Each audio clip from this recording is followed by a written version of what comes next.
Welcome to Fiction Audiobooks. If you enjoy the content, like and subscribing would be greatly appreciated. If you have any recommendations for novels, comment below. Please join my Patreon at https://www.patreon.com/fictionaudiobook. Chapter 279, Chapter 330, somewhat looking forward to it. As the two of them exchanged words back and forth, Erica gradually came to understand. The battle between the two kings, although it didn't produce a clear victor, the one with the greater chance of winning was undoubtedly Kaiser, the newly born king. Although she and the others had witnessed the battle from afar using magic, the intensity of the fight between the two was such that even seeing it made it hard to follow, let alone understand the specifics of what was happening. Now, with Kaiser and Donnie's post-battle analysis, Erica and the eavesdroppers outside the door finally understood the details. In short, their Italian sword king had nearly exhausted all his means, yet still failed to take down the newly risen king from the east. In contrast, the new king of the east had essentially not used any authorities, only employing a suspected ability that could instantly heal injuries. The rest relied solely on his own swordsmanship, footwork, physical strength, and that unknown divine weapon. The method he used to slay two gods likely hadn't even been deployed in this battle. Yet even so, their own sword king of Italy almost lost. If the other party hadn't voluntarily stopped, there wouldn't have been any result like no winner. This fact not only shocked the people outside the door, but even Erica couldn't help but look toward Kaiser, her eyes flashing with a strange light. Kaiser, however, ignored Erica and continued bickering with Donnie. "By the way, brother, are you planning to leave here next?" Donnie suddenly asked this question. "Yeah." Kaiser didn't hide anything, nodding and saying, "The matter on Sardinia is settled. There's no point in staying here any longer." "That's true." Donnie agreed, then enthusiastically invited, "Then how about coming with me? We can spar and duel often." Erica and the people outside all twitched at the corner of their eyes. Was this going to add another disaster to Italy? Spar and duel every day. Even one duel had made an entire forest vanish without a trace. If they sparred daily, wouldn't that be a catastrophe? Thinking of this, everyone suddenly felt the urge to rush out and stop it. Only Erica glanced at Kaiser, and in her heart, she felt a bit tempted. She actually wanted Kaiser to stay. She thought this new king was different from the other Campiones, mysterious, a bit eccentric, but not a type she disliked. She never had much affection for kings like Salvatore Donnie, who only had brute strength and no brains. The king in her mind should be the kind with great wisdom, intelligence, magnanimity, and a sense of elegance within their boldness, and calmness within their daring. The grace of a king, the bearing of a king, the wisdom of a king, the majesty of a king, her own king in Italy possessed none of these. She was a knight, a descendant of the Blandelli family. Her ancestor had been a Campione, so she was not like others who feared Campiones.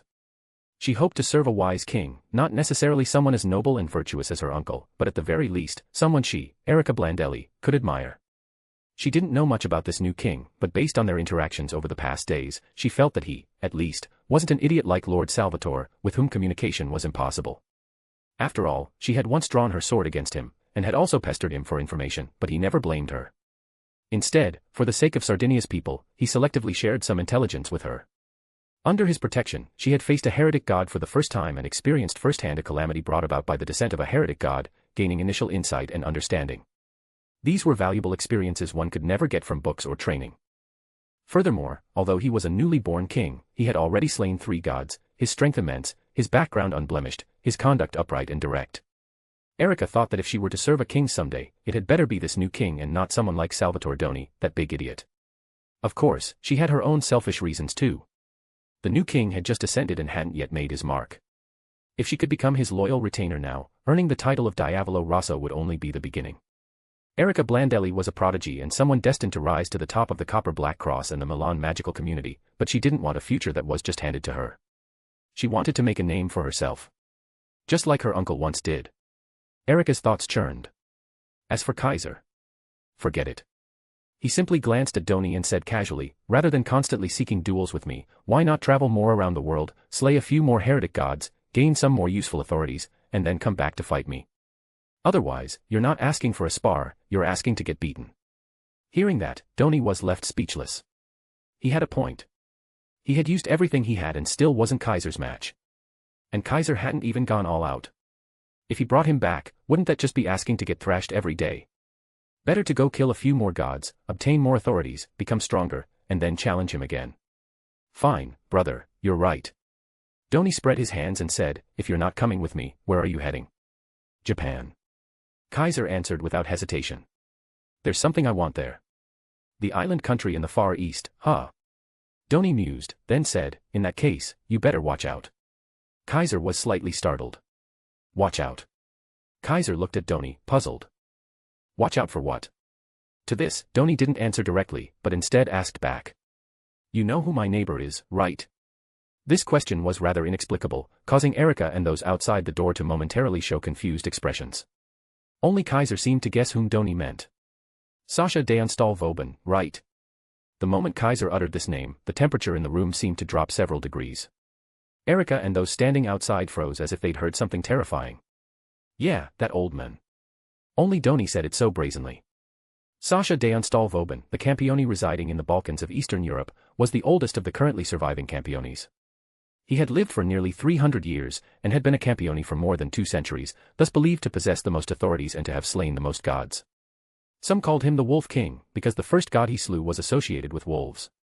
Many had seen him summon hundreds of giant wolves. His personality and demeanor also resembled a wolf, solitary, dangerous, and proud. Others called him the Marquis, not because he came from nobility, but because he once attacked a Marquis' territory and, for some unknown reason, took the name of the fierce dog that Marquis had raised, hence the surname Vauban. Doni had once snatched a god from this ancient Campione. The heretic god summoning ritual that Maria Yuri once participated in was also initiated under his orders. Doni called him a neighbor not because they lived next door, but because their domains were geographically close. Why are you bringing him up? Kaiser remained puzzled. Want me to help you get revenge? After all, because Doni had snatched the heretic god Vauban had painstakingly summoned, he had been hunted for a while by the Eastern European Wolf King. Compared to someone who had lived for centuries, Doni, a rookie Campione of only 4 years, had been reckless. Naturally, he'd be taught a lesson. No, nothing like that. Doni spoke nonchalantly. Sure, that old man hunted me, but I did successfully snatch Siegfried from under his nose. He's the one who suffered, not me. So, if anyone should hold a grudge, it's him, not me. That was very much Doni logic. I brought him up because that old man seems to be paying attention to the Far East recently. That sentence made Kaiser narrow his eyes slightly. Marquis Vauban is interested in the Far East. Erika was startled and asked, why? Who knows? Doni shrugged. I only heard Andre mention it once. No idea what that old man is thinking. But given his personality, if he plans to do something, it's definitely not going to be a good thing. You should be the last person saying that. Kaiser almost wanted to say that, but in the end decided against it. Because he knew, Doni was completely unaware of his own nature. Still, he agreed with the statement. That ancient Campione was no benevolent soul. His utter disregard for human life and willingness to sacrifice dozens of innocent young girls just to summon a heretic god was clear evidence. Though all Campiones were unruly beings, even among them, that old devil was something else. Most Campiones, even if labeled as demon lords, rarely did overtly evil things. Vauban was different. His brutal deeds were many. What does he want to do? The moment this question arose, Kaiser already had an idea. If I remember correctly, he's probably planning. Recalling that, Kaiser fell into thought. And Doni wasn't done with his updates. Right, I also heard the one from China is interested in the Far East too, though the news seems uncertain. Doni suddenly remembered and clapped his palm, saying this. The one from China. Erika's face changed. Don't tell me. Luo Hao. Kaiser also recalled that very memorable Campione. Of all the Campiones in the original story, she was the one who interested him the most. Luo Hao, born at the end of the Qianlong era, surname Luo, styled Hao, given name Suilian, a Campione as ancient as Marquis Vauban. Having survived for over 200 years, she was the Wulin Alliance leader of China and the leader of the 5 sacred cults. A true martial arts king reigning at the pinnacle of martial prowess, a master who brought Chinese martial arts to their absolute peak. She followed the philosophy of Laozi and Zhuangzi, once pursued the Quanjin Taoist school, and even incorporated Buddhist elements into Taoism, achieving many great feats. She was just a martial artist when she first encountered a god. Normally, no human, no matter how skilled in martial arts, could defeat a deity, but she chose to face the god head-on with all her learned martial and magical techniques pushed to their limit, and ultimately triumphed, becoming a Campione. Her body had already reached the peak of martial and magical arts, with an absolutely pure spiritual state. No matter how much time passed, her appearance remained youthful.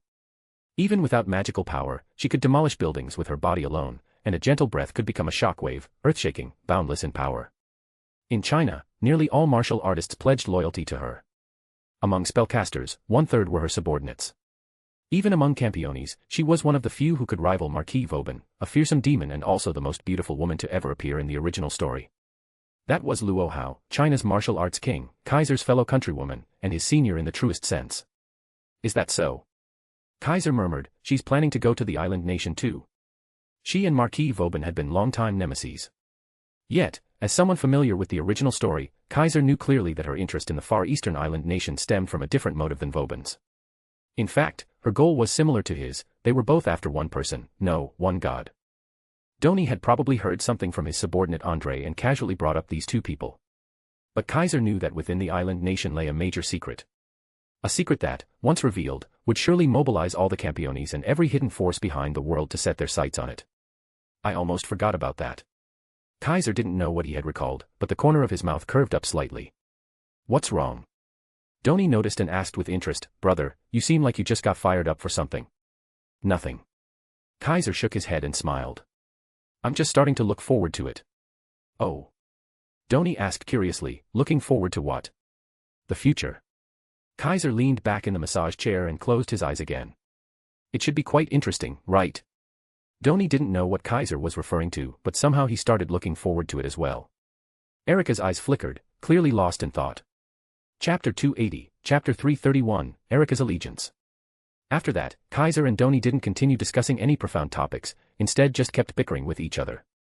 Mainly because Salvatore Doni really had something wrong in his head, as he actually intended to drag Kaiser along and imitate Eastern customs by forming a sworn brotherhood, wanting to become Kaiser's sworn brother of different parents. Faced with this proposal that had countless points worth ridiculing, Kaiser naturally couldn't be bothered to respond. As a result, he ended up being entangled by Doni and nearly couldn't help but engage in another palace PK. No, more like a club PK, fortunately, just as Kaiser was about to reach his limit, that poor attendant who had been shoved out of the plane by Doni finally showed up, completely drenched. I'm going to kill you. This attendant, who bore the alias of Butler of the King, truly lived up to being Doni's old friend and one of the few people who could scold him head-on. He pounced at Doni as soon as he arrived, looking like he was ready to fight to the death. Unfortunately, even a dignified great knight, though perhaps renowned in the mystical world, was just a small fry in front of a Campione. Andrea Rivera was subdued by Doni with a counter-grab and pinned beneath him. Doni kept laughing heartily as they rolled together on the massage chair. The sight of the two of them wrestling was truly an eyesore, making both Kaiser and Erika feel they couldn't bear to watch. At that time, Andrea Rivera was cursing extremely foully, showing no knightly demeanor whatsoever, more like a vulgar delinquent, which only further demonstrated how much he had suffered, and how terribly he had been screwed over by Doni. In order not to interrupt this touching reunion between master and servant, and also to avoid continuing to deal with that annoying guy Doni, Kaiser quietly slipped away, prompting Erika to quickly follow after him. Kaiser had a meal in the restaurant, filled his stomach, and then returned to the top floor of the hotel, ready to go back to his room. King. At that moment, Erika finally knelt on one knee before him. Erika Blandelli pledges her allegiance to you. Please accept my loyalty and guide me forward. This proud noble lady had finally lowered her head before Kaiser. Allegiance. Looking at Erika, kneeling on one knee before him with her proud head deeply bowed, Kaiser was both surprised and puzzled. I am neither the king of Italy nor do I have any intention of expanding territory or establishing any achievements here. What benefit is there in pledging allegiance to me? Kaiser truly hadn't expected that this young lady who once drew her sword against him, who always acted with such confidence and elegance, would actually pledge allegiance to him, a new king, while the king of Italy still lived under the same roof. And Erika's reason was very simple. I am a knight. Since I am a knight, I naturally wish to serve a great lord. Erika boldly declared, Salvatore is a powerful warrior, but he is by no means a great king. Then how are you so sure that I will be a great king? Kaiser said calmly, we've only known each other for a short while, and I've never made any grand promises or said any noble truths in front of you. I haven't shown any kingly qualities, and even as someone attractive, I don't think I have much going for me. I've shown no ambition or lofty ideals in front of you. The only thing I've shown is power. In other words, I should be the same as Salvatore Doni, the man you just called a mere powerful warrior. The implication of Kaiser's words was clear, aside from power, he hadn't demonstrated anything superior to Doni. So why would Erika be attracted to him enough to swear loyalty? Better just tell me your real thoughts, Kaiser said as he crossed his arms calmly. Why pledge allegiance to me? What benefit does it bring you? Faced with Kaiser's straightforward questioning, Erika actually relaxed. You really underestimate yourself. Erika lifted her head and smiled. What you've shown isn't just immense power. Oh. Kaiser asked with interest. Such as? Erika answered without hesitation. For example, the mysterious origin that deceived the whole world. For example, the peculiarity of consecutively slaying gods within just a few days. Even if you really were just an ordinary person, the fact that you could, after successfully slaying a god, so quickly accept everything and head straight to Sardinia to achieve a second god-slaying feat, already shows your boldness, fearlessness, confidence, composure, and calm. According to Erika, these were all the things that attracted her. Of course, the most important reason was, I want to be a vassal of the king, like my uncle, and carve out a world of my own with my ability, instead of accepting a future that supposedly should be mine. Erika sincerely confessed. As I said, I am a knight. Since I am a knight, I naturally wish to serve a great lord. And none of the current Campiones fit my choice. So in that case, why shouldn't I choose a king who suits me? Clearly, Kaiser was the king who suited Erika. At the very least, they had spent some time together. When she was with Kaiser, Erika didn't feel the constraint she experienced around other Campiones. As the saying goes, serving a king is like accompanying a tiger. If the one you serve is a tyrannical king like Marquis Vauban or a self-centered king like Luo Hao, then even a slight misstep could mean death. How could one talk about accomplishing great deeds in such a situation? Even Doni, the king of Italy, seemed easygoing and not harsh toward his subordinates. But just look at Andrea's current state, and you'd know how exhausting and helpless it was to follow that king. Moreover, the 6 existing kings all had their own territories and their own vassals. Even if Erika joined them, what could she do? She was just a great knight. Those kings already had many powerful subordinates, even paladin level ones. Even if she swore loyalty, she'd just be another insignificant vase, let alone accomplishing anything. The other kings' territories were essentially already set. They weren't likely to expand or undergo any major changes. Only Kaiser, this newly born king, still had nothing, no power, no domain. Joining him was the only way she could truly be useful and find meaningful things to do. This was what it meant to be a big fish in a small pond, and with this mindset, Erika decided to pledge her loyalty to Kaiser. I think I understand what you mean now. Kaiser saw through part of Erika's thinking. So this is your personal will, and it has nothing to do with the Copper Black Cross, right? Yes. Erika pressed her lips together. Although I do not represent the Copper Black Cross and cannot have it swear loyalty to you, both the Copper Black Cross and the Blandelli family are my connections in the Milan magical world. I've always been actively building up my network and reputation. Even if I can't match my uncle, I still have some influence. If the king is willing, I'm confident I can recruit a group of capable subordinates for you. I even have some confidence in persuading our leader of the Copper Black Cross, my uncle, to join you. This was practically telling Kaiser outright, if you accept me, then the entire Copper Black Cross might come as part of my dowry. You really dare to dream. Kaiser said expressionlessly, if that idiot Doni finds out I'm poaching people, possibly even his forces, who knows how he'll react. He probably wouldn't care, right? Erika laughed nonchalantly. That's just the kind of person he is. He's never cared about his position as a king. Even though he's our Italian overlord, he probably doesn't even know what factions have pledged loyalty to him. The magical societies of Southern Europe had mostly voluntarily joined Doni, they weren't forces he had actively assembled. That man only cared about battle, about the sword in his hand, he didn't care about anything else at all. The reason he agreed to be the king of Italy and take the position of leader of the Southern European Magical Society Alliance was just to make it easier to find gods, find opponents, and fight people. So, even if the entire Copper Black Cross publicly declared they were defecting and joining Kaiser's side, he probably wouldn't care. However, are you sure he won't use that as an excuse to fight me later? Kaiser strongly suspected that. Erika was momentarily stunned, then found herself speechless. Thinking about that man's behavior. Why did it feel like the chances of that happening were a full 100%? Kaiser and Erika both fell silent. Seeing Erika looking so at a loss for words, Kaiser stroked his chin. Actually, accepting Erika wasn't a bad idea. Though he had no intention of expanding territory, he still needed eyes and ears of his own, someone to tell him where gods were. That was why he wanted to bring in Maria Yuri. But Maria Yuri's spirit vision wasn't omnipotent. Sometimes, a flexible intelligence network, informants, and a force that could facilitate convenience and handle various matters was also indispensable. Like this time, when he first arrived in Sardinia, Kaiser truly had nothing. He even had to perform to make money, just to have a place to stay and something to eat. But with the Copper Black Cross backing him, all his daily needs had been perfectly arranged, he didn't have to worry about anything. Even if he wouldn't run all over the world like Doni, since it was being offered to him willingly, why not accept it? With that thought, Kaiser made his decision. Sorry for the delay.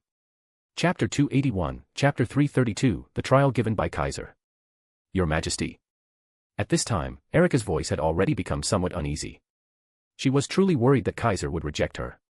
However, Kaiser had already made his decision. I can accept your allegiance.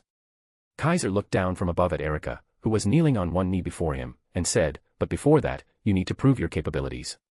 Please give your command, my king. Erika's spirit lifted, and she immediately said, Erika Blandelli will do everything in her power to complete the trial set by my king. Good. Kaiser nodded and said, if nothing unexpected happens, a divine artifact should appear soon here in Italy. Upon hearing this, Erika was slightly taken aback. A divine artifact. Erika looked at Kaiser in astonishment.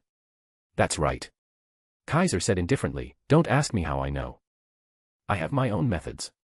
His method referred to the plot from the original story. Kaiser had suddenly recalled that after the incident on Sardinia ended, not long after, a divine artifact would appear here in Italy. In the original story, this divine artifact ultimately came into the hands of the main protagonist due to Erika's recommendation and was taken back to Japan, which resulted in a goddess, practically a main heroine, traveling across the sea to set foot on that island nation. Thinking of this event, Kaiser naturally didn't want to miss it, and so he conveniently assigned the task to Erika. The task you need to do is simple, obtain that divine artifact and deliver it to me, Kaiser said. A friendly reminder, this divine artifact will attract a powerful goddess. It is something she must obtain no matter what. By obtaining this divine artifact, you may very well become her target. Even so, are you still willing to take on this trial? Kaiser's words inevitably made Erika recall the events that took place in the underground temple beneath the St. Bastion ruins. The pressure, the oppression, and the terrifying sense of dread she felt when facing the God King Melkart resurfaced like a resurrection, slowly returning to her body. Back then, Melkart didn't even acknowledge the existence of a mere human like her in his eyes, so he didn't deliberately target her. But this time would be different.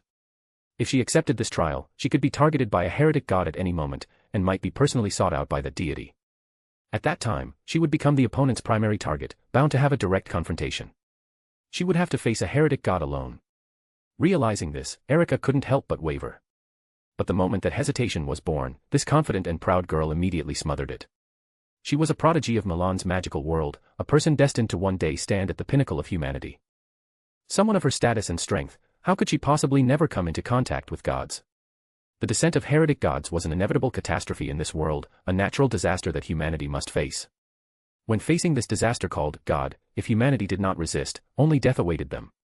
She didn't want to tremble in fear, unable to speak like last time, the next time she stood before a god. She had to possess the courage to face a deity head-on. Only then would she be a qualified knight. I accept this trial. Erika, as if returning to her former self, revealed a confident and proud expression. Erika Blandelli hereby swears to complete the task entrusted to her by my king and deliver that divine artifact into his hands. This was not only the trial given to Erika by Kaiser, it was also the trial Erika had given herself. If she couldn't even complete this trial, then all her grand ambitions would be shattered here, along with her inability to face gods. Therefore, this test, she had to pass it. This danger, she had to take it. Good. Seeing Erika accept the mission, Kaiser smiled and said, I'll be waiting for you in Japan. I hope you'll bring me good news, Erika. Yes. Erika nodded solemnly and said, by the way, what exactly is the divine artifact that you desire, my king? Erika's question was met with Kaiser's calm response. It's called the Gorgonian. The next morning, when Kaiser awoke from sleep and left his room, Erika had already departed ahead of him and returned to Milan. Having received Kaiser's task, she didn't want to waste even a single moment, she wanted to return to her domain immediately, to use her influence to search for the Gorgonian. Doni had also vanished, seemingly dragged away early in the morning by Andrea Rivera, without even having the chance to greet Kaiser. There were still some members of the Copper Black Cross left at the hotel, continuing to serve Kaiser, but he was already preparing to leave. So, after finishing breakfast, he departed the hotel and dismissed the people of the Copper Black Cross. Today, the province of Oristano was lively, with people everywhere discussing the events of the previous day. The St. Bastion ruins had been destroyed overnight, and all the people in Theros had witnessed mysterious phenomena. These events would undoubtedly become hot topics, frequently mentioned by the people. However, this topic probably wouldn't last long and would quickly vanish under the concealment of forces on the mystical side. Moreover, with reconstruction taking place all across Sardinia and post-disaster recovery underway, these mysterious phenomena would likely fade from memory with time. Kaiser brushed past one passerby after another. Only after leaving the province of Oristano did he unfurl his pure white wings of light, accompanied by a sonic boom and a sharp ripping sound, and flew eastward. Compared to Doni and Erika, Kaiser's movements were undoubtedly more free. He didn't need to take a plane, he could leave Sardinia and Italy by himself and return to the far eastern island nation. The distance between the two wasn't short, by plane it would take half a day, but Kaiser's divine dividing was far faster than a regular passenger jet, even surpassing supersonic aircraft. So a journey that would take others half a day could be completed by him in just 1 or 2 hours. The key point was that the flight capability of the divine dividing was only its most basic function, like punching someone while wearing the boosted gear. It barely consumed any stamina, and as long as he didn't activate the sacred gear's abilities, there was no energy cost. Therefore, even if Kaiser flew for 3 days and nights, it would be no problem, let alone 1 or 2 hours. If he activated his balance breaker, explosively unleashing the full power of the divine dividing, Kaiser's speed would be even greater. But there was no need. Kaiser was neither in a hurry nor found 1 or 2 hours too dull to endure, so he maintained a steady flight speed with the divine dividing and returned to the east, back to the island nation in the far east. By now, it was nearly night. There was an 8-hour time difference between Japan and Italy. When Kaiser departed in the morning, it was already afternoon here. After 1 or 2 hours of flight, it was naturally close to nightfall, with the evening glow already painting the sky. Kaiser, like a meteor trailing a streak of light, swept across the sky and finally arrived in the Kanto region, landing near Shiba Park. Then, he returned to the apartment where he had stayed before, and sitting in the small, empty room, a sudden thought crossed his mind. This place is no longer suitable for me to live in. The reason he said this wasn't out of sentimentality or arrogance, it truly was unsuitable. The space was too small, with neighbors on all sides. If he made any noise, the worst-case scenario would be the apartment getting blown up, but what truly worried him was the potential for others to be caught in the aftermath and suffer misfortune. Even if Kaiser restrained himself and didn't cause any incidents inside the apartment, there was no guarantee that trouble wouldn't find him. For example, if Erika really did obtain the Gorgonian and brought it to him, then that goddess might come knocking at any time. At that point, she wouldn't care about who lived nearby or whether this apartment might explode. I should move elsewhere. Kaiser made the decision and left without any hesitation. Now the question was, where should I live? Continue staying at a hotel? That wouldn't be impossible. But more than a hotel, Kaiser wanted to go somewhere else. At the Shikyo Shrine, in a building not far from the front hall. This was an administrative office built as a single-story house. The design of the office was very simple, neither luxurious nor flashy, exuding a low-profile atmosphere throughout, making it hard to imagine that the person living here was a High Miko with considerable status in Japan's magical society.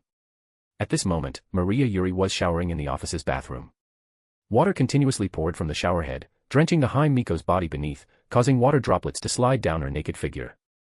Her light brown long hair, soaked by the spray, clung to her slender and fair back, reaching just above her hips and tracing out an alluring silhouette. To be fair, Maria Yuri's figure wasn't especially voluptuous, at least compared to Erika's curvaceous body, it couldn't compare at all. However, her overly slim figure gave a sense of delicate beauty, displaying a non-human allure that could burn away the rationality of any man. In fact, Maria Yuri was indeed an exceptional beauty, this was also evident from her school. She attended private Jonin Academy, and ever since middle school, she had been recognized as the school's most beautiful girl. Her grades were always in the top 5 of her year, and she was acknowledged by all students as the most beautiful campus idol, to a degree that didn't even require comparisons to be accepted. Such a great beauty, who was also a High Miko, should logically be the unattainable flower atop the peak that every boy admired from afar. Yet at this very moment, this flower atop the peak was troubled, all because of a man. Chapter 282, Chapter 333, Innocence Cannot Remain in the Human World. Over the past few days, the latest intelligence concerning Kaiser had been circulating within the mystical communities of various nations, letting many people know of the great feat he had accomplished. Simultaneously slaying 2 heretic gods. Standing under the showerhead, Maria Yuri softly muttered this to herself, her expression a little dazed. She still remembered how shocked she had been when Sayanomiya Keiru called and informed her of this news. A newly crowned Campione who had only just become a god-slayer, and had left without anyone even noticing, had slain 2 deities on the other side of the planet. This was simply unbelievable. Maria Yuri was different from Erika. Several years ago, she had already been involved in incidents concerning heretic gods and had personally participated in summoning rituals for such beings. Therefore, she had a deep understanding of the terror that came with heretic gods and Campiones. In her eyes, for a human to be able to slay even 1 god was already an extraordinary feat. To slay 2 at once was utterly beyond comprehension. Even if the one performing such a feat wasn't an ordinary human, but a demon lord who had already slain a god before, it was still difficult to imagine. Yet Kaiser had done it. And he had done it just a few days after becoming a Campione, while possessing only a single authority. Once this news got out, the entire mystical world was shaken. The History Compilation Committee, which had previously interacted with Kaiser, was utterly stunned. Sayanomiya Keiru and Toma Amikasu even held an emergency meeting that very night to discuss the matter with headquarters. They needed to reassess their stance and reevaluate Kaiser's weight, seeking the most appropriate means of engagement to formulate an optimal response plan. There was no other choice. After all, this king had achieved god-slaying success within their country's borders, thus becoming a Campione. Moreover, he had already taken up residence in this country. Under such circumstances, even if he did not intend to treat this land as his homeland or his domain, they still needed to know how to maintain a good relationship with him. For that reason, Sayanomiya Kaoru had specially instructed Maria Yuri, if that king ever returned, she must receive him with utmost hospitality and fulfill his every request. If necessary, she even hoped Maria Yuri could personally serve him, draw him in as much as possible, please him, and help him develop favorable impressions of their nation. That was what Maria Yuri was currently troubled about. How could someone like me possibly win over that king? Maria Yuri worried deeply, completely unaware of just how dangerously alluring her exposed body looked in the mirror beside her. Of course, she would notice soon enough. Because when she stepped out of the bathroom and returned to her bedroom, that man was already sitting on the floor, staring straight at her. No need to present me with such a generous gift the moment I return, is there? Sitting at a low table, his back facing the bed, propping his chin with one hand, and looking like someone who had been waiting for quite some time, Kaiser raised an eyebrow and said this as he gazed at the entering Maria Yuri. Under the weight of that gaze, which felt almost physically tangible, Maria Yuri froze completely. There was nothing she could do. She wasn't wearing clothes, just a towel wrapped around her, her long hair still bundled in another towel. She had returned to her room with bare arms and legs exposed. Ki. King. Due to the overwhelming shock, Maria Yuri's voice completely distorted.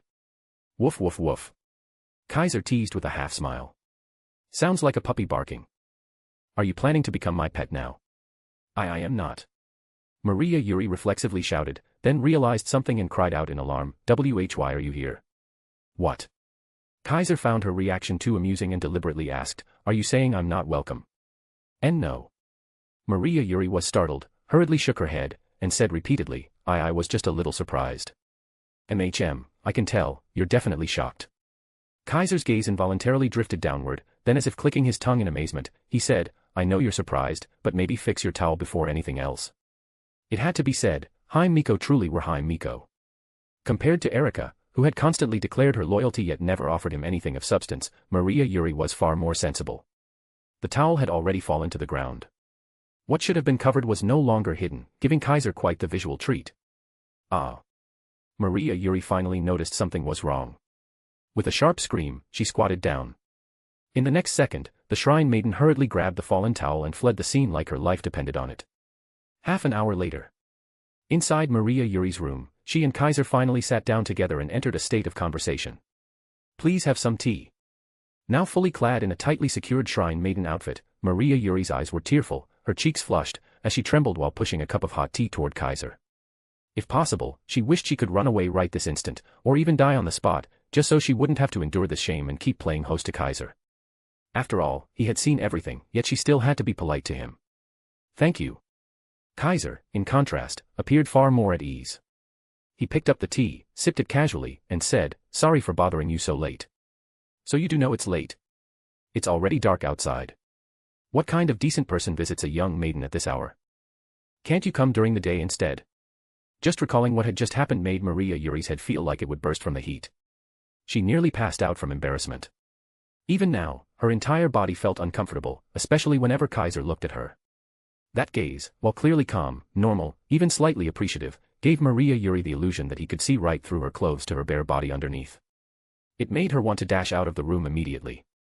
If only she knew a spell that could erase memories. No, spells and magic were ineffective against a Campione. Then, erase her own memories. Maria Yuri's thoughts were turning more and more dangerous. Meanwhile, Kaiser sat across from her, thoroughly enjoying the sight of her rapid emotional transformations, clearly amused.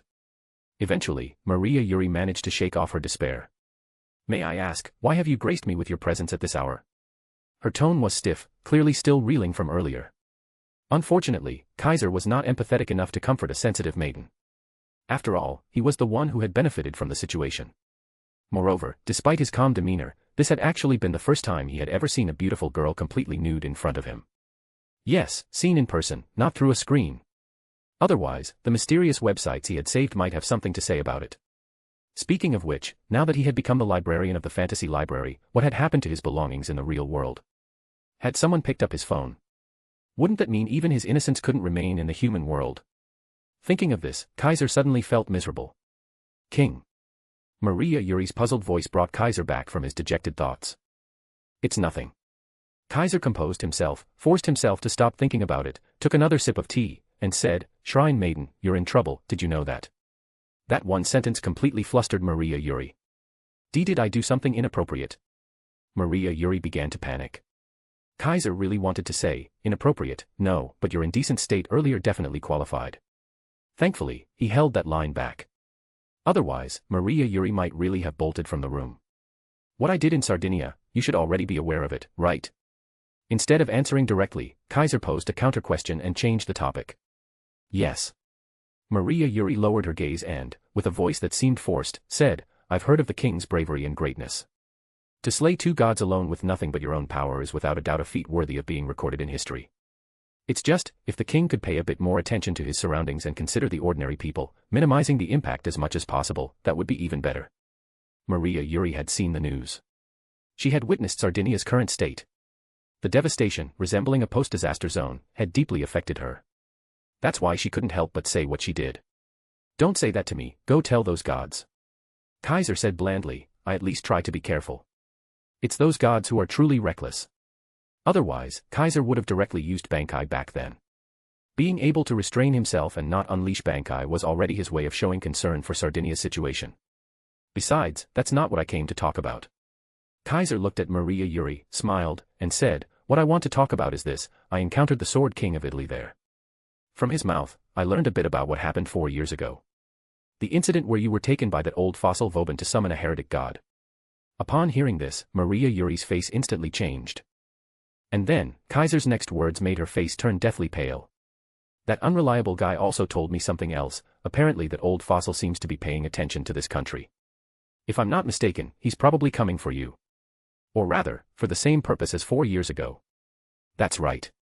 Sasha Deonstal Vauban, that elderly Campione, had turned his gaze toward this far eastern island nation once again, for the purpose of repeating what he did 4 years ago. He intended to summon another heretic god.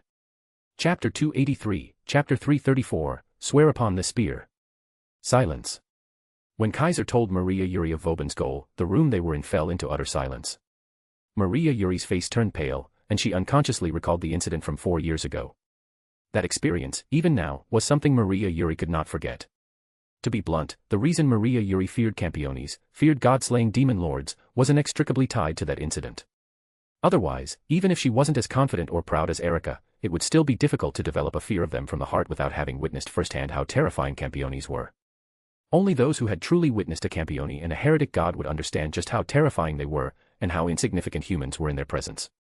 Especially Campiones, sometimes, they were even more lawless and unrestrained than those heretic gods who emerged from myths. If a Campione truly set their mind to cause chaos, the impact they could bring to the human world might surpass even that of the heretic gods, who were like natural disasters. Maria Yuri had seen all this with her own eyes and knew just how unruly Campiones could be. To summon a god, a king's authority had gathered dozens of High Miko, conducting a god-descending ritual regardless of the consequences or the effects. In the end, after the ritual, 2/3 of those High Miko had lost their sanity and suffered severe trauma. Though Maria Yuri escaped unscathed, she was still deeply affected by that day and considered it a psychological shadow even now. And now, the other party was planning to do it all over again, and had set their sights on her. Why? Maria Yuri really wanted to know what made her so special that someone would hold her in such regard. Because you are exceptional, Kaiser said matter-of-factly. Summoning a heretic god is an extremely difficult task for humans. Unless there is some necessary catalyst, it's very hard to succeed. Don't be fooled by the fact that Kaiser had successfully summoned gods twice before and assume that summoning a heretic god was easy. If not for True Longinus and the truth idea capable of accomplishing various miracles, Kaiser would have never managed to do such a thing. Even he had failed outright when trying to summon a heretic god for the 3rd time, after 2 prior successes. So, summoning a heretic god was incredibly difficult. Even the successful summoning of Melkart by Verithragna at Sardinia had been due to Verithragna's unique nature. Verithragna was a heretic god whose essence was battle and victory, and he was a god of war. As long as he sought an opponent, wished for enemies to fight, such opponents would appear. If it had been another god, lacking the essence of conflict or the nature of a war god, summoning a heretic god would have required the correct method. 4 years ago, Vauban's successful ritual had only been possible by relying on the alignment of heaven, earth, and man. Utilizing a special celestial phenomenon and the energy of the ley lines, combined with the willpower of dozens of High Miko and a powerful ritual, Vauban was able to summon a heretic god. Now, after 4 years of reorganization, the constellations have once again aligned in the same pattern, a special celestial phenomenon is about to form, and even the ley lines have normalized, providing ample energy to summon another heretic god. As he sipped his tea, Kaiser spoke in an unhurried tone. To successfully hold the ritual, that old man naturally needs to gather High Miko again. And having learned from 4 years ago, he certainly won't want to recruit those inferior candidates who would collapse during the ritual. Rather than gather a bunch of scattered half-baked talents, he might as well pick outstanding and exceptional High Miko. That's probably what that old man is thinking, right? Thus, Maria Yuri had been targeted. Because among the 1/3 of High Miko who survived that time, Maria Yuri's talent had been the most outstanding. Even Kaiser had taken notice of her talent, so it was only natural that old Vauban would too. Perhaps in terms of combat strength, Maria Yuri couldn't compare to the likes of Erika, and might not even match ordinary knights. But in terms of her uniqueness as a High Miko, she was undoubtedly one of the top in the world. Her spirit vision, almost equivalent to precognition, surpassed even that of many gods well versed in this field. Therefore, as long as that old man Vauban remembered the events of 4 years ago, remembered Maria Yuri's performance in the ritual, he would definitely be moved, and cast his gaze upon this country. How could this happen? Understanding the whole situation, Maria Yuri slumped dejectedly to the floor. Could it be that the incident from 4 years ago was going to happen again? Back then, so many people were sacrificed and so much destruction was wrought, what would happen this time? Could she survive by sheer luck again? No, it wasn't just that. Once a heretic god was summoned, disaster would descend upon the world. Even if Marquis Vauban stepped in, it would still bring tremendous devastation. That man wasn't someone who would care about the presence of weak humans. Even if he had to fight in a densely populated city center, he wouldn't hesitate in the slightest. By then, the ones who would suffer would not only be the High Miko, herself included, but thousands, tens of thousands, hundreds of thousands, or even millions of people. And worst of all, since the target was her, the battlefield might very well be chosen in this country, possibly even in the city she lived in. If it really came to that, would her friends, her family, and her neighbors all be in danger? At this possibility, Maria Yuri couldn't help but tremble in fear. Suddenly, as if thinking of something, Maria Yuri looked up at Kaiser. Could it be, the reason you're here is also for this? Maria Yuri couldn't help but question Kaiser. She hadn't forgotten, this new king before her was also extremely interested in heretic gods. He had even obtained divine information from the History Compilation Committee and traveled all the way to Sardinia for that reason. Under such circumstances, if he knew Marquis Vauban planned to summon a heretic god here, would this new king really remain uninvolved? After all, 4 years ago, when the King of Swords from Italy intervened and seized Marquis Vauban's prey, she, Maria Yuri, had been present. This made Maria Yuri have no choice but to suspect whether this new king was planning to imitate the Italian one.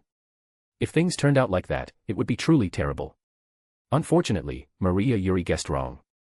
I do want to fight gods, but not to the extent that I'd do anything to make it happen. Kaiser glanced at Maria Yuri and said indifferently, of course, if you think I'm lying, I don't mind doing something like that either. Hearing that, Maria Yuri shook her head like a rattle drum. Please don't do that. It's my fault. I shouldn't have doubted you. Maria Yuri bowed down again, just like before, begging Kaiser for forgiveness. And then, she heard Kaiser's next words. Of course, if I had to say it, I do share one goal with that old man Vauban. Kaiser looked at the kneeling Maria Yuri and finally dropped the pretense, smiling as he said, I'm here for you too. Maria Yuri immediately looked up in shock. Seeing this, Kaiser simply stepped forward, bent down, and reached out his hand, somewhat playfully lifting Maria Yuri's chin. You didn't mishear. I'm here for you. Gazing into Maria Yuri's evasive, frightened eyes that dared not resist, Kaiser showed an amused smile. Become mine, Maria Yuri. As long as you swear allegiance to me, I will protect you. Even if Vauban comes in person, he won't be able to take you from my hands. These words were not spoken with arrogance or dominance, but as if stating a simple fact, natural and casual. Forced to look into Kaiser's eyes, their faces very close, Maria Yuri's delicate body trembled slightly, and her mind was instantly thrown into chaos.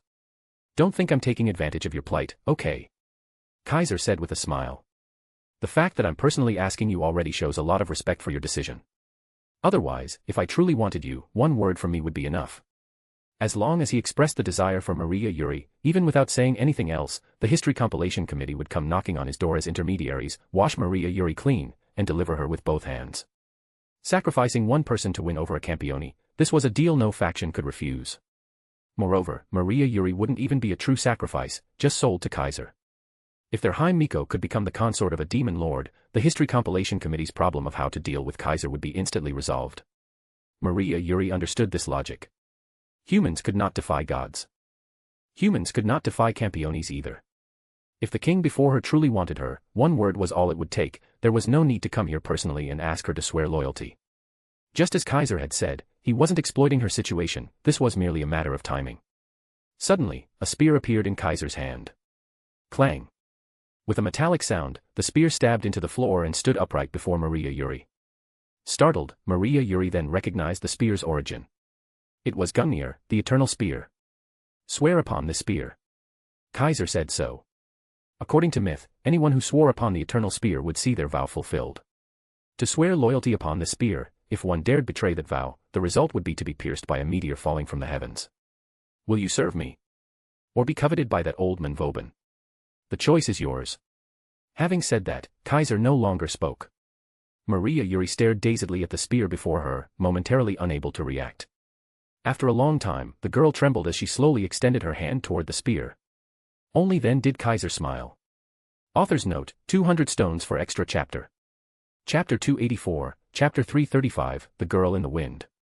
At the same time, in Bunkyo Ward, Tokyo, in Yushima. In a corner near Karamaibashi Bridge in Yushima, there stood a small shrine. This was a shrine built beside a path in Yushima. Unlike Shikyo Shrine and incomparable to the nearby Kanda Myojin Shrine, it was a modest shrine with no regular chief priest or shrine maiden in residence, managed instead in turns by local believers living nearby. Although the shrine was relatively small in scale, its various functions were fairly complete. The front hall's gate was also very elegant. One glance was enough to tell that the incense offerings had never ceased. Even during the shrine's least popular periods, there must have been people coming to pay their respects.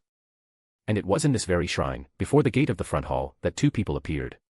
These two, one was a beautiful woman in men's clothing, the other a middle-aged salaryman, both dressed in a distinctly unique fashion in every sense. They were none other than Sayanomiya Keiru and Toma Amikasu. Why are we waiting here for someone this late at night? Toma Amikasu looked like he had just been dragged out of bed by his boss, his face full of resentment. I believe I've voiced more than once that overtime is a terrible cultural practice, haven't I? At those words, Sayanomiya Keiru didn't even spare him a glance, and spoke leisurely.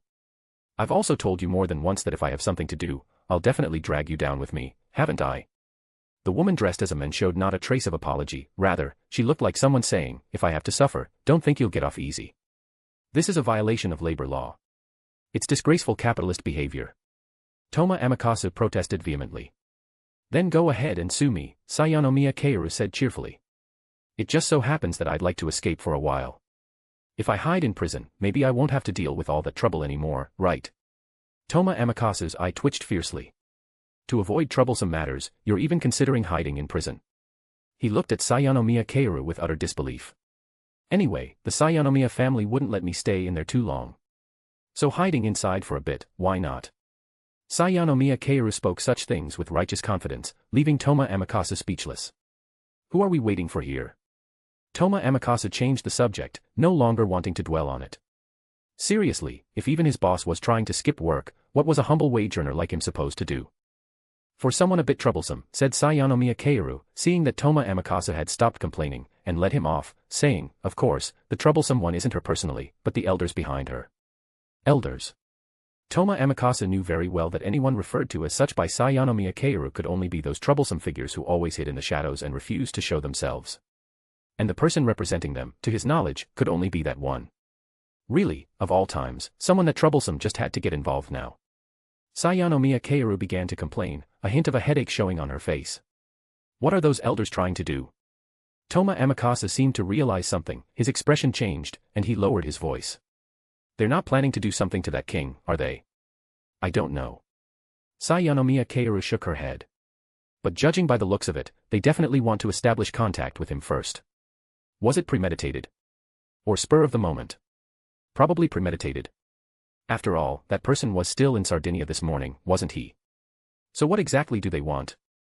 If I knew, I wouldn't have to be here, preparing to have a war of words with whoever they're sending. The superior and subordinate exchanged banter at the gate of the shrine's front hall, speaking one sentence after another, until a certain moment when they fell silent at the same time, turning their gazes forward. There, a figure appeared without a sound, walking slowly toward them under the moonlight. Suddenly, an abnormal gust of wind surged up and swept around her, making her long, beautiful, jet-black hair sway, forming wave after wave of ripples, creating a rather ethereal scene. Before long, the figure's appearance entered the sight of Sayanomiya Kaoru and Toma Amikasu and was taken in completely by their eyes. She was a girl with a dignified face, as if a fairy by a clear spring, exuding a natural aura. The girl wasn't particularly tall, but her figure was very alluring. She wore a white blouse with a khaki vest and a pleated short skirt over it. Her long legs were clad in knee-high socks, and she wore little leather shoes on her feet, dressed like a high school girl, her uniform seemingly from some unknown school. This girl dressed like a high school student had a long cloth bag slung over her shoulder. Inside it clearly lay something extraordinary. Even though the bag seemed to have a spell to conceal magical power, those with sharp senses could still faintly perceive the terrifying presence emanating from within. With that bag on her shoulder, the girl came before Sayanomiya Kaoru and Toma Amikasu. "Are you here to greet Aina?" The girl spoke in a pleasant yet carefree voice as she addressed the two. "Long time no see, Aina." Sayanomiya Kaoru smiled at seeing a familiar face. "I knew it. If it was someone to represent that old man, it would definitely be you." "Long time no see, Miss Aina." Toma Amikasu seemed to know her too, and greeted her familiarly. "It must have been tough for you to come down from the mountain so late." At the sound of their voices, the girl, Saishuin Aina, still maintained her carefree demeanor. Indeed, Grandpa really knows how to make people run around. Aina was still training, but he suddenly called me down the mountain and asked me to bring Aim no Murakumo no Tsurugi. I thought a divine beast had appeared and needed Aina to defeat it. Even though she mentioned divine beasts, beings rivaled only by the pinnacle of humanity, Saishuin Aina's tone held little reverence. Instead, she spoke as if she had long been accustomed to dealing with beings beyond human understanding, perhaps even interacting daily with beings even higher than them. It felt very natural. Of course, Sayanomiya Kaoru and Toma Amikasu didn't show any surprise. Because they knew very well that although this girl looked young, she had indeed been with such beyond human beings for a long time and could no longer be considered an ordinary existence. "Are you planning to stay here?" Sayanomiya Kaoru glanced at the shrine behind her. "There's no place to live here. Why not let me arrange another place for you?" "No, no need. Here is fine." Saishuin Aina shook her head while refusing, saying, "Being in a crowded place is just troublesome." Not only would Aina be uncomfortable, but even Aim no Murakumo would be displeased. "So Aina will just stay here. Sleeping on the floor is fine. It's pretty much the same as training in the mountains. Besides, Aina already got the shrine key from the administrator." As she spoke, Saishuin Aina took out the key from her pocket and opened the gate of this shrine, called Taminoyura Shrine. The three of them walked into the shrine and sat down in the front hall. "Aina." Sayanomiya Kaoru knew Aina wasn't the type to play word games, so she asked directly, "May I ask what your grandfather sent you here to do?" No sooner had Sayanomiya Kaoru finished speaking than a strong wind swept through outside the shrine, as if a storm was about to hit, shaking the entire shrine. "Aya, looks like Grandpa doesn't want me to say." Saishuin Aina looked at the wind outside the window and said to Sayanomiya Kaoru helplessly, "Sorry, Kaoru, you know I can't go against Grandpa's will." "Not even a little hint?" Sayanomiya Kaoru frowned. "Aren't those old men underestimating people a bit too much?" "No helping it. Grandpa is just like that. Don't think he's easy to talk to, he's actually even more hot-tempered than those god-slaying kings." Saishuin Aina blinked. Though her expression was innocent, she somehow gave off a faintly seductive aura. "Anyway, Kaoru, just know that Aina is here for something big." Standing behind Sayanomiya Kaoru, Toma Amikasu was instantly speechless. Wasn't that just openly admitting they were up to something? Normally it might be fine, but why now of all times? "Forgive me for being blunt, Miss Aina." Toma Amikasu couldn't help but say, "If you're targeting the new king, then you'd best think things through before you act. We don't know enough about that king yet, we're still unclear about his methods. If he turns out to be a tyrant like the Eastern European Wolf King or the Chinese Martial King, then acting recklessly could bring calamity to this country." At those words, Saishuin Aina didn't retreat at all. Instead, she showed a very interested expression. "You two have already met the new king, haven't you?" Saishuin Aina looked genuinely curious. "Could you tell Aina, what kind of person is he?" "What's this?" Sayanomiya Kaoru looked at Saishuin Aina's curious face and raised an eyebrow. "Are you really that interested in him?" "Yes," Saishuin Aina admitted frankly. Aina has never met a god-slaying king, only heard tales from Grandpa and Grandma about how powerful they are. Even Aina, if she went to challenge them with Aim no Murakumo no Tsurugi, would get thoroughly beaten up, it seems. Are kings really that strong? Saishuin Aina's curiosity seemed a little abnormal, as if someone had deliberately incited her. Sayanomiya Kaoru and Toma Amikasu exchanged glances, then looked at Saishu and Aina in unison. You'll know once you go see for yourself, won't you? Sayanomiya Kaoru smiled. After all, we couldn't stop you anyway, right? The smile on Saishu and Aina's face instantly grew more vivid. Then let Aina go meet him personally. Chapter 285, Chapter 336, What did you see again? When the sun rose from the east and sunlight scattered from the horizon, shining upon the earth, the forest surrounding the Shikio shrine had already begun to show signs of life's revival. Flocks of birds chirped and frolicked among the trees, various small animals darted between trunks, and dewdrops rolled along green leaves on each tree. The vibrant scene was the kind that instantly soothed the soul. If it were a normal day, during the time she stepped into the shrine grounds, Maria Yuri would occasionally stop and admire this beautiful scenery. Even though she had seen this view many times, so many that she could say she saw it every day, Maria Yuri never grew tired of it. But today, Maria Yuri was not in the mood for that. I wonder if that person has woken up. Not wearing her Miko outfit but instead a student uniform, Maria Yuri held a package in her arms and sighed softly. At this moment, she was slowly walking toward the administrative office behind the Shikio shrine. That was the place she usually used for rest. Although the room had a bathroom and all necessary facilities, making it fully livable, Maria Yuri didn't normally reside there. Her main home was in Saitama Prefecture, and her current residence was a high-end apartment in Tyrannomon. For the sake of convenience in work and school, the Maria family had settled there. Usually, Maria Yuri lived with her parents and younger sister. The administrative office was only used when necessary, so the Shikio shrine was not her home, just her workplace. Of course, because of her high status as a high Miko, the administrative office was basically for her use only, with others prohibited from entering. However, starting last night, her private space had been forcibly invaded by someone else. And that person was a male, only a few years older than her. If this matter got exposed, it would surely cause an uproar, wouldn't it? Especially in private Jonin Academy, those male students who viewed Maria Yuri as an unattainable flower, and the female students who idolized her, would be shocked, some even heartbroken. But what could Maria Yuri do? Let alone the administrative office, even she herself had already become that person's possession. Sighing heavily, Maria Yuri arrived at the administrative office, her face full of worry. She skillfully opened the main door, stepped inside as if it were second nature, and walked straight to the room where she usually took naps. Taking a deep breath to steady her nerves, Maria Yuri stood outside the door for a full 5 minutes before cautiously knocking. King, have you woken up? She didn't dare to call out loudly, only whispering softly. Come in. A voice came from inside, somewhat muffled, as if freshly woken. Sorry for the intrusion. Maria Yuri looked nervous and awkward. She had no choice. This was her first time entering the room of a male close to her in age. Although, strictly speaking, this was supposed to be her own room, even the bedding was what she normally used, just the thought of a male her age living here, lying in her bed, made her feel an inexplicable sense of shame. Thinking carefully, letting a man use the room she rested in, even sleeping on her usual bedding, wasn't that already a major problem? Anyway, until now, Maria Yuri had never dared imagine such a thing would happen. But still, as said before, what could she do? Ultimately. You're already my possession now, why are you acting so cautious? Kaiser, just emerging from under the covers, was still wearing his sleepwear.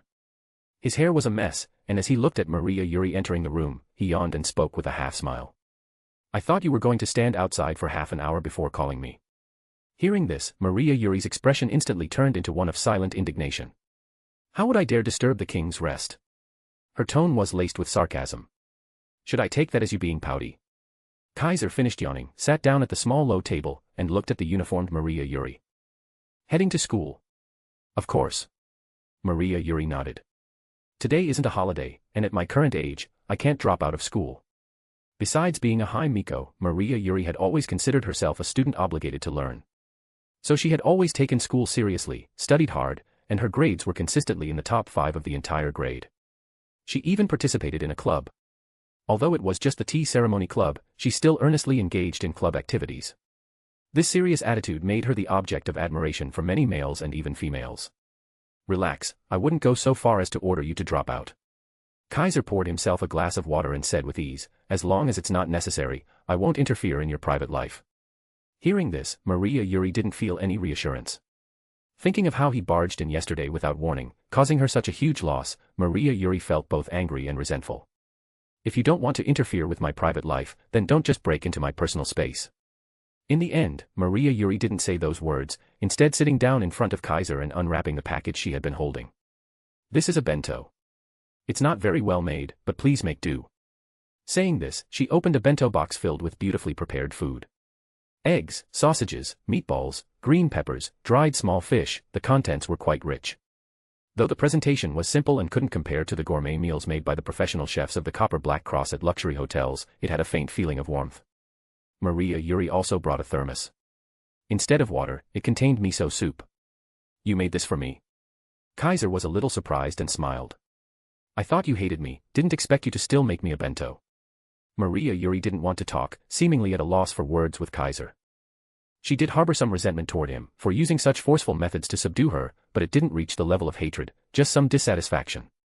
Kind-hearted as she was, even toward someone she disliked, she wouldn't go too far. So even after being subdued through force, she still worried whether he'd have something to eat in the morning. Thus, after much internal struggle, Maria Yuri made this bento. As for the chaos this caused at home, how surprised her parents were, how astonished her sister was, none of this did Maria Yuri mention. I just made an extra portion while preparing my own lunch. The High Miko of Musashina said this with a straight face. If her words had been slightly more tsundere, it would have been classic. That's thoughtful of you. Kaiser smiled, picked up the neatly placed chopsticks, and began to eat. Aren't you eating? I've already eaten. You can still have a little more. No need, I'm not hungry. But me eating alone feels a bit awkward. But you're eating so happily, it doesn't look awkward at all. You saw through me. That's embarrassing. Humph. Their conversation flowed naturally. At the very least, Maria Yuri no longer seemed as flustered as before.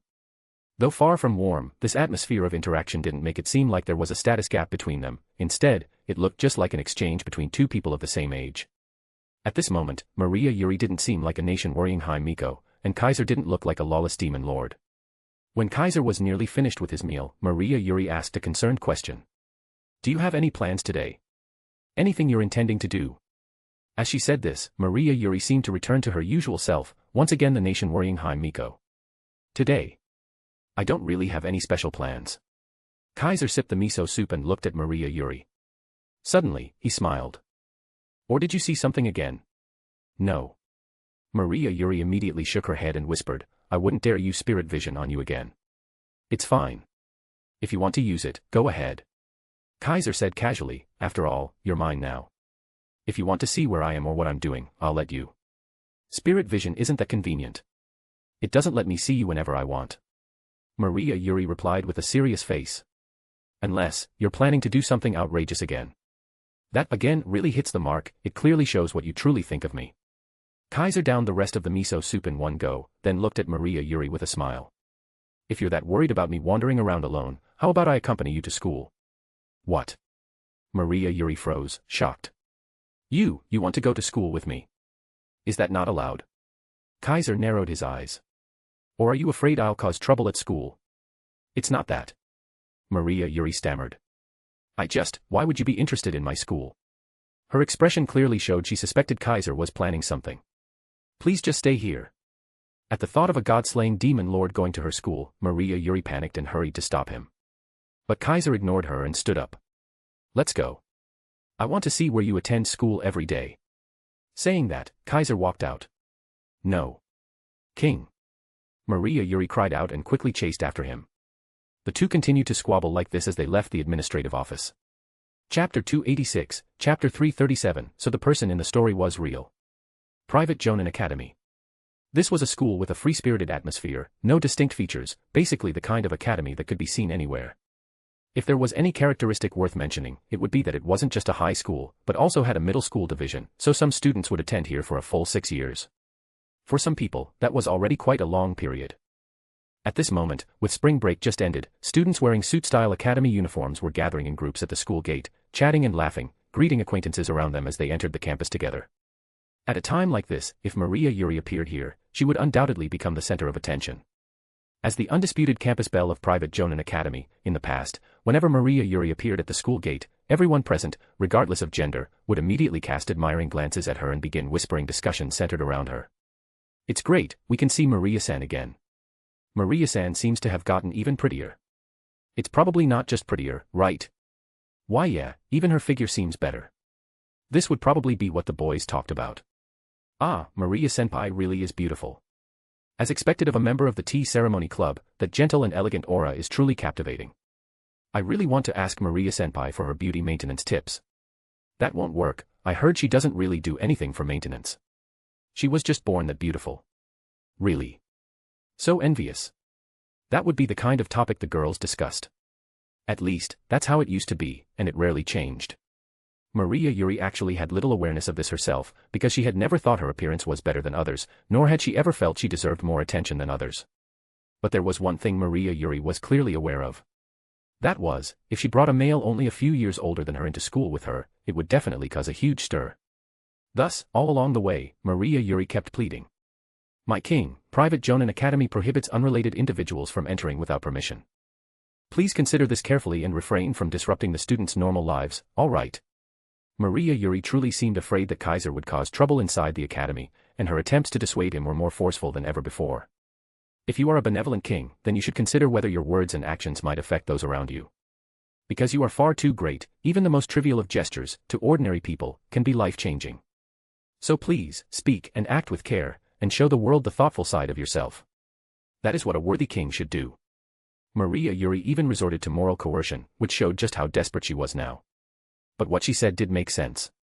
If Kaiser the God-Slayer were to do anything inside the academy, even if it seemed trivial to him, it could become something significant and life-altering for ordinary people. This was what Maria Yuri feared most. She was very worried that her classmates might suffer because of it. To this, Kaiser simply kept walking toward Private Jonin Academy, not even turning his head as he threw out a line with supreme confidence. Are you teaching me how to act? Kaiser completely ignored Maria Yuri's pleas. No, not at all, please consider this a desperate remonstration. Maria Yuri kept pleading, saying, it's just an ordinary academy, there's nothing that warrants your majesty's special attention or personal visit. Didn't you also attend a normal school in the past?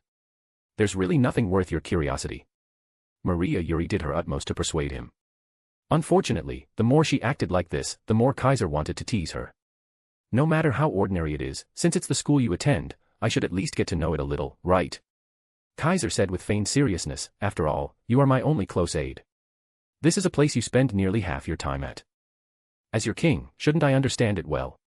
I'm really grateful for your attention. Maria Yuri was on the verge of tears, repeatedly saying, but I truly think.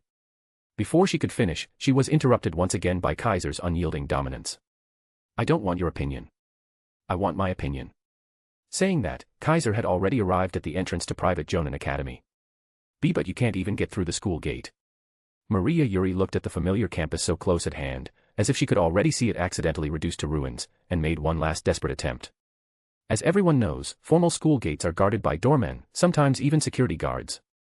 Unrelated persons without a legitimate reason are definitely stopped from entering. Of course, they couldn't possibly stop a God-Slayer. But if a confrontation were to occur because of that, even just a verbal one, it could potentially trigger a disaster. My king. Hundreds of tragic images flashed through Maria Yuri's mind in an instant. She had decided to truly make one last desperate appeal. But Kaiser had already reached the outer wall of the academy. Since you're so unwelcoming, I'll just go in and take a look myself. Kaiser suddenly turned around, showing Maria Yuri a terrifying smile, and then said, let's meet back at the gate after school. Leaving behind those words, Kaiser suddenly leapt over the academy wall and entered the school. My king. Maria Yuri cried out in alarm, panicking. She couldn't allow Kaiser into her school, but even more so, she couldn't allow him to act freely and cause chaos in her school while out of her sight. Seeing Kaiser disappear without a trace, Maria Yuri stomped her foot anxiously and hurried toward the school gate. Pitifully, though she was a High Miko, with spirit vision and intuition maxed out, in other aspects she was no different from an ordinary person. That is to say, she couldn't climb over walls. On the other side, Kaiser had truly left Maria Yuri behind and was walking alone through the campus of Private Jonin Academy. It really is just an ordinary school. Looking at the students passing by him, Kaiser sighed. One must know, the worlds he had visited in the past weren't without schools, but those schools had absolutely nothing to do with the word ordinary. In the Asterisk world, Seidokan Academy only enrolled Jean Stella, and though it provided education, it was essentially a facility for training Festa competitors. It couldn't be called ordinary at all. In the High School DxD world, Kuo Academy was indeed a school attended by ordinary people, but it had more than just one demon lurking within. In fact, there were even beings beyond demons. Its financial backing came from the Gremory House, making it a complete cover, essentially, the base of a demon faction in Kuo Town. As for the Shino Spiritual Arts Academy in the Soul Society, that goes without saying, a school for training soul reapers attended by souls. How could that be ordinary? Only Private Jonin Academy, aside from the High Miko Maria Yuri, truly seemed to consist of nothing but ordinary people. At the very least, as Kaiser walked along, he didn't sense even a trace of magical power. Well, that makes it easier to move around. Kaiser walked into the school building. He came to Private Jonin Academy not only out of curiosity about the school Maria Yuri attended, but also for a purpose of his own. If I'm not mistaken, the original protagonist should have just entered high school, just like Maria. Yes, the original protagonist, like Maria Yuri, was enrolled in Private Jonin Academy. If he remembered correctly, before spring break ended, the original protagonist was still a third-year student at a public middle school. After taking the entrance exams, he applied to a nearby school and, having passed, began attending Private Jonin Academy's high school division after the break, becoming a first-year high school student. During that time, the protagonist had gone to Sardinia to deliver an item, where he encountered Verethraghna and triggered his god-slaying event. Now, with the Sardinia incident concluded and spring break over, since Maria Yuri had already started school at Private Jonin Academy, the protagonist should have enrolled here as well. Kaiser wanted to see, now that Verethraghna had been slain and the Sardinia incident ended by him, what had become of this protagonist. Very soon, Kaiser arrived at his destination.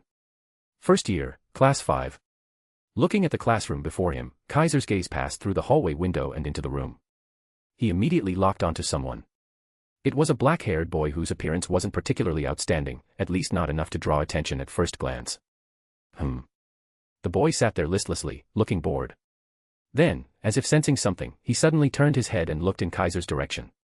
Noticed me, huh? Kaiser smiled inwardly and thought, quite perceptive, no wonder he could slay a god in the original story. However, that wasn't the original story. Now, the boy was just an ordinary high school student. That much was evident from the complete lack of any magical power around him. After a moment's thought, Kaiser stepped into the classroom. Who is he? He's not wearing the uniform. Isn't he a student? He can't be a teacher, right? The students in the classroom were immediately drawn to Kaiser's entrance. But soon, they all looked away from him. Because. Crack! A sound like shattering glass rang out from around Kaiser. In that moment, everyone present had their senses completely dominated by Kaiser. Chapter 287, Chapter 338, The Ordinary Life as Wished. One had to admit that black-haired boy seemed to have quite keen senses. When the sound of shattering glass emerged from Kaiser's body, he was clearly stunned for a moment. What was that sound? The boy said in surprise and some confusion. Where did that person go? The man who had just been walking into the classroom without wearing a uniform had somehow vanished without a trace. The other students noticed this too. First they froze, and then they saw that person outside the classroom, walking toward the other side of the hallway, as if he had never entered at all.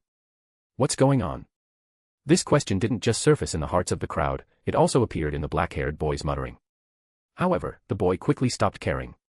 Because an acquaintance sitting in front of him had begun to talk to him. By the way, Gadu, what did you do during spring break? It was a middle school classmate who had passed the entrance exam and enrolled in this private school with him. So, upon hearing the question, the boy let go of the earlier matter and began sighing as if recalling something terrible. Don't even bring it up. I almost couldn't make it back. The boy began to complain.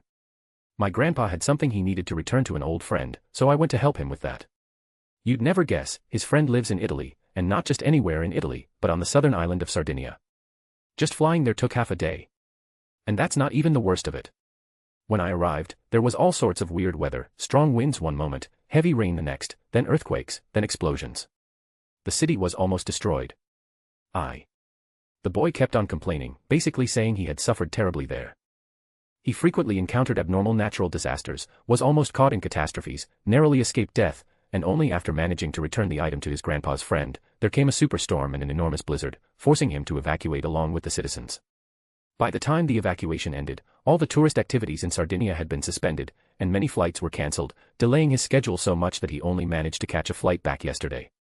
If not for that, he might have missed the first day of high school classes. Speaking of which, you probably won't believe it, but I think I saw a gigantic wild boar in Cagliari. After talking about natural disasters, the boy started talking about supernatural phenomena. However, he had no idea that his friend wasn't actually talking to him anymore and had gone to another seat to chat with someone else. Sitting in front of him wasn't his middle school buddy, but Kaiser, who had just walked into the classroom. Kaiser didn't say a word. He simply sat there, quietly listening, and the boy just kept talking as if chatting with an invisible person, naturally launching into one topic after another. So that's how it was. You didn't get involved in the incident after all. After learning about the boy's experience, Kaiser muttered. According to the original trajectory, this boy should have encountered Verethraghna, who had lost most of his incarnations and memories shortly after arriving in Sardinia. After forming some connections with him, due to the appearance of Erica and the boar, he would have been dragged into the incident on Sardinia. The item he was supposed to return to his grandpa's friend was actually a divine instrument with rather strict usage conditions, the Prometheus Grimoire. It was a divine tool capable of stealing authorities and wielding the powers of gods. As long as the user had prolonged contact and regular communication with the target, the divine tool could be used to steal the target's authority. Once the authority was stolen, it would be stored directly in the divine tool. Upon release, it would disappear, thus it could be used as a one-time authority. The original owner of this divine tool was a witch from Sardinia. In her youth, she had studied abroad in Japan. At that time, she encountered a heretic god wreaking havoc in the human world. She used cunning and words to converse with the god for an entire night, then used this divine tool to steal his power, turning him into a hollow shell and sealing him away. Later, the witch enshrined the divine tool there to guard against the god's possible resurrection. But eventually the place became abandoned, and no one there knew what to do with the divine tool. So they contacted the witch's friend from her study abroad days, namely the protagonist's grandfather, and entrusted the divine tool to him, asking him to return it to the witch. That was why the boy, Kusanagi Gadu, had gone to Sardinia, encountered Verethraghna, became entangled with the war god, and ultimately walked the path of god slaying. The Prometheus Grimoire's power also became the key to Kusanagi Gadu slaying a god. Without it, he absolutely could not have succeeded. Incidentally, this divine tool not only had strict usage requirements, but also inflicted severe side effects when releasing the stored authority. It was power far too great for a human to bear. Once used, it would cause one's brain and entire bloodstream to boil, leading to a very painful death. In the original story, had Kusanagi Gadu not succeeded in god-slaying and reincarnated as a Campione, he would have died long ago. Now, because Kaiser had encountered Verethraghna first, Kusanagi Gadu lost the chance to become connected to the war god, and did not meet Erica. In the end, he was merely swept up in the incident caused by the boar and managed to deliver the divine tool to the Sardinian witch, returning it to its rightful owner. As for the subsequent series of supernatural phenomena on Sardinia, Kusanagi Gadu experienced them like a normal person, encountering them, evacuating, and nearly being unable to return due to flight cancellations. As of now, he was nothing more than an ordinary person, with absolutely no relation to gods or Campiones. Well, then. Watching him still chattering away, Kaiser couldn't help but smile. Congratulations on getting your wish, staying far away from the mystical side of the world and returning to a normal life. That was what he had always longed for in the original story. Now, that wish had come true. Of course, from this moment on, the original protagonist would essentially cease to exist. The rest of this world's story was fated to have nothing to do with him. Kaiser stood up, left the classroom, and deactivated Kyoka Suigetsu's complete hypnosis. Normally, to activate Kyoka Suigetsu's ability, one had to let others see its shurikai. But Kaiser could directly borrow part of his exclusive weapon's power. Just like how he could use the abilities of Hyarinmaru and Ryujin Jaka without drawing his Zanpakuto, he could execute the hypnosis procedure even without presenting Kyoka Suigetsu. That sound of shattering glass earlier had actually been equivalent to Kyoka Suigetsu's shurikai. Therefore, those who had been looking at Kaiser at the time were effectively witnessing Kyoka Suigetsu's shurikai. And having seen it, they naturally became prisoners of Kyoka Suigetsu, falling under Kaiser's complete hypnosis. The intensity of the hypnosis wasn't high, since Kaiser had only borrowed part of Kyoka Suigetsu's power. But against ordinary people, it was more than sufficient. After leaving the classroom of High School Year 1 Class 5, Kaiser was just thinking of strolling elsewhere when he ran into the class beauty from the neighboring class. You really are here. Maria Yuri shouted as she ran over, panting heavily, and grabbed hold of Kaiser. You found me this fast. Kaiser was a bit surprised, but then he realized and smacked his forehead, saying, I almost forgot, your intuition is ridiculously strong. You'd probably be able to roughly sense where I was just from instinct. Maria Yuri didn't respond to Kaiser, or rather, she had no energy to. She seemed to have truly run very hard, now gasping for breath, cheeks flushed, drenched in sweat, looking like she might faint at any moment. What are you doing here? You didn't do anything excessive, did you? Finally catching her breath, Maria Yuri immediately launched into a barrage of questions. I saw you come out of the classroom next door. What were you doing there? There was an unusual aura flowing through the classroom. Did you use some sort of power? Please answer me honestly. Maybe because she was too anxious and too angry, Maria Yuri had dropped all honorifics, replacing them with blunt accusations. The way she looked was like a strict student council member catching a delinquent, exuding a kind of unspoken authority. So you can get angry too, huh? Kaiser said with a rare grin. I thought you'd always be the timid type. Unfortunately, Maria Yuri didn't take the bait. Talk. The girl really seemed furious and wouldn't let it go, insisting on knowing what Kaiser had just done. But as always, the more serious she got, the more Kaiser wanted to tease her. So, Kaiser pointed around them. Before that, you might want to take a look around. Everyone's pretty curious about the relationship between you and me right now. At those words, Maria Yuri suddenly came to her senses and looked around. At some point, the area had become crowded with people. Even the nearby classrooms' windows and doorways were filled with students peeking out, murmuring and gossiping. That's Maria-san, right? Maria-san, why is she grabbing a guy and not letting go? What's her relationship with that guy? Don't tell me. All sorts of stunned, curious, bewildered, and even incredulous stares came flooding in, as if they couldn't believe that Maria Yuri would act so intimately with a strange boy. Her flushed cheeks, teary eyes, and hands tightly clutching Kaiser made it all too easy for people to get the wrong idea. Maria Yuri's face turned even redder. This time from embarrassment. Come with me. She dragged Kaiser off toward the other end of the hallway. However, rumors about her and Kaiser spread at an astonishing speed, to the point that Maria Yuri's high school life for the next 3 years would never know peace again. Chapter 288, Chapter 339, Haim Miko of the Long Sword. A day of school life ended before the sun had even set. With the ringing of the dismissal bell, students began leaving the classrooms one after another, some even leaving private Jonin Academy and heading home. Only those who still needed to participate in club activities remained at the academy, keeping the campus bustling. Originally, as a member of the tea ceremony club, Maria Yuri was also supposed to attend after-school club activities. However, she simply didn't have the leisure or mood today, so she requested leave from the club president early on and, just like the students who went straight home, set out for home as well. I probably won't forget the look the president gave me when I asked for leave. On the road leading to Shikio Shrine, Maria Yuri, hugging her school bag, wore a dejected expression, as if she were tired, or perhaps struck by something. You still haven't explained things clearly. In contrast, Kaiser, who had been wandering around this unrelated school all day, showed no sign of boredom at all. His breezy, carefree demeanor made Maria Yuri feel an urge to bite someone for the first time in her life. I've already explained it, and I've explained it many times. Maria Yuri said, nearly in tears. But no one believes that the relationship between you and me is extremely pure. The moment you say something like that, it's already not pure anymore. Kaiser was speechless. Why don't you just tell them straightforwardly? Just say you already belong to me. How could I possibly say that out loud? Maria Yuri shouted with an over-the-top reaction. Saying something like that would just make people misunderstand even more. But it's the truth. Kaiser said nonchalantly, just tell them you've already decided to offer everything to me.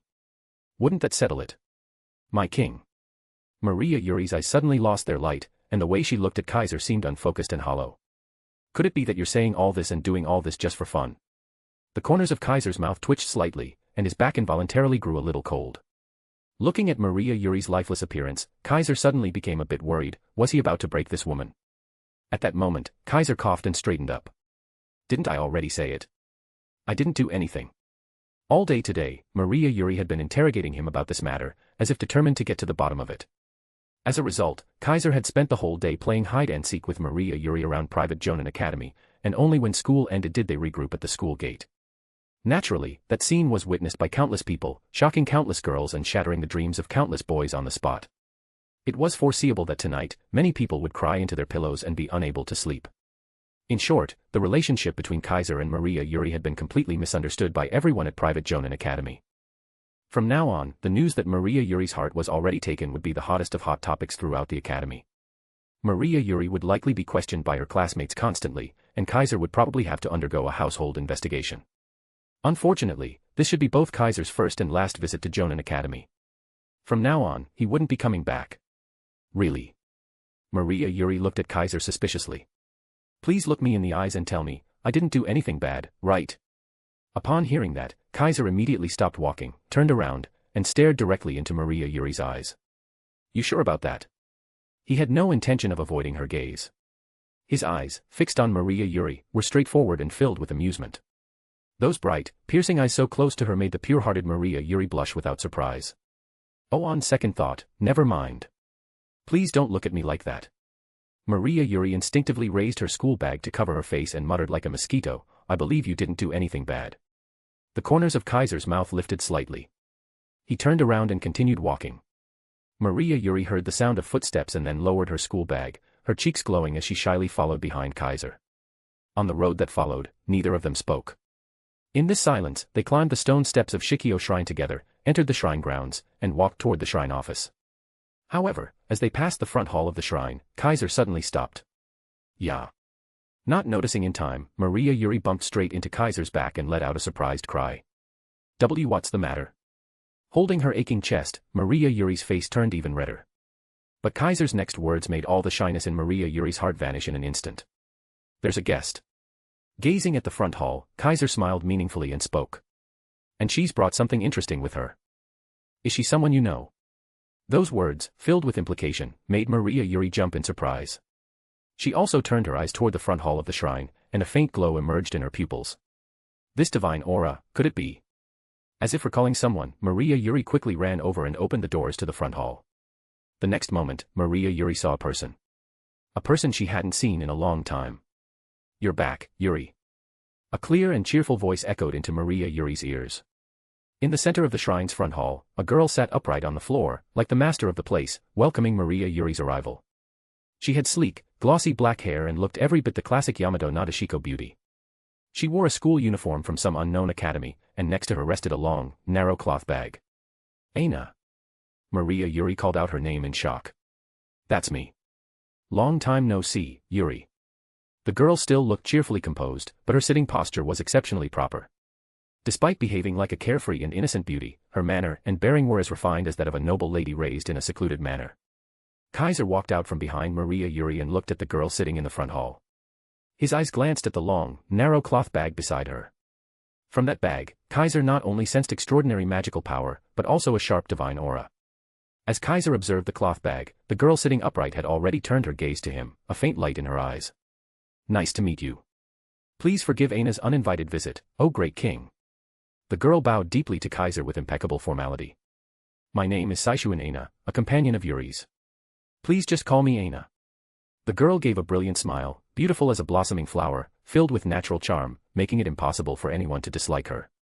Saishuin. Kaiser turned his gaze toward her and narrowed his eyes. One of the four great families like Sayanomiya, right?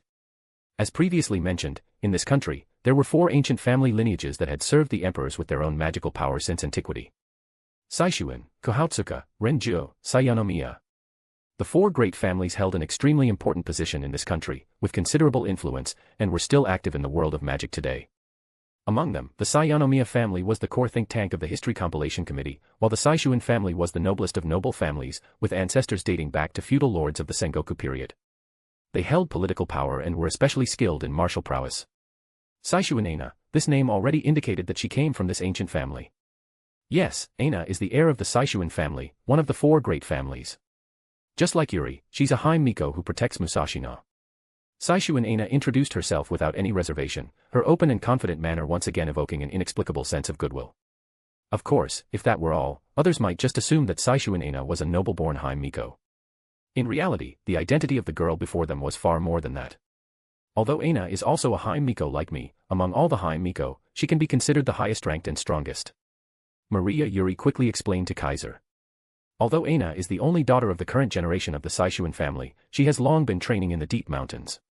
She is the number one Hime Miko of this generation, Hime Miko of the Long Sword. Hime Miko of the Long Sword. This was both Saishuin Aina's title and her symbol. Kaiser once again looked toward that long, narrow cloth bag and spoke calmly. A Hime Miko who carries a divine blade. That fits quite well.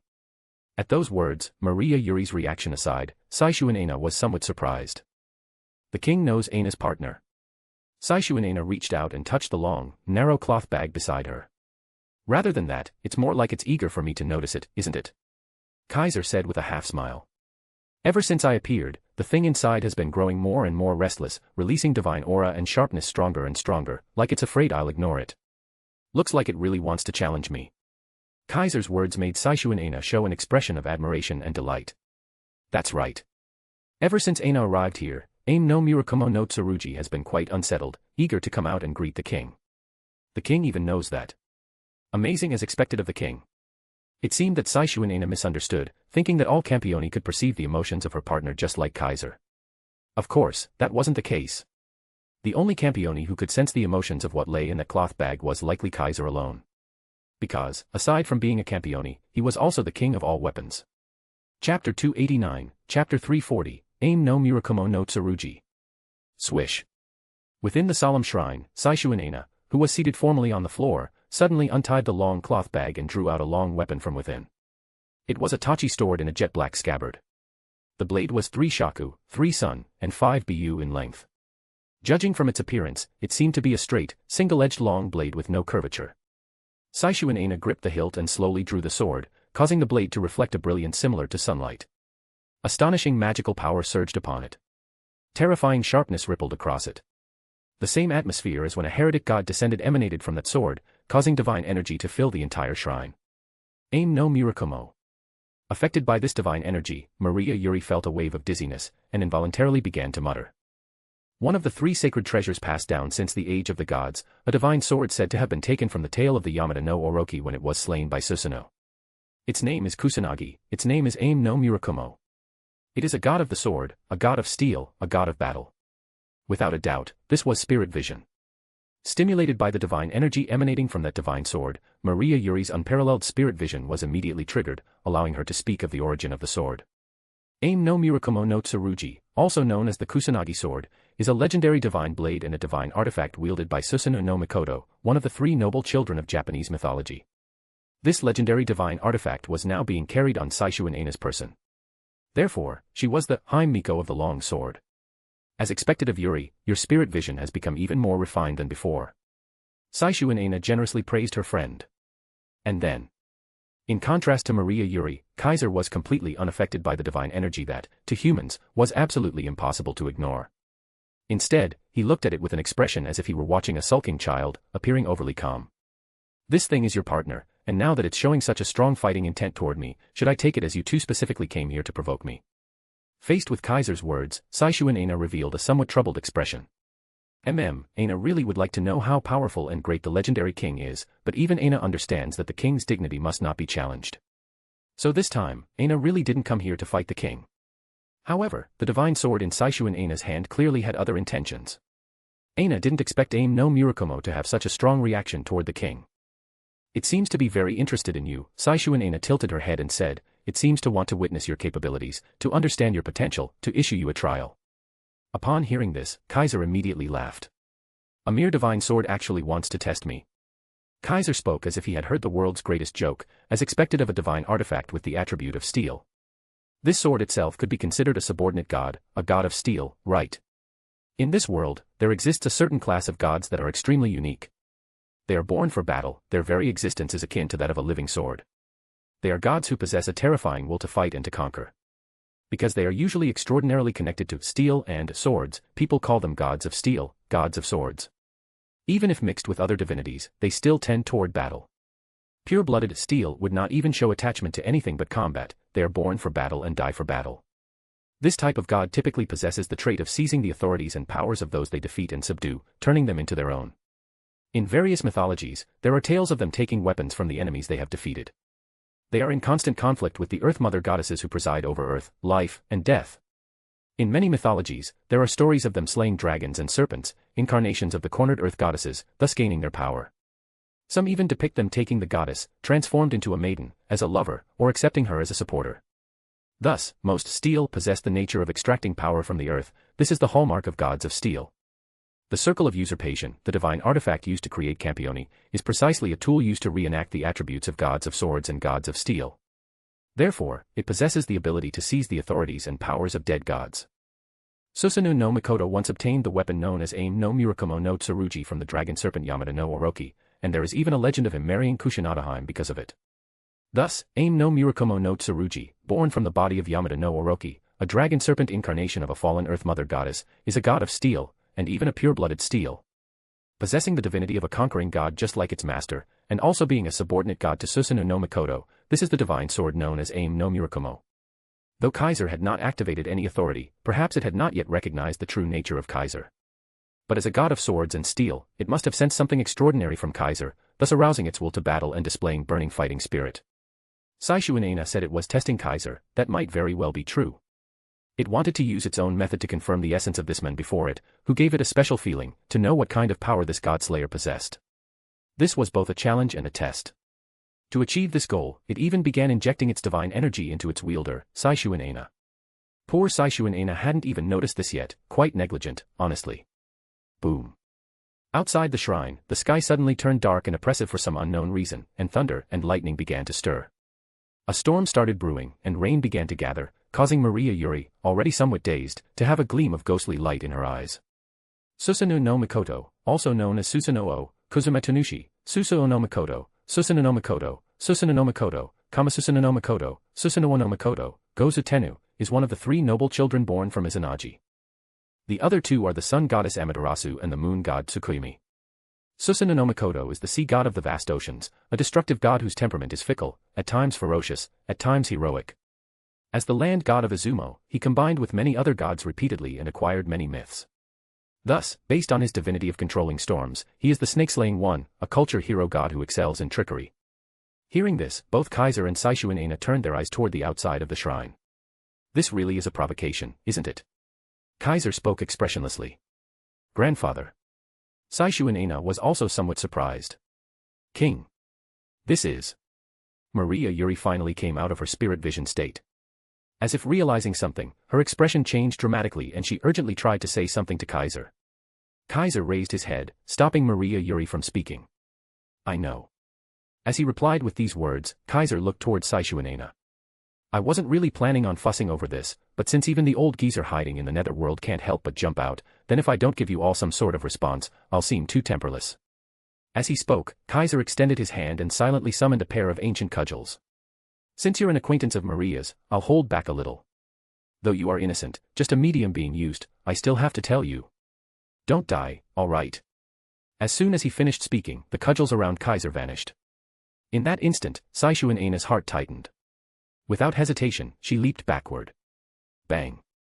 The ancient cudgels instantly appeared in front of Saishu Aina as if through teleportation and slammed into the divine sword she hastily raised, knocking it away. The High Miko of the long sword let out a muffled grunt and was sent flying, smashing through the shrine wall and into the outside. Aina! Maria Yuri cried out in alarm. Kaiser stepped forward, using Shuanpa to instantly exit the front hall of the shrine and appear outside. Boom. A bolt of lightning struck down from the sky, illuminating the pitch-black world. The brewing rain finally began to fall, mixed with fierce winds, forming a storm that engulfed the entire Shikyo shrine. O aim no Murakumo no Tsurugi. The girl's clear and pleasant kotodama echoed in the storm. With my body a sacrifice, I beseech the pacification of the raging soul. Chiba break divine Igaki, transcend now in my name, regret not. To vanquish the savage, bestow your power upon me. The High Miko of the long sword, emerging from the storm, raised the divine sword high. At the effect of the kotodama, the divine sword's appearance began to change. It changed from a straight blade to a curved one. Its blade, which had emitted a holy white light, turned into a black sword seemingly engulfed in pitch-black flames. At the same time, the magical power on Saishu Aina's body disappeared, replaced by explosively surging divine power. Possession right. Maria Yuri, who had run out from the front hall, saw this scene and couldn't help but shout. The possession right, as the name implies, is a technique in which the practitioner acts as a medium to invite another spirit to descend into themselves and thus use their power. As the chief High Miko and the top High Miko of the present day, Saishu Aina possessed the qualification to become a possession right practitioner. Those with this qualification are even rarer than those with spirit vision. And among them, Saishu Aina was the highest level possession right practitioner. Because she summoned the divine spirit of a god. At this moment, a part of the divinity of the god she worshipped, Susanoo no Mikoto, was dwelling within Saishu Aina's body. With a human body, she accepted the power of a god. At this moment, Saishu Aina was the god's representative on earth. Thanks to this, the divine sword, which humans should not be able to wield freely, had now truly become Saishu Aina's weapon. Even though it feels like Grandpa tricked me, it's too late to complain now. A smile full of fighting spirit appeared on Saishu Aina's face. Here I come. Chapter 290, Chapter 341, Big Words, Small Ability. As a spirit channeler capable of summoning divine spirits and using a portion of divine power, Saishu Aina was undoubtedly very powerful. When she activated her spirit descent technique, allowing the spirit of Aim no Murakumo no Tsurugi or Susanoo to possess her, both her physical abilities and magical power would undergo a massive enhancement. To what extent, you ask? To the level equal to that of a demigod or divine beast. In other words, the pinnacle of humanity. Erica's uncle, Paolo Blandelli, the paladin and commander-in-chief of the Copper Black Cross, was at this very realm. Saishu, once she used her spirit descent technique, could reach this realm, thereby becoming even stronger than the prodigious Erika herself. That was why Saishu was known as the #1 High Miko of this generation, the foremost among all High Miko. She herself was the trump card of the Japanese magical community, an existence capable of slaying even divine beasts. If the one who had appeared on Sardinia back then hadn't been Erika, but Saishu instead, she might have been able to fight the boar to a draw, or even slay it. From this, one could imagine just how powerful Saishu truly was. However, when such a powerful spirit channeler faced the most unreasonable demon lord in the world, she was nothing more than an ant. Boom. A whirlwind-clad staff descended from the sky, piercing through the torrential rain, braving the storm, and crashed onto the ground, instantly shattering it. With a thunderous roar, the whirlwind on the staff exploded outward, sending rubble, soil, gravel, and tiles flying, all while launching the High Miko holding the divine sword into the air. Yawa. Like a kite with its string cut, Saishu was blown away from within the storm, crashing heavily into a tree, shattering it on impact. So strong. Her entire outfit torn and ragged, Saishu staggered to her feet. Her delicate face was smudged with dust and dirt, looking utterly wretched. She could no longer remember how many times she had been blown away. She also couldn't remember how many times she had collapsed to the ground. All she knew was, if that whirlwind staff dancing through the storm hadn't deliberately avoided striking her directly each time, her body would have long since been torn apart, utterly mangled. There would have been no way for her to even stand again. This is the power of a king. Though a trace of pain lingered on her face, Saishu still managed to force a smile. Then, a staff wreathed in crackling lightning fell from the sky like a bolt of thunder, slamming down before her. Boom. Accompanied by yet another deafening crash, lightning exploded from the staff embedded in the ground, utterly devastating the area around it, forming a crater, and striking the wavering Saishu directly. Yeah. Her entire body was engulfed in lightning as she screamed, sent flying once more, her skin scorched and blackened. Aina. Maria Yuri, seeing her childhood friend in such a pitiful state, let out a scream of her own. King. I beg you. She tried to plead for Saishu, but was coldly cut off by Kaiser, who had remained standing there, unmoved, the entire time. I already held back. She won't die. Kaiser spoke calmly, as if he hadn't seen Saishu miserable state at all. With a wave of his hand, the two staffs flew back into the air. Yeagrush, entwined in whirlwind, and Aimer, crackling with lightning, divine weapons personally crafted by the god of crafts, danced through the storm, completely unaffected by it. In fact, they seemed to be in their element, agile and natural. I wield this divine blade. Saishu, enduring the pain throughout her body, chanted her Kotodama aloud. Chihaya, shatter gold with me, stand by my side. The divine sword in the girl's hand instantly radiated extraordinary magical power. She raised it high, slashing at the oncoming Yeagrush and Aimer. Bang. The pitch-black divine blade clashed with the ancient-looking staffs, erupting into a shockwave. Saishu was once again blown away. But this time, she quickly stabilized herself and, swinging her divine sword, released gales and lightning. Boom. Boom. Yeagrush and Aimer were instantly blown away by the gusts and struck by lightning. Spinning through the air, they were repelled by Saishu. Oh. Kaiser raised an eyebrow. So that's the ability of Aim no Murakumo no Tsurugi. In the ancient times of this country, the Yamato court had conquered the heretic peoples through sword and army, enslaving the subdued and conscripting them as soldiers, turning their strength into its own. Aim no Murakumo no Tsurugi was the divine relic enshrined by the Yamato court, a symbol of military might and plunder. Combined with the traits of the god of the steel sword, the blade possessed the ability to copy or steal part of an enemy's power or nature, to convert the divine power that harmed the wielder into their own power, or even to steal the wielder's own strength and merge it with their authority to generate new effects.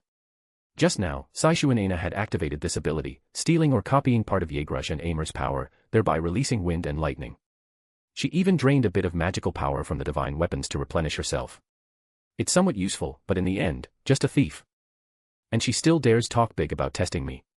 Kaiser's comment was especially biting. Big words, but sadly, small ability. As he spoke, Yeagrush and Aimer flew in from the horizon once more, moving quickly, unleashing gales and lightning, launching a fierce assault. Saishu tried to repeat her trick, using Aim no Murakumo no Tsurugi's ability to steal or copy the divine weapon's power to repel them, but just as she swung the divine blade, the two staffs nimbly evaded, drawing elegant arcs as they dodged the pitch-black blade and launched close-range attacks. Clang. Clang. Clang. Saishu swordsmanship was not inferior to Erika's. She quickly reacted, repeatedly swinging her divine blade to block Yeagrush and Aimer's strikes, but their attacks only accelerated, as though two invisible masters were wielding them against her, driving her back step by step. The staff struck Saishuanena multiple times, landing blows across her body, forcing painful expressions onto her face as she staggered back, yet Yeagrush and Aimer showed no mercy, relentless in their assault, shaking her delicate frame with every hit. Rumble. Above, lightning and thunder intensified, swelling the storm further and further, nearly rivaling the one that had struck Sardinia. King. Maria Yuri, soaked to the skin and unable to even open her eyes in the wind and rain, couldn't move an inch from the shrine gate. She cried out desperately. Please stop. If this continues, the shrine will be destroyed. As a spirit vision user, Maria Yuri sharply sensed that the storm was intensifying, not just because the one who had summoned it was increasing their output, but also because Kaiser was fighting for control over it. Yeagrush symbolized wind. Aimer symbolized lightning. Together, they summoned storms, so Kaiser, too, was a master of storms. He was wresting control of the heavens from the one who had summoned the storm, engaged in a silent battle. In other words, Kaiser never saw Saishuanena as his true opponent. His real fight was with the person behind her, the one pulling strings from the shadows. With Saishuanena on the brink of collapse, and Maria Yuri nearly caught in the aftermath, Kaiser furrowed his brow. Looks like I'll have to get a little serious. So muttering to himself, Kaiser's hand suddenly held a golden sword radiating brilliant light. Buzz. The golden sword suddenly quivered, flew from his hand into the sky, and pierced the dark clouds above. Shing. With a sudden expansion, the golden sword transformed into a massive blade over a kilometer long, and slashed downward, splitting the sky in half. The raging storm that engulfed the land instantly froze, its divine power severed in two by the golden sword, swiftly dispersing. Immediately, the lightning and thunder ceased. The oppressive black clouds scattered. The storm itself vanished without a trace, as though it had been cleaved apart. Boom. On the other side, Yeagrush and Aimer struck Saishuanena at the same time, knocking her to the ground. Cough. Saishuanena could no longer hold on. She coughed up blood, her divine blade slipped from her hand, and the divine power within her began to fade, leaving her unable to rise again. Aina. Soaked through, Maria Yuri couldn't hold back any longer and ran to her side. Kaiser, who had remained motionless this whole time, recalled Yeagrush and Aimer and summoned the golden sword back from the sky. This little greeting gift should be enough to satisfy you, right? As if speaking to an invisible person, Kaiser looked skyward and said this indifferently. And these words, as if imbued with magic, rode the wind, drifting into a world different from the present one. Pwa. In a world wholly distinct from the present, a realm filled with storms, an old man sitting inside a ramshackle wooden hut suddenly spewed blood, his aura rapidly weakening. Honestly. The old man had just been sipping a cup of wine. Now the wine and cup fell to the floor as he wiped blood from the corner of his mouth and chuckled bitterly. Today's godslayers are even more hot-tempered than I am. Chapter 291, Chapter 342, The Hidden Secret. The Netherworld, the boundary of life and immortality. In a mountainous forest space where a storm was raging, a plain wooden cabin sat here, making one wonder if it would be blown away in the very next second. Inside the modest wooden cabin, around an old-style hearth, 3 people were seated. Among the 3, the old man sitting at the head was clearly the owner of this cabin. The old man sat cross-legged, standing at least 180 centimeters tall. He was very tall and wore only a rough kimono, allowing his extraordinarily muscular body, completely unfitting for his age, to be seen clearly. That muscular physique outshone even most burly men, forming a truly robust figure. However, this strong old man suddenly coughed up blood for no apparent reason, startling the 2 people sitting beside the hearth. Master. A gentle female voice was the first to speak, expressing concern for the old man. Are you all right? The one who spoke was a woman dressed in a vibrant 12-layered kimono only worn by noble princesses during the Heian period, possessing a beauty far beyond mortal standards, so beautiful she didn't seem like something from this world. Her pupils were a clear glass blue, her hair was flaxen, and her skin was smooth ivory, exuding an aura of nobility and gentleness, just like a true princess, graceful and beautiful. In contrast, the other person present displayed an utterly harsh demeanor and actually spoke with sarcasm. Is the old man really getting old? Or is he suffering from some incurable illness? How come he suddenly started coughing up blood? This was a person dressed in black monk robes, with dry, shriveled skin, completely devoid of real flesh, like his body had been stripped of all its meat, resembling a mummy. His voice was hoarse, but his aura was not sinister, on the contrary, it carried a sense of enlightenment, like a worldly transcendent, or even a Buddha.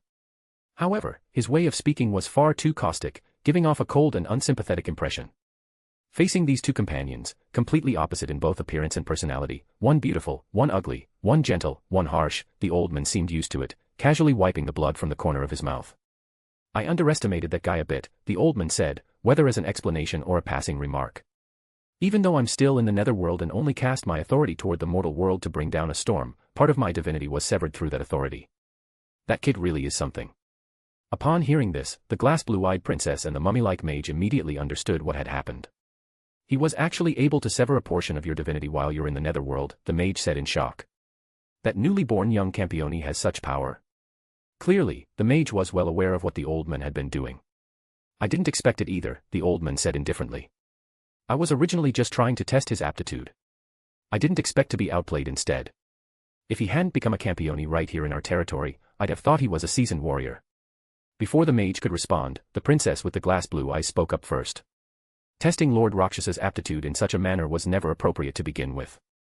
Acting recklessly and bringing about such a result, are you both satisfied now? The glass blue-eyed princess seemed different from the old man and the mage. While she understood what had happened, she clearly did not approve of their actions. Therefore, her exquisitely beautiful face bore a trace of displeasure, yet was ignored by the two. To be able to sever my divinity across the boundary of the life domain, even if it was done using the god-slaying sword, still proves that boy's power is extraordinary. The old man now seemed fine. He lifted his sake cup and resumed drinking as he said this. What a pity. That kid is too mysterious. I don't know where he got the circle of usurpation, and with it, so many powerful divine artifacts. He's just too much of a threat. Otherwise, I really would have liked to meet him and talk face to face. The old man's words again drew a sarcastic response from the mage. From the looks of it, this new Campione has quite the temper. You even deliberately sent your granddaughter to his side to test him. If you meet him in person, he might just stab you to death with that terrifying spear. Though sarcastic, the mage was also subtly advising caution. He was a truly enlightened high monk, viewing things from a broad perspective. Thus, he had already foreseen that a meeting between the old man and the new Campione would not be pleasant. The old man was inherently hot-tempered. Even though he had aged and no longer rampaged around like before, he was still not someone who would easily compromise or swallow his pride. And that new Campione seemed even more hot-tempered than the old man. Just one test had resulted in him injuring the mastermind. If they truly met face to face, it'd be surprising if it didn't lead to a clash. The glass blue-eyed princess thought the same, and thus spoke to dissuade them. Since we already understand Lord Rakshas's attitude, we shouldn't provoke him further, said the glass blue-eyed princess. Gentlemen, we should not take further action. If conflict arises again, we'll be the ones paying the price. To this, the old man made no comment, while the mage redirected his fire toward her. Doesn't the princess worry, the mage provoked deliberately. After all, he became a Campione in this very country, he's far too close to the heretic gods. Besides, he's a Campione deeply obsessed with seeking out gods and utterly loyal to his fighting spirit, a full-fledged god-slaying beast. Aren't you afraid he'll discover the secret we've hidden away and awaken that thing? Or, is that the scenario you actually want to see, princess? Despite the mage's provocation, the glass blue-eyed princess remained unfazed. Can you stop joking like that? She stared at the mage, her eyes brimming with displeasure. None of us want that being to awaken. Isn't that a consensus we've long held? So scary, so scary. The mage, being glared at by the princess, instantly raised both hands in a gesture of surrender and mockingly said, "Don't look at me like that. I was just reasonably speculating." Enough. The old man put down his sake cup, speaking with clear displeasure. I'm the one who got hurt, not you two, so don't spout nonsense in front of me. Right now, we still don't know the true attitude of that newly born boy. Staying vigilant is necessary. The mage is right. Judging from his actions so far, if he finds out the secret of this island nation, it might really lead to the awakening of the heretic god. That secret must remain hidden. It must never be exposed. The mage and the glass blue-eyed princess immediately fell silent. This was effectively an acknowledgement of the old man's handling and a sign of their agreement. The question is, what should we do? The mage rasped. This new Campione is clearly no easy opponent. Unless the old man personally descends to the mortal world, whatever he wishes to do there, who could stop him? I don't think you two need to overreact, the glass blue-eyed princess said. I observe that Lord Rakshasa, while somewhat combative, is not an unreasonable person. Perhaps a peaceful dialogue can lead to a shared understanding. Spare me, princess, the old man shook his head firmly. I really don't want to clash with that boy. That kid already had two dangerous spears. Now he's gotten a terrifying sword from a foreign war god. He's practically becoming the nemesis of the divine. I'm genuinely worried he'll stab me to death with one of those spears if I say the wrong thing. Though I'm old, I'm not ready to return to myth just yet. There weren't many people who could make this man say such things, at least none of the other Campione could. But precisely because he had personally witnessed what Kaiser had obtained, the old man admitted defeat. A Gungnir that guarantees a sure hit victory was already dangerous enough. Now, add a golden sword that can sever divinity. Faced with such a combination of trump cards, what god would rush in just to show off? Even the most hot-headed wouldn't dare. Not just the old men, even the ever-sarcastic mage, who seemed to rebel against everything, said, "If we're really going to negotiate, princess, you're welcome to go yourself. As for us, count us out." Knowing full well how unlikable the two of them were, the mage decisively shoved all responsibility away. "Very well," the glass blue-eyed princess, though a bit helpless, still nodded and said, "If it really comes to that, I will personally invite Lord Rakshasa to the netherworld and discuss the matter." The old man and the mage immediately nodded in agreement. At the same time, Shikio Shrine. Night had already fallen, allowing the bright moonlight to descend from the heavens and bathe the grounds of Shikio Shrine, now somewhat messy after the sudden storm. The grounds of Shikio Shrine were full of pits and scars of destruction. Because it was night, no repairs were being made yet. They'd have to wait until morning to start. In the office building behind the shrine, light shone from the window, illuminating the path at night. In the room that had formerly belonged to Maria Yuri and now belonged to Kaiser, Saishuanena was lying in bed, receiving treatment for her injuries under Maria Yuri's care. "Honestly, you two were being reckless." While tending to Saishuanena's wounds, Maria Yuri grumbled non-stop. "Can't you talk things out properly? Did it really have to come to a fight?" Her tone was filled with dissatisfaction. Chapter 292, Chapter 343, I'm taking this thing. Maria Yuri was indeed very dissatisfied. She still didn't understand, up to this moment, why while they were chatting, Kaiser suddenly ended up fighting Saishuanena. Saishuanena herself, on the other hand, wore an unconcerned expression. Though she lay on the bed covered in injuries, her face was full of smiles. No helping it. Before I knew it, it just ended up like this. With such a statement as her justification, Saishuanena concluded the topic, causing the dissatisfaction on Maria Yuri's face to deepen further. "Then what about you?" Maria Yuri turned toward the doorway, speaking with indignation. "Why did you strike so ruthlessly at a girl you just met, Your Majesty?" The one Maria Yuri was questioning, Kaiser, was standing at the door, leaning against the entrance, not looking into the room, but instead playing with an object in his hand. What Kaiser held in his hand was precisely the divine sword that had previously radiated extraordinary battle aura and shown a transcendent will to fight, aim no Murakumo no Tsurugi.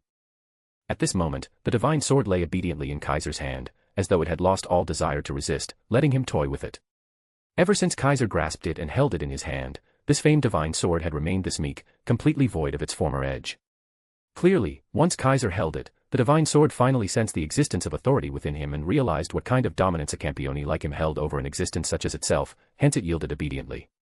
Kaiser, while toying with the divine sword, casually responded to Maria Yuri without even turning his head. "Can't you tell?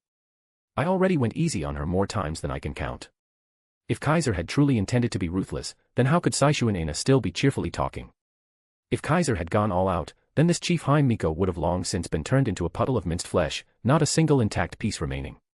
Don't let the merciless strikes of Yegrush and Aimer against the Chief Haim Miko fool you into thinking Kaiser had struck with full force. In truth, had Kaiser truly intended it, Saishuanena wouldn't have even withstood a single blow from the magical clubs.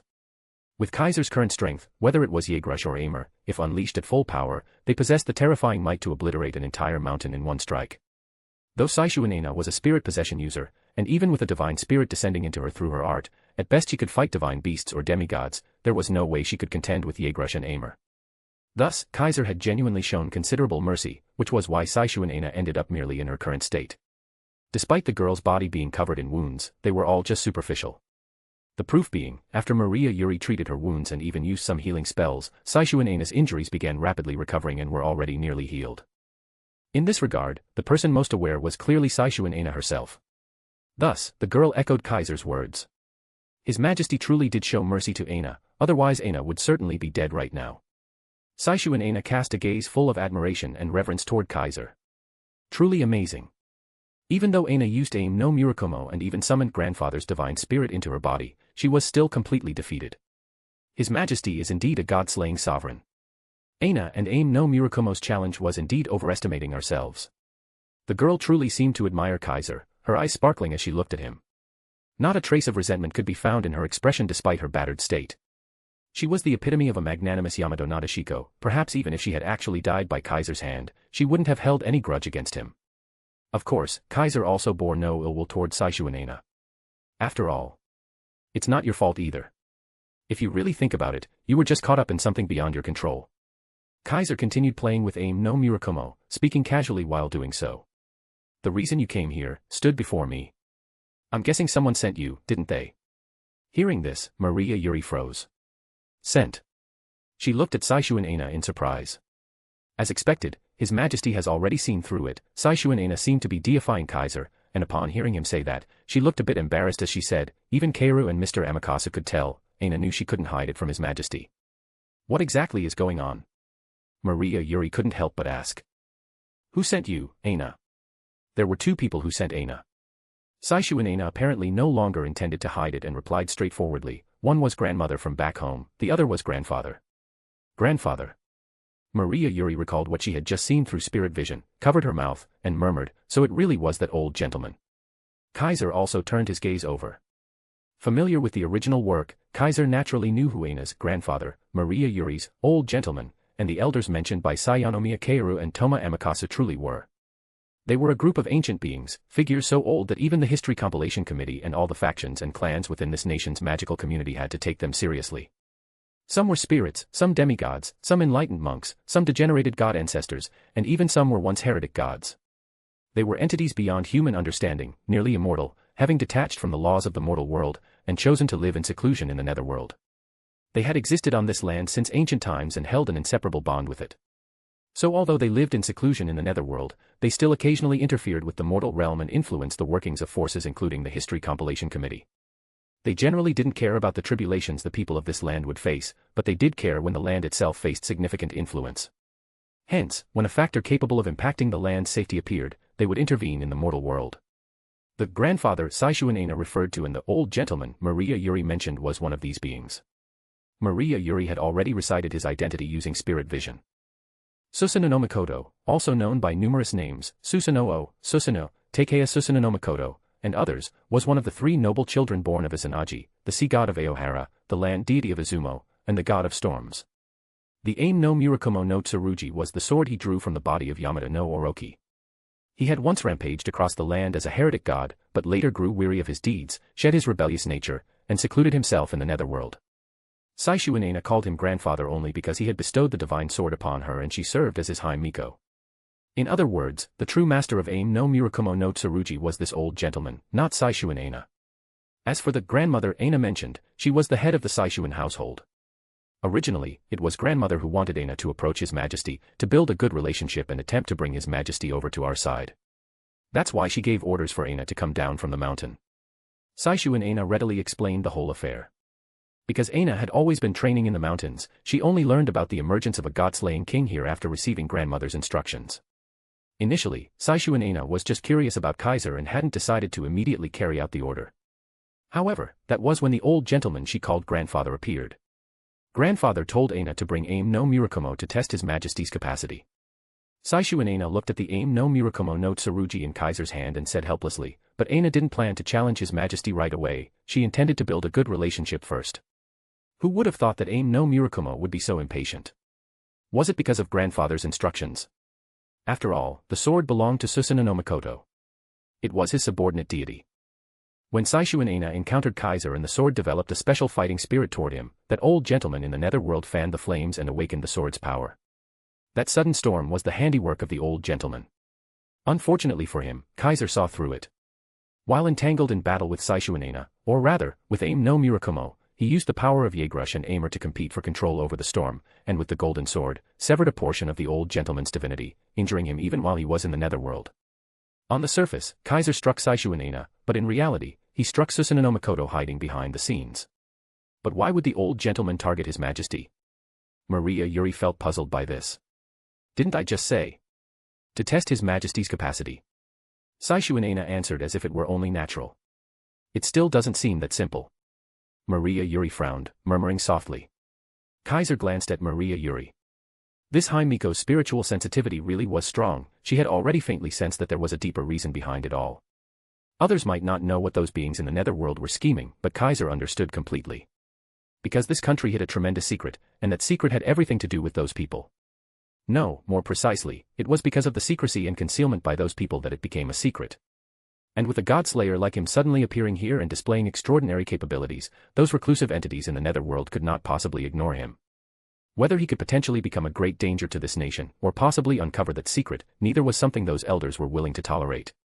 Hence, figures like Susanoo no Mikoto sought to make contact with Kaiser and test him. The result: test and perish. The old men probably never imagined that Kaiser could launch an attack on him from the mortal world, using the golden sword to sever a part of his divinity and injure him. If not for the separation between the realm of life and the realm of immortality by an entire world, the portion of divinity severed wouldn't have been so limited. Aware of all this, Kaiser smiled faintly and said to Saishu and Aina, "In that case, you all should already be mentally prepared for my retaliation, right?" Those elders held considerable status in this nation and great influence, but what did that matter to Kaiser? All he knew was that he had been unjustly suspected, provoked, tested, and schemed against. Any king with a temper, who didn't tolerate being wronged, wouldn't simply let it go. Kaiser considered himself a man of limited patience, so he was genuinely curious whether those people had anticipated his revenge. Though in the end, it wasn't him who suffered, but rather the old gentleman hiding in the netherworld. "Your Majesty." Maria Yuri sensed Kaiser's intent and hurriedly said, "Aina and the old gentleman have already been punished. I beg you to be merciful." Clearly, Maria Yuri was very worried that Kaiser would blame Saishu and Aina. As for Saishu and Aina herself, she appeared completely willing to accept any punishment. Aina did indeed offend His Majesty. Even if it was grandfather's command, or Aim no Murakumo's willfulness, Aina was the one who raised her blade toward His Majesty. Saying so, Saishu and Aina struggled out from the covers and solemnly bowed her head to Kaiser in a dajiza. Aina is prepared to bear His Majesty's wrath. His Majesty may deal with Aina as he pleases, Aina will not harbor any resentment. The girl's open-mindedness, as if she had even put aside concerns for her own life, showed no fear on her face, and even her voice remained so cheerful. "Aina." Maria Yuri immediately looked at her childhood friend with a face full of worry, then cast a pleading gaze toward Kaiser, as if hoping he would show leniency. "I have no intention of blaming you. I said before, you're innocent." Kaiser ignored Maria Yuri's expression and calmly said to Saishu and Aina, "You're already injured anyway. Just take that as your punishment, and we'll call it even." Hearing this, Maria Yuri breathed a sigh of relief, and Saishu and Aina also lifted her head, smiling as brightly as ever. "Looks like Aina doesn't have to lose her life after all. Thank you for your Majesty's mercy." However, just as Saishu and Aina's voice fell, Kaiser spoke again. "But I'm taking this thing." Kaiser raised the divine sword he had been toying with all along and spoke playfully. "It was this guy that challenged me, and the one behind the scenes was also this guy's original owner. So as compensation, this sword is mine now. To be able to replicate or steal part of an opponent's power or properties during confrontation, and to convert the stolen target into the wielder's own, able to fuse with existing authorities and produce new powers, Aim no Murakumo's abilities were indeed interesting. Furthermore, it could absorb power that inflicted harm on the wielder and convert it into its own, able to suppress dragons and serpents, and even possessed anti-magic properties. Kaiser was very curious, if he used it to absorb his own authority or power, what kind of effect would it produce? Therefore, Kaiser intended to take the sword. Chapter 293, Chapter 344, Granting Eternal Affection. In the original story, Kusanagi Gata once borrowed the power of the Aim no Murakumo no Tsurugi to steal his own authority, merging his authority with the sword to produce various different abilities. When he fused the incarnation of the goat with the Aim no Murakumo no Tsurugi, he gained the ability to control electromagnetism, accelerating objects with electromagnetic force and unleashing ultra-high-speed railguns, even turning large-mass objects into mass projectiles launched into space. When he fused the incarnation of the boar with the Aim no Murakumo no Tsurugi, he could summon a giant wild boar clad in black gold armor, transforming it into a divine beast with a body of steel, with its pair of tusks capable of launching like missiles at divine speed. When he fused the incarnation of strong wind with the Aim no Murakumo no Tsurugi, he gained the speed of wind and the destructive power of a hurricane, achieving mobility rivaling teleportation and the ability to sever the flesh of gods.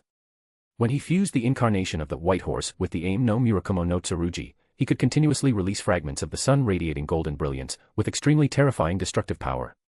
And when he fused the incarnation of the warrior with the Aim no Murakumo no Tsurugi, the summoned golden sword would merge with the Aim no Murakumo no Tsurugi, changing the blade's black color to a dazzling golden hue, and granting the power to sever the threads of fate and cut through even undying and immortal divine tools.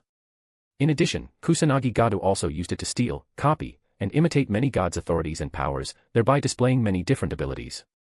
So, don't be fooled by Kaiser belittling the Aim no Murakumo no Tsurugi as worthless. If it had been Susanoo using it instead of Saishu and Aina, the result would certainly have been completely different.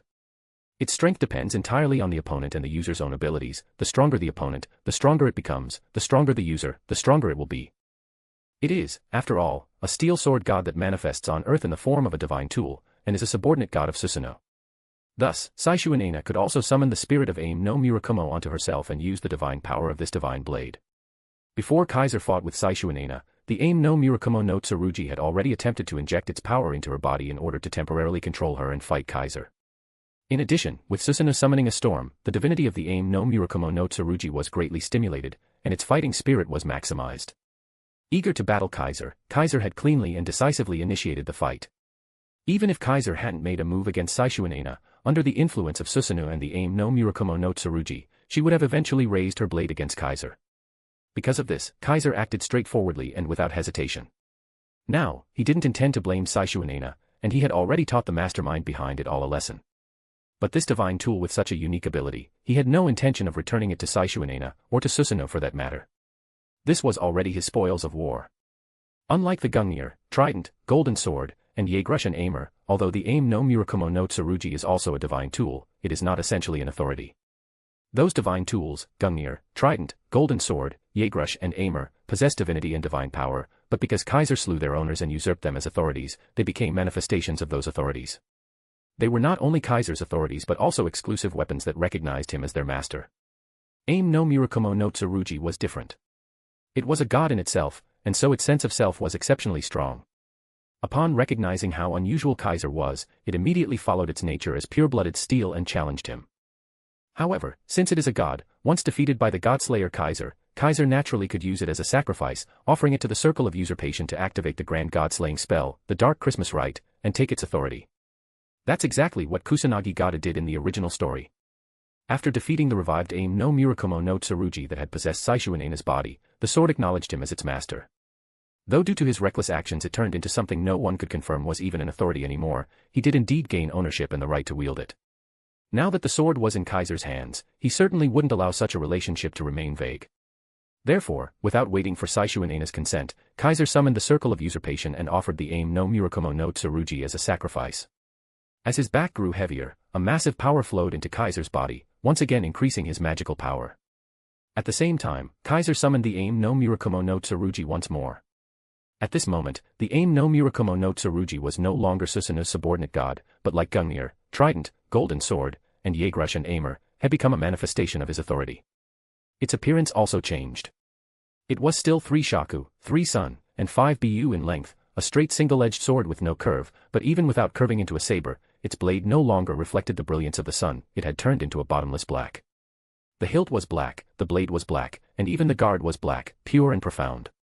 Aim no Murakumo no Tsurugi, also known as Kusanagi no Tsurugi, Kusanagi no Otachi, Tatsuka no Tsurugi, Tsumoha no Tachi, Yatsuka no Tsurugi, Kutsunagi no Tsurugi, etc., is a legendary divine blade.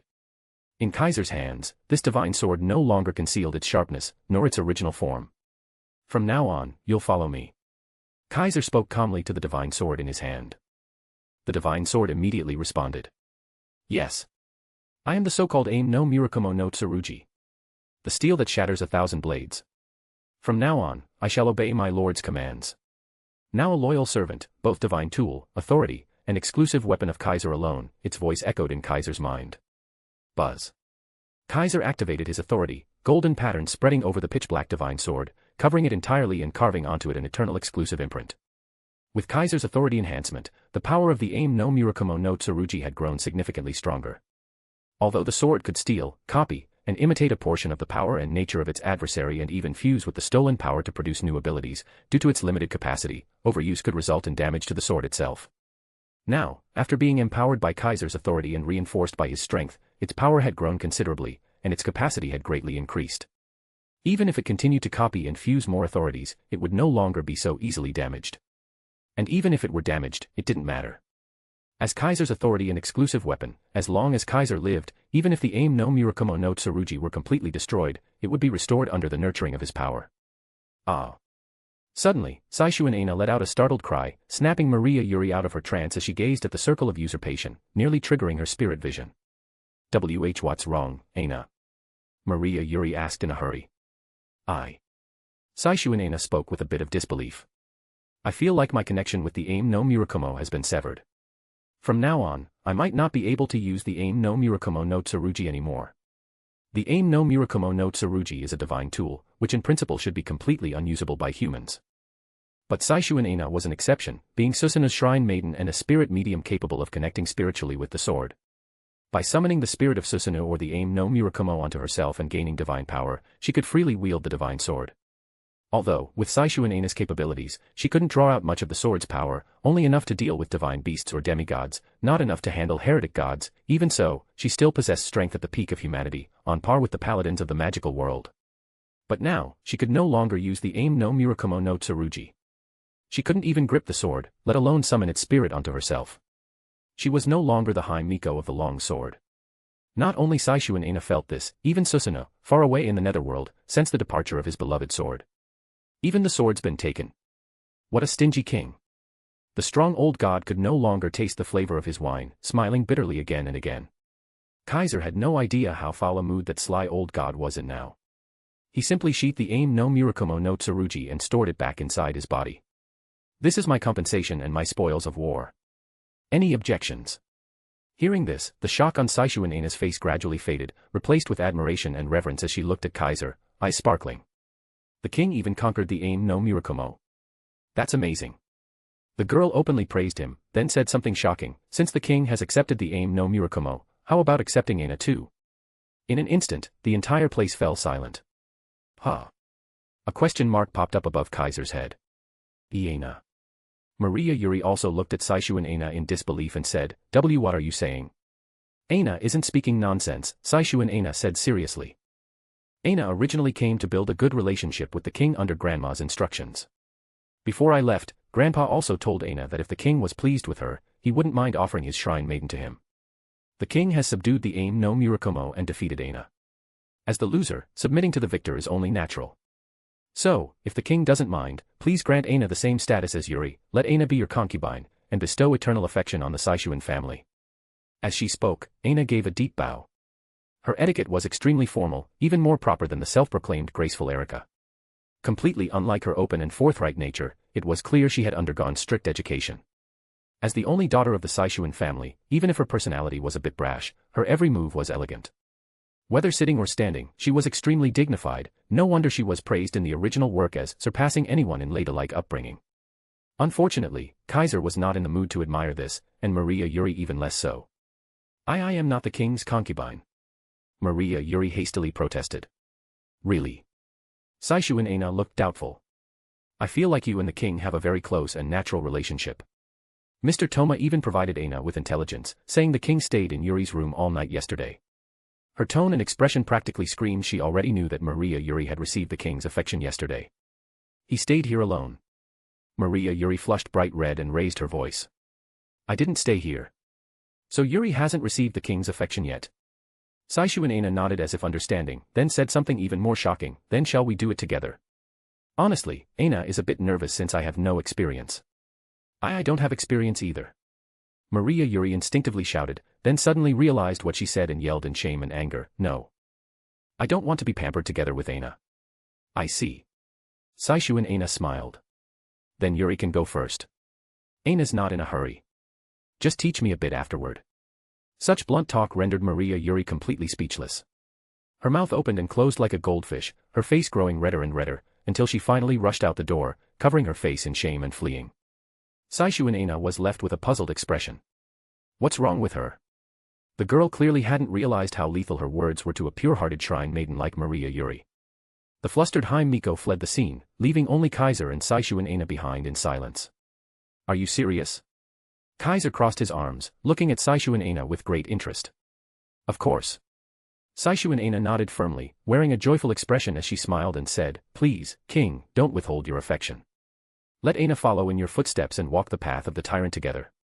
Please accept this loyalty. This wasn't just Saishu and Aina's personal resolve, it was the resolve of the entire Saishuan family. As mentioned before, while many feared God-slayers, just as many wished to follow them and receive their protection. The Saishuan family differed from the Sayanomiya family. The latter, being a family of strategists, were still observing Kaiser, while the former, known for its martial strength, had both political and military reasons to be drawn to a God-slayer. If Kaiser were to accept Saishu and Aina, then the Saishuan family would likely submit as well, becoming the first faction to pledge allegiance to Kaiser. Fully aware of this, Kaiser walked up to Saishu and Aina and lifted her chin. You really want me to favor you? Kaiser spoke with a half-smile. And under his direct gaze, Saishu Aina's pretty face finally turned red. Chapter 294, Chapter 345, No Other Reason. Saishu Aina's personality was actually quite interesting. She was the only daughter of the Saishuan family, educated from a young age in etiquette and manners to near perfection, a young lady destined from birth to be flawless, the ultimate Yamato Nadeshiko. However, at the same time, Saishu Aina was also a top-ranking High Miko, the Miko of Susanoo, and a descending spirit medium. Because she needed to receive divine power and maintain a pure mind and body, she could not stay long in crowded places. She often trained in the mountains, so while she was the ultimate Yamato Nadeshiko, she also seemed innocent and carefree, detached from worldly desires, aware of the evils of the world but without truly feeling them. Naturally, Saishu Aina was also extremely naive regarding matters between men and women. Let alone having any experience, she knew very little, having only been taught some necessary knowledge by the Saishuan family. Thanks to this, Saishu Aina was able to openly request affection from Kaiser, because according to the Saishuan family's teachings, their daughters should offer themselves when needed. Be it for marriage alliances or for battle, the daughters of the Saishuan family should possess this kind of virtue. Naturally, when necessary, she must also become someone's concubine, someone's secondary wife, even someone's private property. Isn't this what a daughter of a great family is supposed to be? Thus, having been educated this way from a young age, Saishu Aina did not feel much resistance toward the instructions of the head of the household, nor did she harbor much resentment toward that old man's arrangements. She was the only daughter of the Saishuan family, the Miko of Susanoo, and the current top-ranking High Miko. As long as there was a need, with her status and position, she was obligated to offer herself, and now was simply the time. But when Kaiser approached her with such an ambiguous gesture, standing so close, Aina, who had never had any experience with men, still became shy in the end. In short, she was a girl with high attack but low defense. Thus, for the first time since her appearance, Saishu Aina retreated. "I'll let Yuri go first. Aina doesn't mind being second." The girl escaped into the bed, covering her head with the blanket. Kaiser couldn't help but laugh and cry at the same time. "With your courage? Second place. I'd say there's no spot for you in third, fourth, or fifth." In that moment, Kaiser thought of that black-haired girl who kept teasing him and scheming to have his children, of the red-haired girl whose first kiss he stole, even of Hinamori Momo, of Karen Tudu. Why does it feel more and more like a crime the more I think about it? Kaiser's mouth twitched slightly. He quickly shook his head to dismiss the strange thoughts. But the more he shook his head, the more he thought. In the end, he even recalled the image of a certain High Miko completely naked last night. Am I going through puberty? Kaiser's mouth twitched even more violently. Feeling that continuing this train of thought would be dangerous, Kaiser quickly sat up. You should focus on recovering first before talking about receiving affection. He left behind those words. I don't want to break you. With that, Kaiser decisively turned around, preparing to leave. Wait. My king. Saishu Aina's voice suddenly rang from behind, causing Kaiser to turn and look. He saw Saishu Aina's eyes peeking out from under the blanket, sneaking a look at him. This is the love nest of the king and Yuri. Aina shouldn't be occupying your bedding. Fortunately, Maria Yuri wasn't present. Otherwise, that sentence would have rendered her completely speechless, blushing, and fleeing once again. Stop worrying about unnecessary things. Kaiser waved his hand tiredly. Just borrow the room and the bedding for now. We'll talk about other things once you've recovered. Without saying more, Kaiser left the room, returning it to silence. Saishu Aina watched Kaiser leave, then after a while, turned over and pulled out her phone. She realized she had to study some necessary knowledge. The administrative building of Shikio Shrine wasn't very big, but it wasn't without other rooms to stay in. Among these rooms, the one Maria Yuri had previously used was the most well-equipped, so Kaiser had occupied it and moved in directly. Now that an injured person had been added, the room with the best accommodation had to be given to her. Under these circumstances, Kaiser began searching for another room, only to run into Maria Yuri midway. Seeing Maria Yuri, Kaiser was stunned. Because in Maria Yuri's hands was a bag full of fresh clothes. Aina didn't say anything weird again, did she? Maria Yuri's face was slightly red, her gaze a little evasive when she saw Kaiser, clearly still concerned about what Saishu Aina had said. What do you think? Kaiser didn't answer directly but asked back teasingly. Based on your understanding of that girl, what do you think she'd say? I don't know either. Maria Yuri shrank her head a little and softly said to Kaiser, that person is just like that. Despite having received impeccable education from the Saishuan family, she often says strange things because she's lived so far from the normal world. So.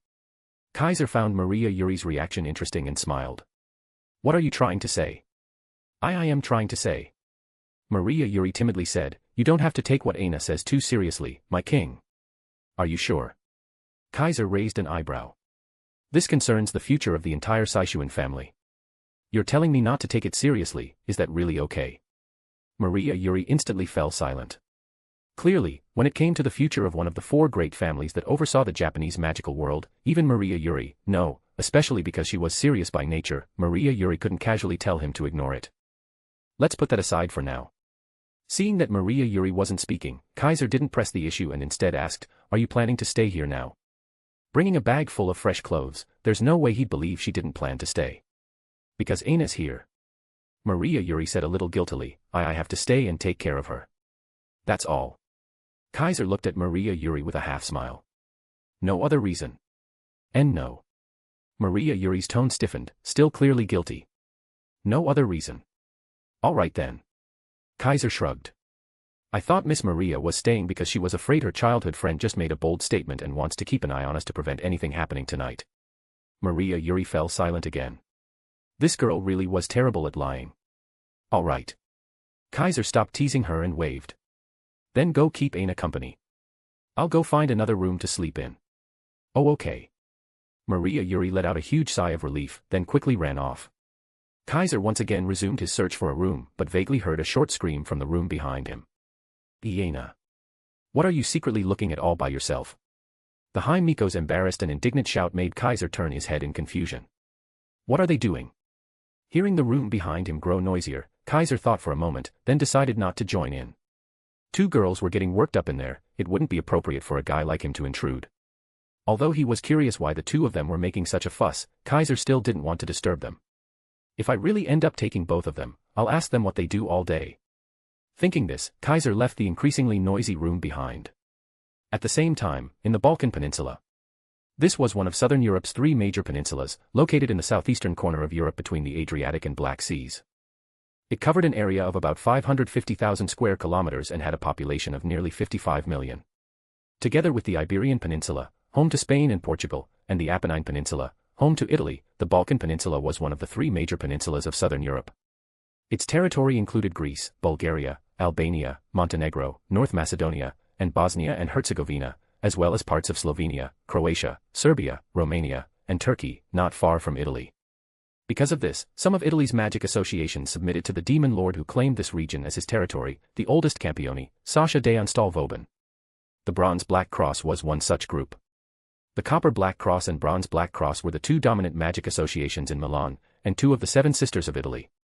Logically, as Italian magic associations, the Bronze Black Cross should have submitted to Italy's king, Salvatore Doni, who was the leader of all southern European magic associations. However, although both were based in Milan, the Bronze and Copper Black Crosses were rivals. Moreover, the leader of the Bronze Black Cross was from the Kranjkar family, a name as famous as the Blandelli family. For several generations, the Kranjkars had served Marquis Vauban and were his devout followers. Thus, the Bronze Black Cross distanced itself from Italy's allied leader and chose to increase its influence by staying at Marquis Vauban's side. Liliana Kranjkar was the one carrying out this policy. She was the eldest daughter of the prestigious Kranjkar family in the magic world and a great knight of the Bronze Black Cross. Everyone in Italy's magic world knew that Milan had two prodigies. At the age of 12, they both became official knights of their respective associations. Before even turning 16, they had each become great knights, superior in both swordsmanship and magic, geniuses with promising futures. One belonged to the Copper Black Cross, the other to the Bronze Black Cross. They were destined to be rivals, destined to be enemies. And compared to Erika Blandelli, who was still striving to earn the title of Diavolo Rosso, Liliana Kranjkar had already been granted the title Fairy Knight. At this moment, this knight, who matched Erika in both talent and strength, stood atop a castle tower. This girl, who had just turned 16, possessed the beauty of a Western doll. Her slender figure was dressed in a long-sleeved black t-shirt and a short ruffled skirt. She wore black tights and a blue cape, giving her a striking appearance. Her beauty rivaled Erika's, but the two were entirely different types. If Erika's beauty was that of a refined noblewoman, elegant and seductive, then Liliana's was like a fairy, natural, fresh, cold, and enchanting. Born of a noble family, beautiful, and full of potential, no matter where she went, such a girl would always be welcomed and pursued by men. But at this moment, this girl knelt on one knee, bowing her head to the demon lord seated on the throne. Liliana Kranjkar of the Bronze Black Cross, here at your summons, my king. The one she served was a foreign old man. He had neatly combed silver hair and a clean-shaven face, dressed in a well-tailored suit, looking every bit the gentleman. His face radiated intelligence, his tall and thin frame showed no weakness. He sat straight with perfect posture. But despite his proper appearance, his expression was arrogant, haughty, dangerous, and fierce. Yes, just like a wolf. The granddaughter of Kranjkar, huh? The aged wolf king, Sasha Deonstal Vauban looked down at Liliana and chuckled. Didn't expect this. I only said I needed a subordinate to help manage some affairs, and the Kranjkar family actually sent their most prized daughter. Quite serious of them. The Marquis's words were met with a straightforward response from the girl. Since it is the king's request, it must be carried out with full effort. That is what my grandfather told me. The girl's cold voice did not earn the Wolf King's praise. Instead, he looked rather disinterested. Your grandfather is a shrewd man, but still boring. A guy who only knows how to flatter isn't worth as much as a stray dog that bares its fangs at me, at least in my eyes. Marquis Vauban's eyes glinted. I prefer wolves, ones who hide their fangs and are always ready to pounce. Girl, you seem to have that potential. Much better than your grandfather. You'll do. You'll be my subordinate. Come with me, to the far eastern island nation. Chapter 295, Chapter 346, The Ancient Kings. The island nation of the Far East. Naturally, Liliana wouldn't be unaware of where that was. Although it was a place extremely distant from the European magical world, something akin to a remote backwater for someone like her who hailed from a proper noble lineage, in recent times, it had entered the view of various mysterious factions from all around the world. The reason was simple, because there, a king was born. It was said he was not a native of that country, but rather someone from the same homeland as that demonic cult leader. And now, the oldest demon lord had declared he was going there. Liliana could already foresee how much upheaval this journey would cause. Is the Marquis planning to visit the young fellow countryman?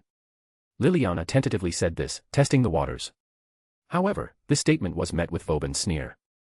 He's merely a brat who hasn't even been a king for a full month yet, not worthy of a personal visit from me.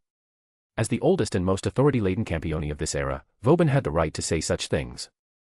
I heard he killed 2 gods simultaneously on Sardinia, and even fought with that bastard Salvatore, didn't he? Vauban seemed somewhat interested and continued, to achieve that so soon after becoming a king is indeed praiseworthy. To prevent a repeat of what happened 4 years ago, I've decided to act in advance this time. But if you expect me to personally pay him a visit, that kid's not qualified yet. 4 years ago. Marquis Vauban's words inevitably stirred some bad memories in Liliana. Mainly because that particular point in time was not one she could easily overlook. Back then, a new king was born in Italy, and the ancient king before her had also gathered a group of High Miko to hold that horrific summoning ritual. And unfortunately, Liliana had been among them, one of the few, like Maria Yuri, who narrowly escaped with her life. Do you intend to restart the ritual from that time? Liliana didn't lift her head, but her voice had grown heavy. Indeed.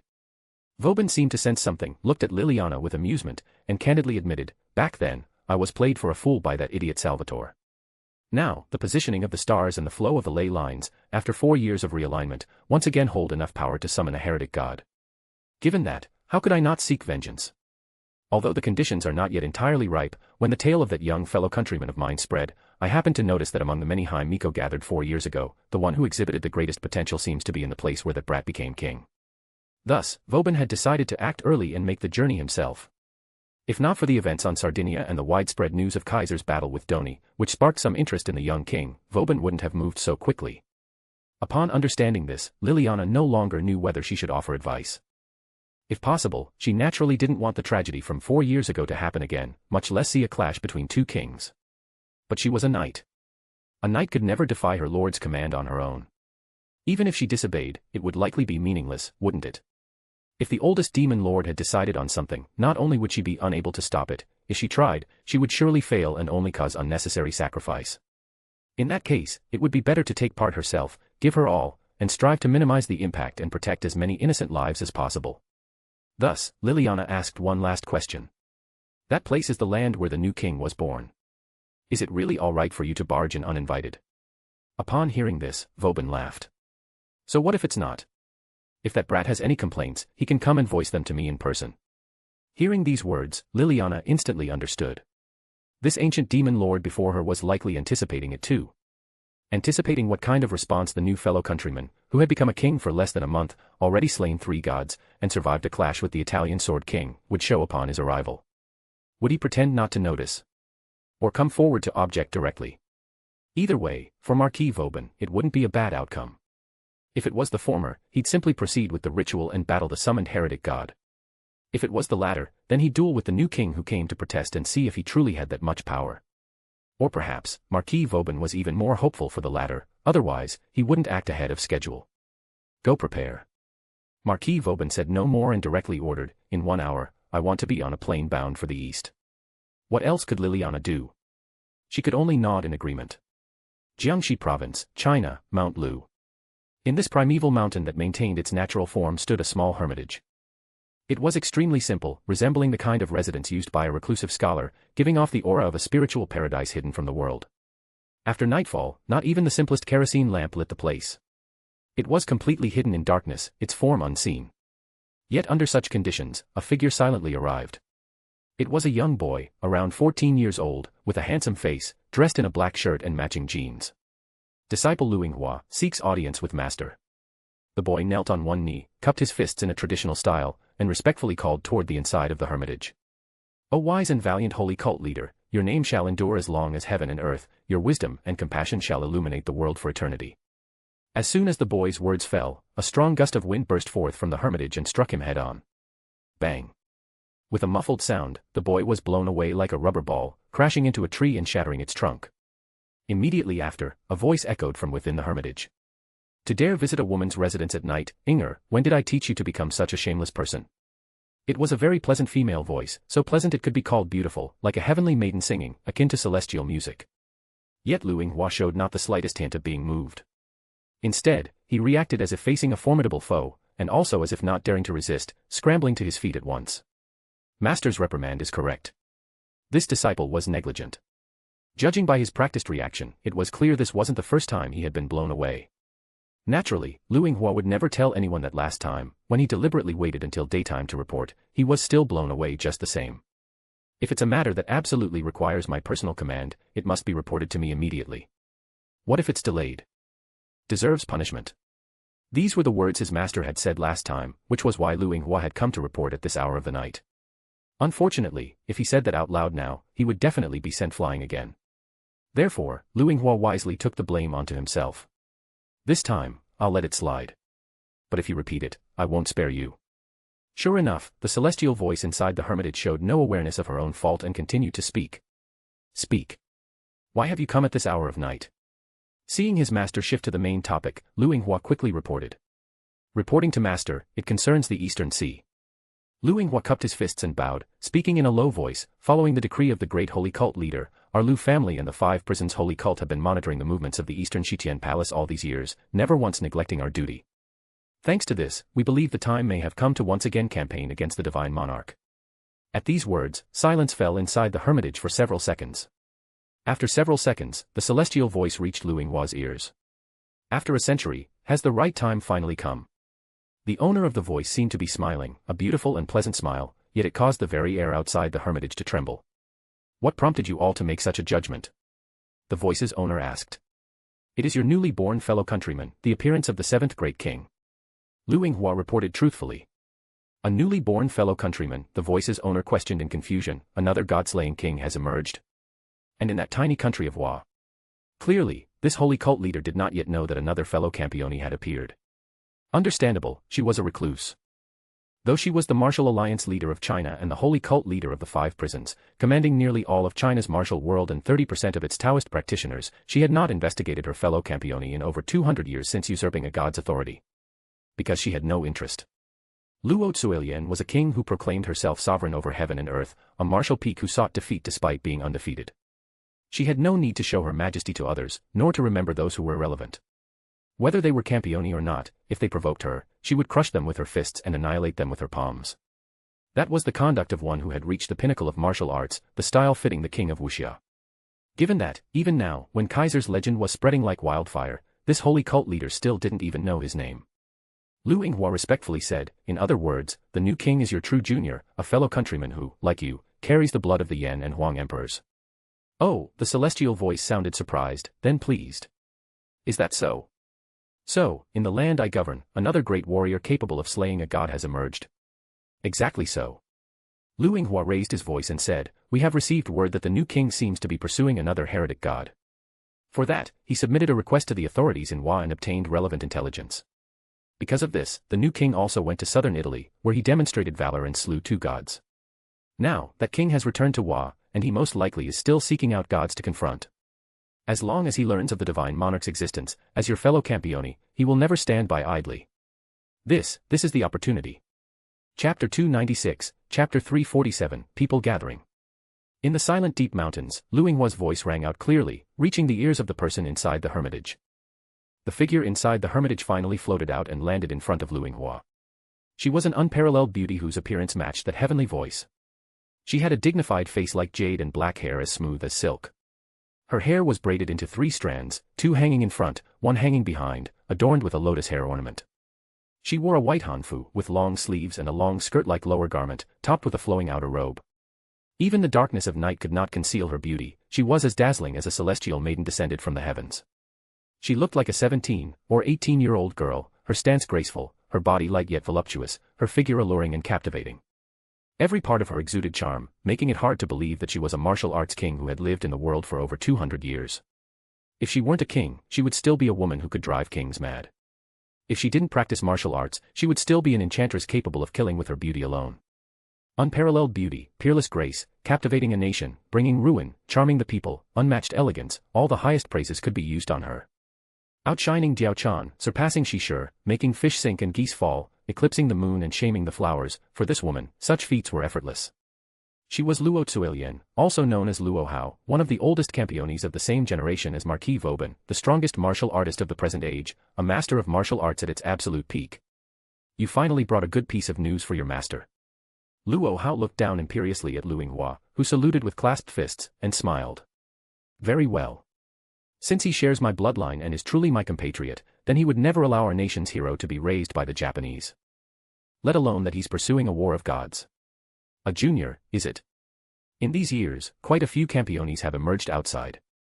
But indeed, only this one can be called my compatriot and junior. As she spoke, Luo Hao raised her hand and questioned Lu Yinghua. Then, the appearance of my junior, how does that become a chance to defeat the Divine Lord? Even she had found herself helpless against this for a full century. Luo Hao didn't believe that something she had been unable to accomplish could be done by this newly emerged compatriot. Unless, the other party possessed some special authority. As expected. The Taoists monitoring Japan reported something to me, Lu Yinghua said respectfully with his head bowed. With the help of spirit vision, the Taoists saw the new king wield a dazzling golden sword. Taoists were the orthodox term for those who studied various magical arts and techniques passed down in China since ancient times. Just like how there were knights in Europe, in China there were professions known as martial artists, Taoists, and Taoist priestesses. Martial artists were those who manipulated qi, magical power, cultivated inner strength, qi, and could not only use magical power to cast magic or techniques but also empower their martial arts, enhancing the power of their moves. Taoists and Taoist priestesses were the spellcasters. Besides being the #1 martial artist under heaven, Luo Hao was also a Taoist priestess well versed in spells and techniques. As for spirit vision, as the name implied, it allowed the user to see over great distances, letting them grasp what was happening in faraway places even if they were not physically present. Lu Yinhua's Lu family managed the martial underworld, that is, the Black Society. Their main house was in Hong Kong, but they also had bases in Shinjuku and Ikebukuro, and even owned buildings in Akihabara running maid-themed businesses. Of course, those businesses were only a front for the public. These bases always had Lu family personnel engaged in various occult-related matters. When Kaiser clashed with Susanoo, the Aim no Murakumo no Tsurugi, Saishuinena, and others at Shikyo Shrine, some of the Taoists and Taoist priestesses operating locally, who had spirit vision, noticed the scene and saw certain things. Combining this with the report that among the gods slain by the other party in Sardinia was said to be a god of victory from ancient Persia, Lu Yinghua reasonably suspected that the golden sword was an authority usurped from Varathragna. Of course, that wasn't the main point. The point was, according to the spellcaster's observations, that golden sword seemed capable of striking entities within the netherworld. If it can strike entities in the netherworld, then it won't be helpless before the divine restraint. After all, the divine lord resides in the corridor of the netherworld. Therefore, this disciple boldly speculates that once this new king from your homeland learns of the divine lord's existence, he will definitely be able to breach the Western Paradise Palace. Lu Yinghua spoke reverently. Of course, this is merely this disciple's reckless speculation. Whether it will succeed or not can only be determined by you, master. That was why Lu Yinghua had come in the middle of the night to disturb Luo Hao. He knew all too well how much his master detested seeing the hero of her nation being raised by Japan. A century ago, his master had also invaded the Western Paradise Palace, but ultimately returned with nothing. Yet in the century since, she had never given up on attacking the Western Paradise Palace, never given up on rescuing her nation's hero. Thus, led by the Lu family, the five-prison sacred cult that served the king of Chinese martial artists had been monitoring the Western Paradise Palace, watching that eastern island nation, seeking the right moment to fulfill Luo Hao's long-held wish in one stroke. Now, that moment seemed to have come. Understanding the gravity of the matter, Luo Hua had come to report. A sword that can strike the netherworld. Luo Hao mused for a moment, then nodded and said, "It's not entirely impossible. Inger, go to Japan yourself. Appropriately guide my compatriot. Let him know of the Western Paradise Palace's existence. Let him try. Remember, you must maintain respect. The other party is not only a king equal to me but also a junior from the same land. If you disgrace yourself before him, be prepared to offer your penitence with thorns." This penitence with thorns was no metaphor, it was the real deal. When Luo Hua was young, he had tried it once, bare-chested, with cursed thorn rods strapped to his back that grew heavier and caused constant pain. He started climbing Mount Lu from its foot all the way to the summit. At that time, it had taken him 3 full days and nights to complete the penance. By the end, half his bones were broken and his back was a bloody mess. If he hadn't sustained himself with qi, he would have died. And even in such a pitiful state, his master made him lie in bed for several days to thoroughly reflect on his sins before granting him spiritual elixirs for recovery. Ever since then, Luo Hua strove to do his best in everything. No matter how small the task, he would be cautious again, never daring to make even the slightest mistake. Now that he was grown, if he had to offer penitence again, given his master's personality, the intensity would never be the same as when he was a child.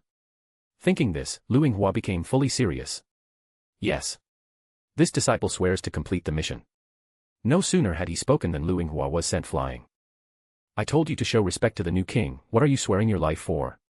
Are you saying you don't think you can complete the mission and plan to die in apology in advance? How could I have such a useless disciple?" Luo Hao looked furious, full of disappointment. Dangling upside down from a tree branch, Luo Hua fell into deep silence. "This is too hard for me." That night, not only did ancient Campiones begin to take action, even some unknown beings began to move. On an unnamed island, at the stormy coastline, a child stood alone. It was a beautiful girl around 12 or 13 years old.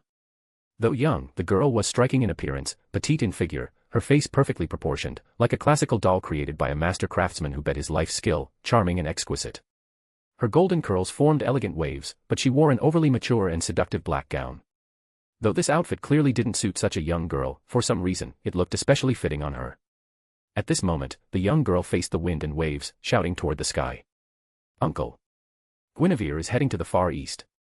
In response to her cry toward the empty sky came a voice unheard by ordinary people, as if it echoed from the back of the world. "Why so suddenly?" Hearing this, the girl responded firmly. "Our lord, the last king, very likely slumbers at the end of the east." Upon hearing this, a dark silhouette appeared on the water's surface not far ahead. The shadow resembled a reflection on the water. Even though there was no one on the water, it appeared there as if it belonged. "Our lord at the end of the east, this is the final possibility you arrived at after years of fruitless searching." The shadow on the water spoke faintly. "Yes." The girl's voice turned somber. "Guinevere has searched the world under Uncle's protection, even creating the myths of our lord and uncle, crafting the tales of King Arthur and Lancelot. But in the end, we found nothing. The end of the east is a place I have rarely set foot in. And now, the 7th Campione has been born there. For some unknown reason, multiple Campiones are drawn to that land. Even the old man hidden in the netherworld has been watching over it. So, Guinevere must go see for herself." Upon hearing her words, the shadow on the water gave a slight nod. "Then go and see. I hope traces of our lord will appear in that land." With that, the reflection vanished from the water. "Yes, uncle." The girl, Guinevere, immediately vanished like a phantom, heading toward the end of the east. Chapter 297, Chapter 348, Does this count as living off a woman? A night of unrest in every sense quietly slipped away. The next day, just as dawn broke, the priests of the Shikyo shrine began their work, starting the cleanup and recovery efforts for the mysterious destruction that had occurred on the shrine grounds. They could be considered part of the world of sorcery. Although they didn't know what had happened last night, they were clearly aware of their roles, knowing what was theirs to do and what was not. Thus, the priests simply went about their tasks in silence, slowly restoring the Shikyo shrine to its original state. Meanwhile, in the shrine office, the 3 people, Kaiser and the 2 girls, had all woken up. "Here, breakfast." Inside the living room, Maria Yuri placed the prepared breakfast on the table and called Kaiser and Saishu and Aina over to eat. "Wow. Smells so good." Saishuanena was the first to sit down, yet her posture didn't come off as impolite, her movements and sitting position were all very graceful. However. Iena. There's a man here. Hurry and put on your clothes. Maria Yuri shouted in embarrassment and slight panic. Looking closely, Saishuanena's attire was indeed somewhat improper at the moment. Her upper body wore only a sleeveless undershirt, and her lower half had on thin pajama shorts, not dignified attire at all. Still, while it wasn't dignified, she wasn't exactly exposed either. Kaiser glanced sidelong, and all he could see was a delicate body cloaked by thin fabric, yet the delicate body was undeniably alluring. Saishuanena, this girl's figure was also on the slender side, but where curves were meant to exist, they did. Her proportions were stunning. Especially with only a thin layer of clothing in between, her beautiful body lines were clearly visible. Maria Yuri looked at Saishuanena's body with a trace of envy and awe in her eyes. Saishuanena herself was completely unaware. Holding her chopsticks and bowl, she casually said, "It's no big deal. This body is meant to be offered to the king anyway. Letting the king see it now doesn't count as a loss." An impressive, and powerful, justification. Kaiser nodded unconsciously. What shameless things are you saying? Maria Yuri shot Kaiser a glance and quickly turned to Saishuanena. A proper young lady who isn't married shouldn't behave so inappropriately. Hurry up and get dressed. This counts as inappropriate. Saishuanena looked down at herself, sounding puzzled. But what you saw last night was way more. Ah! Maria Yuri suddenly shrieked, cutting off Saishuanena mid-sentence, her face turning beet red. You're not allowed to talk about last night. Eat your food already. At that, Kaiser raised an eyebrow. What did you two do last night that can't be talked about? Kaiser glanced at Maria Yuri, then at Saishuanena, suspicion all over his face. Looks like it's something I'm not supposed to know. Saishuanena opened her mouth, about to speak, when Maria Yuri physically stopped her. Try this. I made it specially this morning. Maria Yuri's face was red to the point it looked like it might start bleeding. She was both desperately trying to stop Saishuanena and clearly terrified that she'd say something shocking again, all while turning to Kaiser. You too. You try this. Maria Yuri kept serving food, one moment feeding Saishuanena, the next feeding Kaiser, completely unaware she was using the same pair of chopsticks, effectively causing an indirect kiss between Kaiser and Saishuanena. Delicious. Naturally, Saishuanena didn't notice anything. After being fed a few bites, her eyes sparkled on the spot. Yuri's cooking is still as delicious as ever. No wonder she was chosen as the king's first concubine. Marrying you will surely bring blessings. Saishuanena no longer let Maria Yuri feed her and began eating on her own. Over the past 6 months, Saishuanena had been training deep in a spiritual land in the mountains. She maintained her spiritual purity, kept her body and mind clear, and honed her swordsmanship, striving to surpass her physical limits and reach a state of no mind. For that purpose, she had been living a grain-free diet, consuming only wild fruits and mountain vegetables. Her training was far more rigorous than that of an ordinary High Miko. To her, Maria Yuri's cooking was practically a divine delicacy. It is really good. Kaiser stopped paying attention to what happened last night and nodded in agreement with Saishuanena's praise.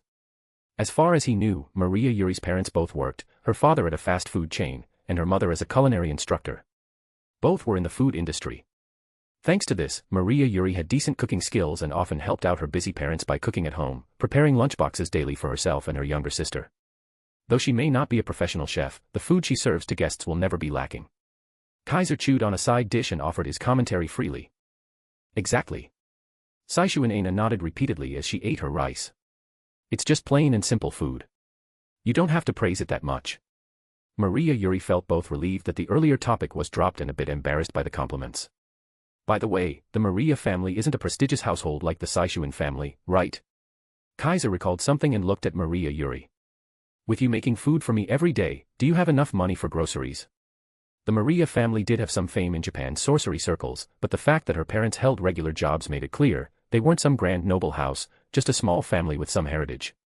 Maria Yuri was indeed the High Miko of Musashino, but was that role even salaried? He was just freeloading like this, was it putting a strain on her finances? Kaiser let his mind wander on such thoughts. It's just cooking for 1 or 2 extra people. It's no big deal. Maria Yuri shook her head and said, besides, Kaoru already called yesterday. She said all of the king's expenses in this country will be fully covered by the Sayanomiya family. If the king ever needs anything, Aina can also speak with her family. Saishuanena smiled adorably at Kaiser and said, in terms of wealth, the Saishuan family won't lose to the Sayanomiya family. Whatever the king needs, just give the word. The Sayanomiya family and the Saishuin family. Two of the four greatest families in Japan's sorcery world had just become his personal sponsors. Did this count as living off of Maria Yuri and Saishuin Aina? Kaiser bit into a meatball, his expression turning strange. Forget it. A meal or two is fine, but I'm not interested in being raised long-term by others. Kaiser shook his head at the two girls and said, the Sayanomiya and Saishuin families aren't my subordinates. Mooching off them in such a dignified way, leave that to other Campione. Then the king might as well just accept the Saishuin family, Saishuin Aina said, speaking around her chopsticks. I said it yesterday too, whether it's Aina or the Saishuin family, we both want the king to take us in. I'll think about it. Kaiser said calmly, while I don't mind recruiting some subordinates, taking in an entire faction is something that needs careful consideration. If he planned to stay in this world for the long term, it would certainly be necessary to absorb some factions to handle various errands for him. But he didn't yet know how long he'd remain in this world, so there was no need to make a decision too hastily. For now, Kaiser only needed a few capable subordinates to maintain contact with the outside world. Take Erika, for example, with her around, moving around Italy was undeniably convenient. The Saishuin family wielded great influence in this country. While they might not control an official authority like the History Compilation Committee, as the Sayanomiya family did, they were still a comparable power with sway in both politics and the sorcery world. Kaiser didn't want to get too close to the History Compilation Committee, it would tie him to the country. But taking in the Saishuin family might not be a bad idea. With that in mind, Kaiser looked at Saishuin Aina. By the way, how's your injury? Kaiser sized up Saishuin Aina's whole body. All healed. Saishuin Aina set down her bowl and chopsticks, stretched her body, and smiled brightly. Yuri's magic was very effective. Aina only suffered some surface wounds. One night was enough to recover. As she said this, Saishuin Aina looked a bit regretful. Too bad Aim no Murakumo no Tsurugi no longer acknowledges me. I can't use the divine blade anymore. My power is going to drop quite a bit. For the High Miko of the long sword to lose her divine blade, this was no joke. After all, Aim no Murakumo was a divine weapon. With it in hand, even when facing a heretic god, one wouldn't be entirely helpless. If used properly, it could even weaken a heretic god and potentially seal them. Having it or not made a huge difference for Aina. Of course. Even without Aim no Murakumo, don't you still have spirit descent? Maria Yuri offered comfort. With the guardian spirit of the old men, even if your power drops, Aina should still be able to keep her place as the top High Miko. True. Saishuin Aina was very open-minded and immediately perked up.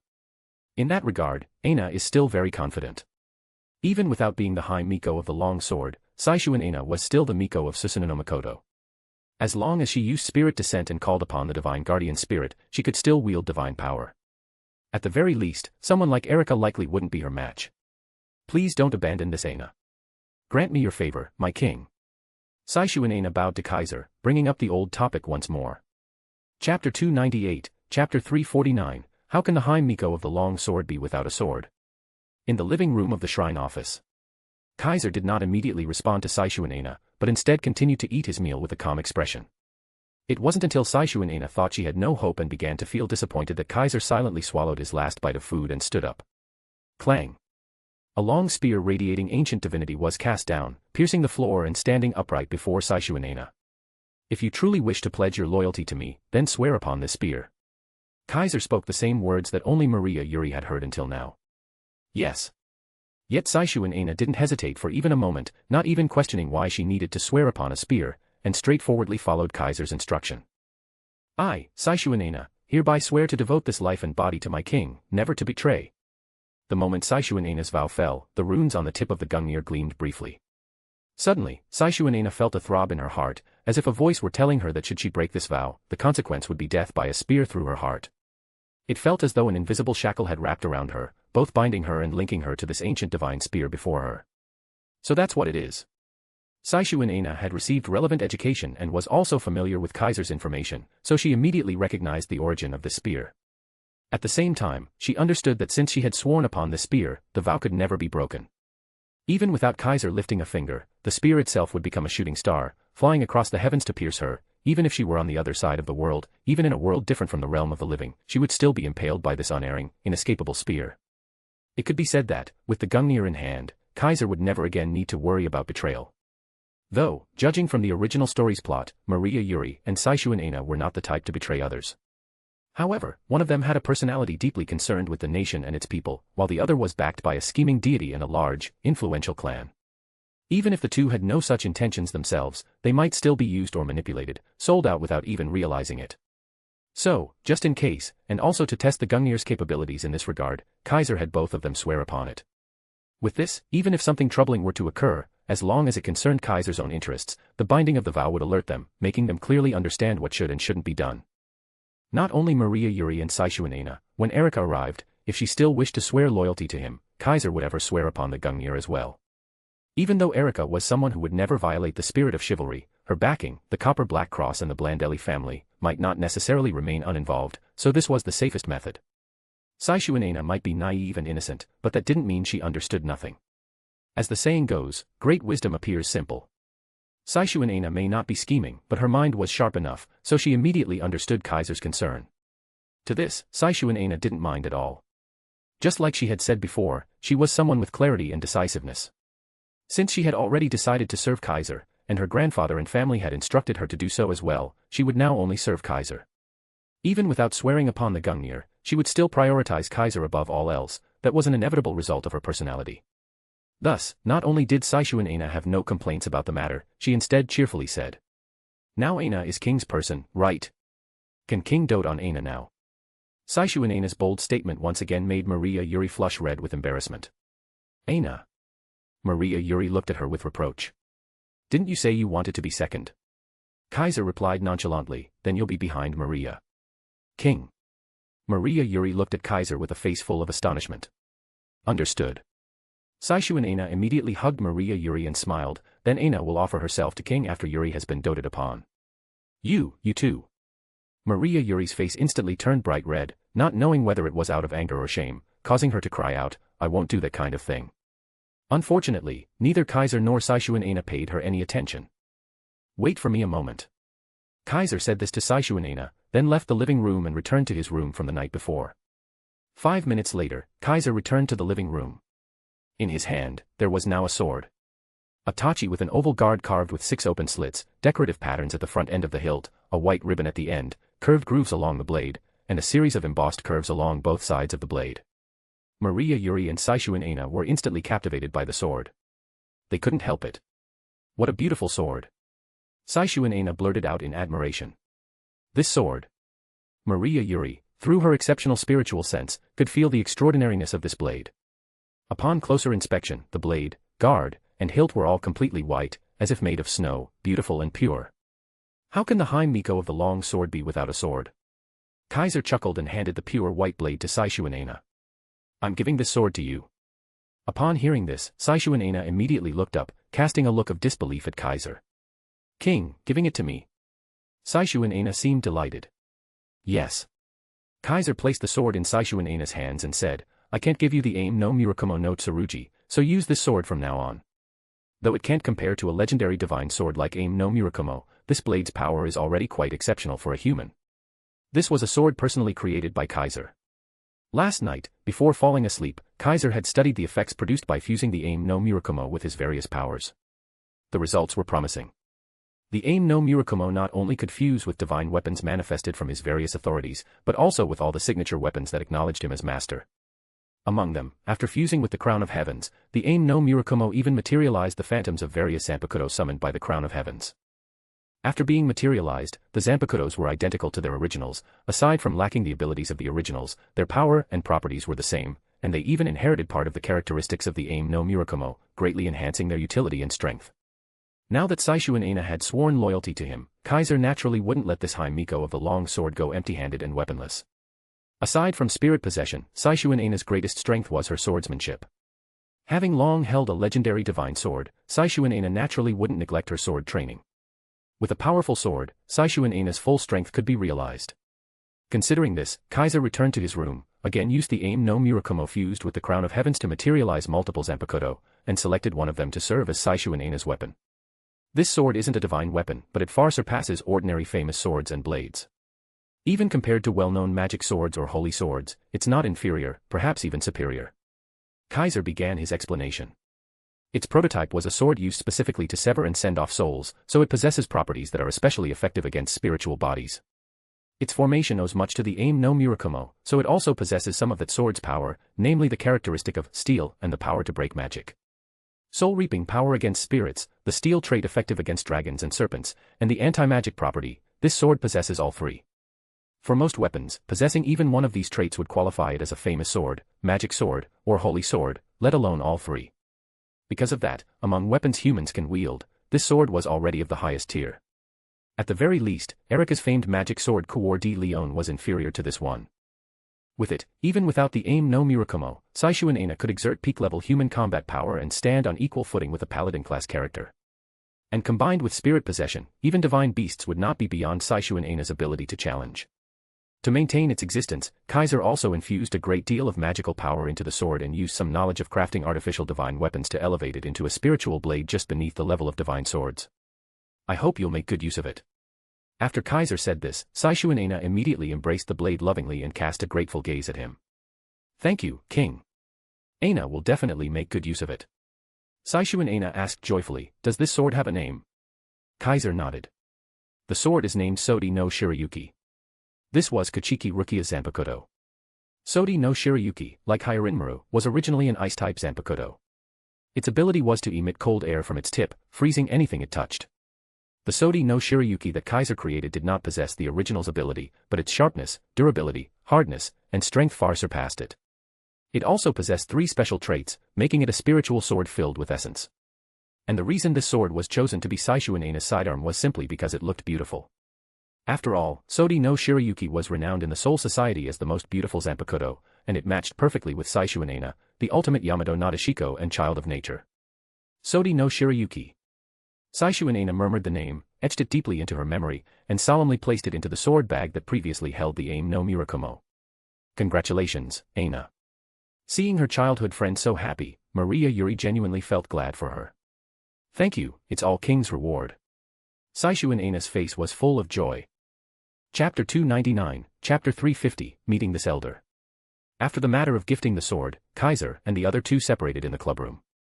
Maria Yuri had to go to school, so naturally she did not stay behind.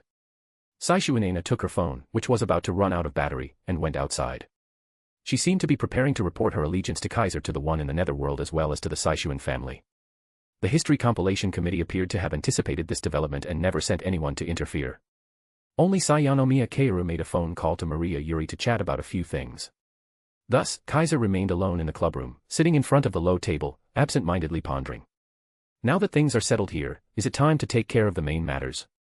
Kaiser had not forgotten the purpose of his return this time. The first objective was to bring Maria Yuri under his command. The second objective was to make contact with the god deliberately hidden by this country, to meet his childhood idol, and maybe even fight him. As for the third objective, it was to uncover the secret hidden by Susanoo and his ilk. Now that the first goal had been achieved, Kaiser naturally intended to carry out the second and third ones. So, which one should I do first? Kaiser considered the matter. However, before he could decide, Saishu Aina returned first. King, do you have time now? The girl carrying a sword bag seemed unfamiliar with beating around the bush. She directly asked the question upon entering. I do. Kaiser looked at Saishu Aina and said, what is it? Something on your mind? Just a little. Saishu Aina held up her clearly rarely used and unfamiliar phone and requested, actually, it's Kaoru. She seems to have something she wants to say to you. Sayanomiya Kaoru. Kaiser raised an eyebrow. You're in contact with her. As far as he knew, the relations between the 4 great families in the Jutsushiki world weren't exactly harmonious. Although all 4 clans once served emperors, precisely because they were all ancient and powerful, they had spent hundreds of years fighting for power within the Jutsushiki world. They had even once sparked a struggle for national leadership, a very fierce conflict. In that struggle for leadership, the victor in the end was the operator of the History Compilation Committee, that is, the Sayanomiya family. That's why people say the Saishuan family is inferior to the Sayanomiya family, because the Saishuan family had once been defeated by them. Of course, though the Sayanomiya family won that leadership battle, it wasn't an overwhelming victory. At the very least, the gap between them and the Saishuan family wasn't large. If the two clashed again, the Sayanomiya family might not necessarily win a second time. In such circumstances, with one being the core operator of an official orthodox organization and the other a prominent political family, even without major conflicts, the relationship between the Sayanomiya and Saishuan family certainly wasn't good. That Saishu Aina, the only daughter of the Saishuan family, would have contact with Sayanomiya Kaoru, the next head of the History Compilation Committee, that genuinely surprised Kaiser. But actually, it was quite normal. Even though Aina is the daughter of the Saishuan family, she's also this generation's chief High Miko.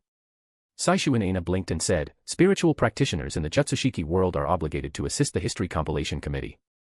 Besides, Aina, Kaoru, and Yuri all once trained together as apprentice High Miko. Strictly speaking, Kaoru, like Yuri, is also Aina's childhood friend, you know. In other words, regardless of the relationship between the two families, Saishuan Aina and Sayanomiya Kaoru were actually quite familiar with each other. As a High Miko, Saishuan Aina also had the obligation to assist the History Compilation Committee. After all, it was the official Orthodox organization, and the Saishuan family held significant political status. How could they openly oppose such an entity? Even if they gave no face to the Sayanomiya family, they would still have to give face to the History Compilation Committee. So Saishuan Aina often mingled with people from the committee. Otherwise, when she came here, Sayanomiya Kaoru would not have brought Toma Amikasu along to greet her. Although that was also to figure out the true purpose of Saishuan Aina's visit. Will the king take the call? Saishuan Aina handed the nearly dead phone to Kaiser. Kaiser didn't speak. He simply took the phone and started listening. This is Kaiser. He spoke to the person on the other end of the line. What is it? Sayanomiya. Sayanomiya Kaoru's voice immediately came from the other end. Apologies, King, I didn't mean to disturb you deliberately. But about this matter, I thought it necessary to let you know. Her voice was just as brisk and straightforward as the last time they met. Then, she said something that made Kaiser's eyes narrow slightly. Just now, we received intelligence that a bronze Black Cross private jet landed at Haneda Airport. Haneda Airport, officially Tokyo Haneda International Airport, is the largest airport in Tokyo and even all of Neon. It's located in the southeastern part of Tokyo's Oda Ward, not far from where Kaiser was.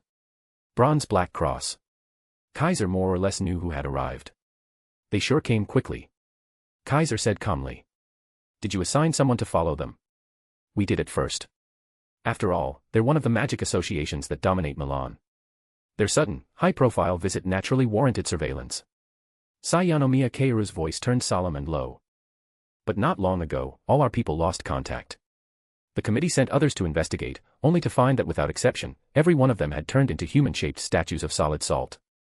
Anyone who heard this and wasn't totally ignorant would know who had arrived. In the Old Testament, there was a city called Sodom, located southeast of the Dead Sea.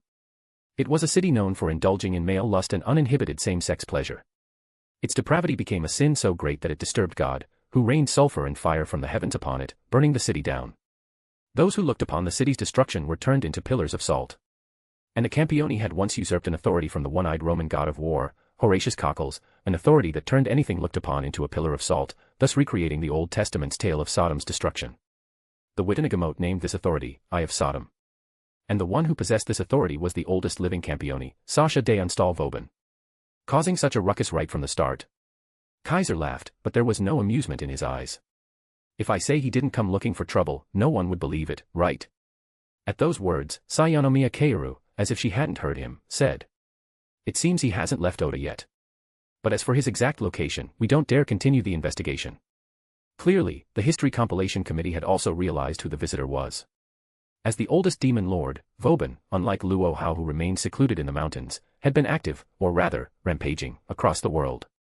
Being the kind of Campione who would summon heretic gods just to cure his boredom, Vauban, like Doni, actively sought them out to fight. Thanks to that, several of Vauban's commonly used authorities had been witnessed and were known to many factions on the magic side, especially the Witanagamot. Eye of Sodom, greedy pack of wolves, tempestuous winds and waves, cage of death's minions. These were the four most famous among Vauban's numerous authorities. In Europe, any magician knew that the Marquis of Vauban possessed these four authorities. In the East, anyone with decent intelligence gathering also couldn't be ignorant of this. Therefore, the moment they discovered their agents had turned into salt, the History Compilation Committee under Sayanomiya Kaoru immediately knew who had arrived. Anyone whom the Bronze Black Cross would dispatch a private jet for, and who could turn people into salt, was clearly this oldest demon lord. You've certainly played your cards well. Kaiser said with a half-smile. Can't deal with that rotten old man yourself, so you passed the info on to me. What now? Planning to sit back and watch the tigers fight? Or hoping to drive one beast against another? Not at all. Sayanomiya Kaoru gave a bitter laugh. I just thought that the fact he came at this moment very likely means he's here for you. Even if she had 100 lives, Sayanomiya Kaoru wouldn't dare try to scheme against Kaiser. Saishuan Aina had only spent a single night with him, and she had already pledged allegiance. From what she said, even the old geezer had suffered a major loss at Kaiser's hands, and even the aim no Mirakumo no Tsurugi had been stolen. Someone that dangerous, only a fool would try to manipulate. She genuinely believed that the Marquis of Vauban might have come for Kaiser, which was why she deliberately called to warn him. Two Campiones causing havoc within this country would be far too stressful. To avoid the worst-case scenario, Sayanomiya Keiru, with great self-awareness, notified Kaiser. He's not here for me. Kaiser shook his head and said, but of course, even if he isn't, it's not far off. Vauban had set his sights on the treasured spirit vision user that Kaiser had just taken under his wing. Daring to snatch what belonged to him, it was the same as coming for him directly, wasn't it? All right, I understand. Kaiser said calmly, I'll handle that bastard old man. With that, he hung up the phone and tossed it back to Saishuinena. King. Saishuinena took the phone and seemed to sense something, her eyes lighting up. Let's go. Kaiser stood up and gave her a slight smile. Let's go meet this elder. Chapter 300, Chapter 351, The Blue Knight's Assault. Tokyo, Private Jonin Academy. When the bell signaling the end of class rang and it was time for dismissal, Maria Yuri walked out of the academy and headed in the direction of the Shikyo shrine. Along the way, many people cast glances toward Maria Yuri. Whether male or female, they couldn't help but be captivated by the beauty of this girl, making her the center of attention wherever she went. This had always been the case. Although Maria Yuri felt a bit puzzled and even troubled by it, after so much time had passed, she had already grown accustomed to such treatment. But today, the gazes cast toward Maria Yuri were different from usual, mixed with some other kind of meaning. Faintly, Maria Yuri could hear them whispering. Maria-san is alone today. Wasn't it said that she already has a boyfriend? Why didn't we see her boyfriend today? Damn it. Who the hell took our Maria-san? Maria-san. My Maria-san. Why do you have a boyfriend? No way. I have to challenge that guy to a duel. Count me in. And me too. Voices like these grew louder and louder until Maria Yuri could clearly hear the content. Boyfriend or whatever, it's not like that. Maria Yuri walked along while sighing. Actually, this wasn't the first time something like this had happened. Throughout the entire day today, no matter where Maria Yuri went, voices like these followed her. Even her acquaintances, including friends from the tea ceremony club, were subtly trying to ask about the matter, and their words clearly indicated that they already believed she had a boyfriend. Even though Maria Yuri tried hard to deny it, she had never been good at lying. The moment someone asked, then who is he, she would start stammering and couldn't answer. This only caused more people to misunderstand, thinking she had a boyfriend outside of school but just didn't want to make it public. In response, Maria Yuri had no choice. She could only watch helplessly as the rumors grew more and more outrageous. Some even said she had already met the guy's parents, gotten engaged, and would become a housewife after graduation. There's no need to wait until graduation. I'm already doing housewife duties right now. Maria Yuri inwardly retorted without thinking, and then blushed furiously at her own bold thoughts. It's all the king's fault. Why did he have to come to school? Maria Yuri complained about a certain someone who wasn't present. Actually, she should blame herself as well. If she weren't so eye-catching, this situation definitely wouldn't have caused such a stir. She was recognized as the indisputable school beauty by everyone at Private Jonin Academy. That title was far too well known, and Maria Yuri didn't even know how many admirers she had. Someone like her, once she was seen being overly close to a man, entering and leaving together, it was only natural that people would pay special attention and misunderstand. More importantly, Maria Yuri had never interacted with any male students before. Now, a sudden appearance of a guy, and he was an outsider no less, of course he would become the center of rumors. Maria Yuri could only pray that the rumors would pass quickly, or else she wouldn't even dare to stay at school any longer. Just today alone, she had already been approached by who knows how many boys she had never even met before, all saying strange things. What's so good about that guy anyway? I don't think I'm worse than him, I won't give up, the real battle starts now. She had heard such lines countless times today, and it left her feeling thoroughly bewildered. I'd better head back quickly. Maria Yuri shook her head, trying to toss today's events from her mind, and muttered to herself. If I'm not around, who knows what strange things those two will do. Unfortunately, that wish probably wouldn't be granted. Because someone blocked her path.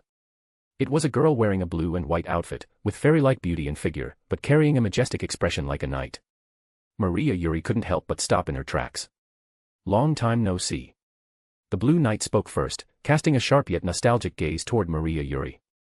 That gaze instantly awakened Maria Yuri's memory. It's you. Maria Yuri recognized her. She was the one who, 4 years ago, participated in that horrific summoning ritual with her, and who had, by sheer luck, survived alongside her without mental collapse. You still remember me? The Blue Knight looked straight at Maria Yuri, with a gaze only those of true integrity would show. Of course I do. Maria Yuri pressed her lips together and said, 4 years ago, when everyone was afraid of what was about to happen, you alone remained dignified and composed throughout. Thanks for the compliment, but I also remember you very clearly. Liliana lowered her gaze and said, 4 years ago, at the mountain villa in Austria, among the shrine maidens gathered by the Marquis, you were the most quiet and reserved one. You also looked the most delicate and weak. But when we arrived at the Marquis ritual site, you were the first one to step forward and enter. Everyone was scared, and you were no exception. Yet, you were the first to stand up. Back then, I knew, you were actually stronger than anyone else, because you understood that everyone was afraid, and so you chose to take the lead, hoping to ease their fears. Because of that, Liliana had a very strong impression of Maria Yuri, and even admired her greatly. In that situation at the time, those who didn't fear the unknown were exceedingly rare. But someone who felt fear and still stepped forward, there was only Maria Yuri. This girl looked weaker than anyone else, yet she was stronger than anyone else. Realizing this, Liliana had never stopped thinking of Maria Yuri, not for a single day. That's why. I really don't want to harm you with my own hands. Liliana's eyes looking at Maria Yuri began to fill with guilt. If the Marquis didn't remember your face, I would have found a way to muddle through. If the Marquis didn't remember your name, I would have forged a new identity for you. As long as there was a way to resist, I would have helped you. Unfortunately, this time, the Marquis is unusually enthusiastic. Before I could do anything, he had already uncovered everything about you. Hearing this, how could Maria Yuri not understand what was going on? The Marquis really did come for me, huh? Maria Yuri couldn't help but take a step back, her face slightly pale. It's good that you understand the situation. Liliana took a deep breath, her expression turning sharp again. The Marquis ordered me to bring you back. If I don't follow through, he'll likely send the servants of death. If luck is bad, he might even send the wolves. If it comes to that, the casualties will be too great.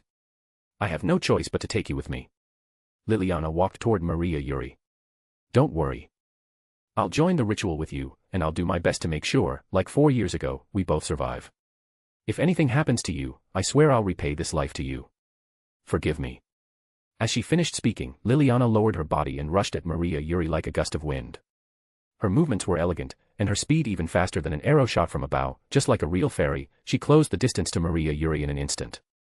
Maria Yuri had strong spiritual sensitivity, and her spirit vision was second to none, but she only knew some supportive spells and was completely clueless when it came to combat. So when facing a great knight who was on par with Erika Blandelli, a famed prodigy of Milan, she had no chance of reacting. Having rushed behind Maria Yuri, Liliana raised her hand, preparing to knock her out. Suddenly, Liliana's expression changed. She retreated at a speed even faster than before. Swish. At the same time, an arrow tore through the air and flew rapidly to the spot Liliana had just occupied a second ago, embedding itself into the ground. Who? Liliana's eyes turned sharp as she looked in the direction from which the arrow came. There, a girl carrying a sword case stood silently atop a tree. Just like the king said, Yuri's being targeted. The girl spoke in a bold, fearless voice, cheerful and full of vitality. In that case, it was worth it for Aina to make this trip. The newcomer was none other than Saishu Aina. Aina. Maria Yuri looked at her childhood friend who had appeared out of nowhere, and her face lit up with joy. So that's it, a bodyguard, huh? Liliana saw that Maria Yuri knew Saishu Aina and formed her own conclusion, though her eyes remained just as cold and fierce. The fairy knight of the bronze black cross stared at Saishu Aina with the wariness of facing a formidable foe. She, too, had participated in the summoning ritual 4 years ago. Since she had taken part in that event, it proved she was a capable shrine maiden, or someone with shrine maiden potential. In truth, Liliana Kranjkar was far stronger than the average shrine maiden. Because not only was she a great knight of the bronze black cross and a powerful swordswoman known as the fairy knight, she was also a descendant of witches, capable of using various special magics that ordinary magi couldn't wield.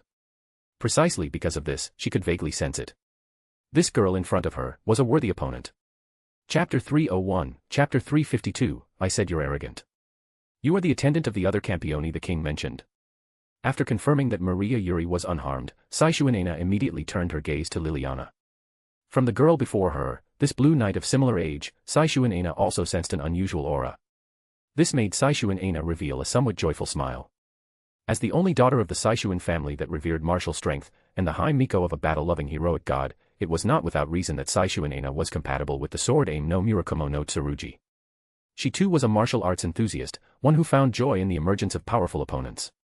So, even when facing off against Kaiser and entering a state of combat, knowing full well that she was no match for a Campione, Saishu and would still smile happily during the battle. This time was no exception.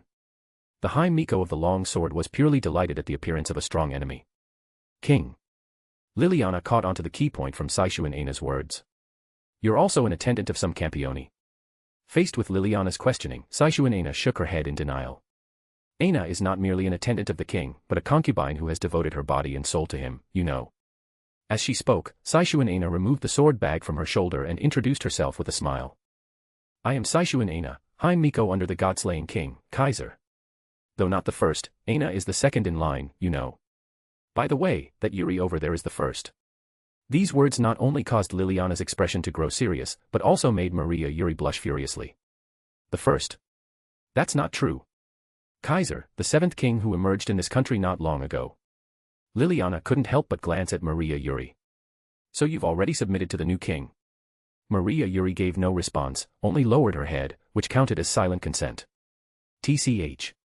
Liliana clicked her tongue. The situation had grown a little troublesome. Who would have thought that the High Miko targeted by the Marquis had already become subordinate to another Campione? And she, representing Marquis Vauban, had actually made a move against the subordinate of another king. In a way, this was a full-blown diplomatic incident. No, if it were merely a diplomatic incident, things wouldn't be too bad. Liliana knew very well just how arrogant and unreasonable Campiones could be, at least the Marquis certainly was. Even if he knew that Maria Yuri already served another king, he likely wouldn't give up. And that, without a doubt, would provoke a conflict between the two kings, eventually leading to disaster. What terrible luck. Liliana had already given up hope for a peaceful outcome in this mission. Looks like the Night Lady already understands the situation. Saishu and Aina looked at Liliana's constantly changing expression and kindly added, also, our king already knows that the Marquis has come here and intends to lay hands on his High Miko, you know. What does the Night Lady intend to do? Saishu and Aina looked at Liliana with great interest. Liliana fell silent for a moment, then took a deep breath. O wings of mine, steel that becomes the phantom blade. The Blue Knight began chanting Kotodama and extended her hand. O Silver Master, grant me your strength. As the Kotodama fell, a silver saber appeared in the Blue Knight's hand. It was a silver military saber with elegantly curved lines and a beautiful blade. The Silver Master, paired with Coeur de Lion, this magical sword now appeared in the hands of a prodigy on par with the wielder of the latter. This scene made the smile on Saishu and Aina's face deepen. Even after knowing Yuri is our kings, the Night Lady still chooses to fight. Saishu and Aina was not angry about it. On the contrary, she looked even more delighted. Personally, I don't want to see a battle break out between two Campiones. Liliana seemed to have resolved herself. But to prevent the situation from getting worse, this is the only way. If she simply gave up and returned, with the Marquis' temperament, he surely wouldn't accept it. In that case, she could only fight with all her might and see how far she could go.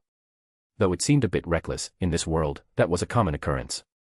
When dealing with matters involving Campiones, people were always this powerless. Even Andrea Rivera, Salvatore Doni's close friend and confidant, was completely helpless before his king and lived in constant turmoil. Liliana Kranjkar had experienced that helplessness 4 years ago. Now, she could only take things one step at a time.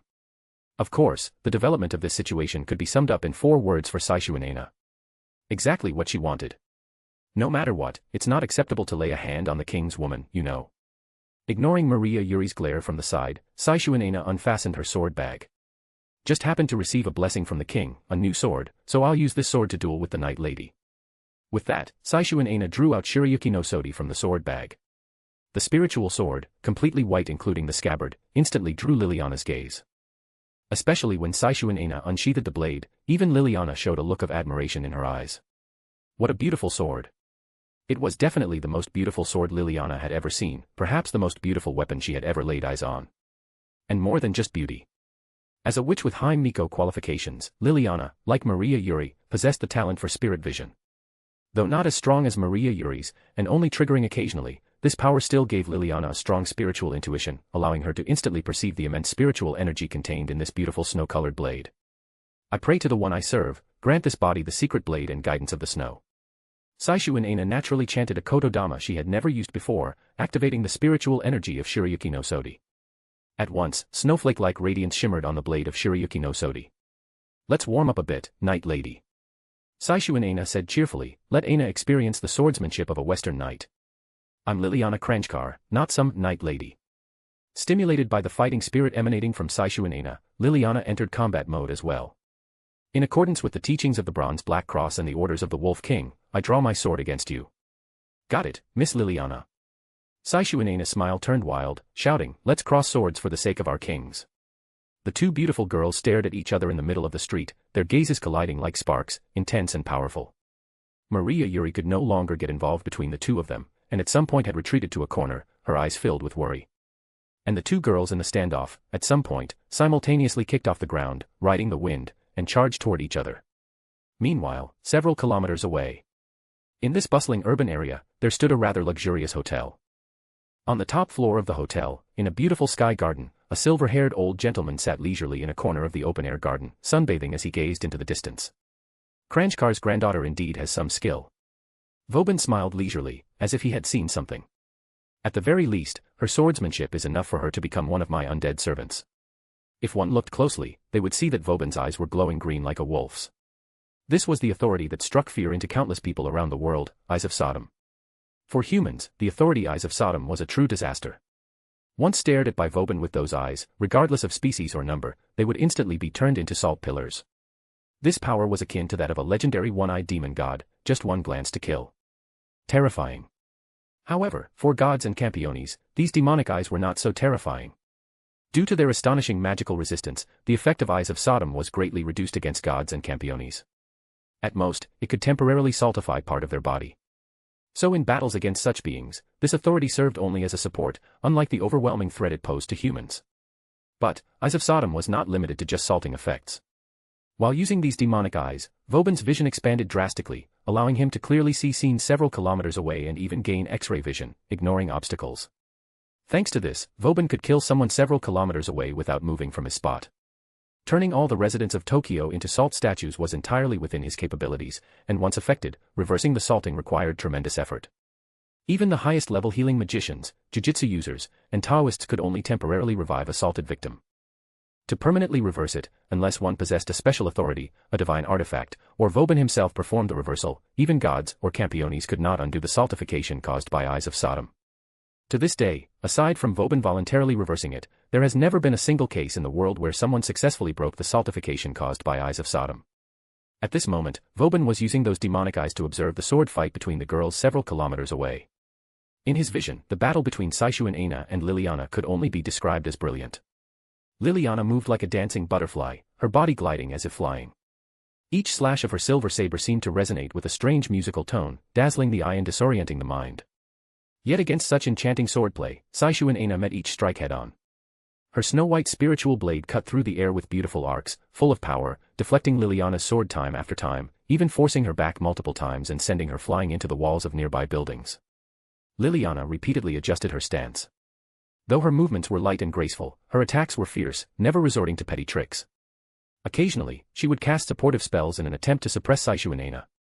Compared to Erika, Liliana's swordsmanship might not surpass hers, but in the realm of magic, as a witch, Liliana held an absolute advantage, at a level Erika couldn't reach.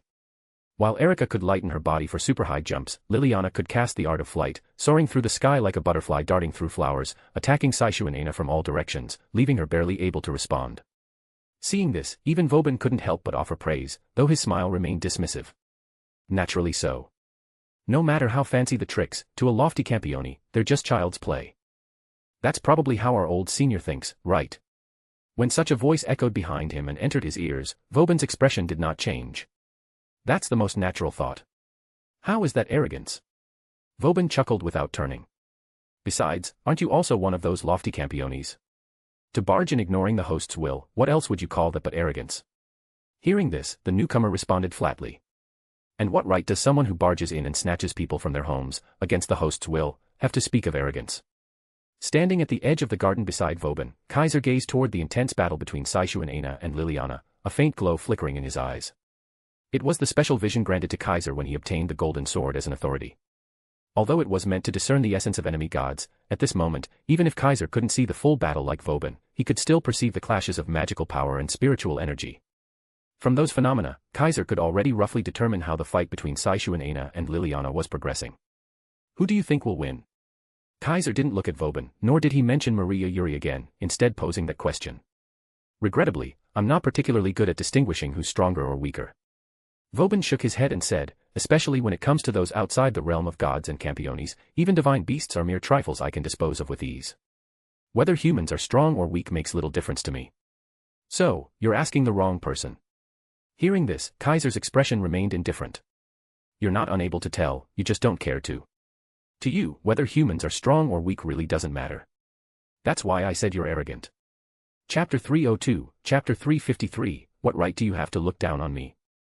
In the aerial garden at the top floor of a high-class hotel, the once warm and gentle atmosphere suddenly vanished, replaced by an indescribable sense of heaviness. The old and the young stood and sat respectively, neither looked at the other, but the air between them was so oppressively heavy it could hardly be ignored. Vauban finally turned to face Kaiser, his eyes glowing with an even brighter green light. The evil eye that could turn people into salt was activated and targeted at Kaiser. Once locked by those wicked eyes, even a Campione would inevitably have a part of their body temporarily petrified into salt. However, to Vauban's surprise, even though Kaiser was standing openly before the eyes of Sodom, he didn't move an inch. He didn't use any authority, nor did he activate any power, he didn't even circulate his magical power. He merely stood there calmly, with no defense whatsoever. Yet, even though the power of the eyes of Sodom had been driven to its limit, there wasn't the slightest sign of petrification on this young man. Don't waste your energy, Kaiser, who had been staring straight ahead, said with an unusually calm expression. Those eyes are useless against me. It must be known that Kaiser's magical power resistance had been specially forged by himself, far stronger than that of an ordinary Campione. Even without circulating magical power to further enhance this resistance, Kaiser could effortlessly endure the power of the eyes of Sodom and render them ineffective. Vauban narrowed his eyes and said, "No wonder you talk so big. You really do have some skill." "Not as big as yours," Kaiser replied indifferently. "Even if you hadn't said it, I already knew, you never considered me worth your attention, did you?" "That's how it was before you went to Sardinia," Vauban said bluntly, or rather without feeling the need to hide anything, sneering, "even if you're also a Campione, you're just a little brat who's been king for less than a month. What qualification do you have to earn my respect?" Being able to slay two gods simultaneously in Sardinia, that was indeed a surprise. Only after that did you earn the right to stand before me and speak arrogantly. Understand? Just as Kaiser had said, even though Vauban never said it directly, every word and action revealed his arrogance. A Campione already had the right to be arrogant, let alone him, the oldest demon lord of all. To Vauban, it wasn't just Kaiser. Except for Luo Hao, all other Campione were merely juniors. So what if they were also Campione? Even among humans, a 20-year-old adult and a 10-year-old child had a fundamental hierarchy, let alone someone like him who had lived for over 300 years. Among all the Campione alive today, aside from Luo Hao, who had been a Campione for more than 200 years and could match Vauban, the rest were essentially part of the new generation. The Hades King of America was reportedly only 28. The Black Prince of Britain was also said to be 28. The King of Swords from Italy didn't even need mentioning, he became a Campione at 24 years ago and is only 24 now. As for Kaiser, he hadn't even reached 20 years old in this world, practically as young as one could be. The difference between these four and Vauban wasn't just 10 or 20 years, but 200 to 300 years. That gap of 200 to 300 years was enough for Vauban to look down on the new generation of Campione. Not to mention anything else, just in terms of number of authorities, Vauban had far more than these newer Campione. Ordinary Campione really couldn't compare to him. Under such circumstances, Kaiser had only just become a Campione and hadn't even held the title for a month. How could Vauban possibly take him seriously?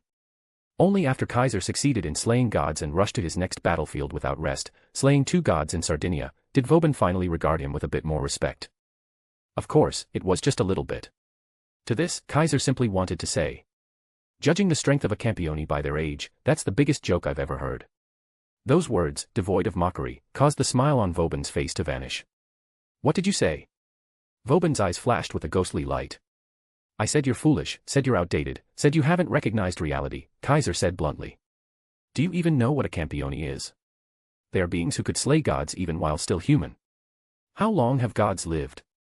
And how long can a human live? If strength were measured by age, then how could a human, who dies in a mere 100 years, possibly slay a god who lives as long as heaven and earth?" Kaiser's words were calm and indifferent, yet sharp like blades. Yet Campione are precisely those who accomplished such impossible feats. They've already proven that they possess the power to overturn common sense. After becoming Campione, that power only grows stronger, enabling them to reverse any desperate situation and turn defeat into victory, no matter how bad it looks. Only those with such traits deserve to be called Campione. Kaiser turned around and looked at Vauban. "Whether it's me or the other young Campione, haven't the gods we slew been stronger than you?" Don't those gods we slew live longer than you and possess more authorities than you? And yet, they were still slain by us. You ask what qualifications I have to earn your respect. You're wrong, it's you who has no qualification to look down on me. At last, a smile appeared on Kaiser's face, but it was faint. Because of that mindset of yours, 4 years ago, you got played around by that idiot Salvatore Doni, old man. Every word Kaiser spoke ruthlessly trampled the old demon lord's arrogance and even tore open his wounds, striking his sore spots. The ghostly glow in Vauban's eyes surged uncontrollably, and an enraged smile crept across his face, causing a bulging vein to appear on his temple. Didn't expect a brat who just became a king to be so sharp-tongued. The intellectual expression on Vauban's face was gone, replaced by a savage look like a beast. His expression grew dangerous and fierce. Even his posture exuded the aura of a feral wolf about to pounce, sending a chill down the spine. At that moment, those with sharp instincts would surely feel the urge to flee. Even those with dulled senses would instinctively shiver in fear. Only Kaiser continued to stand there, staring at the aged Campione. His eyes lacked brilliance, but were as deep and dark as bottomless pits. The old and the young locked eyes, and the already heavy atmosphere seemed to burst and surge like a violent storm. Then, the terrifying magical power that surpassed all worldly beings surged from both of them. Whoosh! Suddenly, several figures appeared behind Kaiser. They were warriors wielding weapons, with withered faces and bodies that were either gray and decayed, radiating a thick aura of death, like living corpses. The death warriors almost instantly swung their blades and swords at Kaiser, causing the sound of slicing wind to whistle sharply.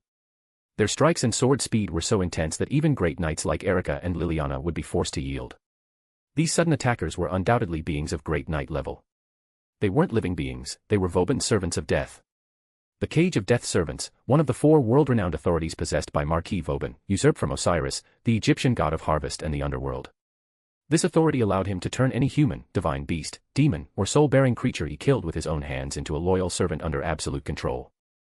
Over the years, Marquis Vauban had killed various beings all over the world who defied or rebelled against him, enslaving those with significant combat power as his death servants.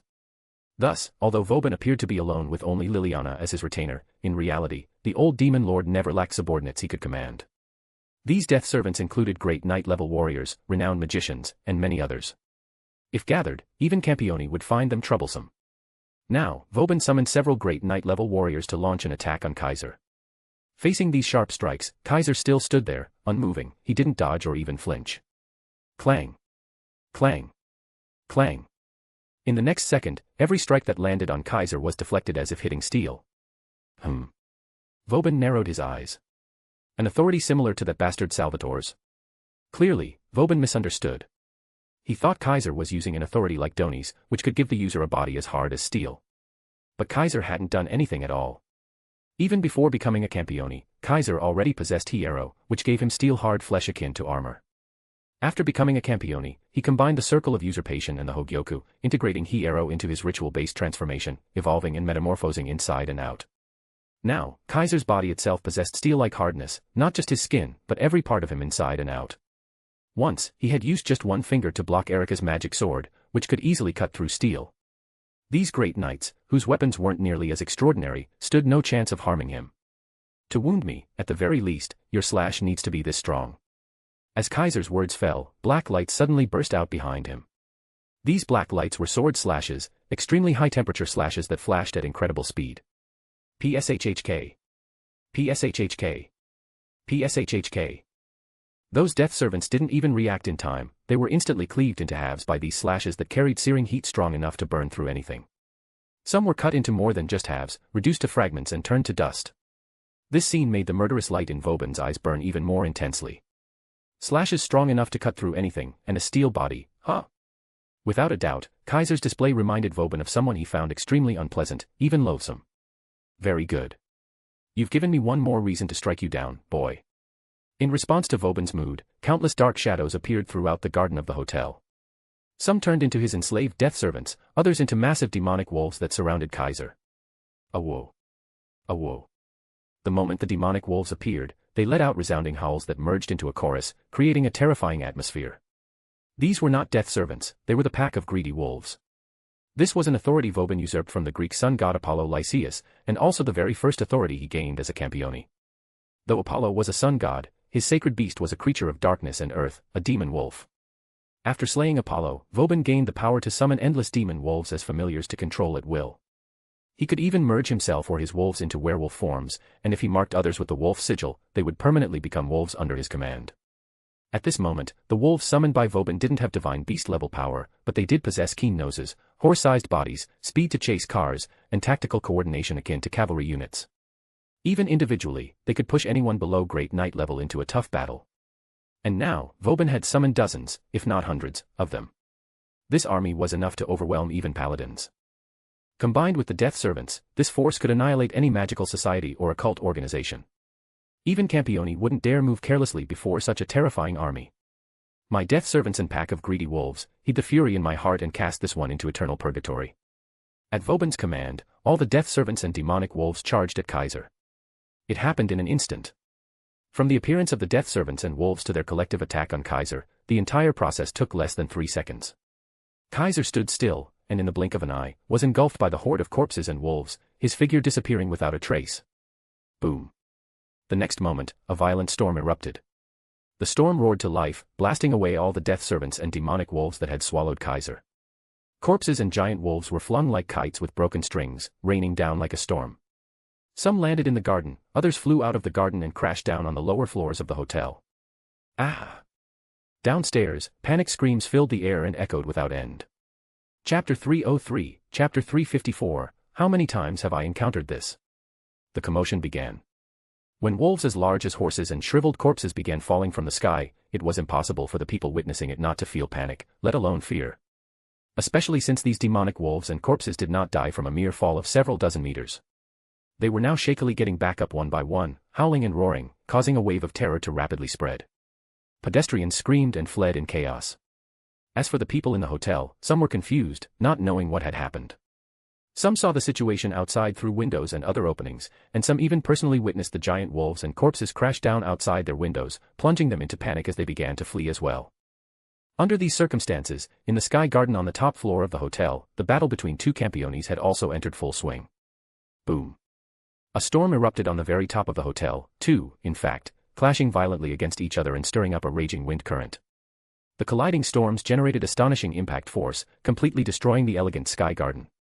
The flower beds shattered like glass, the turf cracked like broken tiles, the trees were uprooted like paper and blown away, and all kinds of furniture and fixtures in the garden were also blown to pieces, along with the glass windows at the entrance, flying off in all directions. Kaiser and Vauban both released powerful storms, causing their clothing to flap violently and wildly. Ha! So you're a controller of storms too, boy. Vauban had already stood up from his seat, exuding a fierce storm from his entire body.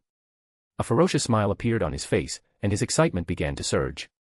Obviously, this old demon lord had had his fighting spirit ignited by Kaiser, rousing his desire for battle and plunging his entire being into a state of exhilaration. This is gale and raging waves. Kaiser ignored Vauban's excitement and lifted his head to look at the sky. There, the previously clear sky was suddenly covered by drifting dark clouds, casting the heavens in oppressive gloom. Violent winds ravaged the world. The storm was gradually taking shape. Without a doubt, a storm was approaching, altering the colors of heaven and earth. And all of this was due to Vauban's rising emotions. Gale and raging waves was an authority Vauban usurped from the Korean trinity of deities, Wind Earl, Rain Master, and Thunder Duke. As the name implies, these were gods governing wind, rain, and thunder, three pillars with distinct domains but also worshipped as one unified existence. After slaying them, Vauban obtained the power to manipulate wind, rain, and lightning. Once emotionally stirred, violent wind and rain would sweep the surroundings, creating stormy weather. If Vauban used it to its fullest, he could even long-term control the weather on a global scale, a truly formidable power. Another storm again, this authority really shows up everywhere. Just how many times have I encountered it? Kaiser thought so to himself. The first time he encountered Odin, the latter rode the eight-legged horse capable of summoning storms, which led to Kaiser's first storm in this world. During the divine battle in Sardinia, the Mediterranean god King Melkart was also a god of storms. After slaying him, Kaiser obtained Jägerischen Aimer, granting him the authority to control wind, lightning, and storms. Upon returning to Japan, Kaiser again encountered the storm god Susanoo's trial. Just last night, he had contested the right to control the stormy weather with him. Today, Kaiser once again met Vauban, who possessed the authority to manipulate storms. It was practically like facing a lifelong rival. While Kaiser idly thought about this, Vauban's excited voice reached his ears. To dare be distracted in front of a fellow king, you really are as detestable as Salvatore Doni. As Vauban's words fell, a bolt of lightning suddenly fell from the sky, tearing through the heavens as it struck toward Kaiser with immense force. In response, Kaiser merely waved his hand, and the falling lightning bolt was abruptly diverted, as if pulled by an invisible lightning rod, veering off and streaking toward Vauban instead. Boom. Vauban raised his hand, and a new bolt of lightning instantly discharged from in front of his palm, striking the oncoming lightning and canceling it out. Immediately after, Vauban spread his arms wide, transforming the surrounding rain into a blizzard that howled toward Kaiser. The applications of gale and raging waves were extremely broad. With the power to manipulate wind, rain, and lightning, Vauban could essentially control all weather phenomena. Storms were only the most obvious manifestation. If he so wished, Vauban could summon wind, call forth rain, or gather thunder, all of which were within his ability, and he had many different variations to employ. Take wind, for example. Vauban could summon scorching winds, or he could call upon freezing gales. All types of winds were at his command. Bringing the chaos of gale and raging waves down upon the earth, that was the reason this authority was named as such. However, whether it was hot wind or cold wind, they weren't solely Vauban's privilege. Slash. A black slash carrying scorching winds suddenly appeared like a flash of black lightning, instantly cutting through the blizzard and melting it back into rain. With a thought from Kaiser, the melted rainwater froze midair before it could fall to the ground, then suddenly transformed into a barrage of water arrows that shot toward Vauban. You can control rainwater too. Vauban was a little surprised, but his reaction was not slow. The raging wind swirling around his body turned into frigid air, freezing all the incoming water arrows into ice. But before Vauban could hurl the ice arrows at Kaiser, flames had already erupted around Kaiser's body, forming a wave of fire that surged forward. There's even fire. The surprise on Vauban's face deepened, and the look in his eyes turned more serious. This young fellow, who in Vauban's eyes seemed far too youthful, had only been a Campione for less than a month, and yet already possessed such a diverse array of authorities. A body as hard as steel, slashes that could burn through anything, storms, lightning, water manipulation, fire control. These techniques were far too rich for someone who had only just become a Campione. What exactly are the three authorities he obtained from Odin, Verithraghna, and Melkart? Vauban thought to himself. The identities of the gods Kaiser had slain were no longer secrets. The signs of Odin's descent were far too obvious. Witanagamot was the first to deduce it, and even if other factions couldn't match them, they still eventually figured out the god's origins. Verithraghna's traits were similarly obvious. His incarnations had appeared across Sardinia and caused a great stir. Even Erica could tell that those incarnations came from him. Those resourceful factions certainly wouldn't miss it. Only Melkart had a highly complex divinity, covering a broad range of attributes. His massive size, along with the fact that even Yegrush and Amor appeared huge in his hands, meant that anyone with clairvoyance or similar powers observing the battle at the time could have reported it, and a post-battle analysis would inevitably reveal the truth. Thus, the identities of the three gods Kaiser had slain were no longer a mystery. The only unknown was what authorities he had usurped from them. Vauban had assumed he would figure it out during the battle. But after fighting for a while, he only became more confused. That black slash seemed to carry extreme heat. Among the three slain gods, only Verithraghna's warrior incarnation had such destructive slash power, but the Golden Sword's traits and powers were different, so had the authority mutated. A steel-hard body usually came from a god of the sword with the protection of steel. But among the three slain gods, none seemed to fit that description. The powers to control storms, lightning, and rainwater might have come from Melkart, the god king, or perhaps Odin from Norse mythology. But what about the flames? Could the flames be unrelated to storms, lightning, and rainwater, and instead linked to that high-temperature black slash? Yes, among Verithraghna's 10 incarnations, there was the white horse, symbolizing the sun, representing heavenly flames. If this were confused with the warrior incarnation, the authority could indeed mutate into one involving high-temperature black slashes. The flames would then be another form of this authority, not as slashes, but as fire directly released. Thinking he had seen through the truth, Vauban sneered coldly. Mere solar flames, watch me devour them all. As he spoke, Vauban's entire body began to expand. His physique grew larger, his clothes ripped apart, grey wolf fur sprouted all over him, and his face and limbs transformed during the expansion, turning into a wolf's head and powerful limbs. A whoa. With a howl toward the heavens, Vauban instantly transformed into a massive werewolf, fierce and violent. This was the power of the greedy pack of wolves. It allowed the authority wielder to transform into a manifestation of the grey wolf, gaining beast-like physical capabilities, a body far tougher than any familiar under his command, and enormous size. When fighting gigantic enemies, he could even become a giant wolf over 50 meters long. Grah. In his wolf form, Vauban gave a ferocious roar, then opened his massive, fanged jaws and swallowed the oncoming flames whole. Since it was an authority usurped from a solar deity, in this state Vauban was blessed with the divinity of light, granting him strong resistance to solar attributes. There was one thing Vauban undoubtedly guessed wrong. Kaiser's flames did not come from the white horse incarnation that symbolized the sun, but from the Zanpakuto Ryujin Jaka. The power to control rainwater came from the trident, storm and lightning control from Yeagrush and Aimer, and the high-temperature black slash was naturally from Ser-Veresta. Ryujin Jaka's flames were an entirely separate power.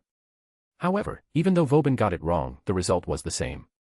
A wolf manifestation capable of devouring even heavenly flames from the sun would have no trouble consuming flames of the earth. Even if Ryujin Jaka's flames could incinerate all creation, in the face of the god incarnate Vauban in wolf form, they could still be swallowed. At least, that was the case when Kaiser wasn't using Ryujin Jaka directly, but merely borrowing part of its power. Boy. After swallowing the surging flames, Vauban's werewolf form seemed to swell with power, growing even larger. He roared, he howled, his massive wolf manifestation nearly filled the entire sky garden, so much so that people from afar could see a huge grey wolf on the hotel's top floor.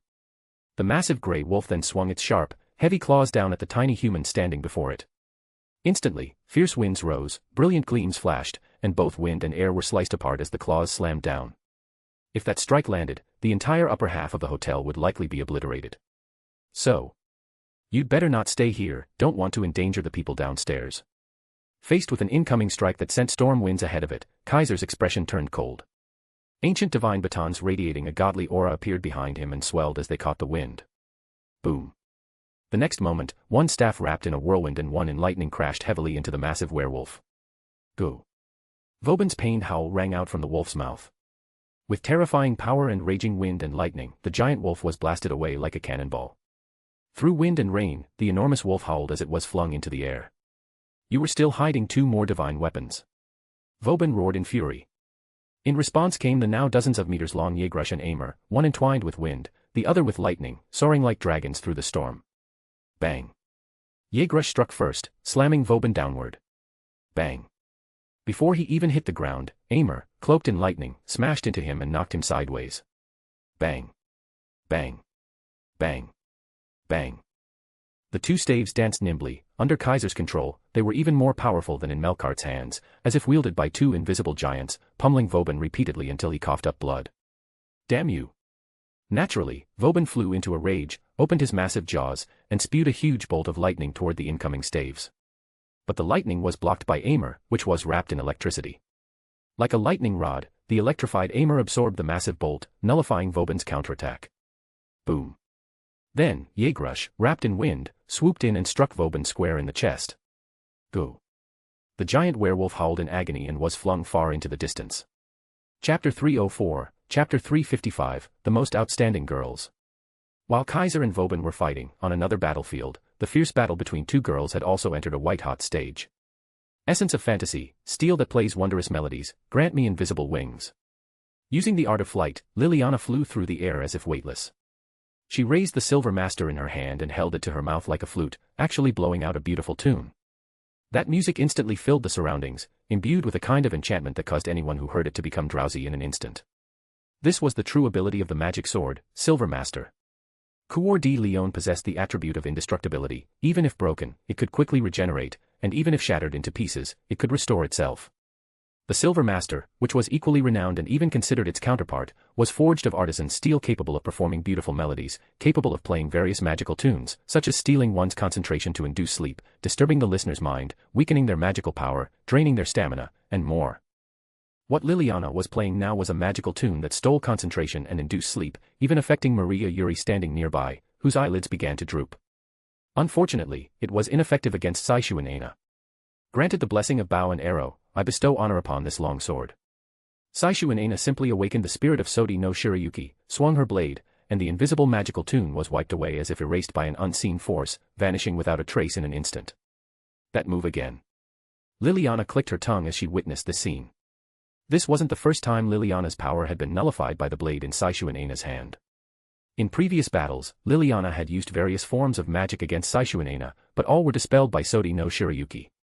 It's useless, Miss Liliana, Saishu and Aina said cheerfully. The sword bestowed upon me by the king contains the divine power of Aim no Murakumo no Tsurugi, allowing it to dispel all sorcery. This anti-magic power may be ineffective against the authorities of gods or Campiones, but it's extremely effective against divine beasts and demigods. Miss Liliana, although you are strong, you are still a ways off from that level. So, you won't be able to overcome this anti-magic power. As she said this, an arrow appeared in Saishu and Aina's hand. Namu Hachiman Daibosatsu, may this arrow strike its mark. This was a Kotodama, an anti-magic arrow incantation that turned the arrow into a projectile capable of striking non-corporeal spirits or piercing targets protected by wards against ranged weapons. Though known as the High Miko of the Long Sword, and even Kaiser acknowledged her swordsmanship as her strongest skill, Saishuinena was also proficient with the naginata, practiced judo, and knew how to use shuriken and jit. Moreover, she had some experience with archery, though not to the level of formal kyudo. Even so, when Saishuinena casually drew her bow, she could still aim accurately and hit her target, thanks to her extraordinary eyesight and sharp intuition. Because of this, Saishuinena sometimes carried specially made arrowheads with her. Once empowered with special Kotodama, she would use them like hidden weapons. Whoosh! Saishuinena then hurled the special arrow in her hand, letting it slice through the air, shooting toward the airborne Liliana. Liliana had already cast magic to repel ranged weapons, but when faced with an arrow imbued with an anti-magic Kotodama, she had no choice but to parry it with her sword. Creator of many mountains, storming foxtail grass. O southern whirlpools, who decides your fate? Saishuinena chanted a new Kotodama, summoning a vortex of wind. It was a spell song used to crush barbarians. Upon being chanted by Saishuinena, it immediately formed a small tornado that swept toward Liliana. So annoying. Liliana manipulated her flying spell, dancing in the air as she continuously dodged the incoming attacks, her expression growing increasingly irritated. There was nothing she could do, none of her magic was effective, all suppressed by Sodi no Shirayuki's anti-magic power. Meanwhile, Saishuinena's spells remained effective against her, forcing her to dodge again and again. Even in their previous sword clashes, Saishuinena had held the upper hand, prompting Liliana to use flight magic to distance herself. The result was, she had been thoroughly forced into a disadvantage, unable to gain the upper hand for a long time against this Eastern swordswoman. This was somewhat of a blow to Liliana. Back in Milan, aside from Erika Blandelli, there were no peers who could be compared to her. Yet here in the Far East, she had been suppressed by a peer, something truly shocking and discouraging for her. What Liliana didn't know was that she hadn't even seen Saishuinena's true power. Rumble rumble. Suddenly, the sky darkened, fierce winds began to blow, and heavy rain started to fall. Both Saishuinena and Liliana halted their actions at once, abruptly raising their heads to look at the now dark and oppressive sky. A storm. Its gale and torrent.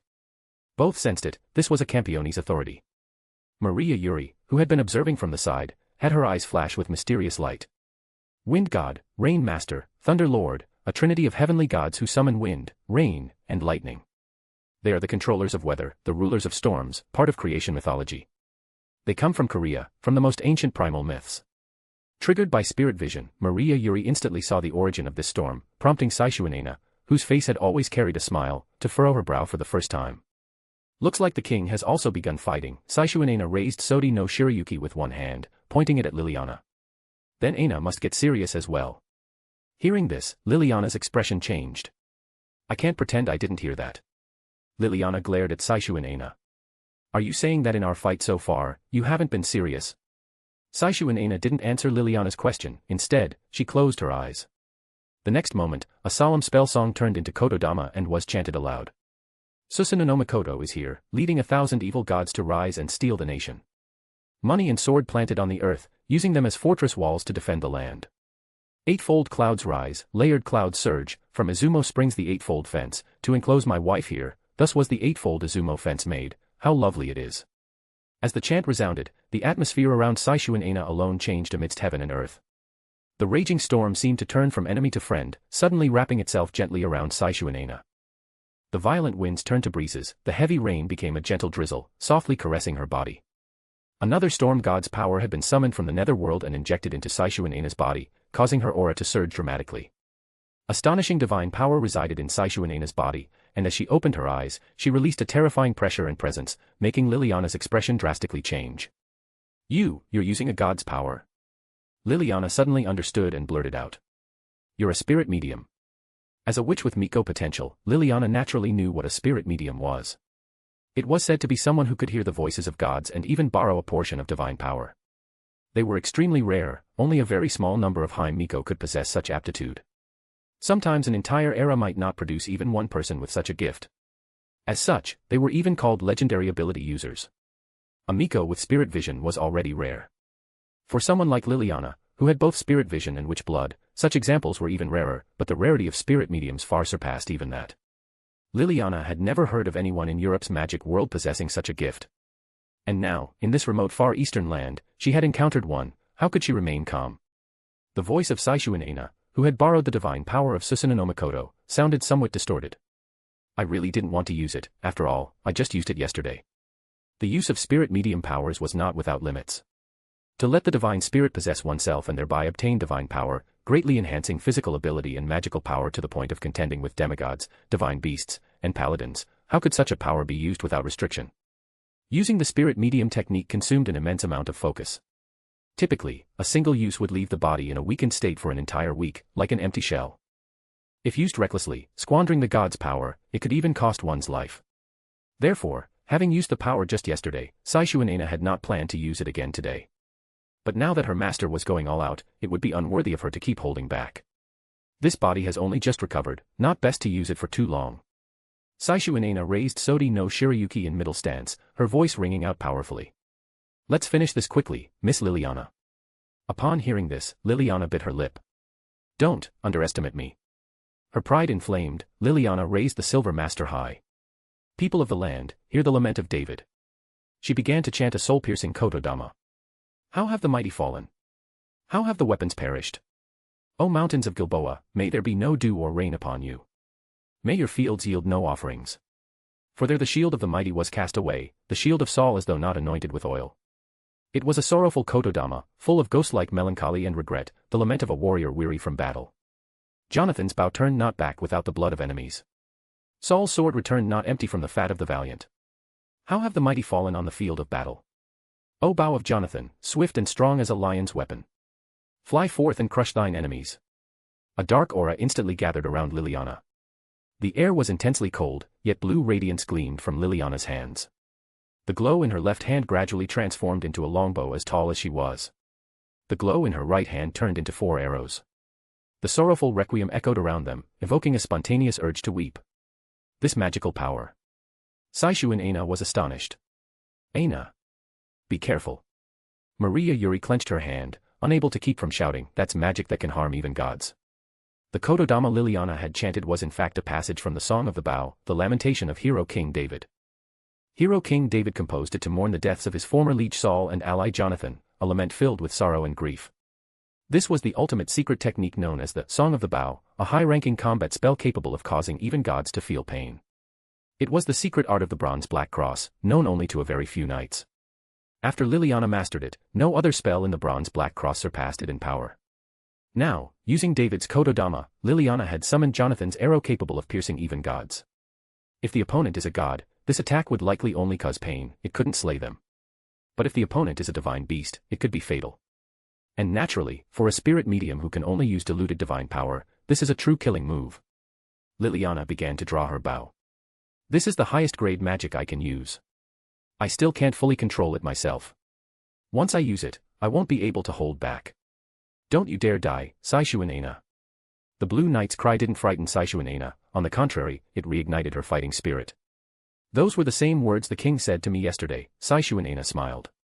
And then, Aina was miserably defeated by the king. Miss Liliana, can you do what the king did, grant Aina a crushing defeat? Let Aina test you. As her words fell, Saishu Aina unleashed divine power to its fullest, transforming into a whirlwind as she shot furiously toward Liliana. Pierce through. Jonathan's arrow. Liliana no longer hesitated. She released the bowstring, loosing the arrow, sending the blue light-shrouded projectile ripping through the storm toward Saishu Aina. White blade light erupted. Blue arrow light shimmered. The two most outstanding girls of the present era unleashed their strongest attacks at each other, and blade and arrow clashed fiercely. Boom. As the explosion resounded, brilliance enveloped the entire street, dispersing the surrounding storm. Aina. Miss Liliana. Maria Yuri's cry of alarm rang out, echoing at the scene, lingering for a long time. Chapter 305, Chapter 356, The Shining Golden Sword. Shiba Park 4 Chome, Minato Ward, Tokyo. In this place not far from the area where the Shikyo Shrine is located, there stood a world-famous iron tower. Tokyo Tower, a landmark and tourist attraction of Tokyo, was built based on the model of the Eiffel Tower in Paris, France. It is the third tallest self-supporting iron tower in the world, and the second tallest structure in Japan after the Tokyo Skytree. It is 332.6 meters tall, 8.6 meters taller than the Eiffel Tower, 301.4 meters shorter than the Tokyo Skytree, and 267.4 meters shorter than the Guangzhou Tower in China. Weighing 4,000 tons, it began construction in 1957 and has stood for over 50 years, occupying a very important position in all of Japan. The primary function of the tower is to transmit various broadcast signals such as television and radio. During major earthquakes, it also sends signals to stop trains, and serves as a beacon, wind direction and speed measurement point, and temperature measurement site. Even though in recent years its broadcasting function has been gradually replaced by the Tokyo Skytree, it remains a backup broadcasting station and also serves the tourism industry. At 150 meters high, Tokyo Tower has a main observation deck, at 250 meters, a special observation deck. Directly below, a 4-story tower building houses entrances to the observation decks, as well as an aquarium and various souvenir shops. At night, seasonal lighting colors appear, white in summer, orange in spring, autumn, and winter, making it a beautiful sight. Radio Tower, Observation Tower, Science Museum. Tokyo Tower has many nicknames and has long since become one of the favorite tourist destinations for foreign travelers, generating untold wealth. However, on this day, this important iron tower suffered a near-catastrophic blow. Boom. A massive black shadow came hurtling from the sky like a falling meteor, crashing directly into the upper part of the tower and snapping it in half. Screams and cries of terror erupted all around, coming not only from inside the tower but also from the surrounding residents. Anyone within sight of Tokyo Tower saw it break apart, prompting many to shout and fall into panic. That massive black shadow was buried under countless fragments of the tower on the observation deck, with bright, eye-catching blood spilling from its mouth. Damn. The huge shadow shakily propped itself up, pushing away the debris covering its body, and revealed its full form amidst the thunderstorm. It was none other than Vauban, transformed into a grey werewolf. At this moment, Vauban wasn't just bleeding from the mouth, his entire body was covered in injuries. It was obvious he had suffered heavy damage. To think that I, Sasha Deonstal Vauban, would one day be beaten like this by a brat who only became a Campione less than a month ago. Vauban coughed up blood, wiped it away, and glared toward the sky with furious, emerald-green eyes. There, 2 staves, one wrapped in wind and one in lightning, came flying and landed before him. Kaiser's figure appeared right on time, as if stepping through a spatial distortion, landing between Jaegrush and Aimer. I already said, judging a Campione's strength by age is a joke of cosmic proportions. Kaiser, unscathed and composed, was in sharp contrast to Vauban as he calmly spoke. You've sobered up a bit now, haven't you, old man? Vauban's eyes flared with anger, but a vicious smile surfaced on his face. You think you've won, boy? Vauban stared at Kaiser with eyes like emerald fire, seemingly having seen through him, and sneered. Though being driven to this state is irritating, I've figured you out. Those 2 clubs behind you, they're the authorities you usurped from the Mediterranean god king Melkart, right? Jaegrush, the symbol of wind, and Aimer, the symbol of lightning, not only are they divine tools containing the divinity of the craftsman god, they're also symbols of Melkart, god of storms. Your ability to summon wind and rain comes from these 2 clubs, doesn't it? As he spoke, countless black shadows appeared around Vauban. The shadows gradually took the form of deathly, gaunt servants, some in armor wielding weapons, others in robes holding staffs, forming an instant army. Then, grey fur fell from Vauban's body, each strand transforming into a wolf the size of a horse. Those are indeed powerful divine tools, capable of wounding me easily and even contending with my authority of Tempest. But can someone like you, who's only recently become a Campione, truly wield them? At Vauban's command, the wolves and death servants charged at Kaiser. The wolves howled and leapt forward, the great knights rushed with their blades, while the magi began chanting spells, unleashing attacks of wind, fire, thunder, and lightning at Kaiser. This time, I'll use 3 authorities against you. Let's see how you handle that. Vauban spread his arms wide, releasing scorching and freezing winds simultaneously, then breathed lightning, mixing it with hot and cold gales that surged toward Kaiser with tremendous force. Facing this fierce assault, Jaegrush and Aimer moved on their own. One clashed with the winds, swirling violently, the other entangled with the lightning, unleashing bursts of explosions and shockwaves. As for the wolves and servants, Kaiser completely ignored them. 3 authorities. Besides the Tempest, why bring out the other 2? You think that level of attack will work on me? Kaiser didn't even flinch. He took the attacks of the wolves and death servants head-on. The magic wolves' claws and fangs couldn't even scratch his skin. The great knight's weapons bounced harmlessly off, while the magi's spells vanished on contact as if swept away by a breeze. His clothes fluttered, but not a single wound appeared. Whether elemental attacks or hidden curses and ambushes, none of them had any effect. Using magic against a Campione, what child doesn't know that's pointless? Can't believe Marquis Vauban forgot that. Kaiser mocked, are you really that old? With Kaiser's current resistance to magical power, even Liliana's strongest combat rituals would be ineffective against him. However, a strange grin crept over Vauban's savage wolf face. That was just a distraction. Did you really think I'd rely on such attacks to deal with you? As he spoke, two of the wolves suddenly enlarged into 20-meter-tall werewolves. A whoa. A whoa. With furious howls, they struck Kaiser, sending him flying. Boom. Their claws slammed into Kaiser's hastily raised arms, sending him hurtling out of the observation deck. This your trump card? Kaiser borrowed a portion of Gravisheath's power, controlling gravity around him to stop midair. Those two giant werewolves were indeed powerful, at least divine beast level. Of course not. Vauban growled, while several robed magi among his death servants raised their staffs. These magi had not cast spells earlier, they had been chanting the whole time. Now, the long incantation completed, and a massive magic circle opened above the observation deck. From it, a gigantic creature over 20 meters long slowly emerged. A silver-scaled dragon, its scales peeled off in many places, flesh beneath rotting, over a dozen exposed bones, its right forelimb missing from the elbow down, and its left eye socket empty. The decaying dragon let out a silent roar, ghostly light flickering in its eye socket, flapping its tattered wings as it flew toward Kaiser. A divine beast-type death servant. Kaiser's brows rose. Vauban's death servant cage wasn't limited to human souls, it also worked on divine beasts, demons, and any soul-bearing being within its range. Over his 300-plus years of life, Vauban had killed many powerful humans and even some divine beasts, though he couldn't summon them freely. If the imprisoned servant's body wasn't too large, Vauban could teleport them to his side. But giant beasts couldn't be moved as easily, so he stored them at his Balkan base. Now, Vauban had his powerful magi servants cast a large-scale teleportation spell to summon these sleeping divine beast servants from his Balkan stronghold. Wolves and human-sized death servants can't threaten you. What about divine beast-class werewolves and servants? 1 or 2 still don't threaten you. But what about 3, 4, or even dozens? With my control over wind, thunder, rain, and lightning, can you keep up that calm face? At Vauban's roar, rotten divine beasts flew out from the magic circle one after another. With the 2 wind-clad werewolves, a divine beast-level army charged at Kaiser. Boom. Kaiser punched back at the silver dragon's claw, both blasted back by the shockwave, creating distance. The 2 wind-riding werewolves attacked from left and right, one with a foul-smelling bite, the other with a claw swipe, splitting wind and storm with ferocious force. Shuinpa. Kaiser vanished, reappearing above the incoming werewolves. Slash. Slash. 2 black sword lights cut through them, severing both beasts. A whoa. But a second later, the 2 werewolves resurrected, reconnecting their bodies and fully regenerating. Useless. Vauban shouted. Those 2 divine beast werewolves were summoned by my authority, they can't die, even if decapitated. And the death servants can resurrect even if their bodies are destroyed. This is the undead army that only I can command.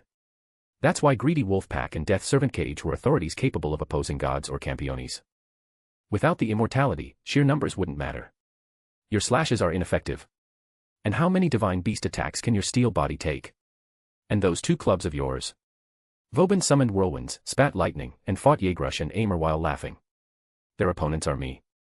This, he thought, was checkmate. At least, from Vauban's perspective. Swordsmanship, steel body, divine tools of the craftsman god, those were all of Kaiser's authorities. So Vauban believed that, having neutralized all 3 threats, his victory was assured. Unfortunately. Clang. Just as Vauban felt certain of victory, a burst of golden light appeared beside Tokyo Tower under the stormy sky. The light was dazzling and golden, its source, Kaiser. From Kaiser's body, radiant golden light bloomed, forming orbs of light. Within each orb was a dazzling golden sword, flying toward the werewolves and death servants under Kaiser's control. Slash. Slash. Slash. Cutting sounds echoed through the sky as the golden swords pierced through the werewolves and death servants. A whoa.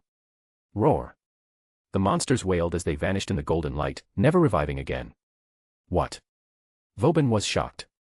Then, countless golden swords flew at him, slicing his body like 1,000 blades. Ah! Sliced open by countless golden swords, Vauban screamed in agony. His body hair disappeared, his form shrank, and he reverted to his original, no longer ferocious self. Not just Vauban, his surrounding death servants and wolves vanished as if dismissed. Am my authority? Vauban realized something was wrong. Chapter 306, Chapter 357, The Freak Among Campiones. The Eye of Sodom, the Pack of Greedy Wolves, Gale and Storm, the Prison of Death Servants. These were the 4 most well-known authorities of Vauban, also the ones he most frequently used since his first appearance. But at this moment, Vauban was shocked to discover that these 4 authorities had all been sealed. He couldn't activate them anymore, couldn't even sense them. The golden sword that seals authorities. The old Marquis, covered in wounds, suddenly looked up and gazed at the golden swords hovering around him, instantly realizing everything. This is Verithragna's authority. You usurped this authority from Verithragna, not the slash that can burn everything, but the golden sword possessed by the warrior incarnation. How could this be? Vauban's astonishment was completely written across his face, utterly devoid of his prior superiority. The countless golden swords circling him flew into the air and gathered into Kaiser's hand, forming the most dazzling golden blade, tightly grasped by him. Why not? Kaiser looked down at Vauban standing on the watchtower, his voice clearly reaching Vauban's ears even amidst the storm. I never said that the authority I obtained from Verithragna was the slash that burns all things, did I? Aimer wrapped in whirlwinds and the Jägrush entwined with electric light pierced through the storm, returning to Kaiser's side. At the same time, they rapidly shrank and transformed into short rods only a meter long. Aimer and Jägrush are authorities I usurped from Melkart. The golden sword is the authority I usurped from Verithragna. As for the slash that burns everything. In Kaiser's other hand, a pitch-black demon sword appeared. You meant this one, didn't you? Dark patterns swirled around the pitch-black blade, coursing downward and finally pouring into the crimson amanadite, causing a vivid red brilliance to bloom. Extreme heat radiated from the sword edge, evaporating the rain, throwing the storm into chaos, and distorting the very air. At that moment, Vauban understood that the power he had always assumed to be the slash that burned everything came from this sword. That's also one of your authorities. Vauban's expression flickered. Is this the authority you usurped from Odin? It didn't make sense. There didn't seem to be any necessary connection between Odin and this kind of authority. Even if the authorities usurped by a Campione from a heretic god weren't necessarily the god's original powers, could even undergo inexplicable changes, becoming unrecognizable, there would still be some link to the god. Odin wasn't a god of swords, nor did he have legends involving flames or high temperatures. Why would someone gain a demon sword that could burn everything as an authority from him? Even if there really was some unknown reason that allowed this boy to obtain such a sword from Odin, what about that steel-like body? Vauban couldn't make sense of it no matter how hard he tried. Don't bother, Kaiser's calm voice interrupted Vauban's thoughts, making the old Marquis's face darken. Let me just tell you. Kaiser looked at Vauban and suddenly smiled. Whether it's this demon sword or my current body, neither of them is an authority. Impossible. Vauban blurted out without thinking, flatly denying it. Whether it's the demon sword or your steel-like body, they're both of divine-level strength. That sword might barely pass as a divine tool I don't know about. But your body, it's absolutely impossible for a human to possess that kind of physique. It must be the undying body usurped from a god of steel. Facing Vauban's rebuttal, Kaiser merely shook his head. That's why I said, don't bother. You won't figure it out. Kaiser landed in front of Vauban and stood once more atop the watchtower. There's no such thing as absolutes. How do you know it's impossible? If my body truly came from a god of steel as an undying body, how could those divine beast-level familiars you just released have forced me to evade them? Compared to Salvatore's protection of steel, my physique might not fall short in raw capability. But that guy doesn't need oxygen or food, can survive submerged in water or even in a vacuum for years without dying, and can enter a false death state to dodge fatal attacks. I don't have any of that. So, my body is merely powerful, not an undying body. Of course, this referred to his physical body alone, without accounting for the immortality granted by the Hogyoku. That undying attribute ultimately came from the Hogyoku, not from Kaiser's body itself. Now that his body had undergone metamorphosis both internally and externally, the most inhuman aspect of it, besides its sheer strength, was a regenerative capability rivaling high-speed regeneration. Taking that into account, it was indeed fair to regard Kaiser's body as a power equivalent to a divine authority. However, that strength still came from his body alone, not from any authority. Even before becoming a Campione, I had already possessed several divine tools capable of slaying gods due to my special nature. Ser-Veresta was just one of them. And my body, also due to certain special reasons before becoming a Campione, had skin akin to armor with incredible hardness. After successfully slaying a god and undergoing the rebirth ritual, the uniqueness of a Campione's body merged with my original uniqueness, resulting in a qualitative transformation. Kaiser explained calmly. Therefore, this body is not something acquired through a divine authority, it's my own. Upon hearing this, Vauban finally understood why this brat, who had only become a king less than a month ago, could immediately charge into another battlefield after slaying a god and proceed to slay 2 more gods in Sardinia. Ordinary Campiones could never do such a thing. Only someone inherently extraordinary like this could accomplish such a feat. By the way, the number of gods I've slain isn't 3, but 4. Disregarding Vauban's shock, Kaiser grinned. Before slaying Verithragna and Melkart, I had already slain Poseidon, the sea god, at Point Nemo. Also, when I returned to this country, just yesterday, I also indirectly slew a subordinate god. If you count that one, then I've already slain 5 gods and obtained 5 authorities. Kaiser's words rendered Vauban completely silent. 5 authorities. Even that detestable Salvatore hadn't yet acquired that many. Salvatore Doni was known to possess 4 authorities, this was common knowledge. As for the American Hades and the British Black Prince, they were estimated to have 5 or 6, only slightly more than Salvatore Doni. But this youngster, who had been a king for less than a month, already possessed a number of authorities no less than those 3, and his body and powers were even more exceptional. Heh heh. Ha ha. Ha ha ha ha ha. After a long silence, Vauban suddenly burst into laughter. His laughter grew louder and louder, until it turned into wild, unrestrained cackling. Kaiser merely watched him in silence, offering no reaction. Under such circumstances, Vauban laughed while shouting. Unbelievable. Unbelievable. Among us, a monster like you has been born, what is this? The look in Vauban's eyes had completely changed. He no longer viewed Kaiser as a junior or a peer, but more like a heretic god, an enemy. Even I, who have lived for centuries, have never encountered a freak like you before. To think a guy like you actually became a Campione. What kind of hellish joke is this? Pandora must have gone senile or something. Otherwise, how could she do something as absurd as turning you into a Campione?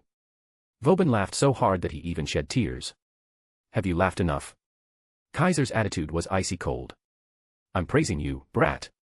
Vauban wiped his tears, smiling fiercely. You should feel honored. Even among Campiones, only Luo Hao has ever been treated by me this way, and now, there's you. Do you know what that means? It means I see you as an equal. To that declaration, Kaiser responded with a gaze that said, "Are you stupid? How is that something to be proud of?" Kaiser said bluntly.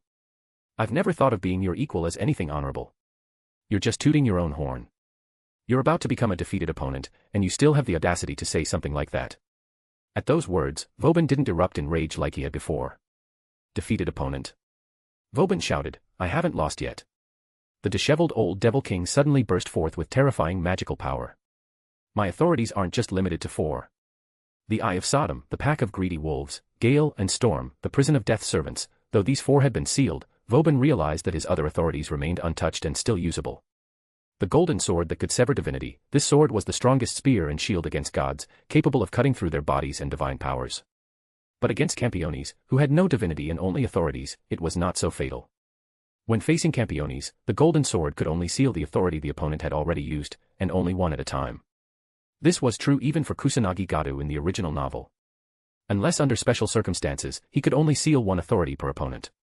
Of course, Kaiser was not bound by the same restrictions as Gado, since he didn't inherit the 10 incarnations, only the warrior incarnation that granted the golden sword. Therefore, he was far less constrained. And since Kaiser had enhanced the golden sword with his own authority, he could use it freely. However, when facing Campiones who hadn't used an authority, the golden sword could not target it for sealing. The golden sword, also known as the Sword of Wisdom, the Sword of Knowledge, grew stronger the more the user understood about the enemy god. Knowledge of the enemy god directly translated into power for the golden sword, making it sharper and more potent. When using the golden sword, Kaiser also gained insight into the enemy god's true nature, significantly boosting its threat.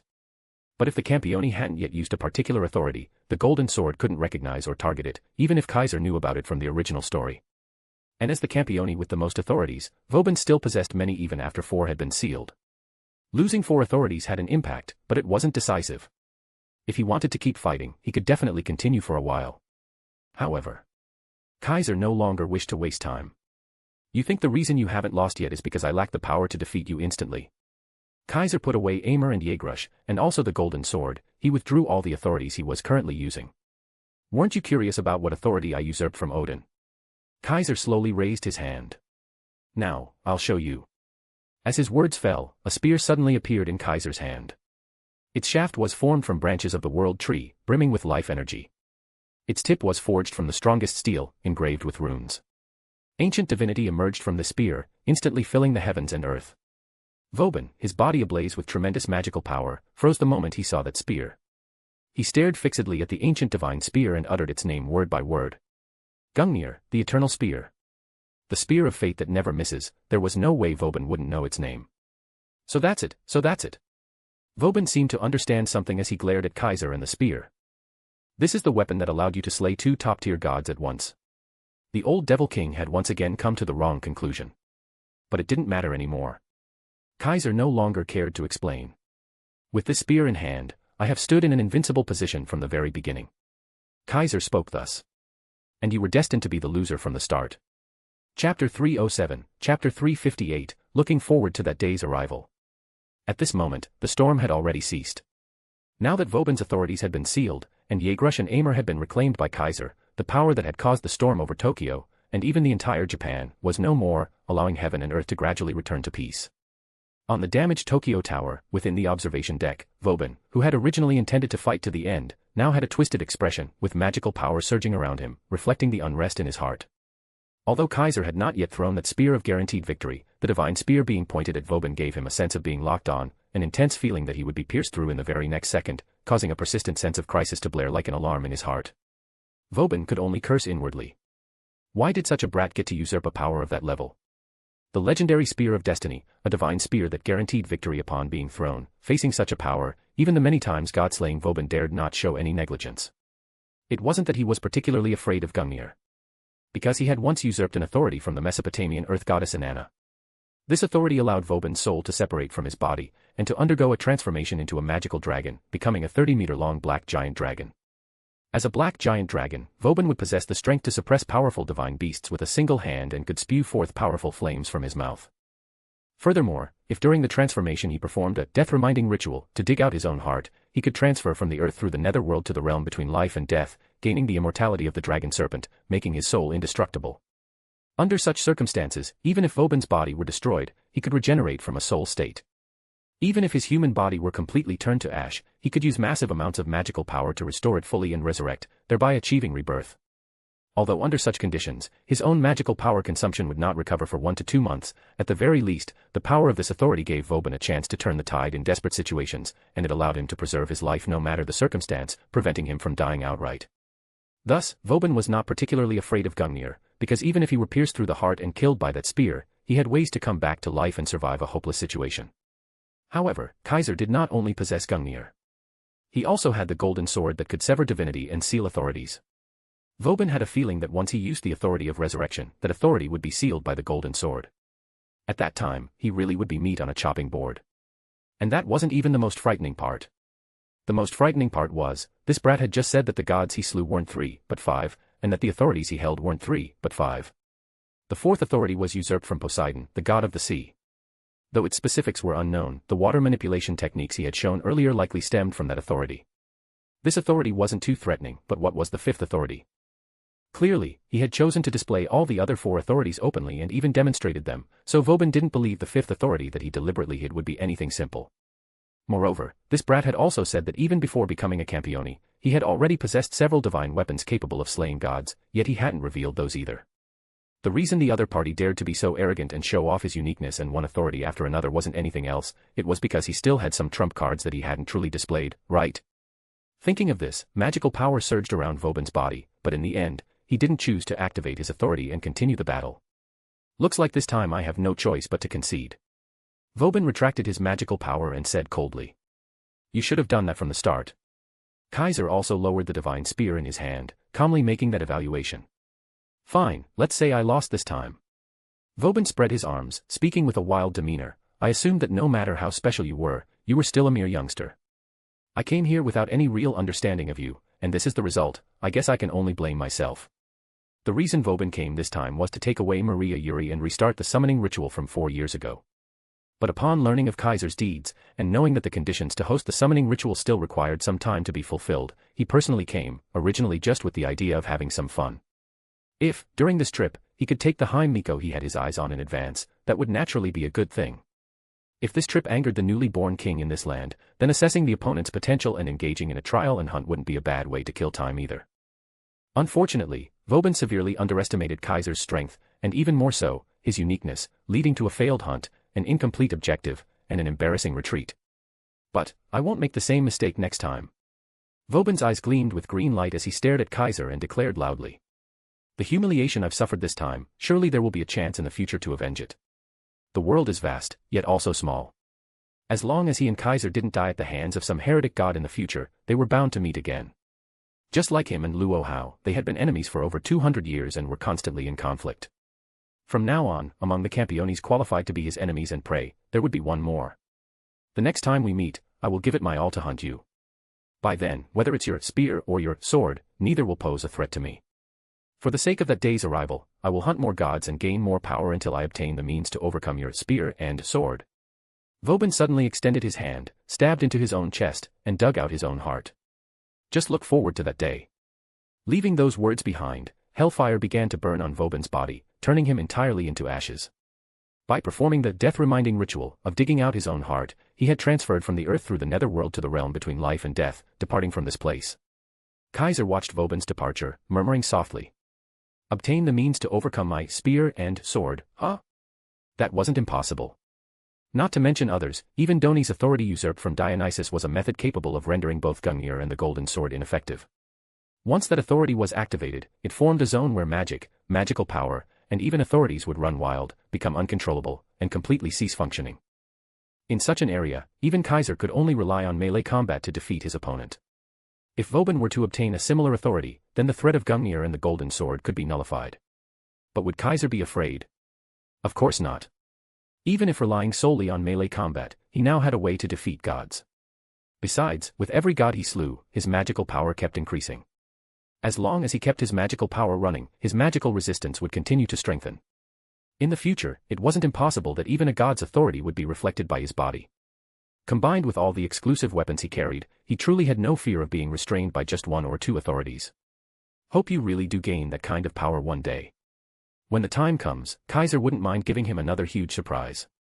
That day, the news of the Tokyo Tower being struck and damaged by a sudden storm made it onto television and newspapers, becoming widely known among the public. According to statistics, the disaster caused severe losses and had a wide-reaching impact. At the very least, until Tokyo Tower was repaired, the entire city of Tokyo, and even Japan's communication industry, would enter a cold winter, with tourism also likely to be affected.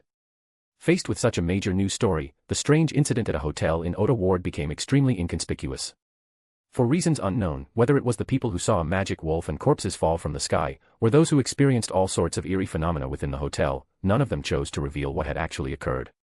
They all simultaneously forgot what had happened in that hotel that day. That hotel was now temporarily closed under the pretense of an accidental fire, and was undergoing renovations, with no known reopening date. Naturally, the fact that Vauban and Liliana had stayed at that hotel was erased from reality. Even the people who had received them could no longer remember these two guests checking in. Thus, the abnormal incident at the hotel wasn't even reported, only mentioned briefly in a corner of the newspaper and then forgotten.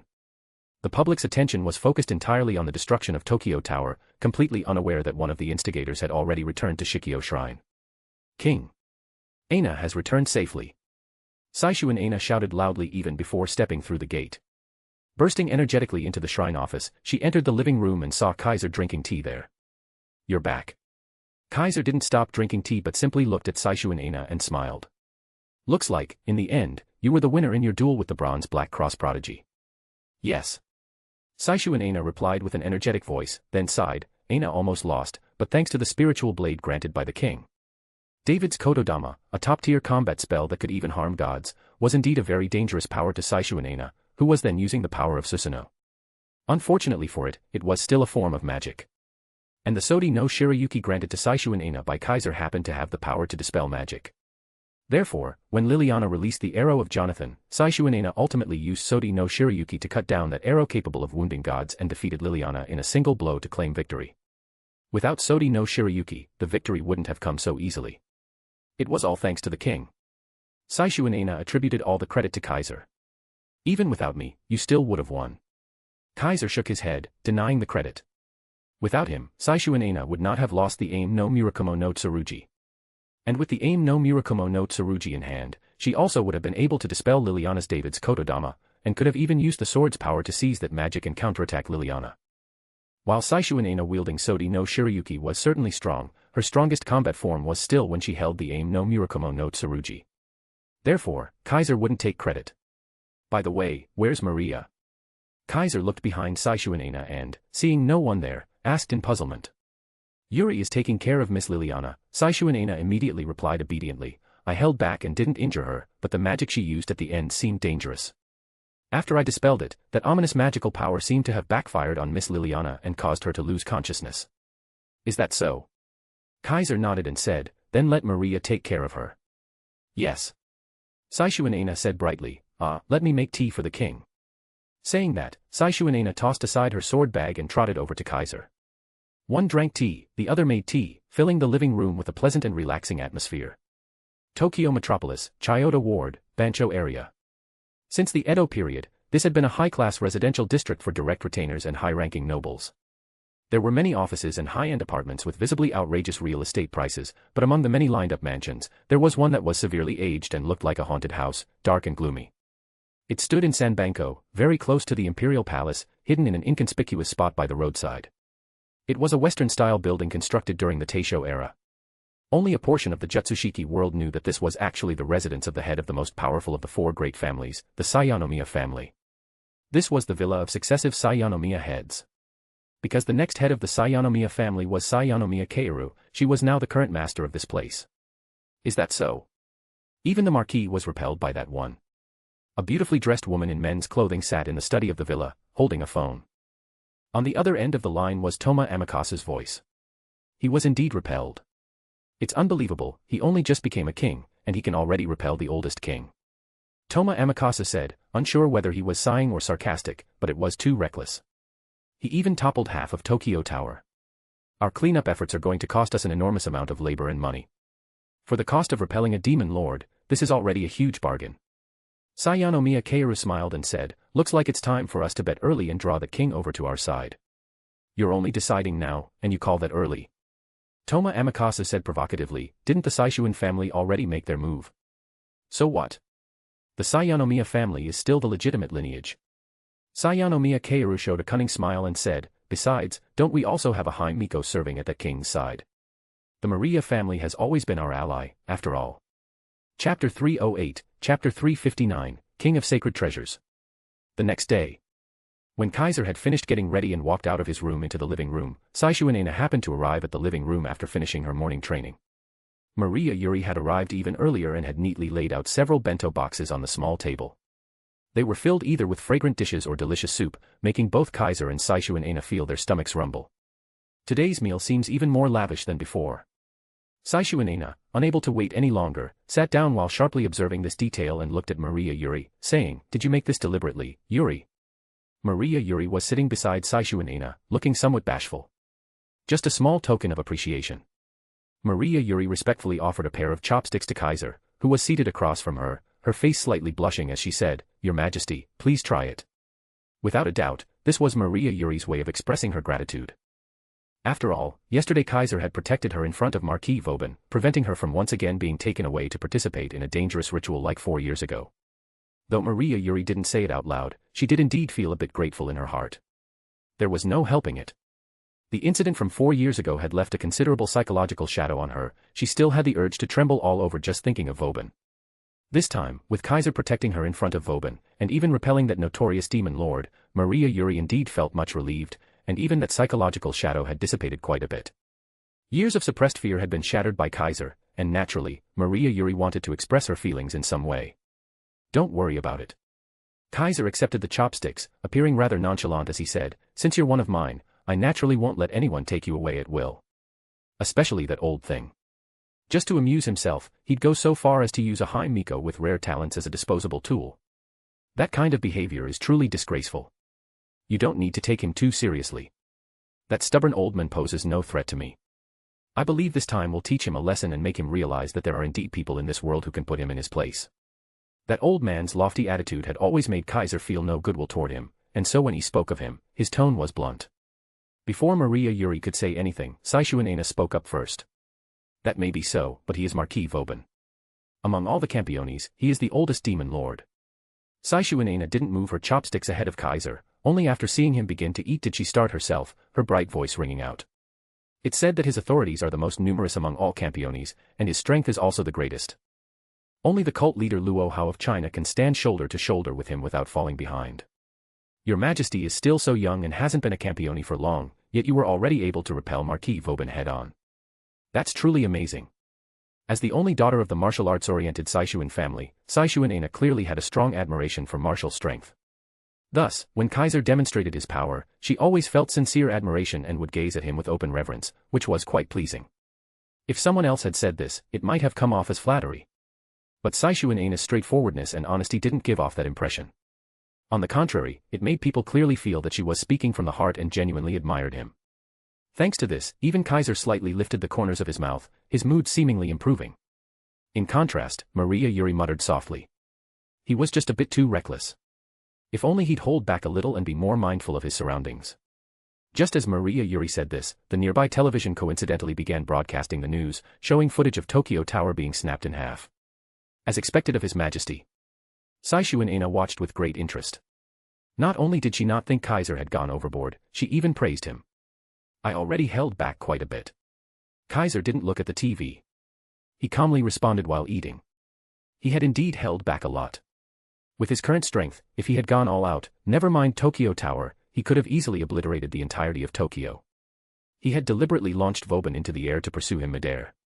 Had he ignored everything and simply slammed Jaegrush and Aimer straight into the ground, the destruction those two rods would have caused would definitely rival a meteorite crashing into a city. Adding in storms and lightning, just a few more strikes and Tokyo would have been no more. By the way, Your Majesty. At that moment, Saishu Aina seemed to remember something and turned to say to Kaiser. Your repelling of Marquis Vauban has already spread throughout the worlds of sorcery and magic. Many details about you have been exposed and are now known across the globe, you know. Upon hearing this, Kaiser raised his eyebrows slightly. It's already spread. He wasn't surprised, just a bit taken aback.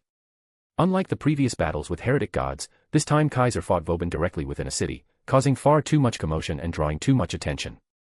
Naturally, some information would be leaked. Various factions on the occult side typically have people with special talents, some possess spirit vision, some have clairvoyance, and at the very least, most can use long-distance magic to gather various battlefield intel. Kaiser had battled Vauban right in the middle of a city, which inevitably drew the attention of many faction agents.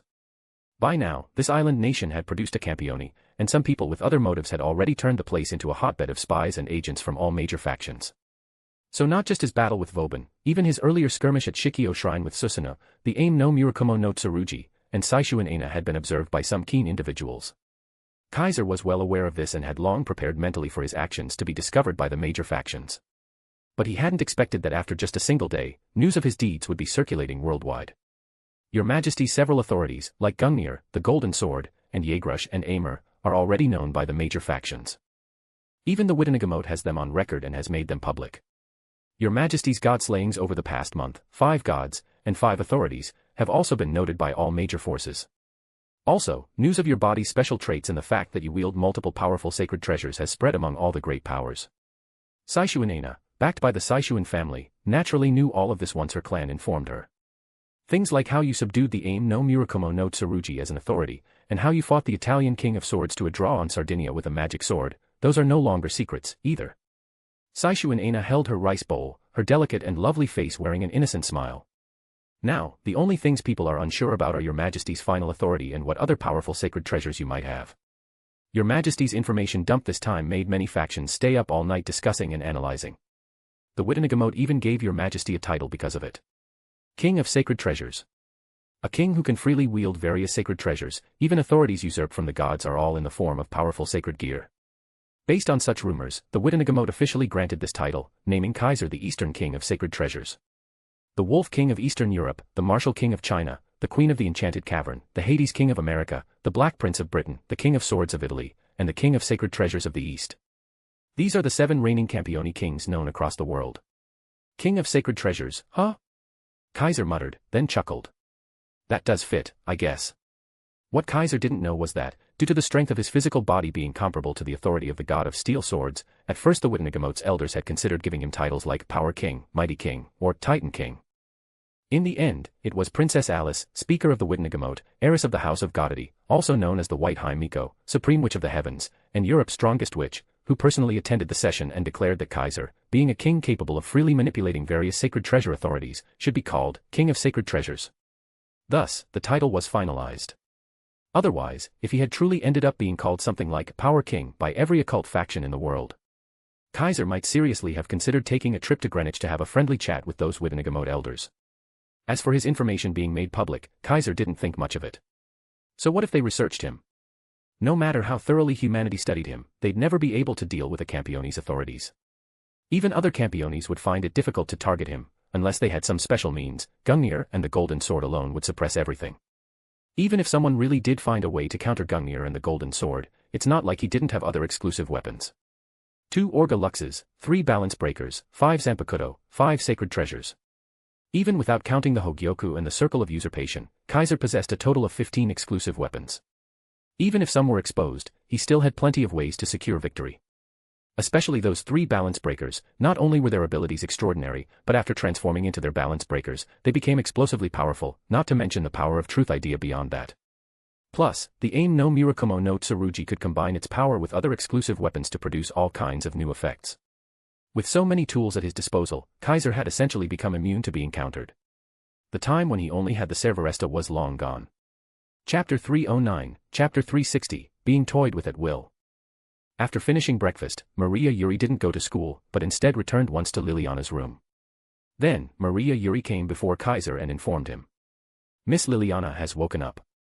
Having been unconscious for an entire day, Liliana had finally awakened. After learning of her current situation, she expressed a desire to meet with Kaiser through Maria Yuri. Kaiser didn't refuse and nodded in agreement. If she wants to see me, then let her come. Thus, under Maria Yuri's guidance, Liliana arrived outside the clubroom. At this moment, Kaiser and Saishu and Aina were facing off in the open space in front of the clubroom. Aina's coming. Drawing Sodi no Shirayuki, Saishu and Aina gave a spirited cry and quickly charged toward Kaiser. In Kaiser's hand was a jet-black straight sword, and the divine energy it emitted made Liliana's pupils slightly contract, her expression turning even more solemn. However, compared to Saishu and Aina, Kaiser's face was full of nonchalance, even tinged with a trace of laziness. Blessed by the fortune of the bow and arrow, I bestow honor upon this long sword. Saishu and Aina chanted the Kotodama used previously to activate Sodi no Shirayuki's spirit as she attacked. With the invocation of the Kotodama, Sodi no Shirayuki's blade emitted a snowy white radiance. As Saishu and Aina swung at high speed, it turned into brilliant white slashes, like pure white ribbons, striking toward Kaiser. Clang! Kaiser lightly swung his black blade, deflecting the white slash that came from Saishu and Aina, causing the snowy light to veer off. But Saishu and Aina relentlessly continued her fierce assault. Her figure danced around Kaiser like a whirling flame, and the white blade in her hand carved out slash after slash of snowy arcs, turning into a continuous sword dance that slashed from every direction. Clang! Clang! Clang! Clang! Clang! Intense metallic clashes rang out, scattering sparks from the collisions of steel. The black blade and white edge clashed violently in front of the clubroom, exchanging hundreds of blows in the blink of an eye, causing the airflow around the two combatants to become chaotic. Saishu and Aina's continuous strikes, each swing of Sodi no Shirayuki was a violent slash, showcasing the pinnacle of both movement and sword technique, like a heavenly maiden descending to dance an overly intense iron ballet. Snowy white sword flashes burst forth endlessly, shadows of blades and light intertwining one after another. Yet such a fierce and beautiful sword dance was blocked by Kaiser, wielding Aim no Murakumo no Tsurugi, one move after another, parrying and deflecting every one of Saishu and Aina's attacks, rendering them all ineffective. As expected of the king. So strong even without using authorities. Despite failing to break through, Saishu and Aina was not discouraged. Instead, she smiled happily, as if seeing a boy she admired remain unmoved before 1,000 troops, calm and collected, wiping them out with one hand. Be careful. Maria Yuri watched nervously from the side, afraid that either of the two would become distracted, and someone would get hurt due to the sharpness of their weapons. Are those two sparring? Liliana silently observed for a while before speaking to Maria Yuri. Yes, Maria Yuri replied without taking her eyes off the two in combat. Aina requested to receive guidance from the king. But she seems off, doesn't she? Liliana said, looking at the girl who had defeated her the day before. Though her swordsmanship is as excellent as yesterday, her movements occasionally show unnatural pauses. Is it the after effect of using spirit descent? As a witch and a prodigy, Liliana easily saw through Saishu and Aina's current condition. Spirit descenders were indeed legendary ability users, but mere humans, even if qualified to use divine power, couldn't possibly do so without paying a price. It was clear that Saishu and Aina was still in a poor physical state due to yesterday's spirit descent. Maria Yuri didn't hide it, replying with some helplessness and dissatisfaction. I've already advised her to rest properly these days, but she just won't listen. For 2 consecutive days, yesterday and the day before, Saishu and Aina had used spirit descent, placing a severe strain on her body. Normally, using it once would leave her weakened for an entire week, yet Saishu and Aina used it 2 days in a row. If not for Maria Yuri casting recovery magic afterward, this reckless behavior might have cost Aina her life. And now, today, this girl was cheerfully asking a king to spar. Maria Yuri truly felt like her childhood friend didn't value her life. Don't worry. Liliana was silent for a moment, then said, the god-slaying king is clearly paying attention. Whenever Saishuanena's body shows a pause, he precisely adjusts his blade to push her back, preventing her from moving too intensely and interfering with her recovery. So, as long as that girl doesn't go too far, it should be fine. At that, Liliana couldn't help but fix her gaze on Kaiser. It was precisely because she herself was a skilled swordswoman that Liliana understood just how exceptional the swordsmanship of this overly young king truly was. Saishuanena, who had defeated her, already had swordsmanship not inferior to her own, perhaps even superior, yet this king casually blocked all her attacks, deflected each strike, and still had the presence of mind to monitor her physical condition and respond appropriately. Based on that alone, his mastery of swordsmanship was far beyond hers. Originally, when Liliana heard that this newly born king could clash evenly in swordplay with Salvatore Doni, she was skeptical. That Italian king, though wild and problematic in character, was a true prodigy when it came to the sword. As a human, he had polished his technique to a level comparable to a sword god, truly worthy of the title, world's strongest swordsman. To be able to face off evenly with such a divine-level swordsman, up until now, only that martial king from China, who was said to have mastered every martial art under heaven, stood at the pinnacle of martial arts, could do that. A new king who had only become one a month ago, an ordinary person before that, being capable of such a feat, was simply impossible. But now, Liliana believed it. Without swordsmanship on par with the Sword King of Italy, there was no way he could so easily block Saishuanena's attacks. No wonder he could repel the Marquis. Liliana thought to herself as she silently waited for the spar to end. About 5 minutes later, Saishuanena, feeling pain in her body, voluntarily admitted defeat.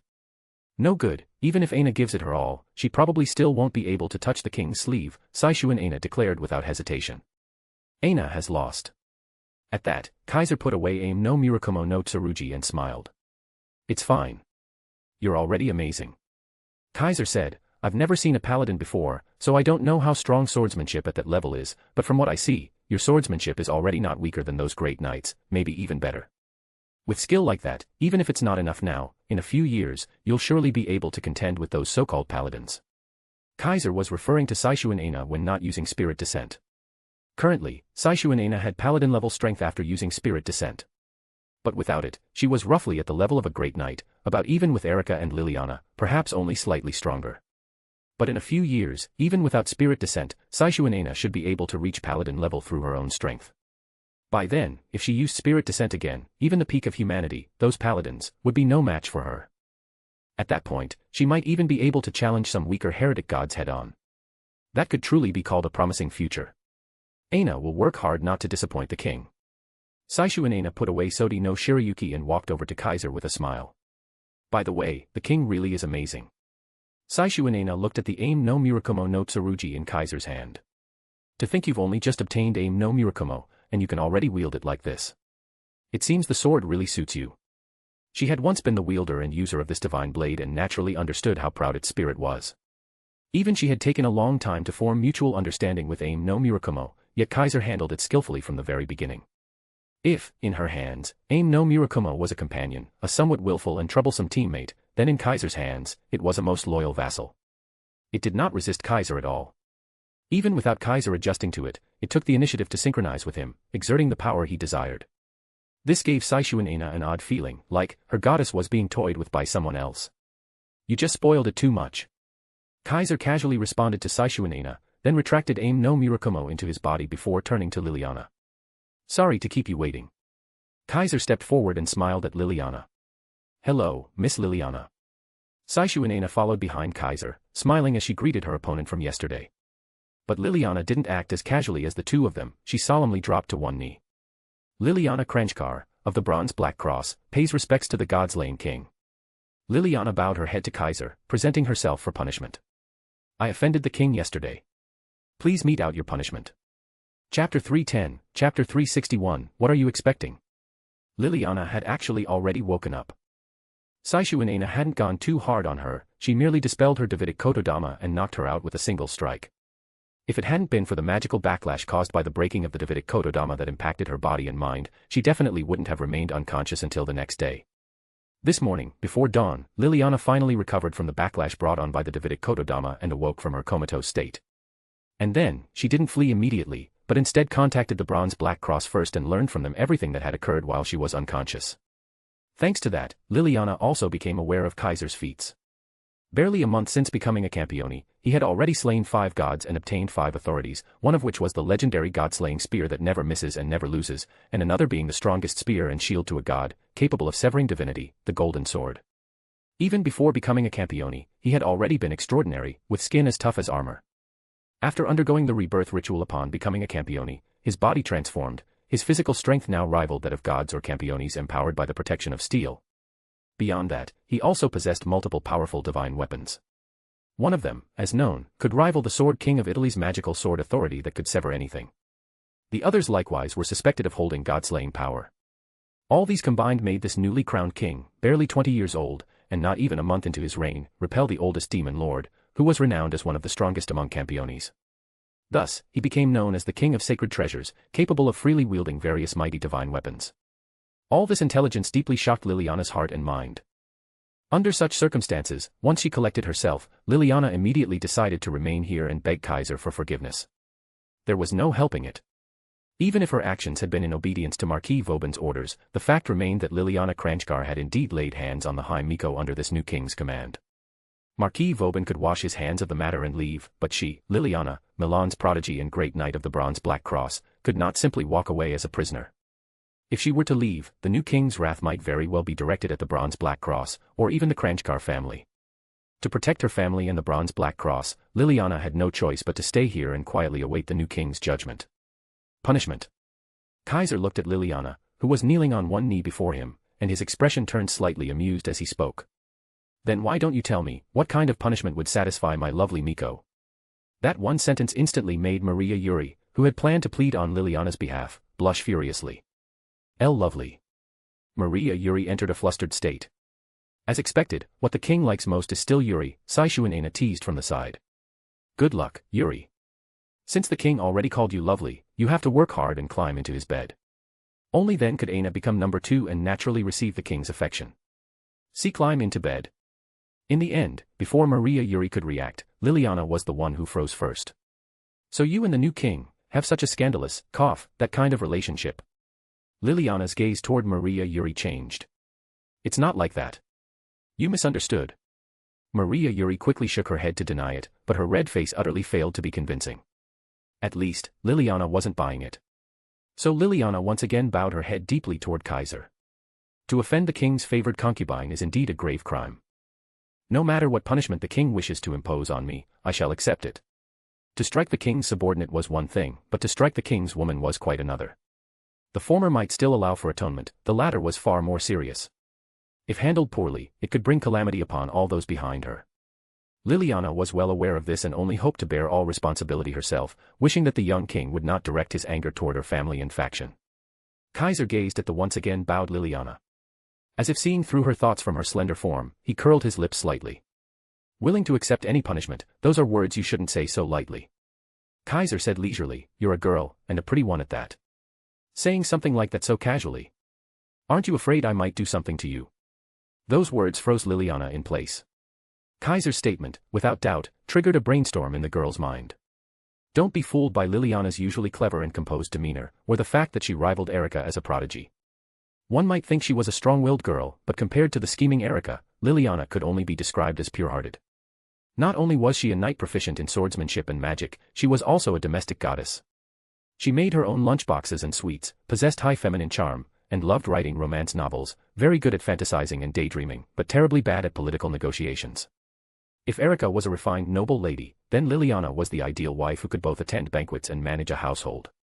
As such, when she was with the foxy and shrewd Erika, she was often the one getting teased, completely unable to handle explicit topics involving male-female relationships. Now, with Kaiser's one remark, Liliana's mind instantly conjured up hundreds of miniature scenes. Yes, that kind of scene. And no way.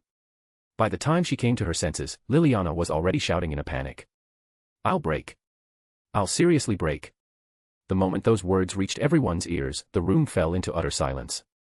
Kaiser's mouth twitched, Saishuan tilted her head with a curious look, Maria Yuri, perhaps having imagined something herself, covered her mouth with her hand, staring at Liliana with an expression similar to the one Liliana had just given her, tinged with subtle change. I. Realizing what she had just said, Liliana stared at the silent trio, and an overwhelming urge to draw Il Maestro and end herself washed over her. What exactly were you imagining? Kaiser looked at her speechlessly. Sure, I shouldn't have made such a suggestive comment, but did your brain just go and generate several volumes worth of scenes we couldn't even upload online? Such wild imagination. You really are a novelist. Hearing that, Liliana's face turned red, not just from embarrassment, but also shock. Why, you knew I write novels. Kaiser had already prepared his answer. You didn't know, he replied, smiling like a certain crimson demon. Erika Blandelli swore allegiance to me back on Sardinia. The moment Liliana heard the name of her eternal rival, her expression shifted to one of both alarm and outrage. That vixen told you, didn't she? Her gritted teeth and furious voice made her emotions clear. She and Erika were rivals, growing up together, constantly clashing. The rivalry between the Bronze Black Cross and the Copper Black Cross, between the Blandelli and Kranjkar families, was practically woven into their fates. Not only were they the same age, they both possessed exceptional talents as knights, which only intensified the competition between them. There were times they fought head-on, and times they fought side by side. It was a complicated relationship, enemy and friend both. Describing it in just a few words wouldn't do it justice. You could even see it in the fact that they wielded two swords meant to be a pair. Cuor de Leon and Il Maestro, these two magic swords had once been wielded by one of the strongest knights in Europe, Saint Raffaello, the original owner and guardian of the Davidic text, master of both swords, and teacher of Salvator Doni. A dual-sword warrior known across the continent. When Erika and Liliana were 12 years old, they both passed Saint Raffaello's trial to become official knights and each received one of the paired swords. Their rivalry wasn't born out of hatred. Erika might openly acknowledge their friendship, but Liliana would adamantly deny it. Why? Because Liliana Kranjkar had suffered greatly at Erika's hands. Though both were prodigies and great knights, when it came to schemes and politics, Liliana fell far behind Erika. Outside of direct combat, every time she had to deal with that vixen, Liliana's fate was always the same, being toyed with, fooled, and manipulated. She had no idea how many times Erika had tricked her, always dancing in the palm of her hand. No wonder she ground her teeth whenever Erika's name came up. Naturally, upon hearing Kaiser mention Erika, Liliana instantly assumed that damn fox had gossiped about her behind her back, ruining her image in front of the new king. Kaiser, of course, didn't bother correcting her. All he had said was that Erika had sworn allegiance to him. He never said she was the one who told him about the novels, right? So this misunderstanding? Not his problem. Since you've already pictured it so vividly, Kaiser said playfully, can I assume you're mentally prepared now? You did say you were willing to accept any punishment, didn't you? Liliana's stiff body began to tremble. At last, true fear surfaced in her expression. Why, you are the unrivaled king of the world. Surely you wouldn't torment a woman, right? Of course I wouldn't. But you're the one who said you'd accept any punishment. So this is a special case, no? How can a king indulge in personal desires like this? That's a funny thing to say. Isn't every Campione living according to their desires? Do any of them actually restrain themselves? But none of them are obsessed with women. That's why they're all single. Every last one of them. What kind of demon lord doesn't even have a girlfriend? Embarrassing. They. I'm not like them. Sure, I don't need a harem of 3,000 women. But 3, or 30, that's acceptable, right? I. Liliana was about to cry. Faced with Kaiser's coolly delivered lines, the poor girl, an overimaginative romance author, found herself utterly speechless. You couldn't say he was wrong. Every sentence was logically sound. But if you said he was right, didn't that mean she really had to offer herself? Was she going to become part of the king's harem? No, that wasn't even it. She wasn't a concubine, she was just a criminal awaiting punishment. This wasn't a harem, it was a toy. Normally, even if the other party were a Campione, if someone tried to humiliate her like this, she would rather die than submit. But she had already said she was willing to accept any punishment. If she went back on her word now, wouldn't that make her a dishonorable knight? In that moment, Liliana felt utterly trapped. Her future felt bleak and full of despair. Oh, king. Just as Maria Yuri was starting to feel sorry for her, Saishuanena finally spoke up. Please stop teasing Miss Liliana. She's about to cry. That one sentence drew everyone's attention. How did you know I was teasing her? Kaiser sounded genuinely surprised. Because you're not the kind of person you pretend to be, Aina said with certainty. Even though Yuri and I could be called your concubines, you haven't laid a finger on either of us, have you? If you were really so lustful, Yuri and I would have been devoured long ago. That was an incredibly strong argument. Maria Yuri couldn't take it anymore. Girls shouldn't just say things like that out loud. It's the truth, Aina said, unfazed. You guys. Liliana was thoroughly confused by everyone's reactions. So what exactly was happening now? Was she still going to be punished? If so, what kind of punishment would it be? Would it be like the ones she wrote about recently? Or even more daring? As her thoughts wandered, Liliana's face grew as red as fire. Are you expecting something? A low murmur entered her ears, jerking her out of her fantasy. Liliana stiffened. I'm not expecting anything, she retorted, face burning. Only you know the truth of that, Kaiser said with a smile. Anyway, since you've shown such sincerity, from today on, you're mine. No objections allowed. Liliana opened her mouth, then gave up. She said nothing in the end and accepted her fate in silence. That day, the prodigy of the Bronze Black Cross became Kaiser's possession. As for what awaited her from that point forward, well, even Liliana herself was imagining it, in vivid detail. Chapter 311, Chapter 362, Truly Weak Yet Addicted.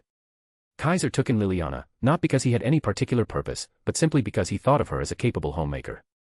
Right now, he was being attended to daily by Maria Yuri, but Maria Yuri wasn't always by his side. She still had to attend school, sometimes had to fulfill her duties assisting the history compilation committee, and even had to go home to take care of her younger sister. As a result, Maria Yuri generally didn't stay with him all the time. Of course, it was possible for her to devote herself entirely to serving him, but Kaiser didn't intend to make a girl sacrifice herself to such an extent. Even though he often said that Maria Yuri was his possession, he still couldn't bring himself to treat her purely as a tool. He hadn't truly become a lawless Campione like the others. Even though, after becoming the librarian of the fantasy library, he had gradually started to loosen up and become more unrestrained, he had never intended to become a villain who disregarded human rights. So, even though Maria Yuri had become his woman, Kaiser still respected her wishes, at least when it came to matters that weren't important. He wouldn't make Maria Yuri give up school, give up her family, give up her role as High Miko, just to serve him full-time. As long as she could help him achieve his goals when he needed her, that would be enough. At such a time, for Liliana to deliver herself to his doorstep could be considered a good thing. With her excellent housekeeping skills, even if she was used as a maid, she should be able to relieve Maria Yuri of a good portion of her burden. Therefore, have I really ended up like this? In the living room, Liliana appeared looking completely disheartened. She had already changed out of her usual blue and white outfit, now wearing a black and white ensemble instead. With its fluffy skirt hem, pleated lace, and overall apron-like design filled with a cute aesthetic, plus the white headdress, white thigh-high socks, and black leather shoes. There was no doubt, this was a maid outfit. Wow. Saishu Inanna gasped in amazement the moment she saw Liliana and said, I thought Miss Liliana was more of a strong-willed type, but surprisingly, she suits a maid outfit unexpectedly well. She really does suit it. Maria Yuri was also extremely surprised, murmuring as if to herself, to think Miss Liliana would actually look this good in a maid outfit. I really never noticed before. The two girls of the same age gave high praise, but it failed to bring Liliana any joy. I'm a knight, not a maid. Liliana clenched her small fists, looking ashamed and angry. As a knight of the Bronze Black Cross, the granddaughter of the Kranjkar family, I'm actually wearing a maid's uniform. This is simply disgraceful. Liliana wasn't entirely opposed to maid outfits. After all, there were people around her who dressed like this. As a great knight of the Bronze Black Cross and a witch with a lineage, Liliana had a high standing in Milan's magical society, with subordinates who served directly under her. Those subordinates were apprentice witches and also acted as her maids, taking care of her daily affairs. Not just Liliana, Erika had them too, and so did other great knights. Though she didn't know if other people's maids dressed the same, both Liliana's and Erika's maids did dress like this. They usually looked just like maids serving them, and indeed, that was essentially their role. This time, because she had come with Marquis Vauban to this far eastern island country, Liliana hadn't brought her personal maid. But due to being used to seeing this style of clothing daily, she naturally didn't think there was anything wrong with maid outfits themselves. The problem was that now she was the one wearing it, and that was something she couldn't accept. For a dignified great knight of the Bronze Black Cross, a descendant of witches, to be dressed like those apprentice subordinates as a maid, this was simply too humiliating. Wearing this maid outfit, Liliana felt as if someone were constantly whispering to her that she was still immature, incapable of standing on her own, and had to start all over as an apprentice witch, beginning her training anew as a maid. If her own maid saw her like this, she would no doubt laugh at her mercilessly, right? But who told her she had done wrong this time and must accept punishment? From now on, you'll be responsible for all the affairs around here. Kaiser scrutinized Liliana for a while, then nodded with satisfaction and said, if you have any objections, you can raise them now. Can she really raise objections? No, she could raise them, but who knows what would happen after she did. Understood. Liliana chose to accept reality, sighed, and said, since this is a punishment, it can't be helped. Compared to truly having her body toyed with, this outcome was actually already quite good, right? Yes, this outcome really wasn't bad. It's not like she imagined some bold scenario in her head and ended up mysteriously looking forward to it or anything. Actually, this isn't necessary.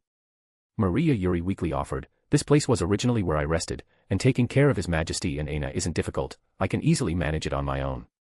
She wasn't trying to act tough, this was simply the truth. She already regularly cooked and did housework at home, and there was also a younger sister there who constantly needed her care, so she was long used to such tasks. She didn't think having 2 more people would be exhausting at all.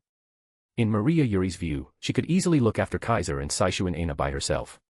There was no need to find another maid just for some chores. However, it was fine when Maria Yuri didn't say anything. Once she did, Liliana became serious. If these are your usual duties, then I all the more have to take over them. Liliana looked directly at Maria Yuri with sincere eyes and said, though it was forced, I did raise my hand against you.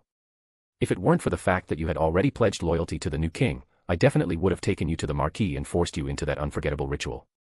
If something had happened to you during the ritual, then it would have been no different than me being the one who killed you. So, atoning for that is only natural. Thinking that she was taking over Maria Yuri's usual tasks, Liliana was instead able to accept her current role. She did feel guilty toward Maria Yuri. The 2 of them were survivors from that cruel and inhumane ritual 4 years ago. Logically, they should have cherished each other, cared for each other, and supported each other, yet this time she had become an accomplice, trying to push the companion she had once survived with back into hell. This was absolutely unforgivable. Now that the culprit, Marquis Vauban, had been driven off, though Liliana said nothing aloud, she actually felt relieved deep down. With that, the Marquis plan could no longer proceed, and there was no longer a need for anyone to sacrifice themselves as they did 4 years ago. That was undoubtedly a great thing. Compared to the worst possible outcome, being reduced to a mere maid was a small price to pay to prevent the otherwise inevitable. This was an immense blessing. Since that was the case, what did she have to complain about? With that in mind, Liliana felt much better. Then, Your Majesty, I shall get to work. Say what you will. Once she accepted her role, Liliana carried it out quite well, quickly changing her attitude and bowing to Kaiser like a proper maid. Then, she picked up a mop and walked out. Wait. Maria Yuri immediately stood up and said, let me help you. Yuri. Saishu and Aina blinked in confusion. Isn't it time for school? It's the weekend, no school today. Maria Yuri shook her head and said, I had already planned to do housework anyway, so I'll go help Miss Liliana. Saying that, Maria Yuri ran after Liliana and left the living room. Yuri really is a wonderful woman. Saishu and Aina remarked with admiration, whoever gets to marry her will definitely be very happy. Are you hinting at something? Kaiser glanced at Saishu and Aina. Don't tell me it's that whole, if Maria is first, then I'll be second, thing again. Aina's not that obsessed with titles, okay. Saishu and Aina gave Kaiser a cheerful smile and said, even if Your Majesty only keeps Aina as a lover, Aina would still be perfectly willing. A woman like you must be liked by a lot of men, huh? Kaiser couldn't help but voice the thought. Not just your looks and figure, even your personality is every man's dream. Really? Saishu and Aina's eyes squinted happily like she'd just been praised. Then does Your Majesty like me? What do you think? Kaiser turned to her and looked into her smiling face. I'm a normal man, after all. As he said this, Kaiser looked straight at Saishu and Aina, smiling brightly, his gaze practically radiating heat. You. Being stared at so intently by Kaiser, Saishu and Aina's true nature came out, she immediately blushed and became shy. I'll go see if there's anything I can help with. With that, Saishu and Aina ran out of the living room. Truly weak yet addicted. Kaiser chuckled as he watched Saishu and Aina leave, then picked up his teacup and leisurely sipped his tea. Thus passed the day in peace, until the arrival of night. At night, Tokyo was ablaze with lights, except for one place, the red steel tower that usually lit up at this hour had been swallowed by darkness, silently watching over the city. Tonight, Shikio Shrine was particularly quiet. Maria Yuri had already gone home. After asking Kaiser's permission, Saishu and Aina also left alone, heading into the deep mountains. To maintain her own spiritual purity, Saishu and Aina often went into the mountains to train like this. Having stayed too long at the base and even using spirit descent twice recently had affected her negatively. Aina will return to Your Majesty's side very soon. Before that, please claim Yuri. The ultimate Yamato Nadeshiko uttered words more open-minded than anyone, then disappeared into the mountains. As for Liliana. After finishing a day of chores, she too requested permission from Kaiser, saying she needed to meet with people from the Bronze Black Cross. I still need to report back to my family and the Bronze Black Cross about staying by Your Majesty's side as a maid. Thus, Liliana also left, using that as a reason, leaving Kaiser alone in the shrine office. Kaiser didn't feel uncomfortable. After all, he was used to being alone and didn't have the kind of sensitive personality that got uneasy just because he was the only one around. However, after nightfall, Kaiser didn't stay in the office. Instead, he left and entered the forest within the shrine grounds. The forest at night was extremely quiet. There were no bird calls, no insect chirps, no lights, only endless darkness. Compared to its daytime tranquility, it now seemed deathly silent and terrifying. Of course, compared to the forest, the one walking within it, Kaiser, was undoubtedly the truly terrifying one. He was merely strolling calmly through, yet the pressure he exuded was enough to overwhelm the entire forest. At a certain moment, Kaiser suddenly stopped. "It's about time you came out, right?" Kaiser looked up at the moon in the night sky and suddenly spoke. "Hiding is useless. I've already felt your gaze." As soon as he said this, a voice responded. That is an inaccurate statement. It was a voice like heavenly music, a woman's voice. "I've always acted with dignity and righteousness. Why would I need to hide anything? If I wanted to conceal myself, no one in this world would sense my presence. You sensed my gaze because I allowed you to." Along with this imposing speech appeared a peerless beauty, descending as if from the moon palace, like a true moon goddess. If it were anyone else, I would have punished them for that rude statement just now. But since it's you, I'll let it slide. Be grateful for my generosity, fellow countryman Junior. The peerless beauty landed atop the crown of the tallest tree in the forest, looking down at Kaiser and speaking. "You." Kaiser naturally saw the other party, and was momentarily stunned. The reason he was stunned wasn't her unrivaled beauty. Though her beauty could be said to eclipse all the women Kaiser had seen until now, he wasn't the type to be dumbstruck just from seeing a pretty face. He wouldn't freeze in place simply because the other party was a beauty. The reason he froze was solely because of this person's identity. "You're Luo Hao?" Kaiser asked in barely concealed surprise. Indeed. The Wuxia Queen of China, just as she claimed, announced her name with poise. "My surname is Luo, given name Suilian, courtesy name Hao." Kaiser Sr. from the same homeland had arrived, without warning. Chapter 312, Chapter 363, The Female Emperor Who Stands Alone at the Pinnacle. Gentle moonlight cascaded down from the night sky, illuminating the dim forest.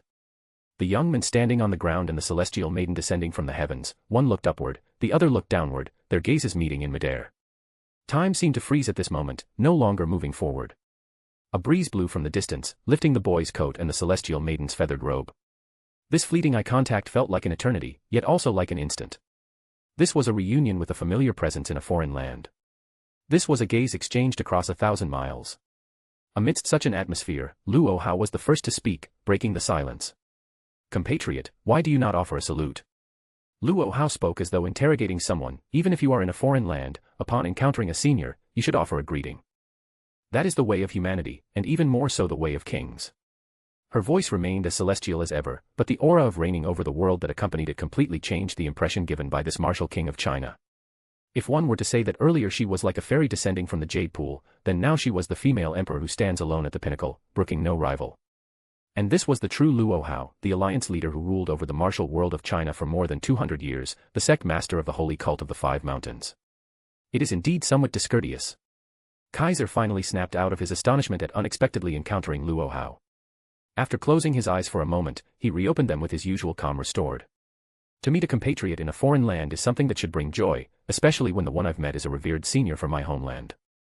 In this world, Luo Hao was someone who followed the philosophies of Laozi and Zhuangzi, adhered to the Quanzhen Taoist school, and incorporated Buddhist elements into Taoist culture. She ruled the martial world for over 200 years, founded the holy cult of the Five Mountains, and left behind many martial legacies. Calling her a pioneer and sage was absolutely justified. Many famous martial arts and esoteric techniques in modern-day China originated from Luo Hao. The entire martial world of China could be said to have inherited her martial philosophy, creating a thriving Eastern martial realm not inferior in the slightest to the birthplace of Western magic in Europe. To Westerners, this island nation in the Far East might seem like a backwater countryside, but the ancient Eastern nation was viewed as a land of mystery by the global magical community, a place revered and coveted by countless individuals. If not for Luo Hao, if not for the holy cult of the Five Mountains she led protecting China, then the celestial empire in this world would likely have suffered the same fate as the one in Kaiser's original world, ravaged by countless Western powers.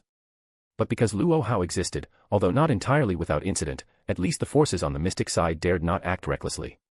What a joke, this was the domain of an unparalleled figure on par with Marquis Vauban, one of the oldest and most fearsome of the Campiones. What faction would dare stir up trouble there? Therefore, Kaiser believed that calling Luo Hao a pioneer, a sage, a senior, none of it was an exaggeration. However, Before that, let me first understand the senior's intent, Kaiser said calmly, arms folded. At the very least, let me first determine whether you come as friend or foe. I see. Luo Hao looked at the calm-faced Kaiser and suddenly smiled. You believe I have come as an enemy? There was no denying it, Luo Hao was indeed beautiful. When she suddenly smiled like this, the effect was anything but trivial. Looking at that smile, Kaiser even thought that had this woman been born in the era of King Zhou of Shang, there probably wouldn't have been a place for Daji. Having experienced so many fantasy worlds, Kaiser had encountered all kinds of beautiful women, many of whom could be remembered for all of history, but even among them, Luo Hao's beauty was nearly unmatched. Perhaps Kaiser's personal bias played a part in this. After all, he was a Chinese through and through. His favor for classically beautiful women from the East was surely greater than that for foreign beauties.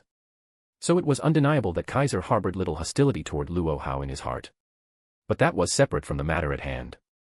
I've been a Campione for not even a month, yet I've already encountered 2 fellow Campiones, each of whom I fought, Kaiser said factually. You're the third I've met, and like the others, you appeared uninvited and out of nowhere. Moreover, even in a foreign land, I've heard that the sect master Luo Hao has long resided in seclusion in the Lushan Hermitage, rarely stepping into worldly affairs. And now, you've suddenly appeared here, right before me, surely I can't just assume you've come to make friends. Even if Luo Hao did wish to befriend Kaiser, given her domineering and self-centered nature, it might be possible if Kaiser had visited her in person to pay respects. But for her to take the initiative to seek him out to make friends, that was absolutely impossible. Sure enough. My coming to find you does indeed involve important matters. Luo Hao, as if weightless, lightly tapped a branch with her toes and gracefully descended before Kaiser. Though I am a senior, and it would be reasonable for me to instruct an outstanding junior, you've already proven your capabilities. There is no need for such a gesture. As she spoke, her gaze toward Kaiser was filled with admiration. To have become a king for less than a month and yet to have already slain 5 gods and repelled Marquis Vauban, your performance exceeds even my expectations. Though I am a few years older than Inger, your potential is clearly far greater than his. What a pity I didn't meet you before you became a Campione.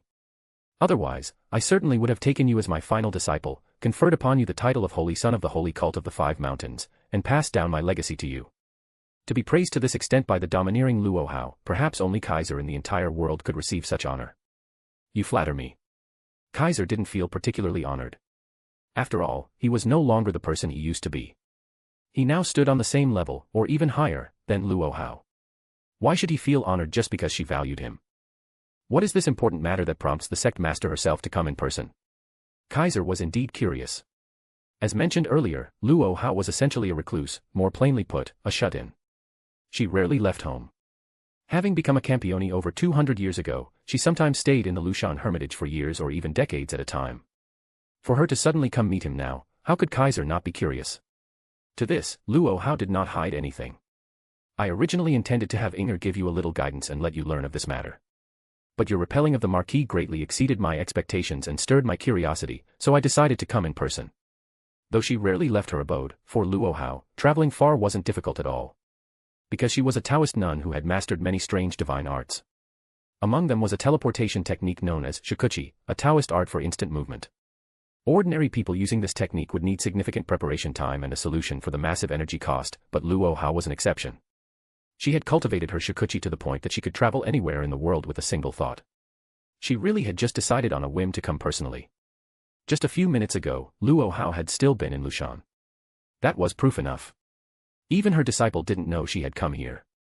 If Lu Yinghua discovered that his master had disappeared, it would likely cause quite the uproar. What scarier was, even if Lu Yinghua didn't notice his master's absence, once Luo Hao returned, she would still give him a good scolding. Failing to notice his own master had gone missing was a dereliction of duty, and proof that his training was insufficient. Luo Hao would definitely think this way and then beat Lu Yinghua severely. All one could say was, being Luo Hao's disciple was Lu Yinghua's blessing. Given Luo Hao's unreasonable personality, it was a good thing Kaiser hadn't met her before becoming a Campione, let alone become her disciple. Who knows what his life would have turned into? Sect Master, please speak freely. Kaiser awaited Luo Hao's words. Do you know of the Western Heaven Palace? Though overbearing and unreasonable, Luo Hao never dragged things out, and thus went straight to the point. Western Heaven Palace. Kaiser raised an eyebrow. You came here because of the Monkey King. Oh. Luo Hao looked at Kaiser with some surprise. So you already knew.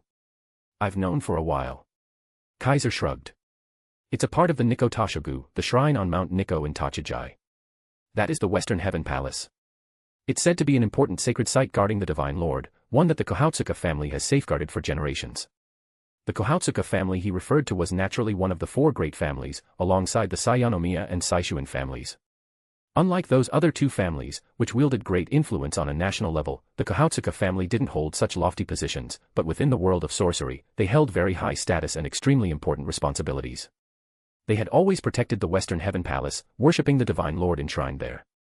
They acted low-key and adhered to secrecy, concealing most information about the Western Heaven Palace.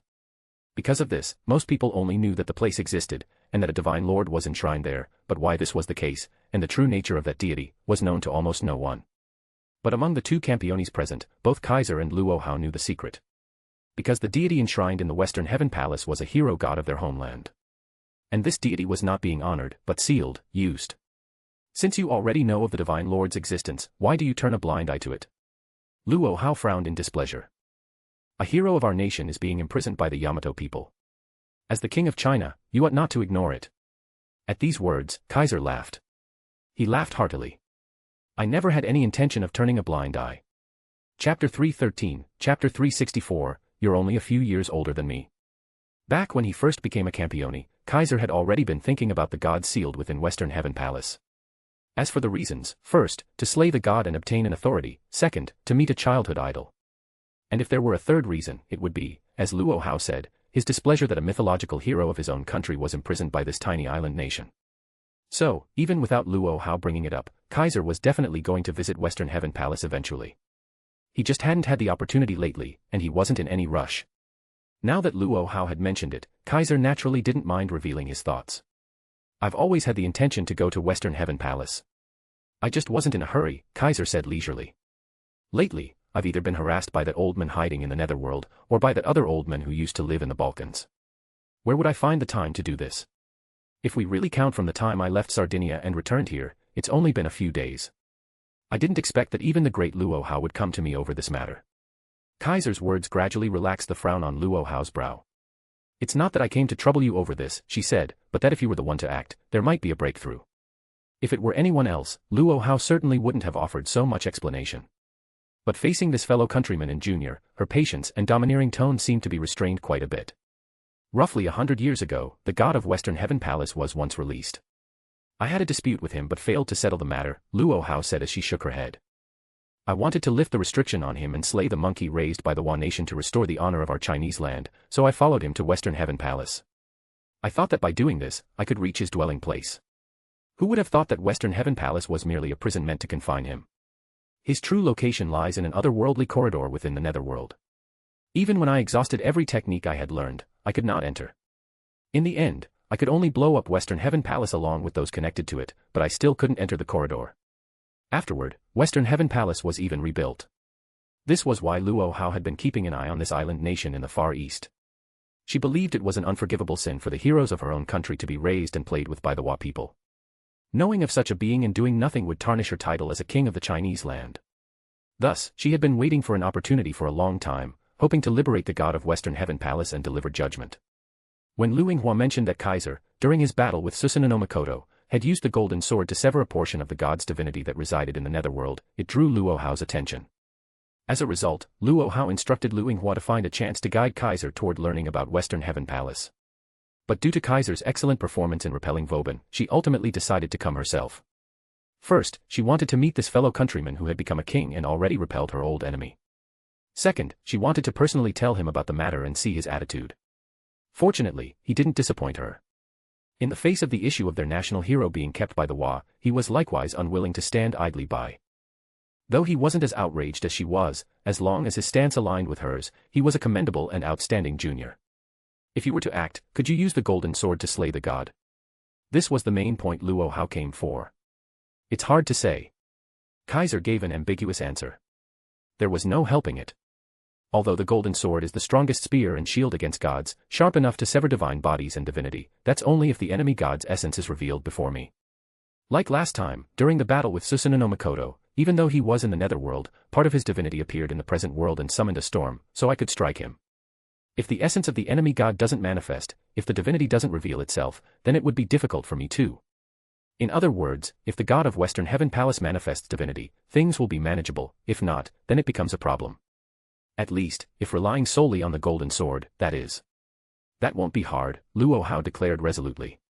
Using the blood of dragon serpent to provoke the god's essence should be enough to draw out his divinity. Dragon serpent referred to the Earth Mother goddess. In mythology, serpents with the ability to shed their skin and cyclically hibernate and awaken were symbols of death and life, as well as seasonal change. Thus, the serpent was a symbol of the Earth Mother goddess, and also the protector of witches, a holy beast representing life and death. In myths, dragons were often referred to as winged serpents, and many Earth Mother goddesses appeared in this form. Even if not stated outright, there were many implications. In other words, dragon serpent equals Earth Mother goddess, and vice versa. In countless hero myths, evil dragons or wicked dragons typically meet the same fate, they are defeated by heroes or gods. So, the dragon serpent is the degraded form of the defeated Earth Mother goddess, while the hero or god who opposes the Earth Mother goddess is the steel sword god or steel hero. Steel sword gods and steel heroes are the nemesis of Earth Mother goddesses, but they are also entities that stimulate or are nourished by her presence. Coincidentally, the god sealed in Western Heaven Palace was a steel hero of complex attributes. He was sealed in Western Heaven Palace because the one who sealed him wanted to use his power to subdue the dragon serpent that had appeared on this land. As a member of the Steel faction, born under the star of dragon serpent subjugation, once dragon serpent blood and divine power appeared on this land, this god would undoubtedly be provoked. At that time, even if he didn't manifest physically, he would reveal his essence and divinity. Luo Hao immediately thought of this and told Kaiser. If you need dragon serpent blood, I can try to find it for you. With that sentence, Luo Hao was essentially telling Kaiser, she would help him capture an Earth Mother goddess. To capture a heretic god alive. Such a ridiculous idea could only be uttered by a monstrous figure like Luo Hao. But no need, Kaiser shook his head and said. Even without dragon serpent blood, even if I can't use the golden sword, I still have a way to break the seal of Western Heaven Palace. Oh. Luo Hao was slightly startled. She looked at Kaiser in surprise and asked, is that true? Of course, Kaiser said flatly. Otherwise, knowing that there's a seal, why would I dare say I'd definitely go to Western Heaven Palace? It was precisely because he had a way to break the seal that Kaiser could say that. Should be quite soon, right? Kaiser looked at Luo Hao and said, as long as no more trouble comes knocking, sometime in the near future, I'll pick a day to head for Western Heaven Palace. When the time comes, I'll meet that god personally. I want to test for myself just how different that famed being is from the other gods. This was already a prey Kaiser had set his sights on. Even if Luo Hao hadn't said anything, he wouldn't let it go. Excellent. Seeing this, Luo Hao broke into a smile again. If any other Campione had said such things, Luo Hao definitely wouldn't have backed down. In her view, only by slaying the monkey god with her own hands could she erase the shame of her nation's hero being raised by the Wa. So, if someone else had targeted him, Luo Hao would have insisted on a fight to claim hunting rights. But since the one preparing to act was, like her, a king from the Chinese land, it made no difference whether she or Kaiser did it. In that case, I shall await your good news, my fellow countryman and junior. Luo Hao demonstrated the generosity of a senior. My name is Kaiser. Kaiser made the effort to emphasize that. Then I'll call you, wise little brother Kaiser, Luo Hao surprisingly said in an easy tone. I'm a few years your senior, your predecessor, so I'll allow you to call me elder sister. A few years older. More like 100 years older. Even counting the several decades Kaiser spent in the Soul Society, he still hadn't lived a full century, he wasn't even 80 yet, younger than Hitsugaya Toshiro. And Luo Hao. She became a Campione over 200 years ago. She could easily be his grandmother, let alone his elder sister. But if he actually said that aloud, Luo Hao would likely flip on the spot and challenge him to a fight, admiration be damned. Although Kaiser wasn't afraid, there was no need to poke the tiger, especially when the tiger was a tigress. I'll just call you Sister Tsuelian. After much deliberation, Kaiser settled on a name with a distinctly Chinese flavor. Very well, Luo Hao nodded and smiled. Now that I think about it, it's been a long time since anyone called me by name. Luo was her surname, Hao her courtesy name, and Tsuelian her given name. Using the courtesy name was formal and respectful, using the given name was a privilege granted only to those close to her. The matter of Western Heaven Palace is in your hands, wise little brother. Luo Hao's voice grew distant. If you need someone to do any miscellaneous tasks, just shout Luing Hua's name loudly. Leaving those words behind, Luo Hao's figure wavered like the moon in water, like a flower in a mirror, and vanished like a mirage. In the quiet forest, only Kaiser remained standing, as if he had been monologuing to the moon the whole time. The celestial maiden who had descended just moments ago now seemed like an illusion, a dream, long gone without a trace. Luo Tsuelian. Kaiser looked in the direction she had left, softly repeating the name, then smiled. What a fascinating person. That said, he he felt rather pleased at seeing someone from his homeland after so long. If I get the chance to return to the world of the Asterisk War, I should drop by Jielong. With that thought, Kaiser turned and left, letting the forest return to its tranquil silence. Chapter 314, Chapter 365, Monkey God Lord. Tokyo Metropolitan Area, Kanto Region, Tochigi Prefecture, Nikko City. This is a city where one can see natural scenic spots and well-preserved historical architecture everywhere, allowing people to clearly feel the perfect harmony between man and nature. There are many tourist attractions here, including but not limited to Toshogu, Fudoraisen Shrine, Rinnoji, Mount Nikko, Mount Nantai, Lake Chizenji, Senjogahara, Yumoto Onsen, Keigan Falls, etc. In the mountainous region to the west lies Nikko National Park, and the highest peak within its territory, Mount Okashirain, has an altitude of 2,578 meters. Nearby, there are more than 20 mountains over 2,000 meters in elevation, most of which are bell-shaped volcanoes. The region is rich in famous sightseeing spots, attracting several million tourists annually and is a must-visit place for many foreign visitors.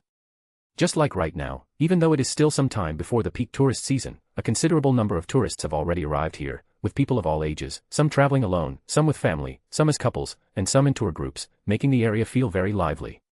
At the foot of Mount Nikko, there was also a constant stream of worshippers arriving.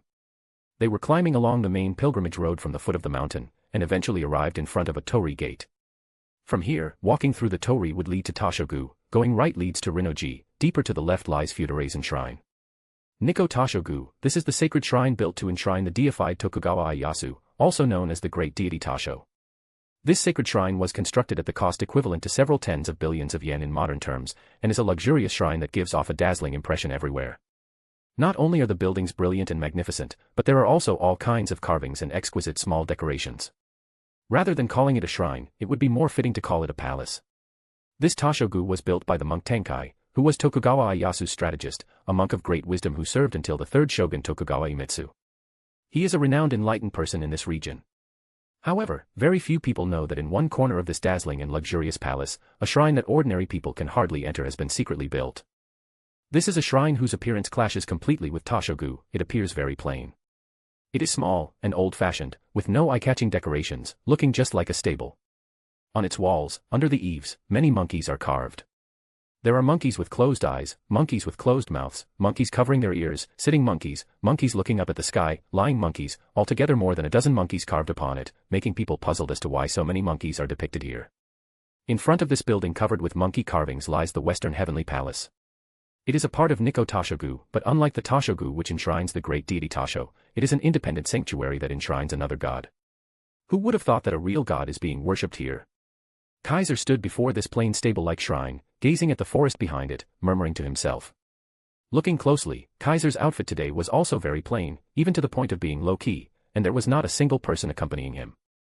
He had come here alone, and even concealed his visit from the others. There was no helping it. Today, Kaiser had come here to stir up trouble. Leading the four great families of the History Compilation Committee, Saiyanomiya, Saishuin, Renjo, and Kohatsuka, each has its own duty. Kaiser continued to talk to himself, saying, and the duty of the Kohatsuka family is to guard the Western Heavenly Palace of Nikko Toshogu, right? In fact, Kaiser had already sensed the presence of an extremely powerful barrier here. This barrier had a repelling effect, which is why, despite the endless stream of visitors at Toshogu, this place alone was completely empty. Only Kaiser had intruded in. If it were in the past, this barrier might have worked on me. But now, before Kaiser's magical power resistance, far beyond that of ordinary gods and Campiones, this barrier was as good as non-existent. Kaiser then stepped forward, walking past the stable toward the vast forest behind it. This was a transition area leading to both Fudoraisen Shrine and the interior of Toshogu, not very eye-catching. Kaiser walked through the forest for over 10 minutes and finally arrived before an ancient shrine. This shrine was just like the previous stable, not very large, nor very splendid, just like those very plain and ordinary shrines often seen along countryside roads. Only the low peach trees growing around it stood out. Arriving at the front of the shrine, Kaiser immediately saw the sacred ropes strung among the peach trees. These were ropes made of straw, with white zigzag-shaped paper streamers hanging from them, fluttering in the wind like wind chimes. Shimenawa marked the boundaries of sacred objects, and may appear on torii gates, sacred trees, near rocks, etc. In ritual ceremonies, even the highest-ranked sumo wrestlers wear belts similar to Shimenawa. Shimenawa lit. Enclosing rope are lengths of laid rice straw or hemp rope used for ritual purification in the Shinto religion. Kaiser felt very strong magical power from them, indicating that a powerful barrier had also been set around the Shimenawa. Is it inside here?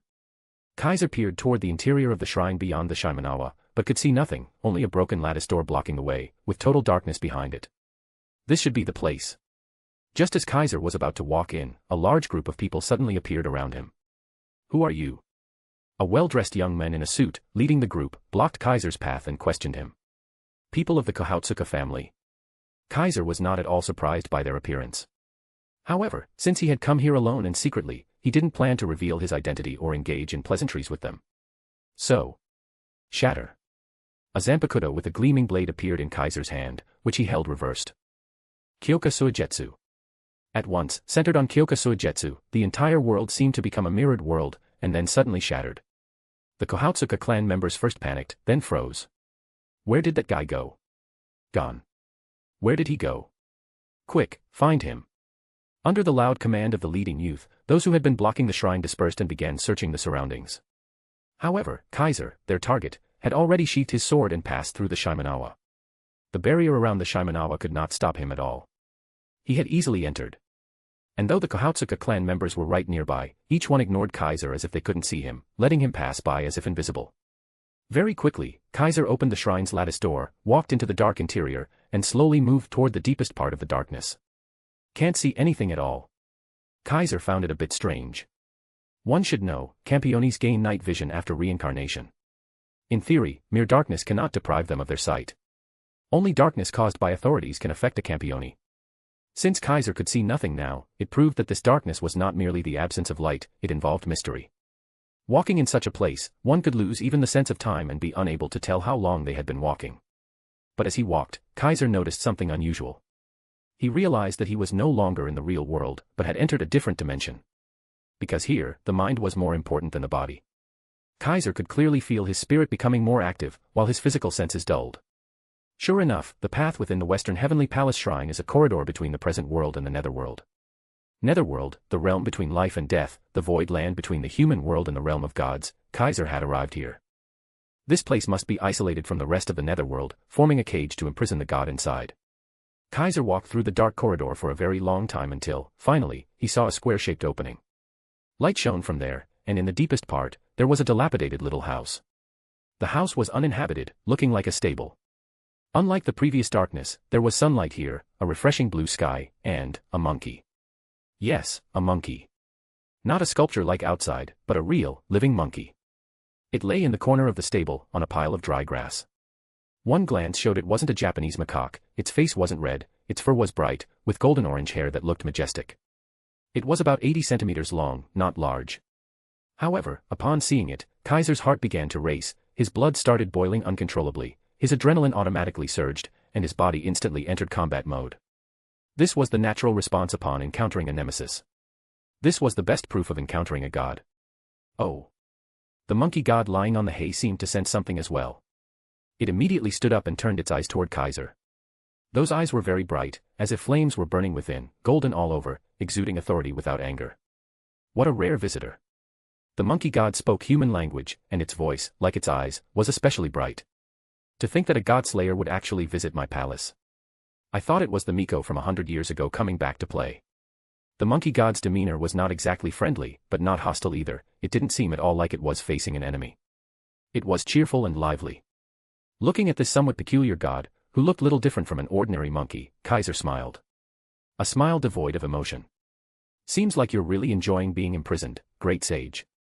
Kaiser's tone was also neither friendly nor hostile. Because the monkey god before him didn't even qualify as an enemy yet. Great sage.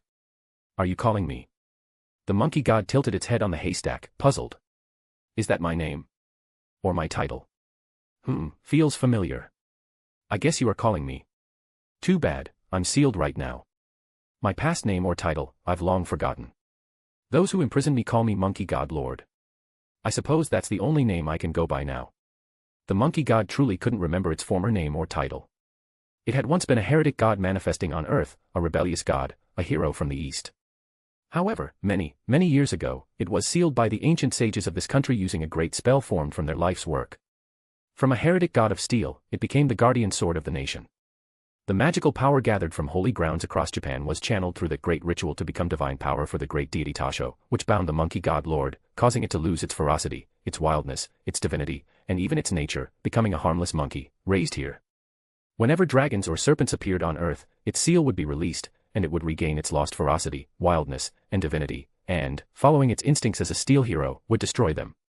But once those dragons and serpents were eliminated, the great spell would again take effect, and it would obediently return here to continue being sealed.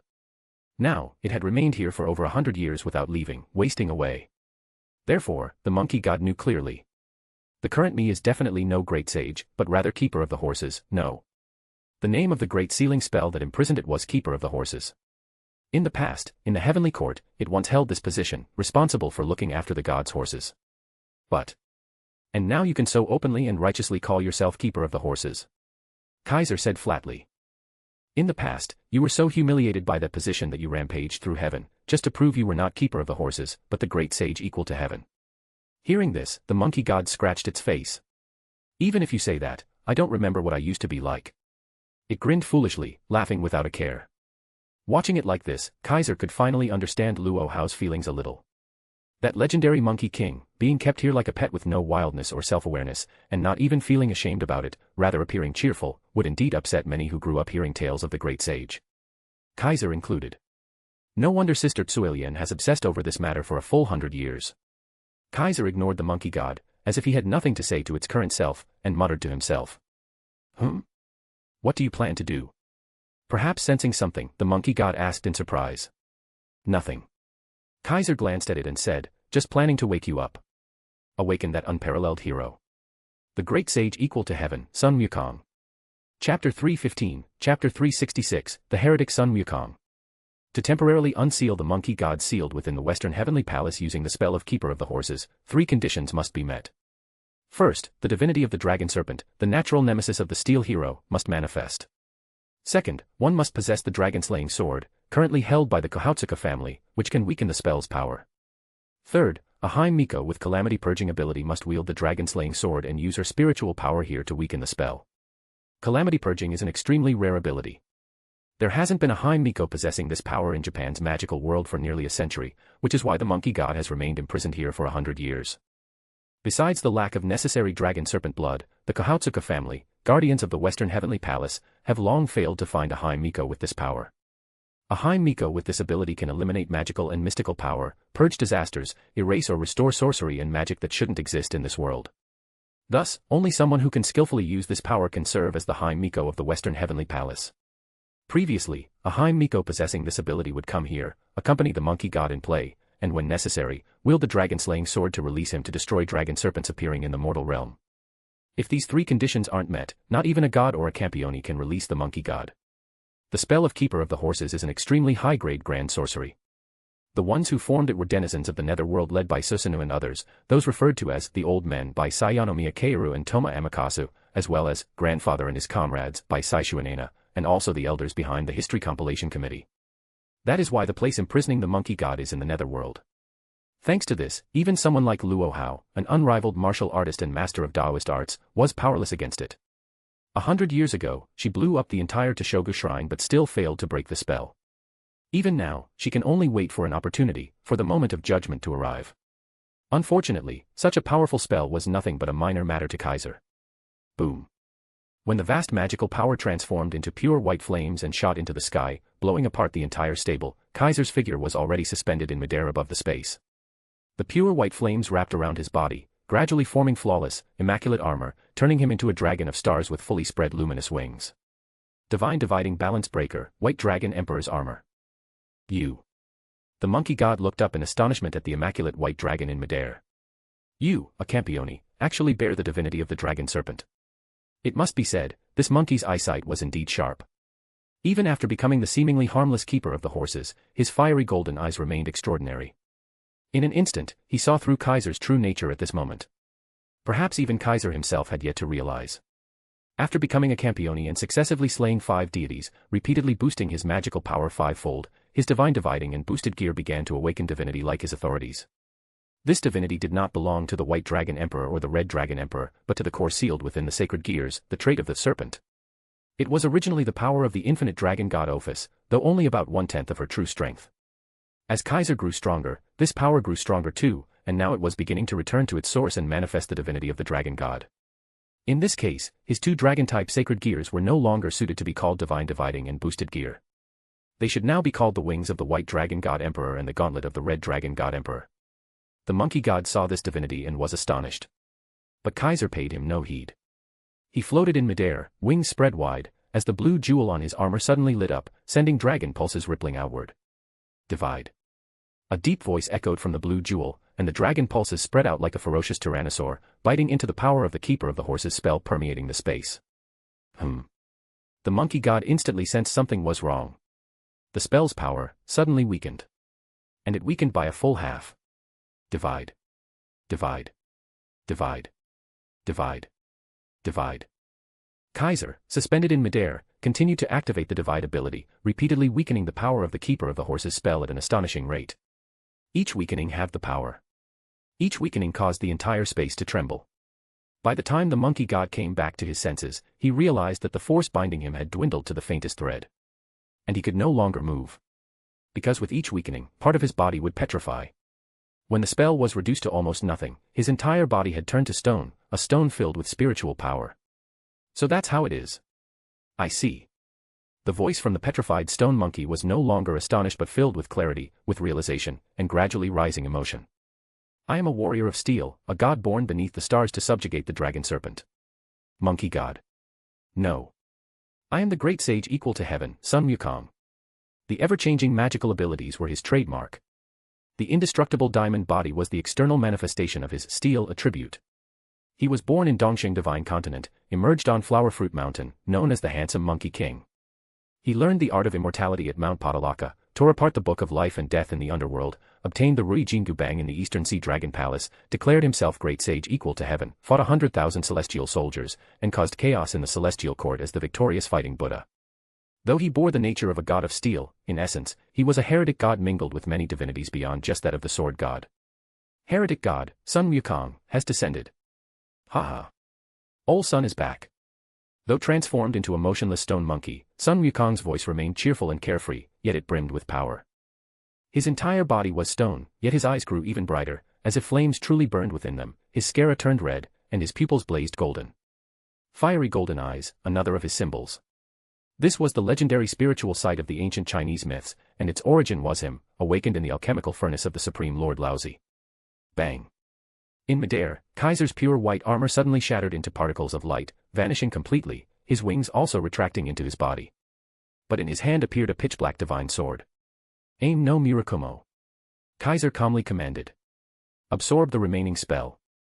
This rightful divine sword inherently possessed the ability to absorb magical power. Using this ability, while it couldn't fully absorb the entire power of Keeper of the Horses' spell at its peak, now that only a wisp remained, it was enough to devour it completely. The divide ability could only keep having, it couldn't erase. Thus, to fully break the grand spell of Keeper of the Horses, Kaiser needed the power of Aim no Murakumo. Yes. The sword bestowed by my lord. Now is the time to strike. As the voice of Aim no Murakumo echoed in his mind, the pitch-black divine sword descended. PSHK. As if something truly severed, the final trace of Keeper of the Horses' spell left in the space was completely consumed by the sword. Incredible. You actually erased Keeper of the Horses' spell. The stone monkey's eyes glowed as he fixed his gaze on Kaiser, at last revealing the fighting spirit and battle intent one should show a Campione. But is this really okay? I've returned to my heretic form. I won't be so easygoing anymore, you know. The stone monkey spoke provocatively. Kaiser descended from the air, landing before the monkey, looking at him. That's exactly what I want to see. Kaiser met those fiery golden eyes without a hint of fear, a slight smile lifting his lips as though he had finally seen what he had come for. This time, I didn't just come to release you, I came to fight the great sage equal to heaven who accompanied me and countless Chinese children through our childhood. Hearing this, Sun Wukong seemed to want to grin, but since even his mouth was petrified, he could only laugh through muffled sounds. Gutsy. As expected of the demon lord who dares to slay gods. Ol Sun can't even remember the last time someone declared war on me head-on like this. In that case, my fellow countryman Campione, wait a little longer. When I emerge from this stone once more, it will be the day the heretic Sun Wukong fully returns. When that day comes, I'll find you and grant you the battle you desire. Leaving these words behind, the stone monkey closed his fiery golden eyes and entered a slumber. Being born from stone, this was an essential part of Sun Wukong's mythos. He had been sealed here for too long. Even when occasionally released to subdue dragon serpents, the Keeper of the Horse's spell had never been fully broken. Now, with the spell completely dispelled by Kaiser, in order to return to his heretic form and regain his full godly strength, re-entering a state of stone and being reborn became a necessary ritual. Sun Wukong's divinity and godly power would, through this process, like steel being refined in fire, gradually return to him, allowing him to recover his peak form, or perhaps even become stronger. This was also his response to Kaiser's challenge. Thanks to his fiery golden eyes, he could understand the power of this fellow countryman Campione more clearly than any other god Kaiser had faced. Therefore, with the spell fully broken, now free to leave at any time, Sun Wukong chose instead to accumulate power and sharpen his sword to face Kaiser in a battle stronger than ever before. Kaiser could already sense an immense magical power building within the stone monkey, burning like a fire in an alchemical furnace. "I'll wait for you." Understanding Sun Wukong's intent, Kaiser left those words behind, then turned and departed. Buzz. The space began to expand, the stable vanished, the square-shaped cavern widened, and a waterfall thundered down from above the cave mouth, sealing the entrance. At this moment, the space seemed to transform into the legendary water curtain cave of Flower Fruit Mountain, recreating a mythological scene. This day, for all of Mount Nikko and even Nikko City, was a day of great unrest. As the Keeper of the Horse's spell binding Sun Wukong was broken, and he returned to his stone monkey state to reclaim his heretic form and gather divine power, strange phenomena began to spread outward from the western heavenly palace. First was the Toshogu Shrine sharing the same domain, then the entire Mount Nikko, and finally the surrounding regions, all began to experience abnormalities that continued to expand. These phenomena were disasters accompanying the descent of a heretic god into the world. When the god of fire descends, wildfires ignite. When the sea god descends, tidal waves rise. When the god of war descends, conflict spreads across the world. When the god of the sky descends, storms and lightning blanket the heavens, swallowing the earth in tempests. Sun Wukong is a sword god of steel and a monkey god born in simian form. As he returned to his heretic state and descended again into the world, the resulting phenomenon caused the humans nearby to transform into monkeys one after another. First, those worshipping at the Toshogu Shrine turned into monkeys, then people on Mount Nikko followed, and finally those in the surrounding area began changing one after another, turning Mount Nikko into a monkey-occupied city. This phenomenon naturally drew immediate attention from those in the know. The monkey seal was broken. How could that be? How was it broken so suddenly? In the netherworld, in a storm-battered cabin, the elderly nobleman, the mage, and the princess with glazed eyes all looked up from the hearth in astonishment, staring at each other. In the Sayanomiya villa, Sayanomiya Keiru was speaking on the phone with a grave expression. Why was the monkey god seal broken? Wasn't it a seal that hadn't budged in 100 years? What about the Kohatsuka family? Contact them immediately. Demand an explanation.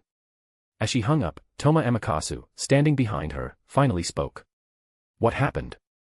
To which Sayanomiya Keiru could only respond with a wry smile. I wish I knew. Chapter 316, Chapter 367, can't this be written as a side story? In the following 2 days, the abnormal situation in Nikko City continued to expand and had already begun affecting the surrounding cities. The History Compilation Committee dispatched numerous mages and professionals into the area, intending to uncover the root cause of the abnormal situation. However, as they approached Mount Nikko, they were forced to retreat due to being unable to withstand the increasingly powerful magical power. Some withdrew from Mount Nikko, while others, like the ordinary residents, turned into monkeys. They couldn't even enter the precincts of Toshogu. As the mage family protecting the Western Heaven Palace, the Kohatsuka family was suspected of dereliction of duty in this incident, but the History Compilation Committee could no longer hold them accountable. Because everyone from the Kohatsuka family who remained in the Western Heaven Palace perished. They were among the first to be turned into monkeys, including the next head of the Kohatsuka family. To prevent the situation from worsening, the History Compilation Committee began organizing the evacuation of residents from cities surrounding Nikko City, while also dispatching personnel to establish a barrier around the city to block the magical power that was turning people into monkeys. Thanks to this, the situation was temporarily under control. However, as a tourist destination, Nikko City had to be temporarily sealed off, with ordinary people forbidden from entering or leaving. If the root cause was not resolved, this was merely treating the symptoms and not the cause. Several High Miko of the History Compilation Committee had observed the magical power on Mount Nikko steadily growing stronger. At this point, anyone not entirely dull would understand one thing. The heretic monkey deity that broke the seal is accumulating power and gradually becoming more and more powerful. Once the opponent's power had been fully gathered, then, when the heretic Sun Wukong formally emerged, the situation would not be as simple as merely turning people into monkeys. This matter was no longer just growing within the jutsu world of Japan, it was gradually being picked up by major powers all over the world. A heretic god appeared again in that far eastern island nation. Why is it always there? Isn't that the domain of the king of sacred treasures? To be accurate, that place isn't the King of Sacred Treasures territory yet. The King of Sacred Treasures hasn't subjugated that country. The country's magical society, is it called the History Compilation Committee? It doesn't seem to have submitted to that king either. But that king is currently in that far eastern island nation, isn't he? Looks like that person is about to face a sixth god to challenge. He's only been king for less than a month. Some sighed, some were amazed, some watched for entertainment, and some found it unbelievable. In short, that far eastern island nation once again became the focus of global attention, with many forces casting their attention toward it. Including the Campione's Kaiser had previously encountered, they were no exception. Brother, how did you run into another heretic god? That's just too enviable, isn't it? In a remote small country searching for traces of deities, Salvatore Doni was filled with envy. Humph, if I'd known, I'd have lingered there a bit longer. Having returned to the Balkan Peninsula, Vauban snorted coldly. He actually had a bit of an urge to imitate Doni's previous tactic of snatching prey from him. Looks like my junior has already succeeded in releasing the monkey deity, no, the great sage equal to heaven. In front of a hermitage on Mount Luo Hao strolled out and looked toward the east, as if she could see the western heaven palace atop Mount Nikko, and suddenly smiled. Congratulations, master, congratulations. You've finally fulfilled your century-old wish. Lu Yinghua knelt in front of the hermitage with his head bowed, offering an extremely respectful congratulation. The great sage equal to heaven has broken free of the seal. Next, if Master takes action personally and slays him with your own hands, not only can you wash away the humiliation of many years, but also allow the world to further recognize Master's greatness. Truly. Before he could finish his sentence, Lu Yinghua was sent flying. Inger, how many times have I taught you? Flattery is the conduct of treacherous ministers, especially now, when we're at the brink of battle. Luo Hao scolded like a master reprimanding her unworthy disciple. Moreover, I am the emperor, overlord, and general who surpasses all ages and lands, inherently deserving of reverence no ruler can compare to. Why would I need to prove anything to others? It was this disciple's mistake. Lu Yinghua quickly recovered from his upside-down position in the tree and knelt again with lightning speed, respectfully saying, the holy leader of our 5 prisons holy sect can slay thousands of soldiers with a wave of her fists, fell tens of thousands of beasts with a sweep of her weapons. The world knows that the martial hero king of our China is the pinnacle of martial arts, indeed, there is no need to prove anything further. However, just as this sentence ended, Lu Yinghua was sent flying again. Inger, even if what you say is fact, that's no excuse for laziness. Luo Hao rebuked again, even if the king does not need to, a minister must not remain unmoved. If your master chooses not to prove herself, does that mean, as her disciple, you won't spread the greatness and nobility of Luo Zuelian to the world? I may choose not to act, but you must. This is not only your duty as a disciple, but also as a minister. Your resolve is still too weak, Inger. Looks like I've spoiled you too much lately. Once the great sage is slain by my junior's hand, I shall personally retrain you, may you recover your original heart. Hearing this, Lu Yinghua, once again hanging from the tree, although already used to his master's unreasonable ways, still felt an urge to cry. It's just too hard for me. With such a major incident happening in Nikko City, of course it couldn't be concealed from the general public. Ordinary citizens didn't know exactly what was happening in Nikko City, but as a well-known tourist destination, it had now been completely sealed off, with no entry or exit allowed. Naturally, this caused widespread uproar across the entire nation and even worldwide. Especially those who had acquaintances in Nikko City, or who originally lived there and narrowly escaped by being away, they could no longer sit still. Some couldn't return home, some couldn't reach their loved ones no matter how hard they tried.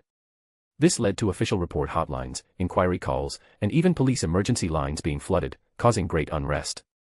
Naturally, the Shikyo Shrine in Tokyo, which was also in the Kanto region like Nikko City, was among the first to learn of the incident. This is a sign of a heretic god's descent. Dressed in a maid outfit, Liliana held a mop in one hand and a water bucket in the other, watching the morning news on TV and stating with utmost conviction.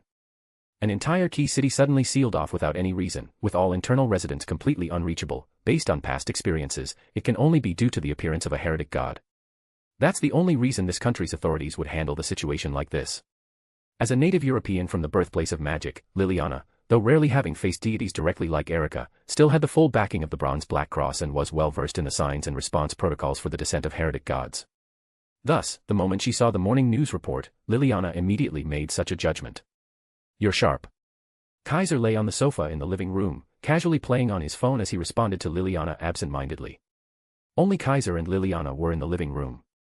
There was no third person. Saishuinena was still training deep in the mountains and hadn't returned. Maria Yuri had just received a sudden phone call and left. In such a situation, Kaiser acted like nothing concerned him, lying on the sofa playing on his phone as if it were none of his business. Your Majesty, this is the descent of a heretic god. Don't you intend to? Liliana looked at Kaiser with some confusion. She thought he would jump to action the moment he heard those words. No Campione could resist the appearance of a heretic god, especially not when it was right nearby. This newly crowned king had only recently ascended yet had already slain 5 gods, a belligerent individual who once traveled all the way to Sardinia to slay a deity. Why was he so calm this time? Could it be, he had a cold? Could Campiones even catch colds? As Liliana wondered, Kaiser's voice reached her ears. Just looking at you, I can tell you're imagining things again. Got some new inspiration? Kaiser said without even turning his head. Instead of turning it into a novel, why not read it to me first? How could I read it out loud? That'd be way too embarrassing. Liliana instinctively retorted, then realized and quickly added, no. I wasn't thinking up any storylines, and I wasn't daydreaming. It's fine if you were, relax. Kaiser kept his eyes on the phone and lazily replied, writing novels isn't some shameful thing. Even if you're writing smut, there'll still be a crowd begging you to send them a few chapters for research. Even if it's not the main story, it can always be a side story, right? If you've got the writing talent, show it to me. Maybe I'll even vote for you and send some donations. Kaiser said it casually, not seriously conversing with Liliana. He was playing a game he'd never seen before, seemingly unique to this world. He had no idea who the developer was, but the game's setting actually referenced deviant gods and humans slaying gods to save the world. Such dissonance was almost comical. The player was a savior who embarked on a god-slaying journey to save humanity, originally the king of a small nation. To slay gods, the player had to collect various items from around the world, holy swords capable of slaying gods, ancient tomes of wisdom, and all sorts of other items. During story events, the player would often go overboard and destroy buildings, leading the world to misunderstand them and call them a demon lord. At first, Kaiser just felt like there was a massive complaint lodged in his throat, unable to vent it out. But as he kept playing, he actually got into it, making him wonder if he had some kind of illness. Still, he played on enthusiastically, so much so that he didn't even notice how his casual remarks nearly broke Liliana mentally. I would never write such indecent things. Liliana shouted at first, then her voice lowered, and she murmured weakly, really, I wouldn't. It's just sometimes, my hand can't help itself and follows my emotions while writing, and before I know it, it gets out of hand. It really was an accident, okay. I totally didn't mean to write it that way. You're totally exposed, girl. Just as Kaiser was about to say that, Maria Yuri returned to the living room. Your Majesty, the girl held her phone in hand and looked at Kaiser lying on the sofa with a face full of worry. Do you have time right now? What is it? Kaiser still didn't turn around, replying casually, are you asking me out on a date? Of course not. Maria Yuri's worried look instantly turned to embarrassment and irritation. It's Kaoru. Director Sayanomiya of the History Compilation Committee wants to meet with you. At her words, before Kaiser could respond, Liliana immediately spoke up as if trying to change the subject and pretend nothing had happened. The History Compilation Committee.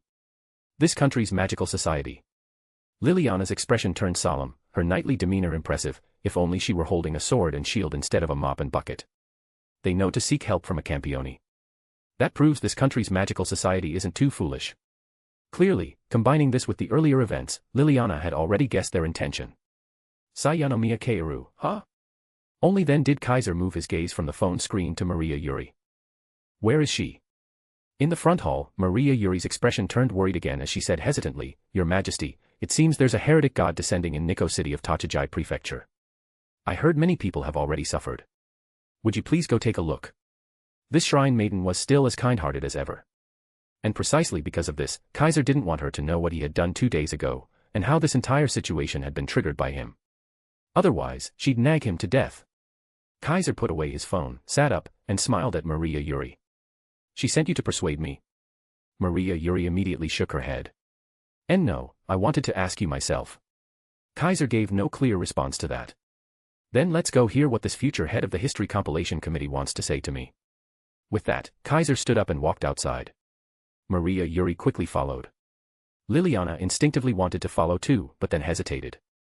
She was just a maid right now, not a knight, and not even a citizen of this country. Did she have the right to listen in? After hesitating for a while, Liliana eventually took a step forward. Even if she wasn't from this country, she was still a knight. The world was in peril. As a knight, how could she sit idly by? Thus, Liliana followed the two. Soon, the three of them arrived at the front hall of Shikio Shrine, where they met Sayanomiya Kaoru. Chapter 317, Chapter 368, Nothing but a silver-plated spearhead. Your Majesty. In the front hall of the Shikyo Shrine, Sayanomiya Keiru, who had been quietly waiting, stood up and bowed in greeting to Kaiser, who was walking in through the door. Behind her, Toma Amikasu was also present. Upon seeing Kaiser, he bowed as well but did not speak. This time, he was merely accompanying Sayanomiya Keiru, and naturally would not overstep. Just like Maria Yuri and Liliana Kranjkar, who were currently following behind Kaiser. They too remained silent, simply accompanying him quietly. This is our second meeting. Or third. Kaiser casually sat down in front of Sayanomiya Keiru and said with a smile. If it's a formal meeting, then this is the second time. Sayanomiya Keiru also sat down with a smile after receiving Kaiser's permission and said, last time, when Marquis Vauban descended, I only contacted your Majesty over the phone. Before that was the time when Kaiser became a Campione and first met Sayanomiya Keiru in the Shikyo Shrine. It doesn't seem like that long ago, does it? Kaiser lifted the tea brewed personally by Maria Yuri from the side and said leisurely while drinking, did you come this time because of the situation in Nikko City? Your Majesty sees everything with great clarity. Sayanomiya Keiru did not hide anything at all, nodding her head and saying, the situation in Nikko City is getting worse and worse, and we are already at our wits' end. We have no choice but to come and ask your Majesty for help, hoping that for the sake of the countless innocent people in this country, you will take action against the god. In fact, Sayanomiya Keiru originally felt there was no need to come seek help. Because she knew this new king in front of her had an unusually strong interest in god slaying, otherwise, he wouldn't have had them provide information on heretic gods previously.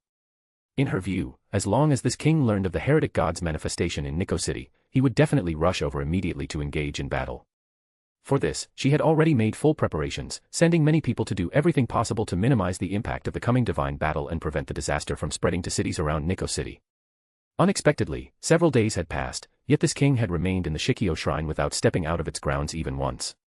She did not believe this king would be unaware of a heretic god's descent. Even Liliana could perceive the appearance of a heretic god in Nikko City. How could this king, as a Campione, an enemy fated to clash with heretic gods, possibly not detect a god's arrival? Gods and Campiones are destined enemies. When they appear in the same place, they are bound to be drawn together by fate and ultimately confront each other. Therefore, Sayanomiya Keiru did not believe Kaiser was unaware of the heretic god's descent. But what was strange was that, despite likely already knowing, this king had not taken even a single step of action. This made Sayanomiya Keiru somewhat restless and left with no choice but to come and personally request assistance. However, Kaiser merely cast a glance at Sayanomiya Keiru that was half smile, half sneer. You all are helpless. I don't believe that. Kaiser swirled the teacup in his hand and said, the monkey god lord of the Western Heaven Palace, that wasn't sealed and transformed from a heretic god into a guardian sword of the nation by the great sages behind you all. They had the ability to seal that heretic god, so do they not have the ability to deal with it now? As soon as those words came out, everyone present was shocked. You already know about the monkey god lord. Sayanomiya Keiru looked extremely surprised. Oh. Liliana was also quite astonished and couldn't help but say, to think your side has such incredible people, not only able to seal a heretic god, but even transform it into a guardian deity for the nation. This was indeed something to be astonished about. Sealing heretic gods was not particularly rare. Just like what Erika had considered back on Sardinia, while humans were generally powerless against heretic gods, if all conditions were met, and special divine tools or methods were used, sealing a heretic god was possible. For example, the Witch of Sardinia once mentioned had a Prometheus grimoire capable of seizing divine authorities and weakening gods. That witch, after painstakingly meeting the conditions to activate the divine tool, successfully seized the god's power, weakened it, and sealed it, thus averting a crisis. Examples like this exist all over the world. Otherwise, if humanity had no way to deal with heretic gods since ancient times, they would have been eradicated long ago. Sometimes a god-slaying monster appears, sometimes human wisdom seals the gods and averts crisis. Human history has developed this far under such circumstances without perishing midway. And a country like this one, with great sages from history guarding it behind the scenes, is not without precedent either. So yes, being able to seal a god is a commendable feat, but if it were just that, Liliana wouldn't be so surprised. What truly shocked her was that someone could not only seal a god, but also utilize the god as a protector of the nation. That's not something that can be done casually. At least in Europe, Liliana had never heard of such a case. Yet here in this far eastern land, which Europeans viewed as a remote backwater, such an incredible thing had actually occurred. She was truly astonished. Of course, this was also because Liliana did not know that behind this country was a group of netherworld dwellers. Among those beings, just one Susanoo had once been a heretic god. Even now, having shed the heretic form, he remained a bona fide god. Adding to that the presence of enlightened monks, demigods, and spirits, this combined strength could indeed be used to scheme against a heretic god. Kaiser understood this perfectly. Seeing Sayanomiya Keiru's astonished look, he calmly said, "Not long ago, I had a meeting with the martial king of China." Hearing this, Maria Yuri and Liliana might not understand, but Sayanomiya Keiru and Toma Amikasu immediately did. "So that's it. You learned about this from her?" Sayanomiya Keiru said helplessly, "I'd heard that she once blew up the entire Toshogu 100 years ago. I didn't expect that after a whole century, she's still holding onto that grudge." Clearly, Sayanomiya Keiru mistakenly believed that Luo Hao had told Kaiser everything. She was even thinking that the unsealing of the monkey god lord might have been caused by that martial king. Otherwise, why would the binding curse on the monkey king, which had held for centuries, suddenly fail now? That's not the point. Kaiser naturally didn't know that in Sayanomiya Keiru's mind, Luo Hao had already taken the blame for him. He just looked at Sayanomiya Keiru and said with a half-smile, "What I mean is, since you people had the means to seal that monkey, now that it's broken free, you should deal with it yourselves. Aren't those old fogies in the netherworld quite capable? Then let me see for myself." Kaiser had long wanted to say this. Weren't those old geezers in the netherworld capable of sending a High Miko with a divine blade to test him? Weren't they capable of causing him trouble? If you're so powerful that you could tame a heretic Sun Wukong into a guardian sword of the nation, turning him into a monkey god lord to slay dragons and serpents, now that he's broken free, why don't you come clean up your own mess? Honestly, Kaiser was quite looking forward to it. If Susanoo really did come to the present world over this, he wouldn't mind sending him packing back home first. He had released Sun Wukong so brazenly precisely to cause trouble for those old fogies. Otherwise, with his current ability, he could have easily made the unsealing happen without impacting the outside world. To say nothing else, both of them were in the netherworld at the time. When Kaiser broke the seal, the corridor isolated from the rest of the netherworld also opened. Kaiser could have led Sun Wukong deeper into the netherworld. In that case, his magical power wouldn't have leaked out of the Western Heaven Palace and affected Nikko City. But he just didn't want to do that. He wanted to see what the reactions of those old fogies would be when someone disrupted their precious land. Moreover, from what he knew of the original work, Kaiser knew clearly that the heretic Sun Wukong had been lured to this land by those very old geezers, all to hide the greatest secret of the land, deliberately turning him into a guardian sword of the nation to slay dragons and serpents. So the current disaster? Those old geezers brought it upon themselves. The god they lured for their schemes, the god they deliberately sealed and used, now that he's broken free, they should come deal with it themselves. If they had the audacity to treat another country's hero like a pet monkey, then let's see if they have the guts to come clean up the mess, or whether Kaiser will clean them up instead. That's the game Kaiser was playing. Sayanomiya Keiru seemed to understand something from Kaiser's attitude, and a bitter smile appeared on her face. Those elders cannot freely leave the netherworld, so we can't seek help from them. This, at least, was true. Why had those old folk secluded themselves in the netherworld? Because only in such a place could they continue to exist. The present world is a realm of the living, it does not belong to gods, much less to those who surpass the limits of life and refuse to die. If gods descend upon the present world, they become heretic, gradually driven mad, losing their true selves and turning into so-called heretic gods. Enlightened monks might attain higher realms and heights, but as long as they remain in the present world, their physical bodies will inevitably decay with time and rot away. As for beings like spirits, there was no need to mention them. Being extraordinary entities, how could they last long in the present world? Only the netherworld, a realm where spirit outweighs the body and where life and immortality coexist, could free these beings from physical limitations and let them exist eternally. Susanoo remained in the netherworld precisely to escape his heretic state. If he returned to the present world, he would become like Sun Wukong and Verithragna. Even as a hero, a god of justice on the side of light, he would gradually lose his essence and rampage on earth. The same held true for the others. Whether they couldn't leave the netherworld or couldn't appear casually in the present world, if they did, who truly ruled this country? The ancient forces led by the Sayanomiya family? That would be uncertain. Now that heretic Sun Wukong had broken free, once he emerged, he would definitely return to the present world. Those old folks naturally couldn't take action lightly. Because of that, Sayanomiya Keiru had come to seek Kaiser's help. "I thought they were so impressive," Kaiser said with some sarcasm, "turns out they only bully the honest. No wonder the last time I slashed at them, they fled like cowards, didn't even dare to take back aim no Murakumo no Tsurugi.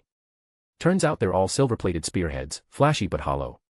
That storm they summoned that day must have been their limit, huh?"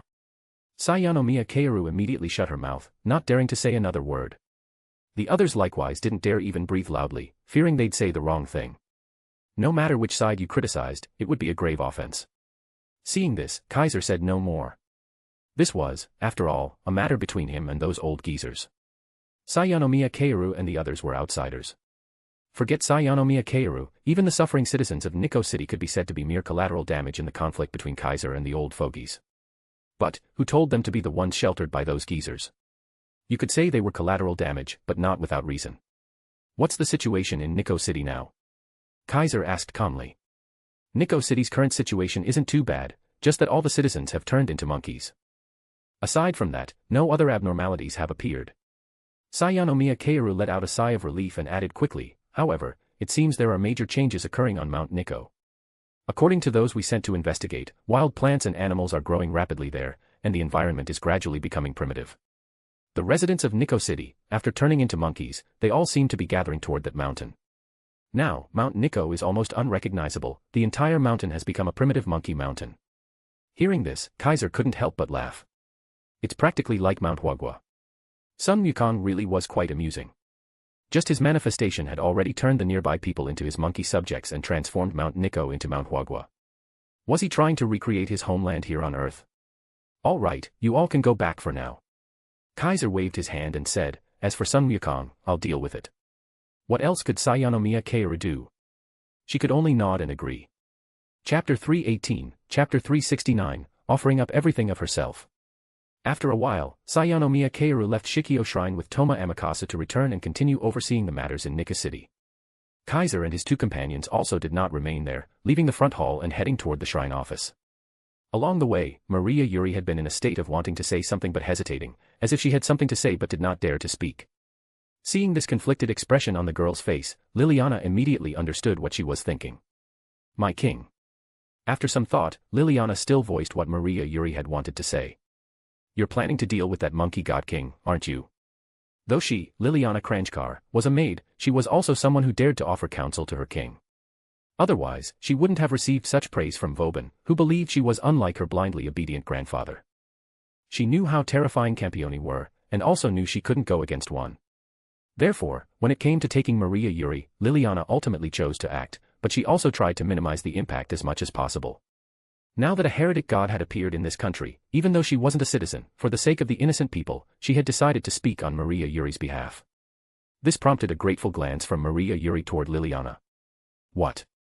Kaiser seemed not to have noticed the interaction between the two beautiful girls behind him and said without turning his head, You both want me to go? Of course. Liliana said as if it were obvious, given the current situation, only by eliminating that monkey god king can Nikko City be restored to normal. Although the residents of Nikko City had turned into monkeys, it wasn't impossible for them to return to human form. As long as the source was eliminated and the subsequent magical power influence removed, there might be a way to turn those people back. The monkey god king hasn't appeared yet. If the king acts now, you should be able to take him down smoothly. Maria Yuri cautiously observed Kaiser's expression. Seeing that he wasn't displeased, she also boldly voiced her opinion. To this, Kaiser only said one thing. Do you have a feeling that it'll go smoothly if I take action? This one sentence rendered Maria Yuri speechless. It's probably the opposite, right? Kaiser looked at the High Miko filled with concern and smiled, saying, with your spiritual sensitivity, you should have faintly felt at the moment you brought it up, that if I move now, I won't be able to take down that monkey, right? Maria Yuri fell silent, but that was as good as admitting it. She did indeed have that feeling, that if Kaiser made a move now, he definitely wouldn't be able to defeat Sun Wukong. Though logically speaking, as long as Kaiser acted and casually swung the golden sword once, he could directly sever the divine authority of the monkey transformed into stone, ending Sun Wukong in one strike. Both gods and Campione are beings that transcend logic. One simply cannot measure them by common sense. If things followed logic, weak humans wouldn't stand a chance of slaying gods. But through a series of miracles, various factors, and countless coincidences, humans could still succeed in slaying gods and thus become Campione. And once they became Campione, these individuals became even more absurd. Even excluding Kaiser, there were currently 6 Campione in the world. Each of them possessed multiple authorities and had slain multiple gods. If the first god-slaying success was a miraculous string of coincidences, then how could they succeed repeatedly afterward? Logically speaking, a newly minted Campione would only have one authority, still far inferior to actual gods. So how were they able to continue slaying gods? There was only one reason, because Campione were warriors, kings, monsters, and also humans. They were existences that transcended common sense. They could always find victory even in disadvantage, relying on animalistic instincts. They would always become more troublesome and ferocious after being injured. This was an ability engraved deep within their souls. Overcoming strength with weakness, turning the tables in desperation, reversing defeat into victory. Situations like these might be incredibly difficult for humans or other beings, but for Campione, it was almost routine.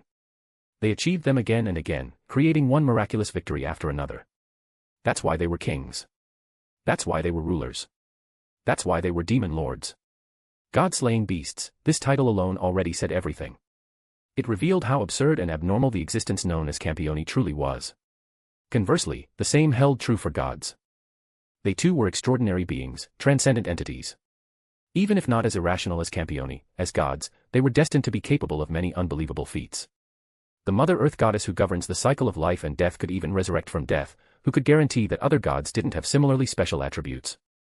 The great sage equaling heaven, Sun Wukong, had mastered 72 transformations, could escape the 3 calamities and 5 tribulations, possessed an indestructible diamond body, and even when thrown into a divine furnace and burned by sacred fire, he had emerged with the benefit of fiery golden eyes. Kaiser didn't believe that just because he slashed once now, Sun Wukong would drop dead. That was one of the reasons why Kaiser had turned to leave back then. He wanted to wait until Sun Wukong had adjusted himself to his peak before facing him in battle. This was both to satisfy his own desire to challenge the great sage equaling heaven, and to obtain the god's authority. Only by challenging and defeating a fully empowered heretic god could a Campione obtain a new authority. If Kaiser had killed Sun Wukong when he had just broken free from the curse of the Keeper of the Horses, while still not in full condition, then he would not have been able to activate the circle of usurpation and seize his power. Even if he had made a move back then, Sun Wukong definitely had a way to temporarily escape, relocate, and then come back to settle the score after regaining his full strength. Rather than that, it was better to wait until he emerged fully. That way, at least Kaiser could keep track of his movements. Let's put the matter of Sun Wukong aside for now. Kaiser looked at the silently downcast Maria Yuri and knocked her on the forehead, saying, "If you're really that concerned, then try using spirit vision to see if you can pinpoint the exact time of his appearance." Holding her stinging forehead, Maria Yuri nodded heavily. "I'll do my best." Hearing this, Liliana spoke up as well. "My king, if necessary, my power can also be of use." As a witch, Liliana's aptitude in magic surpassed Erika's. She also had mastery of many types of witchcraft that could be useful in a variety of situations. Liliana's specialties included alchemy, communicating with the consciousness of plants and animals, and manipulating water, earth, and sky through various spell formations. For instance, flight magic, this was magic only witches could use. And then there was spell tracing, used to investigate areas where magic or spiritual events had occurred, one of the witch's proudest investigative spell techniques. Additionally, she had the talent of spirit vision. If deployed as a scout, there were very few things Liliana couldn't uncover. It was precisely because of this that Liliana had been able to locate Maria Yuri shortly after arriving in this country, lying in wait for her to come of her own accord. "You." Kaiser turned to Liliana with a doubtful look. "I brought you here as a maid, not to do knight's work. And you're still willing to act. There are innocent people suffering. That reason alone is enough for any proper knight to act." Liliana looked at Kaiser with utmost seriousness and said, "Besides, in the face of a heretic god, humans should unite. Otherwise, how could we ever face a god? Is that so?" Kaiser, seeing that Liliana's gaze was sincere, remarked with some emotion, "In that regard, you really are quite similar to Erika." "Me? Like her?" Liliana immediately bristled. "How are we similar?" "I only meant in this aspect." Kaiser was amused by Liliana's resistant attitude and chuckled. Back on Sardinia, even though she had her own goals, she was also willing to offer everything of herself for the sake of innocent people. Liliana fell silent. After a while, she finally muttered, "Even if she's like that, she's still a knight." Clearly, Liliana had never doubted that, even though she disliked Erika. Just then. "To think I'd hear such an endorsement from you, that's really rare, Liliana." A voice that shouldn't have been present suddenly rang out. "What?" Liliana's expression instantly changed.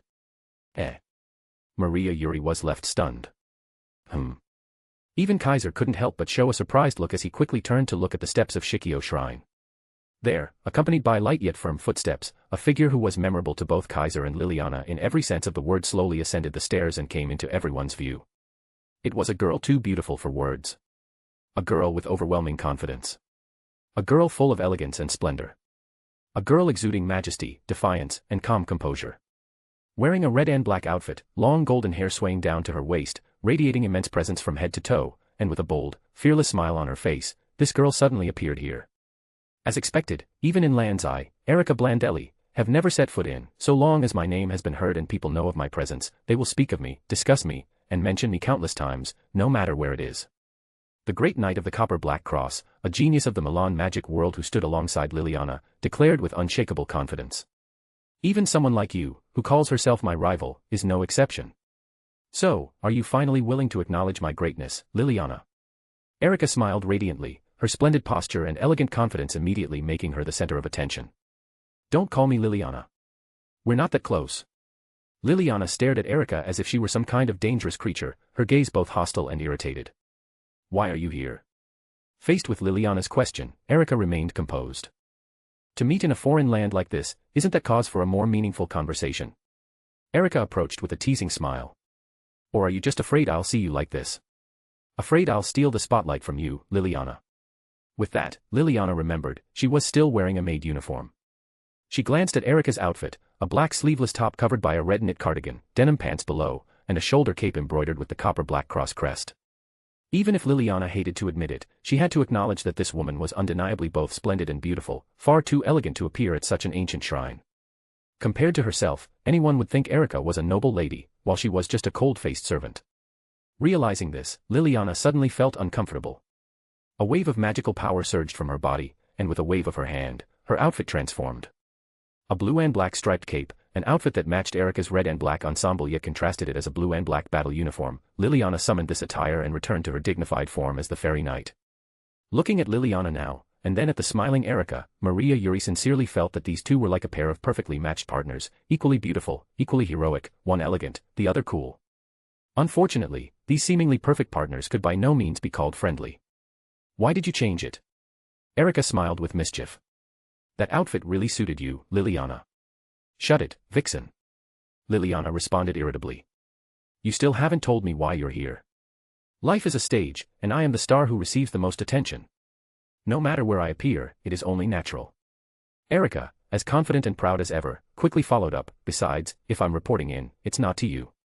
Saying so, Erika turned to Kaiser, her expression becoming respectful. It's been a while, my king. The elegant and splendid girl knelt on one knee before Kaiser, lowered her head, and placed her right hand over her left chest. With the ceremony of a vassal, she offered the most reverent greeting to Kaiser. Your knight, Erika Blandelli, has returned. That's right. The girl hadn't merely arrived here, she had returned. Because wherever her king was, that was her home. And her king was here. So, she returned. Chapter 319, Chapter 370, Gorgonian. Looking at Erika, who was kneeling on one knee before him, lowering her proud head just like last time, Kaiser couldn't help but feel a little emotional. He hadn't expected that, at this critical juncture, Erika would silently come to Japan and appear before him.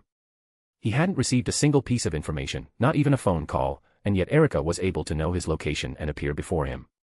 Clearly, this self-confident noble daughter was using this method to prove her abilities to Kaiser. In contrast, Liliana was visibly shocked as she watched Erika in this state. She understood her childhood friend and rival all too well, just how proud and defiant she was.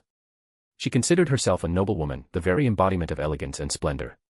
Even when facing a god-slaying king, if the other party failed to earn her recognition, she would absolutely never show such a humble posture. Someone capable of making Erika Blandelli bow her head like this, Liliana Kranjkar had never seen such a person. But now, she had. This could only mean one thing. Erika, could it be that you've already? Liliana's gaze shifted back and forth between Kaiser and Erika. That's right. Erika lifted her head, looked at the astonished Liliana, and said with a smile, I have already sworn allegiance to the great king of sacred treasures, vowing to dedicate everything as a knight in his service. To Liliana, this was by no means news to be taken lightly.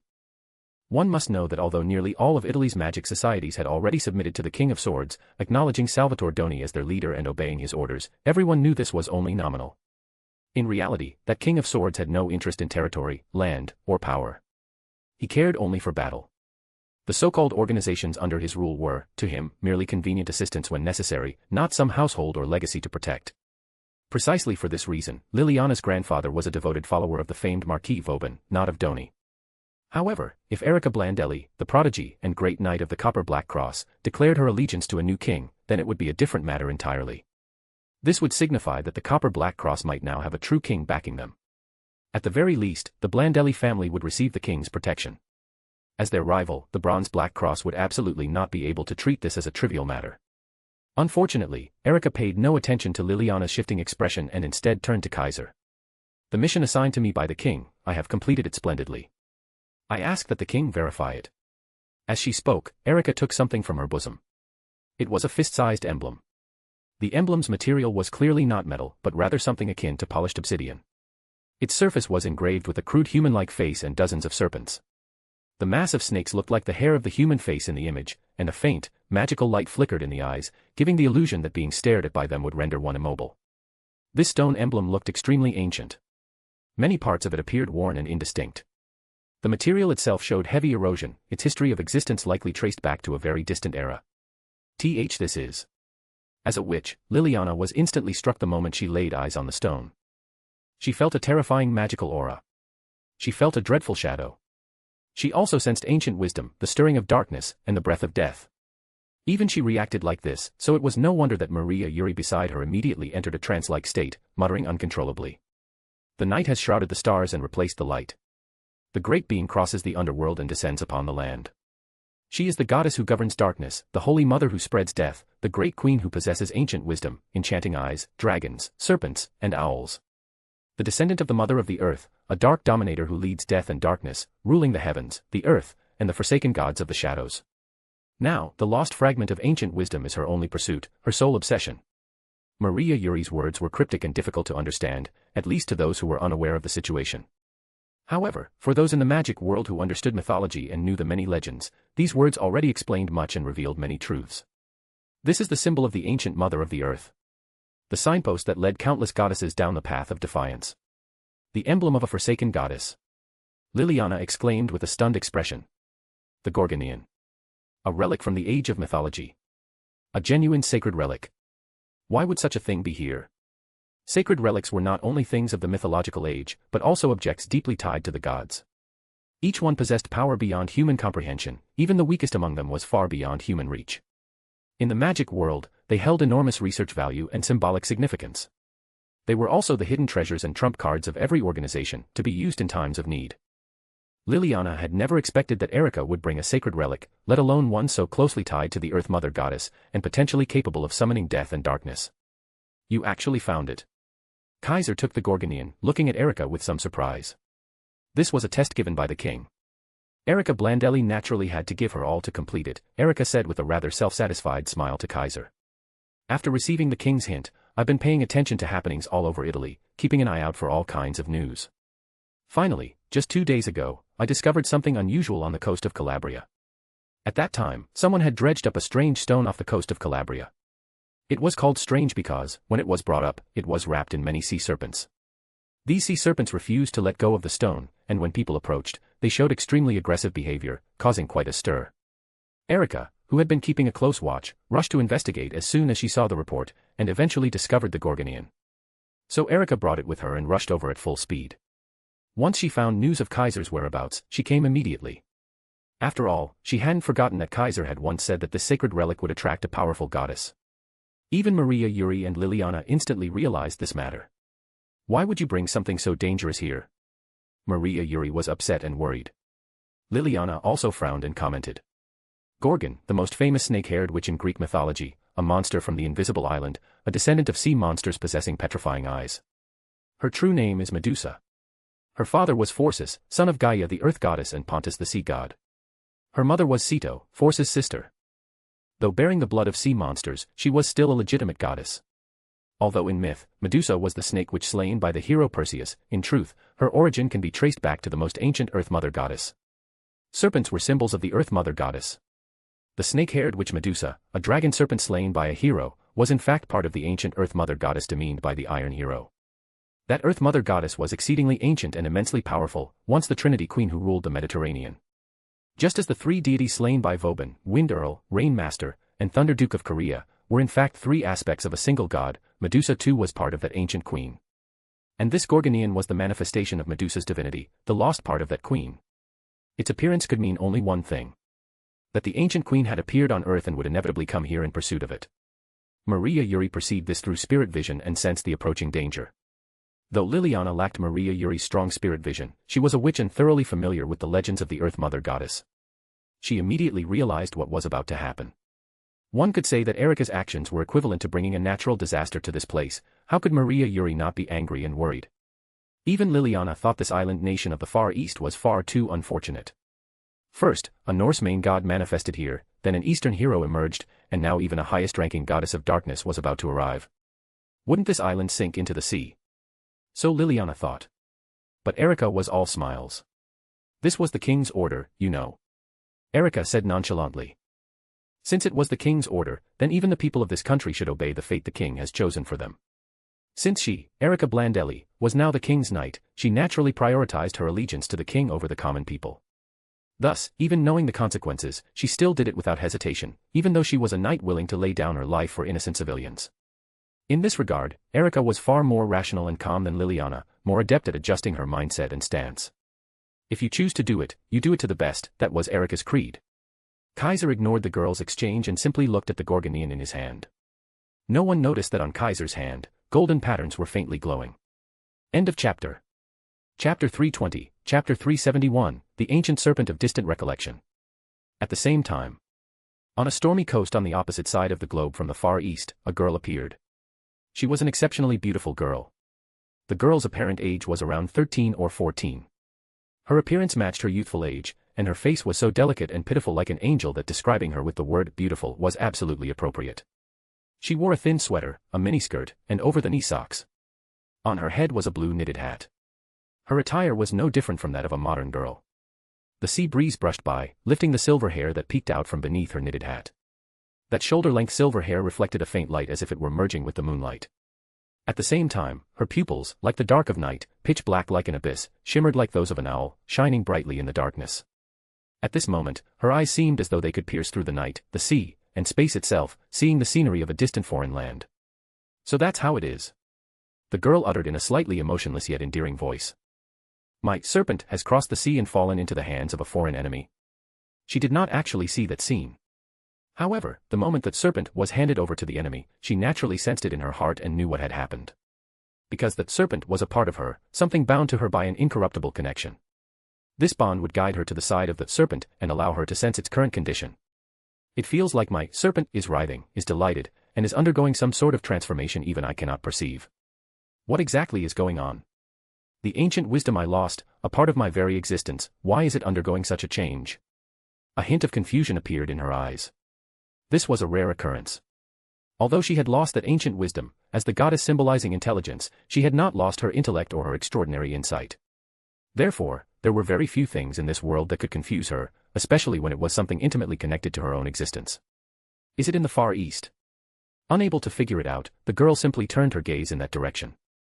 In that case, I shall go and confirm it myself. Saying this, the girl stepped forward.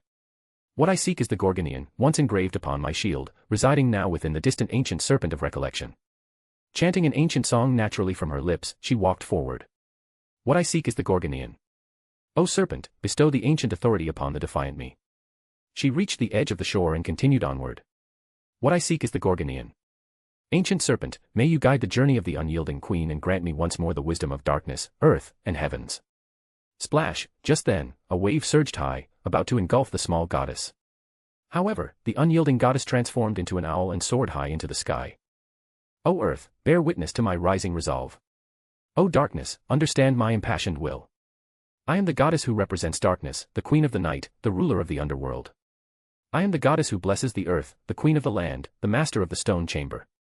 Therefore, receive the curse I bestow, become a cold corpse lying in the underworld. Therefore, receive the blessing I grant, become a cold statue and return to the dust. As the owl flew toward the other side of the sea, it sang loudly. I am Athena. I am Metis. I am Medusa. Athena, the goddess in Greek mythology, one of the 12 Olympians, was the goddess of wisdom, arts, weaving, painting, gardening, craftsmanship, agriculture, animal husbandry, navigation, and warfare. She was the goddess of art, the guardian of craftsmanship, the wisdom goddess who taught humanity textile arts, cooking, gardening, pottery, and other crafts. She was also the teacher of painting, music, poetry, and dance, an originator of art and creator of wisdom. At the same time, she was the protector of warfare, agriculture, medicine, navigation, animal husbandry, as well as the guardian of courts and order. She longed for independence, insisted on remaining unmarried, and, along with Artemis and Hestia, was considered one of the 3 virgin goddesses of Mount Olympus. She was the protector of maidens and unmarried girls, as well as the guardian of women's labor and childbirth. At the same time, she was the daughter of Zeus, the king of gods in Greek mythology, and Metis, the wisdom goddess of the previous generation. Because of a prophecy by Gaia and Uranus, Zeus feared her, and when Metis was still pregnant with her, he swallowed her. Later, Athena burst forth from Zeus's head, a goddess born of his skull. She was a goddess crowned with a helm, clad in serpent armor, wielding a spear of victory, bearing a golden-fringed shield. She protected countless heroes and guided many humans, helping them make their names known throughout the world. She was the most famous goddess in existence, perhaps without equal. However, in the ancient era before Greek mythology existed, the goddess named Athena was in fact the queen of the Mediterranean, a trinity of the Holy Mother. She bore many names, and whether it was Gorgon or Medusa, they were merely names she once held, all representing the same meaning. Even the goddess Metis, known in Greek myth as her mother, was actually herself. In Greek, Metis means wisdom, and it is also the etymological root of the word Medusa. In other words, the words Metis and Medusa carried the same meaning and were names deeply connected to Athena. Metis, Medusa, Athena, they were originally the same being, the Trinity Queen and Goddess. With the passage of time and the evolution of mythologies, the Great Queen fell from the divine throne, replaced and diminished by so-called Greek mythology. The Trinity Queen was forcibly split into three separate goddesses, one of whom was even degraded into a monster, a snake demon, a draconic serpent slain by a steel hero. Now, the ancient Earth Mother goddess returns. She has stepped onto the path of reclaiming her origin and regaining her once singular position. The Gorgonian, holding the part of the serpent she had lost and representing her aspect as Medusa, was the divine relic she must reclaim. Thus, the most beautiful goddess embarked on a journey eastward, flying continuously across the sea. Unbeknownst to her, someone was already waiting ahead for her arrival. At this moment, far away at Shikio Shrine, Kaiser had already stored away the Gorgonian. A smile surfaced on his face, clearly, he was in a very good mood. The girls present did not know why he was in such good spirits, because their own moods were far from pleasant. There was no need to mention Maria Yuri, knowing that in addition to the imminent appearance of the monkey god, a supreme goddess was also coming to this country. She felt nothing but concern, not joy. Liliana was the same, though her displeasure stemmed from her fated rival. Because Kaiser had just said something. "Good work, Erika," Kaiser said, "from now on, you'll stay by my side." "Yes, Erika," the only girl present still smiling, said, "it is my honor." TCH. Liliana clicked her tongue and couldn't help but say to Kaiser, "My king, this is by no means a wise decision." "As a knight, it is only natural to offer appropriate counsel to one's king," Liliana retorted without backing down. "No one understands you better than I do, Erika Blandelli. You are a cunning and devious devil, a scoundrel who would even use her beauty to achieve her goals. With someone like you attending the young king, one cannot help but worry if you'll lead him astray." "Thank you for worrying about my king, Liliana."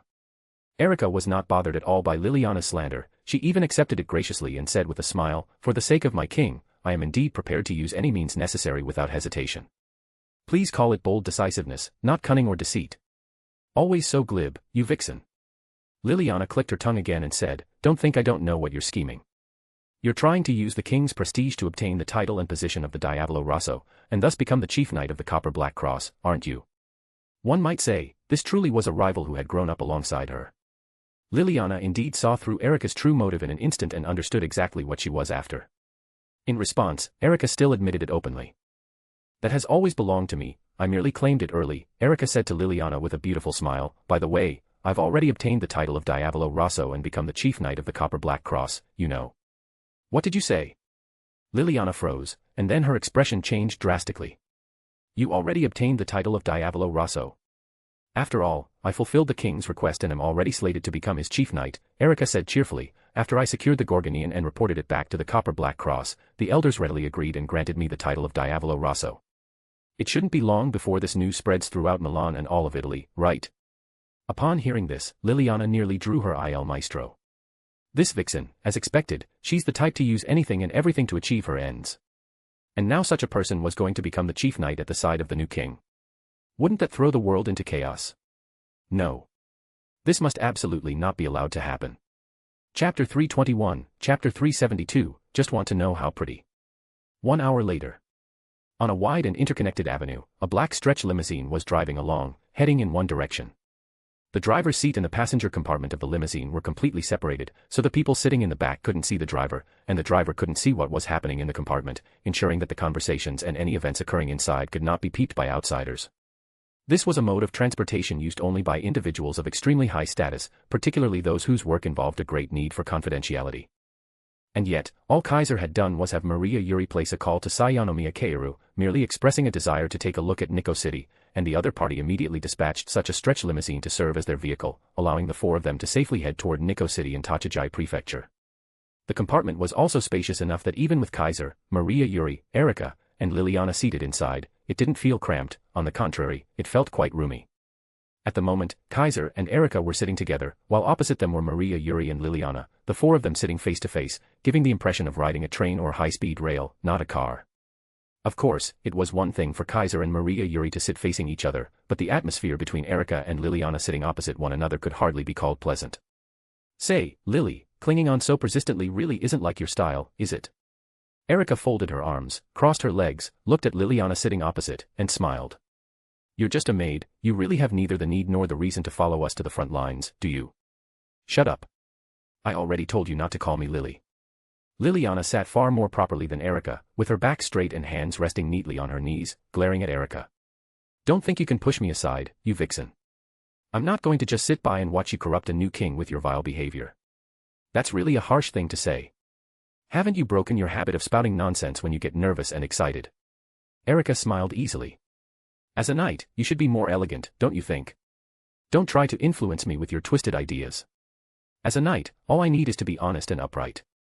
Liliana snorted coldly. Elegance. You just say things that sound nice, but in the end, your aim is definitely to scheme against me, to toy with me, right? That's such a huge misunderstanding. Erika put on an innocent face. Lily and I are friends, how could I possibly toy with you? You're pretending to be dumb now. Liliana suddenly grew agitated and shouted, have you forgotten? 2 years ago, when I foolishly agreed to watch a movie with you, you tricked me with sweet words and forced me to see a romance film with intense bed scenes. The moment she said that, Maria Yuri sitting beside her instantly widened her eyes, and her delicate face flushed red. Oh ho! Even Kaiser, who had been watching the scene, nearly choked on his own saliva, instantly pricking up his ears and paying close attention. I didn't know it was that kind of movie either. Erika still wore an innocent expression, but her gaze toward Liliana became teasing. Besides, weren't you quite enjoying it at the time? I remember you were so captivated halfway through that you were completely entranced, weren't you? Now it was Liliana's turn to blush. I was just momentarily confused, and I wasn't entranced. Stop spouting nonsense. Perhaps recalling what happened at the time, Liliana quickly changed the subject. And last year, when you said you were buying me clothes as a gift, you dragged me out without a word, shoved me into the fitting room of a boutique, and handed me a bunch of shameless outfits that were cut wide open at the chest and back, even showing the navel. When I refused to wear them, you even took my clothes away. Liliana nearly forgot how she managed to escape and make it home that time. In order to stop her from summoning her combat outfit with magic, this woman even placed magical interference on her, making it impossible to use magic. So, Liliana had no choice but to wrap herself up like a rice dumpling in the curtain and flee in haste, drawing countless strange looks along the way. The shame from that time surged back to her heart, making Liliana's hand itch to draw the Il Maestro again. Meanwhile, Erika remained composed as ever, smiling brightly. Weren't those outfits quite beautiful? Erika blinked and said, I even bought the same styles for myself and wore them home. What's the problem? What's the problem? There were huge problems. Liliana looked silently at Erika's proud chest, then at her own shy, budding flower, and felt that the world was full of malice. Those high-slit outfits, if she wore them, they would surely slip right off onto the floor, leaving her with nothing. But if Erika wore them, she'd look like a real succubus. The rate of heads turning on the street would be a full 100%. Especially the men, their eyes would practically fall into the deep slit of that dress. Don't ask how she knew what would happen if she wore those clothes. If you must ask, it's because she eventually couldn't resist trying them on at home. Fortunately, it was at home. If it had been outside, Liliana felt she might have seriously considered summoning a heretic god to destroy either the world or herself. At this moment, Kaiser finally broke his silence. What kind of clothes are those, exactly? Kaiser spoke up, his tone serious. Don't misunderstand, I just want to know how pretty those clothes are. If the king wants to see them, I'll have the maid send them over when we get back, Erika immediately offered sweetly. I'll wear them for you tonight. Yuri should try them too, her figure may not match mine, but she'd still fit just fine. What? Maria Yuri was startled, waving her hands and shaking her head in panic, her face burning. I don't need them. And they don't suit me. Please don't make me wear them. Just hearing it made Maria Yuri feel like she would die of embarrassment. If she really had to wear something like that, she might truly consider death.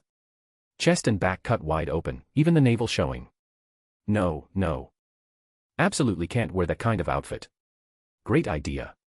Kaiser, however, seemed completely unaware of her resistance, nodding solemnly. Maria does need some new clothes. She's always in either her school uniform or shrine maiden attire. A blossoming young girl shouldn't be dressing like that all the time. How about this, have the clothes brought to me first? I'll personally help her pick. Faced with the king's request, how could Erika, a loyal knight, possibly refuse?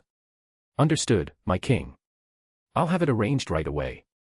Erika readily agreed. Immediately, Maria Yuri felt like her world had collapsed. Damn foxwoman. You really do take pleasure in toying with others. Don't think you can egg the king on to do these lewd things with you. Liliana finally exploded, pulling out her Il Maestro. The entire limousine compartment instantly filled with clattering chaos. The tires lost balance, causing the limousine to skid several times, spinning wildly and startling the cars passing by. Some people even misunderstood, imagining who knows what, and wore perverted expressions. As for the driver, tears were already streaming down his face. Since when did being a chauffeur become a high-risk job? Maybe I really should quit. Today's driver, Toma Amakasu, was utterly defeated. Nikko City, outskirts. By the time the stretch limousine arrived in this place in a suspiciously battered and broken state, the commotion in the compartment had finally subsided. Kaiser and his group disembarked from the vehicle, each in different states. Erika and Liliana alighted shoulder to shoulder, one with a smile, the other with a face full of indignation. Maria Yuri looked thoroughly shaken, clearly still affected by the earlier experience, which had been a bit too intense for the delicate Haim Miko. As for Kaiser, he appeared completely unbothered, as if nothing had happened. The moment he stepped out, his eyes immediately turned to the front. What first entered his sight was a massive torii gate. Yes, a torii. On the outskirts of Nikko City, not only had multiple torii gates been erected, but also other elements that shouldn't have been present, such as Buddhist altars, sacrificial platforms, high platforms, bonfires, and banners. They were arranged in an orderly fashion, surrounded by people dressed in priestly robes, monk attire, shrine maiden garments, and pure white robes. Some of them were sitting cross-legged with closed eyes, others were chanting spells, and some were dancing while holding ritual implements, altogether creating a scene filled with solemn and sacred atmosphere. This is really. So these are this country's magicians. Erika and Liliana's attention was immediately captured, their expressions growing serious. They could clearly tell, this area had become a ritual market full of magical power. The natural environment had turned into a sacred domain, and the flowing air had become ancient and mysterious, causing a vast force to rise like smoke, winding its way around all of Nikko City. This force resembled a barrier, as it blocked the abnormal divine power from flowing out of Nikko City, yet it also acted like a flame, filled with aggression, continuously rushing inward toward the city. Under the influence of this force, the transformed Nikko City's power could not spread outward, and was now entangled with it, engaged in a fierce struggle. Quite the grand spectacle. The power of this country is clearly higher than I imagined. Erika and Liliana each gave their opinions. Kaiser watched for a while, then turned to Maria Yuri. Can you see anything? Maria. At those words, Maria Yuri pushed down the swirling emotions in her heart and turned her attention seriously toward the city ahead. In her eyes, a faint ghostly light began to gather. Chapter 322, Chapter 373, how could he not go take a look inside? // As it turned out, Maria Yuri's spirit vision was indeed impressive. It had not been in vain that Kaiser had deliberately brought her under his command. She had merely taken a few glances at Nikko City from outside, and her spirit vision immediately reacted and told Kaiser one thing. When the sun once again rises from the east, the stone monkey shall leap into the heavens. The heretic god shall officially return and wreak havoc across the world. In other words, by the latest, Sun Wukong would emerge tomorrow. However, leisurely waiting for tomorrow to come wouldn't work either. Because Maria Yuri had also seen that when night fell, the magical power leaking from the monkey god would reach its peak, just like a divine sword undergoing the final cooling stage of forging, erupting under the assault of the night's cold. At that moment, the sealed-off Nikko City would be broken through, the entire city would be transformed into a primordial environment, and the entire island country would begin to fall one after another. In the end, everyone would be turned into monkeys, and barring any accidents, would likely never return to normal. Looks like I gave him too much time to accumulate power. Kaiser realized this. In the original story, when the heretic Sun Wukong appeared, he had not caused this much of an impact. But now, he hadn't even been born yet and had already brought about such a huge effect. It clearly showed how much power he had accumulated in order to defeat him. This was something that shouldn't be easily achievable, yet Sun Wukong's location at the time was the netherworld, where the importance of the spirit far surpassed that of the body. The realm of immortality where the gods dwelled was much closer than the present world. Combined with the fact that this monkey was itself a special steel sword god, it was probably only because of all that he could pull this off. Things that didn't happen in the original might very well happen here. I must take this as a warning. With that thought, Kaiser made his decision. Let's go in and take a look. Thus, the group crossed the defense line established by the History Compilation Committee and entered Nico City.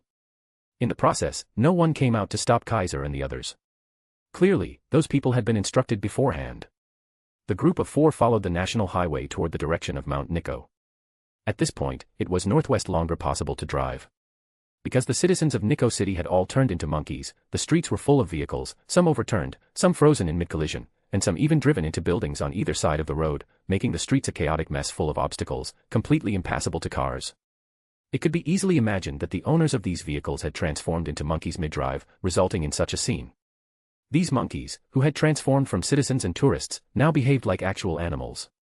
Some were climbing buildings, some playing with each other, some looting goods from supermarkets, and some munching on large bunches of bananas. It was an utter mess. If someone were to appear in such a place, there was no guarantee that these monkeys wouldn't suddenly rush over to attack them. Don't think monkeys are easy to deal with, they're far rowdier than you'd imagine. Seeing the dense crowd of monkeys, Kaiser couldn't help but be reminded of a time back in university when he and his roommate had gone hiking on Mount Ame. Back then, he had run into a group of monkeys. Not only did they steal his backpack, but even the jacket he had taken off. He even got slapped by one. Thinking back on that disgraceful memory, the look in his eyes as he stared at the monkeys became quite unfriendly. Forget it, they weren't monkeys to begin with, they were originally people. Kaiser tried to convince himself, but the more he thought about it, the angrier he became. To avoid venting his frustrations on the monkeyfied people and also to speed things up, Kaiser simply unleashed the power of Gravisheath, manipulated gravity, and had the group of 4 ascend into the air, flying toward Mount Nico from above. Very quickly, the group arrived at the foot of Mount Nico. Upon seeing the current state of the mountain, all of them began to doubt their own eyes. This is really Mount Nico.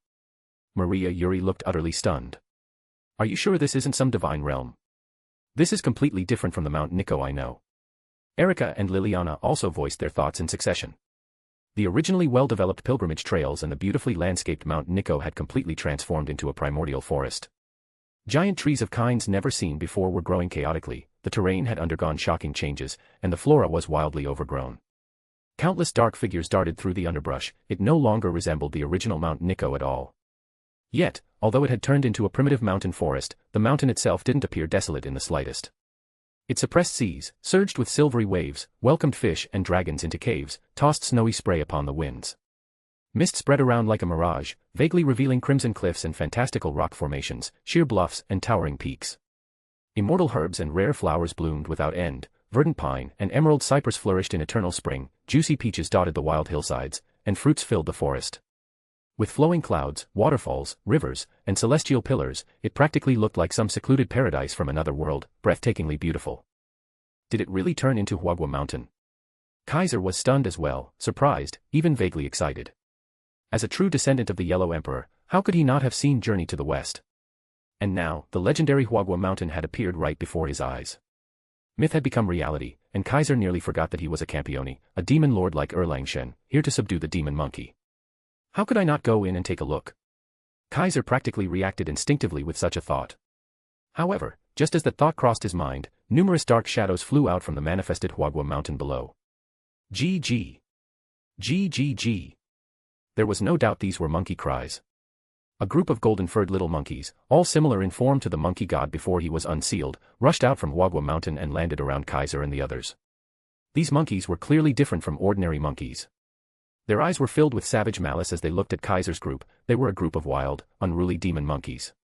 They also emanated dense magical power, proving they were not ordinary monkeys. Please be careful. Maria Yuri called out nervously. These are monkey divine messengers formed from the fallen hair of the monkey god. Divine messengers here didn't mean envoys of the gods, but rather being summoned by gods, similar in nature to familiars used by mages. Monkeys formed from Sun Wukong's fur. Kaiser instinctively shielded Maria Yuri behind him as he looked at the ferocious monkeys and said, so a whole gang of monkey grandchildren really came, huh? This truly was, increasingly feeling like a myth come to life. Although Kaiser had already encountered many gods and demons and the like before, those beings had always felt distant from his former life. He might have known of their existence, but had never felt any sense of closeness. But now, it was different. Whether it was Sun Wukong or Huagua Mountain, they were all things he had grown up with, deeply familiar. Now that these things were becoming real one after another, Kaiser's thoughts started to stray. GG. GGG. The monkey divine messengers, however, had no such sentiments. After a flurry of chattering cries, they charged at them. Seeing this, flames of magical power ignited on Kaiser's body, when suddenly, two figures leapt to his front. Steel Lion, show me the essence of combat in my hand, Coeur de Lion, it's time to duel. The golden-haired knight raised her arm and summoned the immortal magic sword. My wings, O steel that forms the illusory blade, Il Maestro, grant me strength. The silver-haired knight held out her hand and summoned her silver saber. The Diavolo Rosso and the fairy knight simultaneously summoned their beloved swords, and like the twin wings of Kaiser, shot forth at once to confront the incoming monkey swarm. SHHK. SHHK. SHHK. The two girls coordinated perfectly, sometimes attacking from left and right, sometimes switching positions mid-fight, sometimes spinning back to back, sometimes performing fierce strikes one in front and one behind. In a sword dance that was nearly artistic, they both slew several monkey divine messengers, which screamed and dissipated into monkey fur. As expected, Liliana, even if your mouth always complains about me, the only one who can match my rhythm and coordinate so well with me, Erica Blandelli, is still you. Erica, wielding Coeur de Lion, smiled boldly and fearlessly as she slew monkey divine messengers. I'm just afraid you'll charge in recklessly and get yourself killed in the middle of the enemy, so I'm forced to back you up. Though Liliana said such words, her silver saber swept past Erica's side and skewered a monkey divine messenger that had leapt toward her back, saving her from danger. Let's just go with that. Erica chuckled happily, then turned toward Kaiser and said, My king, leave this to us. Lowly familiars of a god aren't worthy of troubling the great king, Liliana said back to back with Erica. Though it's not my desire, as long as this foxwoman and I are here, there's no problem, please go meet the great sage equal to heaven. As they spoke, the two once again coordinated their attacks, one blocked a monkey's pounce, the other slashed through its midsection, reducing it to monkey fur. These monkey divine messengers, while not on the level of divine beasts, were still magical creatures under a god's command. They were powerful, ordinary mages stood no chance, let alone when outnumbered. Unfortunately for them, Erica and Liliana were no ordinary mages, they were Milanese prodigies, magical geniuses, and held the rank of great knights. If Erica and Liliana's combat strength was a 10, then these monkey divine messengers were merely around 4 or 5. Even with a numerical advantage, they were no match against the perfectly coordinated Erica and Liliana. Then I'll leave the small fry to you. Kaiser nodded and turned back toward Huagua Mountain. I'll go deal with the big one. Chapter 323, Chapter 374, I am the heaven, the one who equals heaven. Since Mount Huagua had appeared, then naturally the water curtain cave could not be absent. As the saying goes, Mount Huagua is a blessed land, and water curtain cave a paradise. If Mount Huagua is an earthly paradise, then water curtain cave is a heavenly cave dwelling, leaving a deeper impression than any other scene. When Kaiser used Sonido to move through space and arrived at the mountain peak, he immediately saw this heavenly cave dwelling. It was located at the spot where the Western Heavenly Palace once stood, now replaced by a cliff. On the cliff, a waterfall cascaded down like a white rainbow, plunging straight into a lake below, splashing water and sending waves surging. The sound of the waterfall echoed in all directions, and beneath it, the flow of water split apart to reveal an entrance. It was a person-shaped entrance facing south. The waterfall's stream was only slightly obstructed, not fully covering it, instead forming a watery curtain that veiled it faintly, making it impossible to clearly see the inside of the cave. It's actually become like this here. Standing at the former location of the Western Heavenly Palace, Kaiser looked at the water curtain cave ahead and immediately understood. The inside of this cave entrance should be the original corridor that led to the netherworld. Now, it seemed the corridor to the netherworld had completely collapsed. In other words, entering through this entrance no longer led to the netherworld, but into the interior of the water curtain cave, what used to be the inside of the Western Heavenly Palace. However, that place must have changed drastically and could no longer be the original site of the Western Heavenly Palace.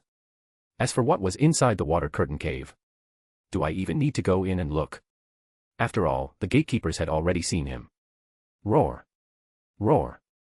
The beings that let out such dragon-like roars were monkeys stationed as the left and right guardians of the water curtain cave. That's right, still monkeys, and monkeys that could roar like dragons.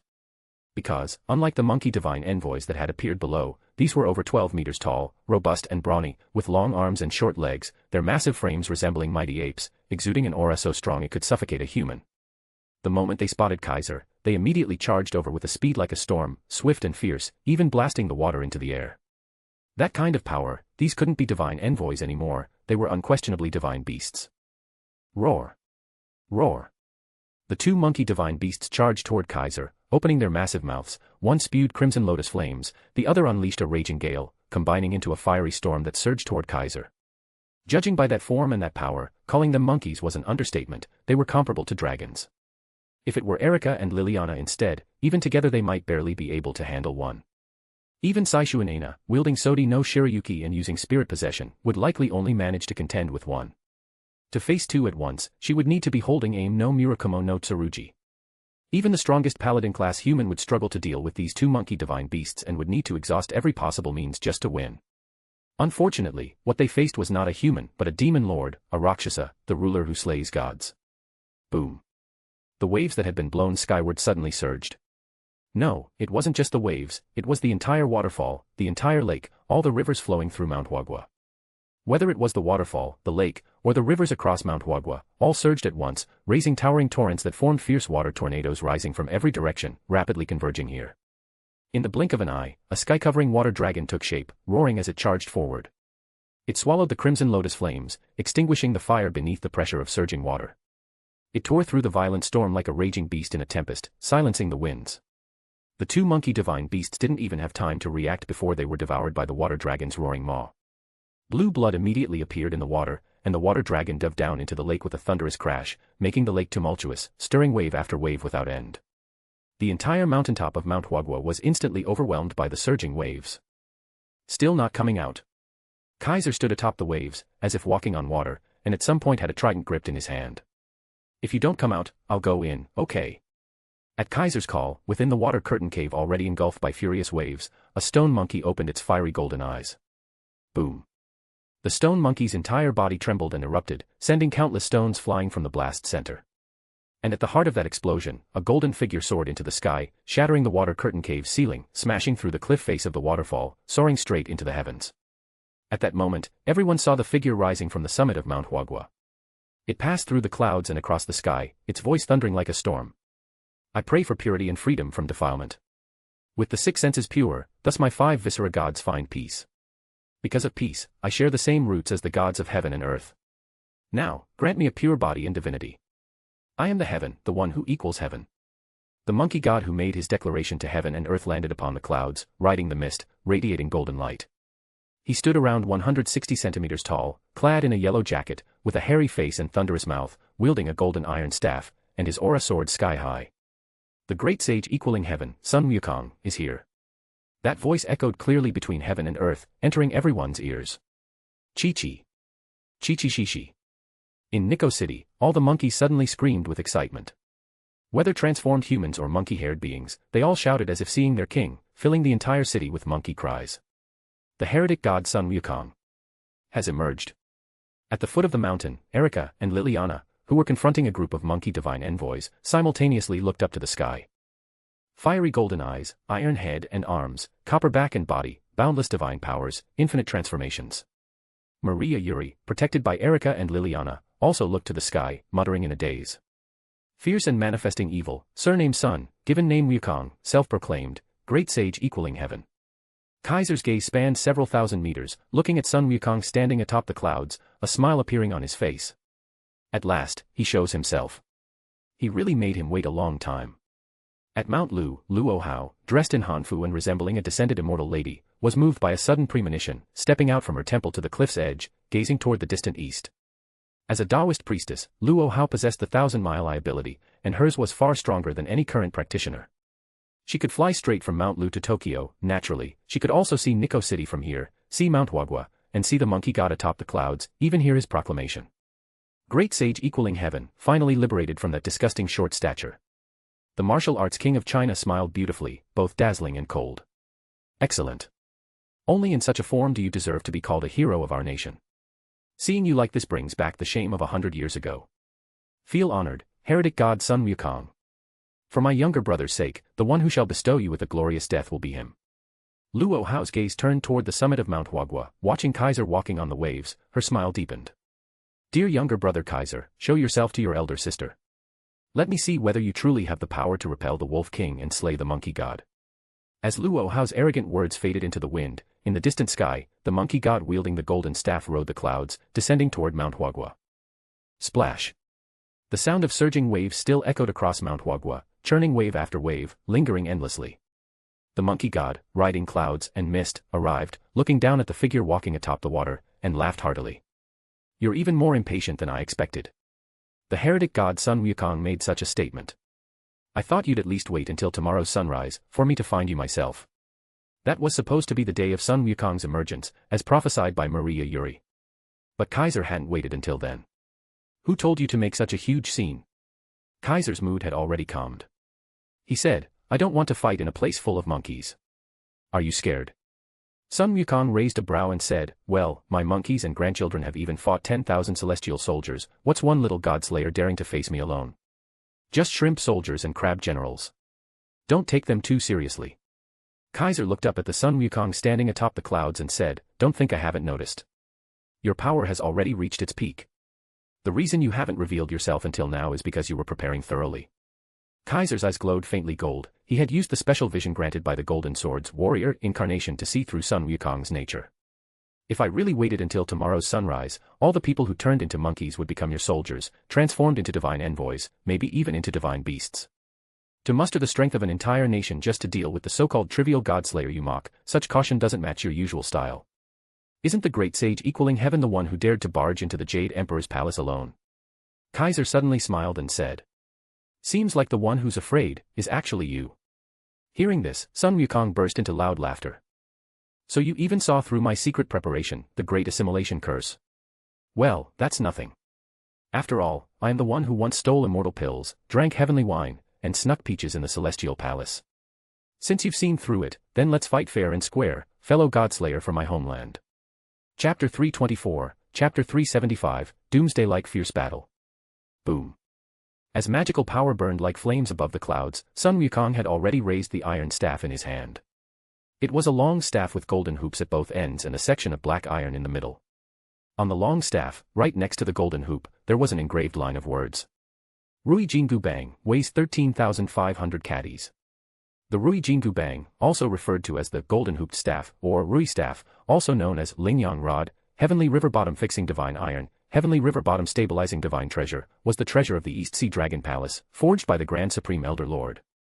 It was once borrowed by Yu the Great to control the floods and eventually became the divine weapon used by the great sage equal to heaven, Sun Wukong, throughout his life.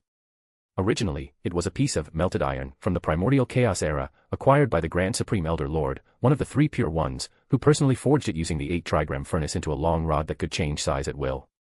Later, it was borrowed by Yu the Great to measure the depth of rivers and seas during flood control, thus earning the alternate name, Heavenly River Bottom Fixing Divine Iron. Eventually, it ended up in the East Sea Palace, where it stood as a towering iron pillar in the sea treasury. After ages passed, it was retrieved by Sun Wukong when he sought a weapon from the Dragon King of the East Sea, and from then on, it became his exclusive weapon. In the land of China, this is one of the most famous mythological weapons. And in this world, it is also a divine artifact known across the globe. Besides his mystical transformations and divine powers, Sun Wukong's most proficient combat method is wielding the Rui Staff. Thus, when he raised the golden hooped staff and struck toward Kaiser, an attack of boundless might was unleashed. Boom. With the atmospheric burst, the Rui Jingu Bang instantly grew in size. This was no metaphor, it truly grew larger. At the moment it was swung, it lengthened at divine speed, and expanded at divine speed. By the time Kaiser reacted, a colossal iron rod as thick as a heavenly pillar had already descended from the sky, crashing down upon him like Mount Tai falling from the heavens. Boom. The Rui Jingu Bang, transformed into a sky-piercing pillar, shattered the peak of Mount Huagua, blasting away roaring waves and boulders in a tremendous crash, which poured down from the mountain top. Swish. Kaiser used Shuanpa to reappear in midair but was immediately met with Sun Wukong's pursuit. Hiya! Eat my staff. Treading on floating clouds, Sun Wukong burst forth with terrifying speed. In just the blink of an eye, he was in front of Kaiser, swinging the Rui staff straight at him. It was undoubtedly divine speed. Just like when Varathragna once used the Phoenix transformation, Sun Wukong, treading on clouds, unquestionably mastered divine speed. In legend, Sun Wukong was taught by the patriarch Bodhi of Mount Patalaka and obtained the technique of somersault cloud, capable of leaping 108,000 li in a single bound, crossing entire continents in an instant. This legend bestowed upon Sun Wukong mastery over the domain of divine speed, faster than sound, equivalent to lightning, able to shorten movement time and act at speeds beyond three-dimensional constraints. Clang! The heavy iron staff crashed down, colliding violently with the trident raised by Kaiser, unleashing astonishing power and slamming Kaiser to the ground. Endless currents immediately surged in from all directions, lifting Kaiser's body and steadying his stance. Haha. Come on. Sun Wukong seemed to have become unusually excited upon entering combat. His figure re-entered the realm of divine speed, as though he had entered a world where time was slowed. Like a phantom, he swooped down again, lifting his staff to strike. But this time, Kaiser acted faster. He swung his trident. Though he couldn't see Sun Wukong's form, it was as if he instinctively knew where he would come from. The trident's shaft sliced across the sky with a whistling wind and fiercely struck Sun Wukong. Clang. Caught off guard, Sun Wukong was struck by Kaiser's trident, producing a metallic clash as though it had struck steel rather than flesh. And in fact, that wasn't far off. Bronze head, iron arms, indestructible body, these were Sun Wukong's hallmarks. As the steel sword god, the great sage equal to heaven also possessed a body like iron, impervious to blades and spears, his flesh nearly indestructible. However, the weapon striking him now was not an ordinary blade, but the famed divine artifact of the sea god Poseidon. When swung, not only could it easily stir up towering waves, but also summon storms and tsunamis, sink continents, shatter heaven and earth, destroy all things, and even cause earthquakes capable of leveling cities. Thus, when this divine weapon capable of breaking all things struck Sun Wukong's supposedly indestructible body, it immediately broke through it. Sun Wukong was sent flying as though struck by lightning. Boom, boom, boom, boom, boom. With a series of thunderous crashes, Sun Wukong fell from the sky, smashing into Mount Huagua, shattering rocks, breaking the ground, toppling trees, kicking up sand and stone, flying for who knows how many li. It's not over yet. Kaiser raised the trident high, and the waters below turned into a deluge falling from the heavens, crashing down with a momentum that seemed capable of flooding all of Mount Huagua. Heaven shaking and earth shocking. Heaven-earth transformation. Just as the mountain was about to be submerged by the descending flood, a roar came from within Mount Huagua. Boom. In the next second, boulders flew, the ground quaked, and a massive figure slowly appeared. The figure blocked out the sun and sky, immensely huge, its head reaching the clouds beneath the clear blue sky, at least 2,000 meters tall, an overwhelming sight. You little brat, since you can break my indestructible body, then try my heaven-earth transformation divine ability. Transformed into a 2,000-meter-tall giant ape, Sun Wukong let out a roar that shook the atmosphere and the world. The Rui Jingu Bang in his hand grew proportionally, becoming a terrifying pillar of heaven under his swings, stirring layer upon layer of explosive shockwaves. The intense friction caused the sky-piercing Rui Jingu Bang to turn red-hot. The shockwaves and air currents it stirred became violent like hurricanes. Before it even struck, the wind had already blown Kaiser away. Facing such a terrifying strike, Kaiser dared not be careless and unleashed his killer move. With my Kododama technique, let the justice of the world manifest. This incantation is powerful and eloquent, the sword of wisdom that summons victory. The Kododama never chanted before, this time, it was finally recited by Kaiser. Using Kododama, he ignited his own magical power, instantly activating his immense magical energy and forcing his authority into full release, swiftly summoning tens, hundreds, thousands, even tens of thousands of golden light spheres. From within the golden spheres, golden swords emerged, forming a dazzling golden sword formation like a massive army, flying toward the sky-splitting Rui Jingu Bang. Clang clang clang clang clang clang clang clang clang. An unending clashing of metal resounded fiercely. The golden swords, like moths to a flame, charged at the sky-piercing pillar, intercepting it again and again. At a glance, these golden swords seemed to be overestimating their strength, compared to the massive pillar, they were so tiny they didn't even resemble ants. Yet every time a golden sword struck the Rui Jingu Bang, its luster dimmed. After tens of thousands of collisions, the Rui Jingu Bang lost its brilliance, no longer held any divine quality. In such a state, it shrank uncontrollably, eventually becoming no bigger than a sewing needle. What? Sun Wukong let out a startled cry, having lost the divine weapon he had used all his life. Is that a golden sword capable of severing divine power? At this moment, the Rui Jingu Bang's divine power had been cut off. It had lost its mystical properties and could no longer be used in battle. Didn't I say? Kaiser's voice rang out at the perfect moment. It's not over yet. Having dealt with the Rui Jingu Bang, Kaiser once again raised his trident, shaking the ground around Mount Huagua. Rumble rumble. With a rumble, in Nikko City, massive volumes of water surged forth. Wherever there was water, it began rising, water even burst from the sewers, converging toward Kaiser. The entire city, like the legendary Atlantis, saw water rising everywhere. Massive streams gathered, finally forming towering waves that surged toward Mount Huagua. Boom, boom. The towering waves surged upward, each wave thousands of meters high. Under Kaiser's control, they pounded Sun Wukong again and again, submerging him like a reef crushed by the tide, screaming as he was engulfed. Trying to drown me, old son. Not that easy. The 2,000-meter-tall giant ape seemed to be provoked into a frenzy, letting out a sky-shaking howl, swinging his fists and stomping his legs, churning the floodwaters into violent chaos. Boom, boom. The floodwaters struck the giant ape again and again, and again and again the giant ape smashed back, stirring up the sea. Finally, he shattered the towering waves and broke free from the flood. Supreme is Earth's force, nurturing all things, yielding in accordance with heaven. Seeing another massive wave about to surge again, Sun Wukong formed hand seals and chanted a spell. Earth's terrain is Kuan. Stone Mountain Cavern Secret Art. Transform. Immediately, the magical power on Sun Wukong's body turned into waves, sweeping in all directions. Wherever his magical power passed, the floodwaters rushing at Sun Wukong began to petrify. Before long, the towering waves all turned to stone, becoming a gigantic mountain that blotted out the sky and sun, crashing to the ground and kicking up boundless dust. Under the crushing weight of this massive stone mountain, Mount Huagua collapsed. One building after another in Nikko City was crushed and turned to ruins. A gigantic cloud of dust instantly rose from where Mount Nikko once stood, like a hydrogen bomb explosion, the mushroom cloud soaring high into the sky. That sight was nothing short of apocalyptic. End of chapter.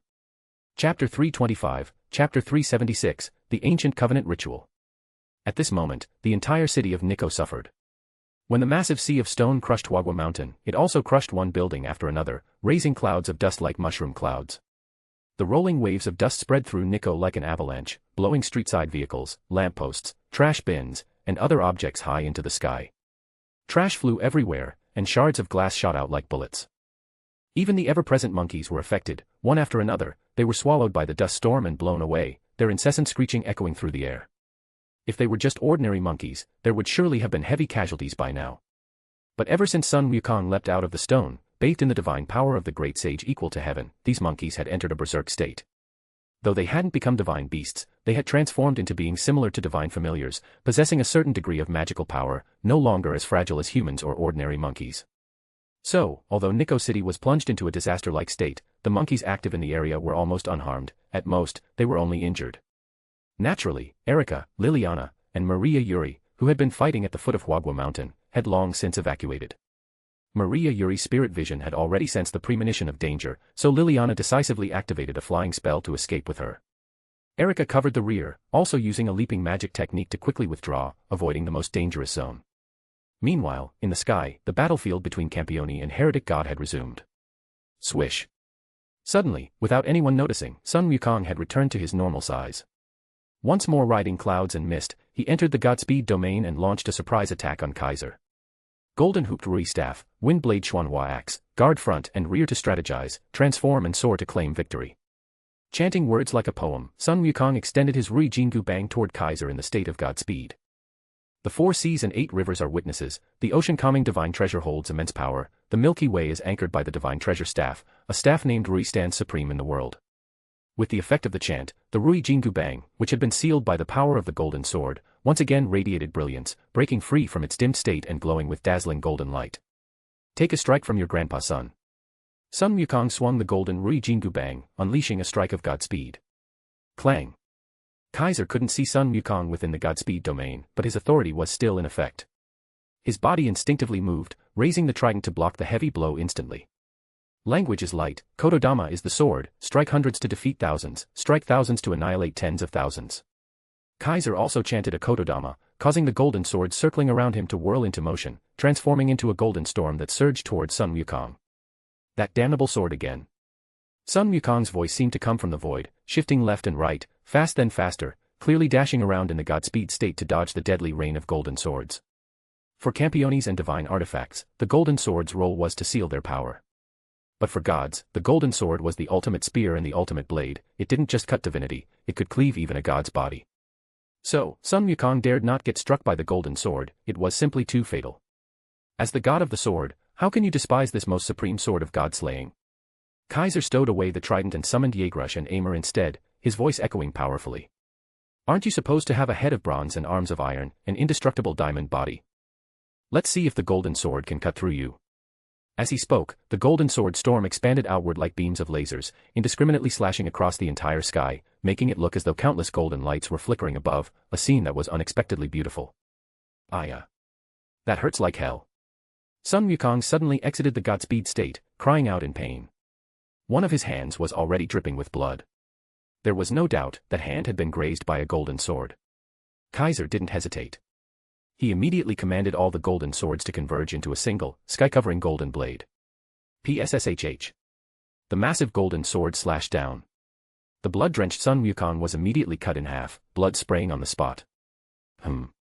Kaiser was momentarily stunned, then his expression shifted. No. That's a clone. Just as those words fell from Kaiser's mouth, Sun Wukong's voice entered his ears. Exactly.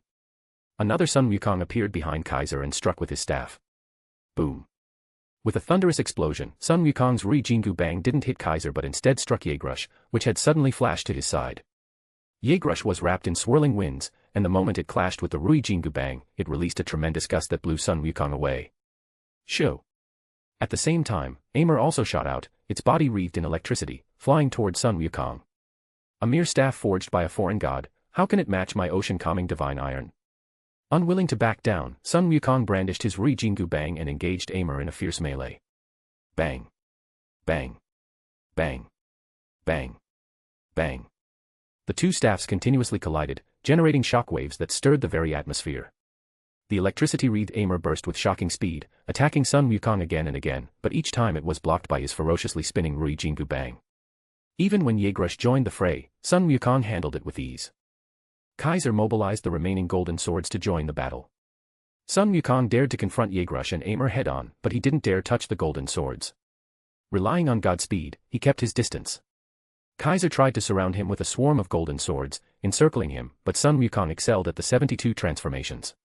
Every time he was surrounded, he used his divine abilities, either creating clones to counterattack or transforming into one of the golden swords to sneak away and strike at Kaiser. Before long, Kaiser himself found himself surrounded. Hundreds of Sun Wukongs appeared around him, each brandishing a Rui Jingu Bang, leaping about him. The spinning staffs looked like wind wheels, making Kaiser feel dizzy. Annoyed beyond measure, Kaiser had no choice but to draw Gungnir, only for Sun Wukong to seize the moment. Freeze!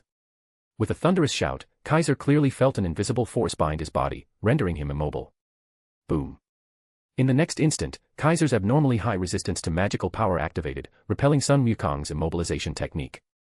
But even that brief moment was enough for Sun Wukong to make his move. Namo Samantavidra Na, Chalma Maha Russia, Safadaya, Tarka Hanman. Sun Wukong immediately chanted a Kotodama. The true nature of that chant was a Buddhist spell, one that forcibly manifested the core doctrine of, lay down your butcher's knife and instantly become a Buddha. Among all magic, Buddhist spells could be considered the most tyrannical and overwhelming. Thus, as Sun Wukong recited this Kotodama infused with the essence of Buddhist teachings, Kaiser felt his Gungnir suddenly become incredibly heavy. Unconsciously, he loosened his grip, and the spear fell from his hands. You. Kaiser looked at Sun Wukong in astonishment. You think your grandpa's son didn't notice what kind of terrifying divine power that spear held? Sun Wukong laughed heartily, looking like he had just pulled off a successful trick. You're dangerous enough already, not just with that golden sword that can sever divinity, but even with a divine spear like that, feels like you've got more treasures than the Grand Supreme Elder himself. Aren't your tricks just as numerous? Kaiser looked deeply at Sun Wukong, golden light flashing in his eyes. I've faced many gods before, some even king or main god class, but among all the gods I've fought, you're overwhelmingly the strongest and most exceptional. In just a few short days, could you really have accumulated such immense power? Kaiser began to have doubts. Indeed, the great sage equal to heaven, Sun Wukong, was an extremely powerful deity, comparable even to the god kings and main gods Kaiser had fought before. But the Sun Wukong before him was far beyond merely comparable. His strength was astoundingly immense, and it only continued to grow with time, especially his magical power, which now seemed almost equal to Kaiser's own. That was a truly shocking thing. One had to know, Kaiser had sacrificed multiple gods he defeated, not only gaining authorities from them but also repeatedly absorbing their magical power. As a result, from the moment he became a Campione, Kaiser's magical power had already been several times that of an ordinary Campione. Now it was even more terrifying, perhaps greater than the combined power of the other 6 Campiones in the world. By logic, although gods might possess far more authorities than Campiones, who could only obtain 1 per kill, there shouldn't be such a massive gap in magical power. At least, every heretic god Kaiser had encountered up to this point had been this way. When it came to magical power alone, Kaiser had always outmatched them all. But the heretic Sun Wukong was different.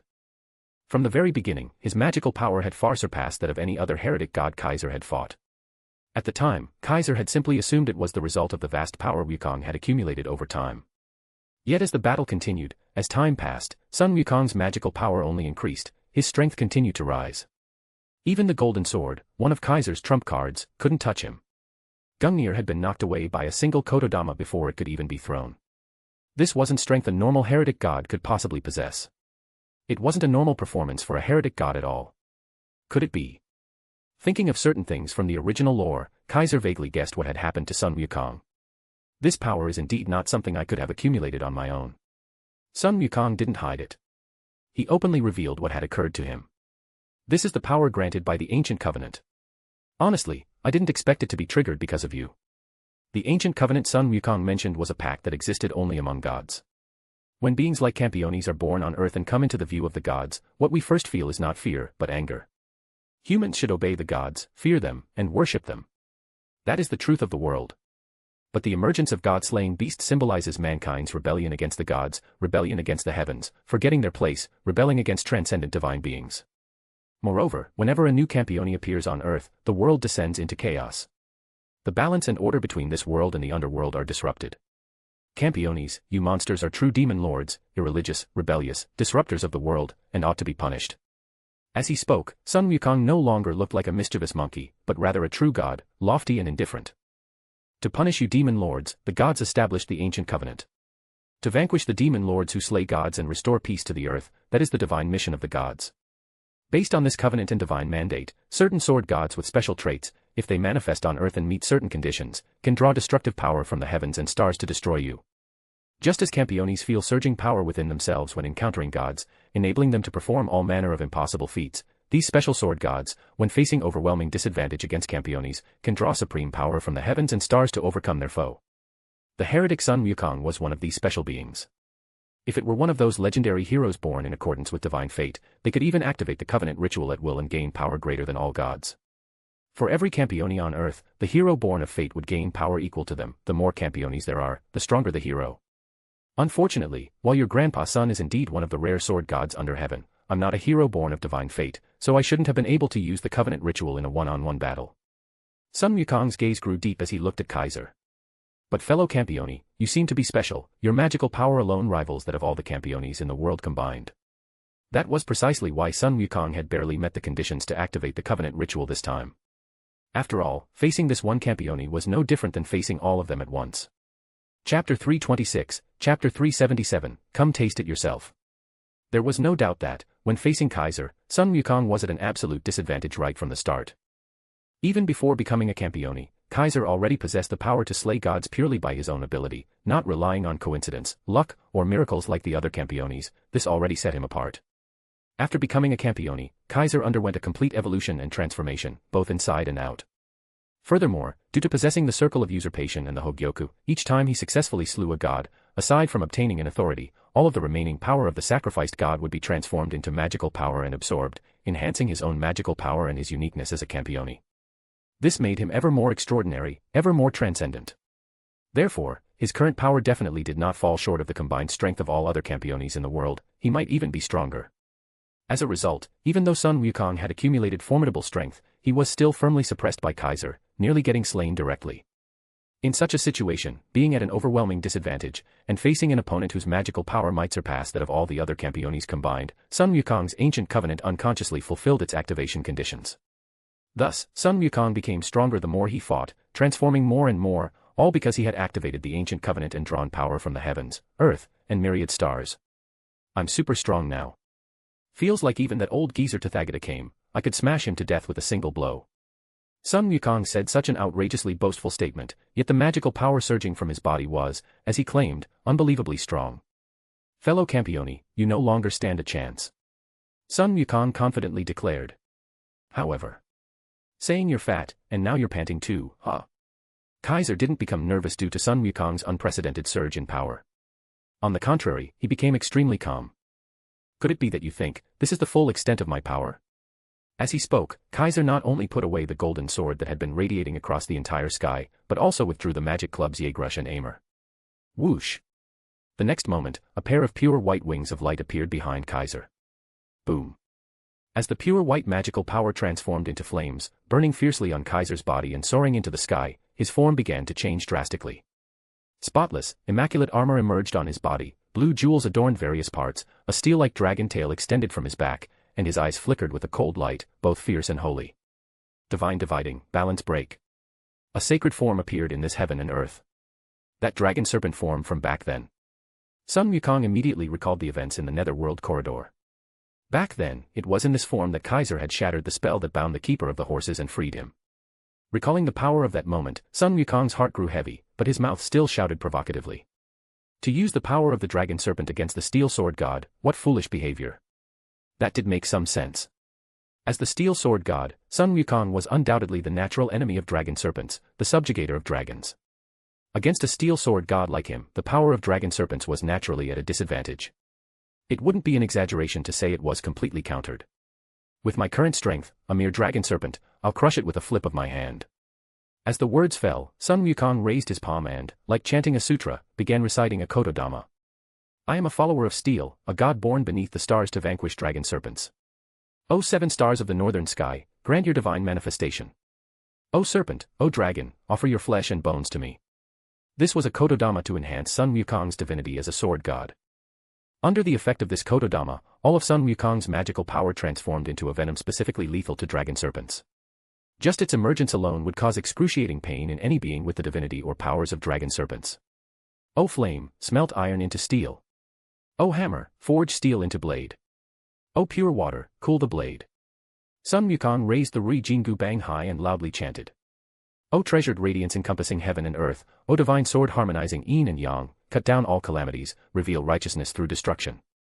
At this moment, the Rui Jingu Bang in Sun Wukong's hand was imbued with the divine power to slay dragon serpents. This was the steel for god-slaying dragon serpents. But just as Sun Wukong was about to act, a white figure trailing a long streak of light suddenly streaked in at an astonishing speed. So fast. Sun Wukong's expression changed drastically. Without hesitation, he entered the realm of god speed, moving with lightning-fast velocity to dodge the incoming white figure. Boom. The white figure suddenly vanished, as if it had disappeared into space. Accompanied by the sound of space distortion, it abruptly appeared in front of Sun Wukong. Bang. A fist clad in white armor struck fiercely, landing squarely on the Rui Jingu Bang that Sun Wukong hastily raised. A shockwave exploded outward, blasting him away. So heavy. Sun Wukong felt as if he had been struck by Mount Five Fingers that once suppressed him. Even the hand holding the Rui Jingu Bang was trembling. You must understand, he was Sun Wukong, the unbreakable, indestructible being with a body of steel and head of bronze. To shake his hand like that, what kind of overwhelming strength did it take? Extend. Rui Bang. Sun Wukong could only shout, extending the Rui Jingu Bang, which suddenly elongated and simultaneously expanded in size. In the blink of an eye, it became a sky-piercing pillar hundreds of meters thick, smashing toward the white figure. Half dimension. Yet the white figure neither dodged nor evaded. Instead, he spread the wings of light on his back, channeling the power of dragons, sending out invisible waves. The wave swiftly struck the incoming Rui Jingu Bang, causing it to shrink at an astonishing rate. First halved, then halved again, and again, and again. Very soon, the Rui Jingu Bang shrank rapidly within the invisible dragon wave, until it became a sewing needle. What? Sun Wukong was utterly shocked. Boom. Then, with a spatial twist, the white figure reappeared behind Sun Wukong. Bang. A white punch crashed onto Sun Wukong's body, releasing tremendous power that made him instantly cough up blood. Campione. Sun Wukong's explosive temper was immediately ignited. He turned his head and opened his mouth, unleashing an exceptionally scorching breath of fire directly at Kaiser. That flame's heat was far beyond ordinary fire, probably even rivaling the legendary Samadhi True Flame. Perhaps, this was the Samadhi True Flame. The white figure raised his arms, crossing them in front of himself, engulfed by the flames. Divide. Suddenly, within the searing flames, a voice echoed. Divide. Divide. Divide. Divide. Divide. As the chant echoed again and again, the flames engulfing the white figure began to shrink, until they were completely extinguished. What? Sun Wukong's fiery eyes widened.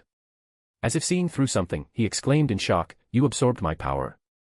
He clearly saw that the Samadhi True Flame he had spewed wasn't just extinguished, it had been forcibly absorbed, channeled into Kaiser's body through those wings of light. The aura radiating from Kaiser instantly surged. His voice rang from within the white helmet. "I only absorbed the flames. That's not quite the same as absorbing your power." Saying this, Kaiser extended his hand toward Sun Wukong. "This is what absorbing your power really looks like." One by one, the blue jewels on Kaiser's body all began to chant in unison. Divide. Divide. Divide. Divide. Divide. Invisible draconic waves spread, enveloping the entire sky. Then, Sun Wukong was shocked to discover that the power within him was rapidly diminishing. The power gained from the ancient covenant was vanishing quickly. Even the strength he had painstakingly accumulated was fading. None of his original power remained untouched, it was all draining away. In contrast, the white figure before him surged with power. His strength climbed rapidly, stirring the wind, surging the clouds, changing heaven and earth, and trembling the atmosphere. With Kaiser becoming a Campione and slaying gods again and again, growing stronger each time, Divine Dividing's power not only increased, its energy cost decreased, its burden lightened, and even various other aspects improved. The explosive power gained during balance break had significantly grown. Even the capacity to absorb enemy power during divide had greatly increased. Divine Dividing's absorption has limits, it cannot infinitely absorb halved power. Once it reaches its limit, excess power is discharged from the wings to reduce the artifact's burden. But Kaiser's Divine Dividing stores the excess power within the sacred gear. When the absorbed power reaches its time limit and fades, that stored power is instantly transferred into Kaiser, further enhancing him. Yet this absorption and enhancement still has a limit. Even if Kaiser's Divine Dividing's limit is much higher than the original, there is still an upper bound. And now, that limit had been raised considerably, to the point that even after absorbing all of Sun Wukong's power, it still hadn't been reached. This power, come taste it yourself. Kaiser extended his hand toward Sun Wukong. Half dimension. At this moment, the domain that halves volume fell upon Sun Wukong. Grawa. Amid Sun Wukong's agonized howls, his steel body seemed to be crushed by an invisible force, like being flattened by a giant unseen hand, turned into minced flesh. Whoosh. Yet the minced flesh Sun Wukong still moved, transforming into light and entering the Godspeed realm, fleeing at full speed into the distance. He was retreating. Even that ancient covenant power could be absorbed. Fellow monster. Old Sun will remember you. Sun Wukong's voice echoed from afar. Let me recuperate a bit, then I'll fight you for 300 rounds again. This was clearly a harsh threat. Though it sounded a little desperate, Sun Wukong had always been this mischievous. Even in Journey to the West, on the road to fetch scriptures, he often retreated like this to recover, only to return later for another challenge. Only, when that time comes, the monkey wouldn't just bring the Rui Jingubang, he'd also bring all kinds of reinforcements. So for Sun Wukong, retreating for now wasn't unacceptable. As long as he won in the end, that was enough. Unfortunately, he didn't see that the moment he fled, Kaiser had already removed the flawless white armor, even storing away the wings of light. Floating midair with the help of Gravisheath's gravity manipulation, Kaiser now held in his hand a divine spear radiating sacred might. This time, you won't escape. The Gungnir that had once been knocked away by Sun Wukong was now directly summoned back by Kaiser. Once a weapon acknowledged by the ultimate authority over weapons, unless it's in another fantasy world, no matter if it falls into hell, the abyss, another dimension, or alternate space, it can always be instantly summoned back to Kaiser. Go, Gungnir. The eternal spear, inscribed with ancient runes, was hurled with great force by Kaiser. Buzz. As the atmosphere vibrated, the hurled divine spear became a shooting star, streaking through the sky, guided by fate, racing toward the fleeing streak of light. Damn it.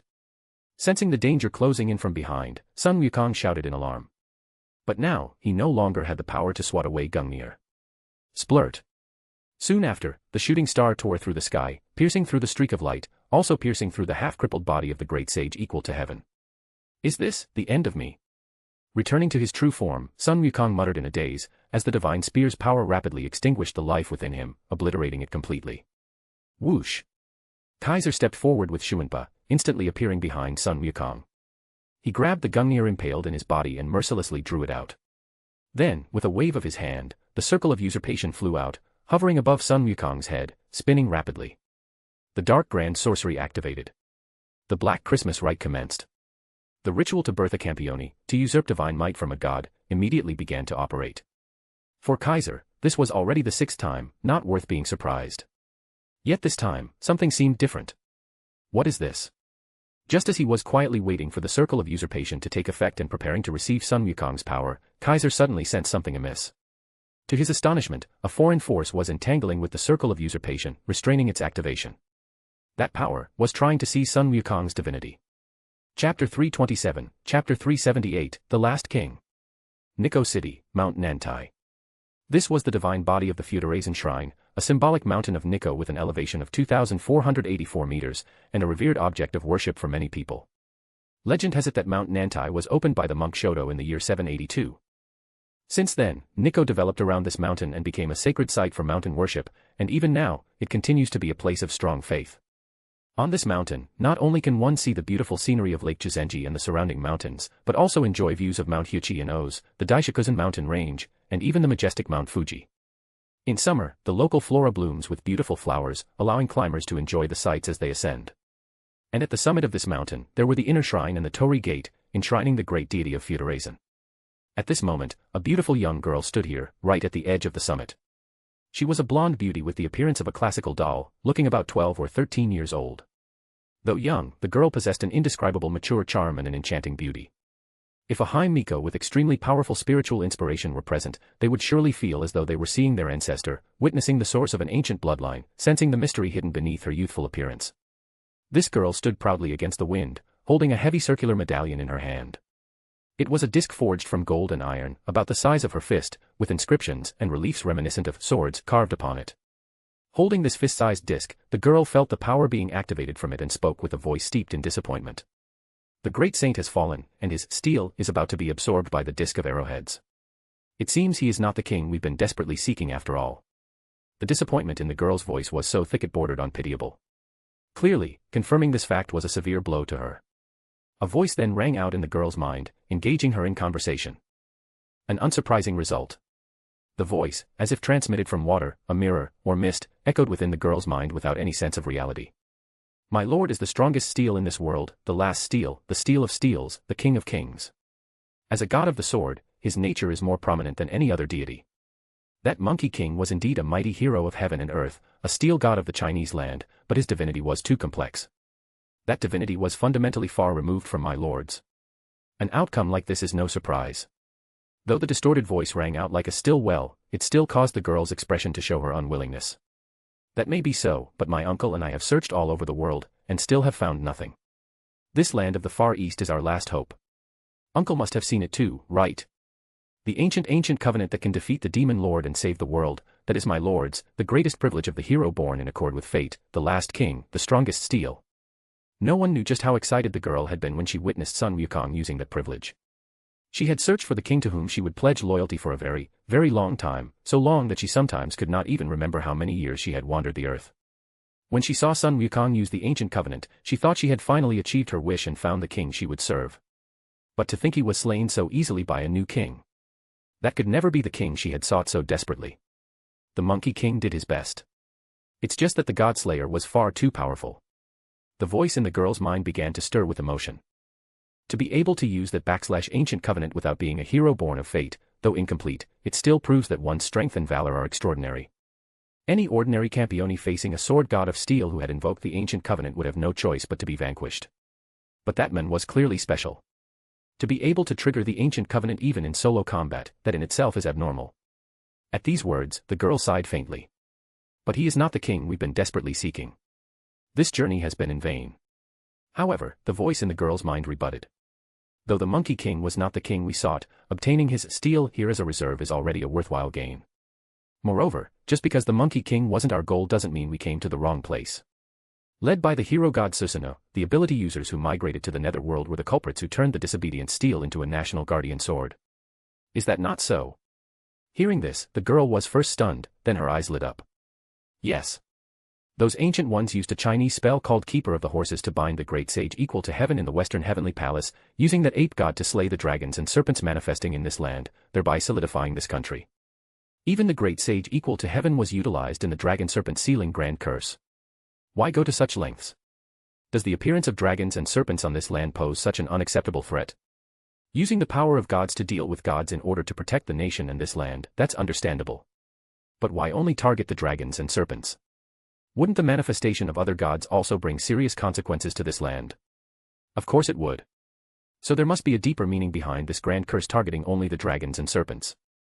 I understand now. Uncle. The girl seemed to have figured it out and clapped her hands excitedly, speaking in a tone of delight.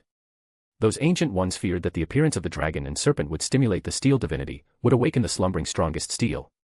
If a dragon-serpent divinity of overwhelming power appeared on this land, then its aura could very well trigger the awakening of the steel divinity sleeping here. There must be an extremely powerful steel god on this land, one far stronger than the aim no Murakumo no Tsurugi, far stronger than Susanoo, far stronger than the great sage equal to heaven. Only this could explain why those ancient netherworld dwellers were so wary of the manifestation of dragons and serpents. A sword god of steel stronger than those, aside from uncle, that could only be my lord. So, my lord must be on this land. Isn't that right, uncle? The girl called out with joy and anticipation, only to be met with a faint chuckle from the voice in her mind. I merely had a sudden inspiration and thought it a possibility. As to whether it's true, that's something you'll have to find out yourself. He was a pure warrior, pure steel, not one to play with wisdom. To run wild on the plains, to freely wield his spear, to cherish women and protect them, that was his wish. Other matters were but trivialities irrelevant to him, things that would only make him sluggish and weak. Holding to such a thoroughly warrior's creed, living only for the battlefield, it was already remarkable that he could come to such a thought. I understand, uncle. This has always been my mission. The girl showed no dissatisfaction, instead revealing a bright smile. Time is of the essence. I'll begin investigating this country immediately. However, just as her words fell, the voice in her mind suddenly interrupted. No, trouble has come to us. We can't leave. These words caused the girl's smile to freeze. In the next moment, she sharply raised her head and looked into the sky. There, a figure had appeared at some unknown point. Whoosh! Like teleportation, the person stepped lightly, appearing atop the mountain, landing behind the girl. So it was you, sneaking around with petty tricks. I was wondering who it might be. This voice, the girl had never heard or seen before. At least, not face to face. But she knew who the voice belonged to. After all, just moments ago, she had watched as he personally slew a powerful sword god of steel. My apologies, King of Sacred Treasures. The girl's body stiffened momentarily before she turned around, lifted her skirt, and bowed to the one behind her. Forgive me for failing to greet you in time. Her graceful etiquette, elegant voice, and posture all showcased a refinement and maturity far beyond her apparent age. Kaiser gave her a deep look, then his gaze shifted to the disc in her hand. So, you were using that thing to steal my spoils.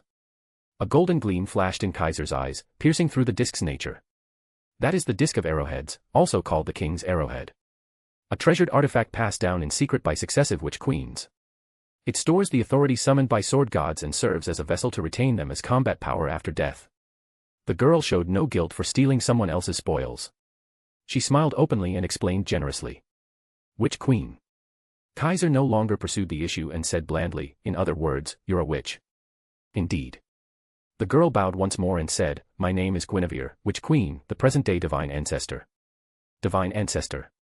This was the final fate of the Earth Mother Goddess slain by the hero who was the strongest steel, the last king, and the Campione slayer. The Earth Mother Goddess slain by the sword of that hero would reincarnate as a divine ancestor and serve that hero as her lord and king, offering her devotion. They were beings surpassing humanity, not as powerful as gods, but possessing exceptional spirit vision and the ability to weave magic as naturally as breathing. They had no memories of their time as goddesses, but as reincarnated snake god descendants and transcendent witches, their power far surpassed ordinary humans, at the level of divine beasts, demigods, or paladins. But Guinevere, huh? Kaiser said with a smirk. Your background really is obvious. This was the wife of King Arthur in legend, the one who caused the Round Table knight Lancelot to fall in love, leading to his fallout with King Arthur, which in turn caused the disintegration of the Round Table and the downfall of Britain. In this world, Guinevere was the ancient Earth Mother Goddess, the snake goddess slain by the hero born of fate. Since the divine ancestor before him claimed the name Guinevere, she must be the reincarnation of the slain Earth Mother Goddess. All sword gods of steel are enemies of the Earth Mother Goddesses, and yet you, a reincarnated Earth Mother Goddess, serve the strongest god of steel. I really wonder how you can so brazenly state your name. Kaiser's words made Guinevere glance at him. So you know of my lord's existence? Guinevere seemed slightly surprised. Of course, Kaiser replied coolly. Didn't that monkey say it? Among the ancient deities' covenants, there's a group of special sword gods of steel who can invoke their covenants to draw power from heaven, earth, and the stars to slay demon lords and destroy Campiones like us. And among those special sword gods of steel, there is one who was born with the destiny to slay Campiones. He is the strongest steel, the last king said to appear on earth in legend. It's said that when the last king appears on earth, the fate of many lives will be triggered. At that time, fierce winds will rise, oceans and land will boil, volcanoes will erupt, heaven and earth will roar, and many things and beings will face their end. His power, even if combined with all the Campiones on earth, would still be greater, because he is a hero born of fate. As long as he is in peak condition, he will naturally invoke the ancient covenant, and his strength will grow stronger in proportion to the number of Campiones in the world. Even if defeated by a Campione, he would turn into a divine sword to slumber. After a few months or a few years, he would revive. As long as there are Campiones in the world, he will revive infinitely and never fall. The war god who annihilates demon lords, the Campione slayer, the last king to appear in the world, the strongest steel, the god of demon lord annihilation, the divine child of destiny, the king of kings, the hero with the noblest fate, the tiger among men, the supreme hero. The one who bears all these titles, the heretic god born solely to slay Campiones. That's your so-called lord, isn't it? Kaiser's indifferent tone and calm narration caused Guinevere's heart to become unsettled. To think that, as a newborn Campione demon lord, you actually know of my lord's existence, Guinevere said with a hint of admiration or astonishment. Even though my lord has slumbered for many years, very few know of his existence. For you, a newly born king, to know this, Guinevere is truly amazed. Hearing her words, Kaiser laughed. A deep, meaningful laugh. You're amazed just by that? Kaiser said. Then what if I told you? I know even more than you think. Oh. Guinevere smiled. Such as? At those words, Kaiser's next reply froze the smile on the divine ancestor's face. For example. I also know where that guy is right now. Chapter 328, Chapter 379, Divine Blade of Salvation. On the summit of Mount Nantai, as Kaiser's calm voice resounded and reached Guinevere's ears, the air immediately became extremely silent. What did you say? Guinevere somewhat doubted her own ears, doubted what she had just heard. I said, I know where the king you've been searching for so desperately is. Kaiser looked at Guinevere and said with a faint smile, What? You don't believe me?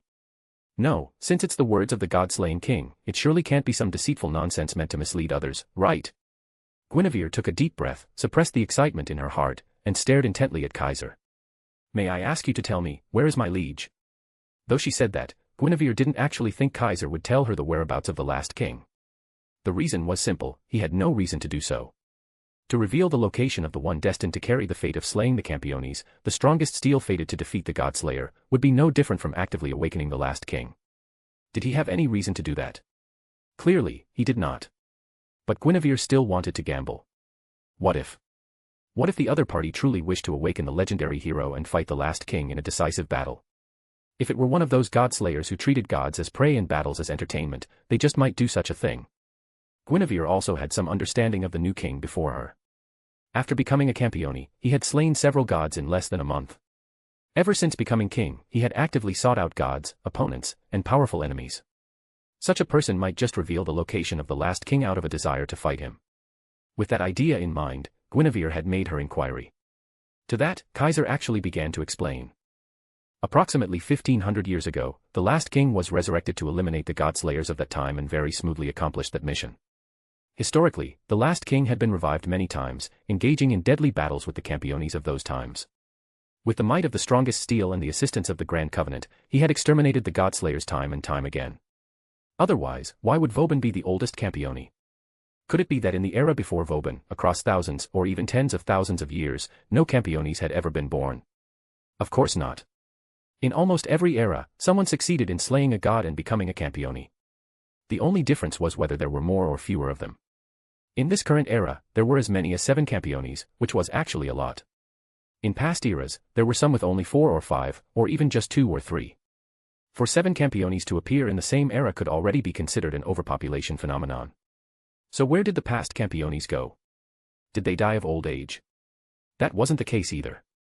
From the longevity of Vauban and Luo Hao alone, it could be seen that even if not eternal, Campiones lived far longer than humans.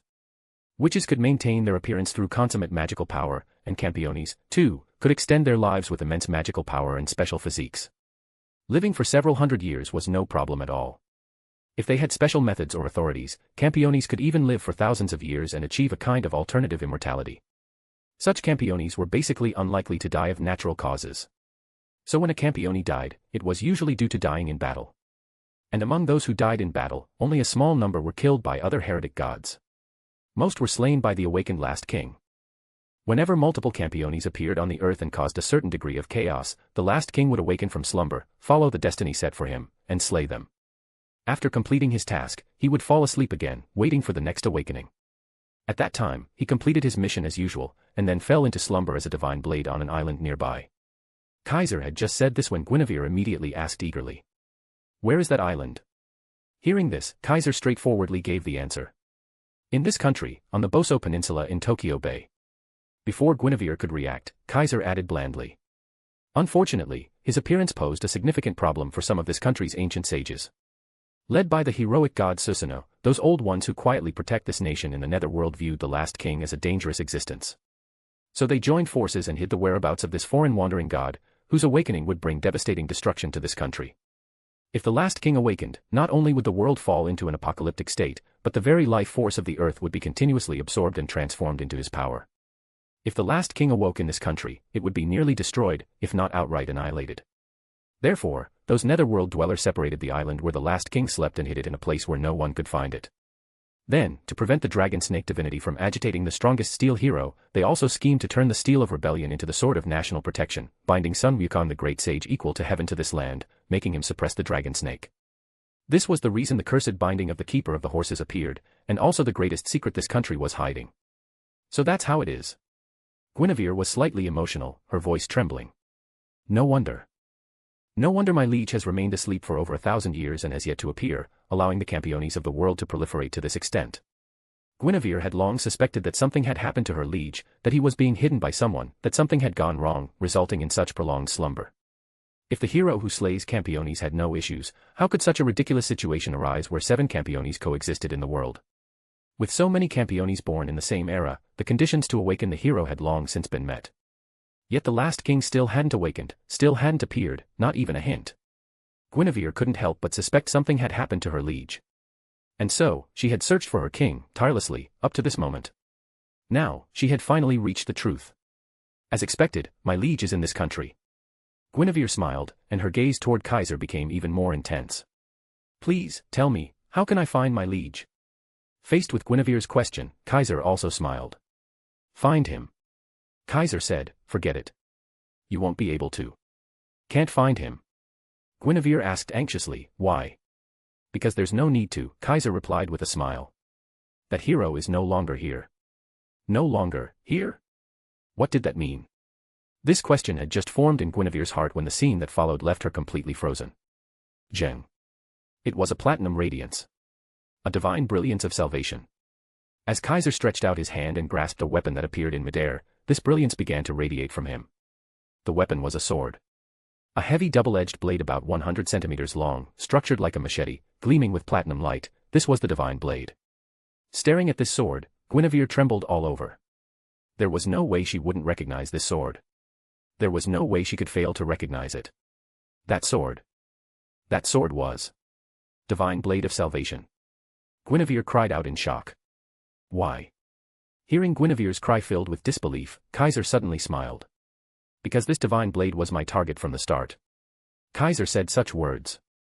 It was during the time when the curse binding Sun Wukong the great sage equal to heaven had just been broken, and he had turned to stone to gather power, quietly awaiting his emergence. At that time, Kaiser, who had just left the Western Palace and the Mount Nikko, did not return directly to the Shikyo Shrine. Instead, he unfurled the divine dividing and flew in the direction of Boso. After arriving, Kaiser did not land but beat his wings and turned into a meteor dragging a trail of light, shooting straight into the sky. He broke through the clouds, pierced the sky, even passed through the atmosphere, entering the region that could be called space. This was the high altitude of satellite orbit. Looking down, the Japan archipelago could be seen like a map. The environment here was harsh. Depending on the angle of the sun, temperatures alternated between extreme cold and heat. Humans couldn't survive here, nor could other life forms. In the past, Kaiser couldn't have reached such a place either. But now, having obtained the Hogyoku and gained the nature of immortality, he could adapt and survive even in the vacuum of space. This should be the place, right? Kaiser hovered in satellite orbit, scanning the surroundings. Before long, he saw a floating island. Yes. Above Boso, in satellite orbit, an island was floating. The island looked much like any in the Pacific, hills, flatlands, but devoid of any vegetation or life, only soil and rock. It simply hovered in geostationary orbit, now entering Kaiser's view. Humans could not possibly know of this island's existence. Even if they did, they would merely regard it as some orbital debris. Only an extremely select few knew this island had been placed there, housing something extraordinary. Shwa. Kaiser flapped his wings, streaking through the sky at incredible speed, and landed upon the island. The island wasn't large, one might even call it small, but at its center, there was a single iron sword thrust into the ground. The blade was about 100 centimeters long, but its surface was rusted to the point of near disintegration. Yet, looking at the rusted blade, Kaiser's eyes flashed with excitement. So this is the Divine Blade of Salvation. Divine Blade of Salvation. This was the sword carried by the hero who exterminated the Campiones, the strongest weapon, the steel itself. It had many names. Demon Lord Slayer, Iron Sword of the Last King, Holy Sword of the Fallen Star, Platinum Blade, the Blade of Extinction that cuts all creation, the Apocalyptic Sword that slices earth and heavens, a weapon forged from the armaments of countless heroes, the symbol of salvation's power, the last hope of glory, the solitary sword that conceals every weapon's nature, Caliburnus, Excalibur, Excalibur, and so on. These were all its other names. It was not only the last king's ultimate weapon but also his other half, his body itself transformed into a divine sword after his slumber. Those old coots really went to great lengths to hide you. Kaiser looked at the rusted sword and, half smiling, seemed to speak to it. I bet even they didn't expect that after all their precautions, the one who found you would be me, a newly born Campione. Other than the residents of the Netherworld, no one should have known the location of the Divine Blade of Salvation. But Kaiser, of course, was an exception. After all, he had known of its location from the original story. Now, the rebellious Sun Wukong is about to emerge, and the plans of those old ones are being exposed one by one. Your whereabouts can no longer remain hidden either. But the first one to arrive here was me. Saying this, Kaiser reached out toward the rusted blade. Since I've come, I'll be taking this divine blade. Naturally, you'll never have the chance to re-emerge. You, the strongest steel forged to slay Campiones, will end your role here. As he finished speaking, Kaiser gripped the rusted sword. Thump, thump. With the appearance of golden patterns, Kaiser felt the divine blade pulsating, throbbing, vibrating in his hand. The golden lines spread from his grip along the handle, crawling across the entire blade. Thump, thump, thump, thump, thump, thump. The pulsation and vibration within the divine blade grew stronger and more frequent, as if awakening, or perhaps resisting. Unfortunately, all weapons touched by Kaiser lost the ability to resist him. Even the Divine Blade of Salvation, the half-body of the legendary hero, was no exception. The golden lines gradually covered the entire blade and then vanished into it. Zheng. At that moment, the divine blade released a platinum glow, and the rust on its blade flaked away, revealing a brilliant and dazzling sword. The platinum radiance blossomed across this unreachable satellite orbit, shining atop the floating island. After 1500 years, this divine light of salvation had once again appeared in this world. Only now, the one holding it was no longer the hero, but the demon lord he was meant to slay. Chapter 329, Chapter 380, The Final Gallop. The divine blade of salvation, this divine armament formed through the combined power of the gods of heaven, possessed truly extraordinary might.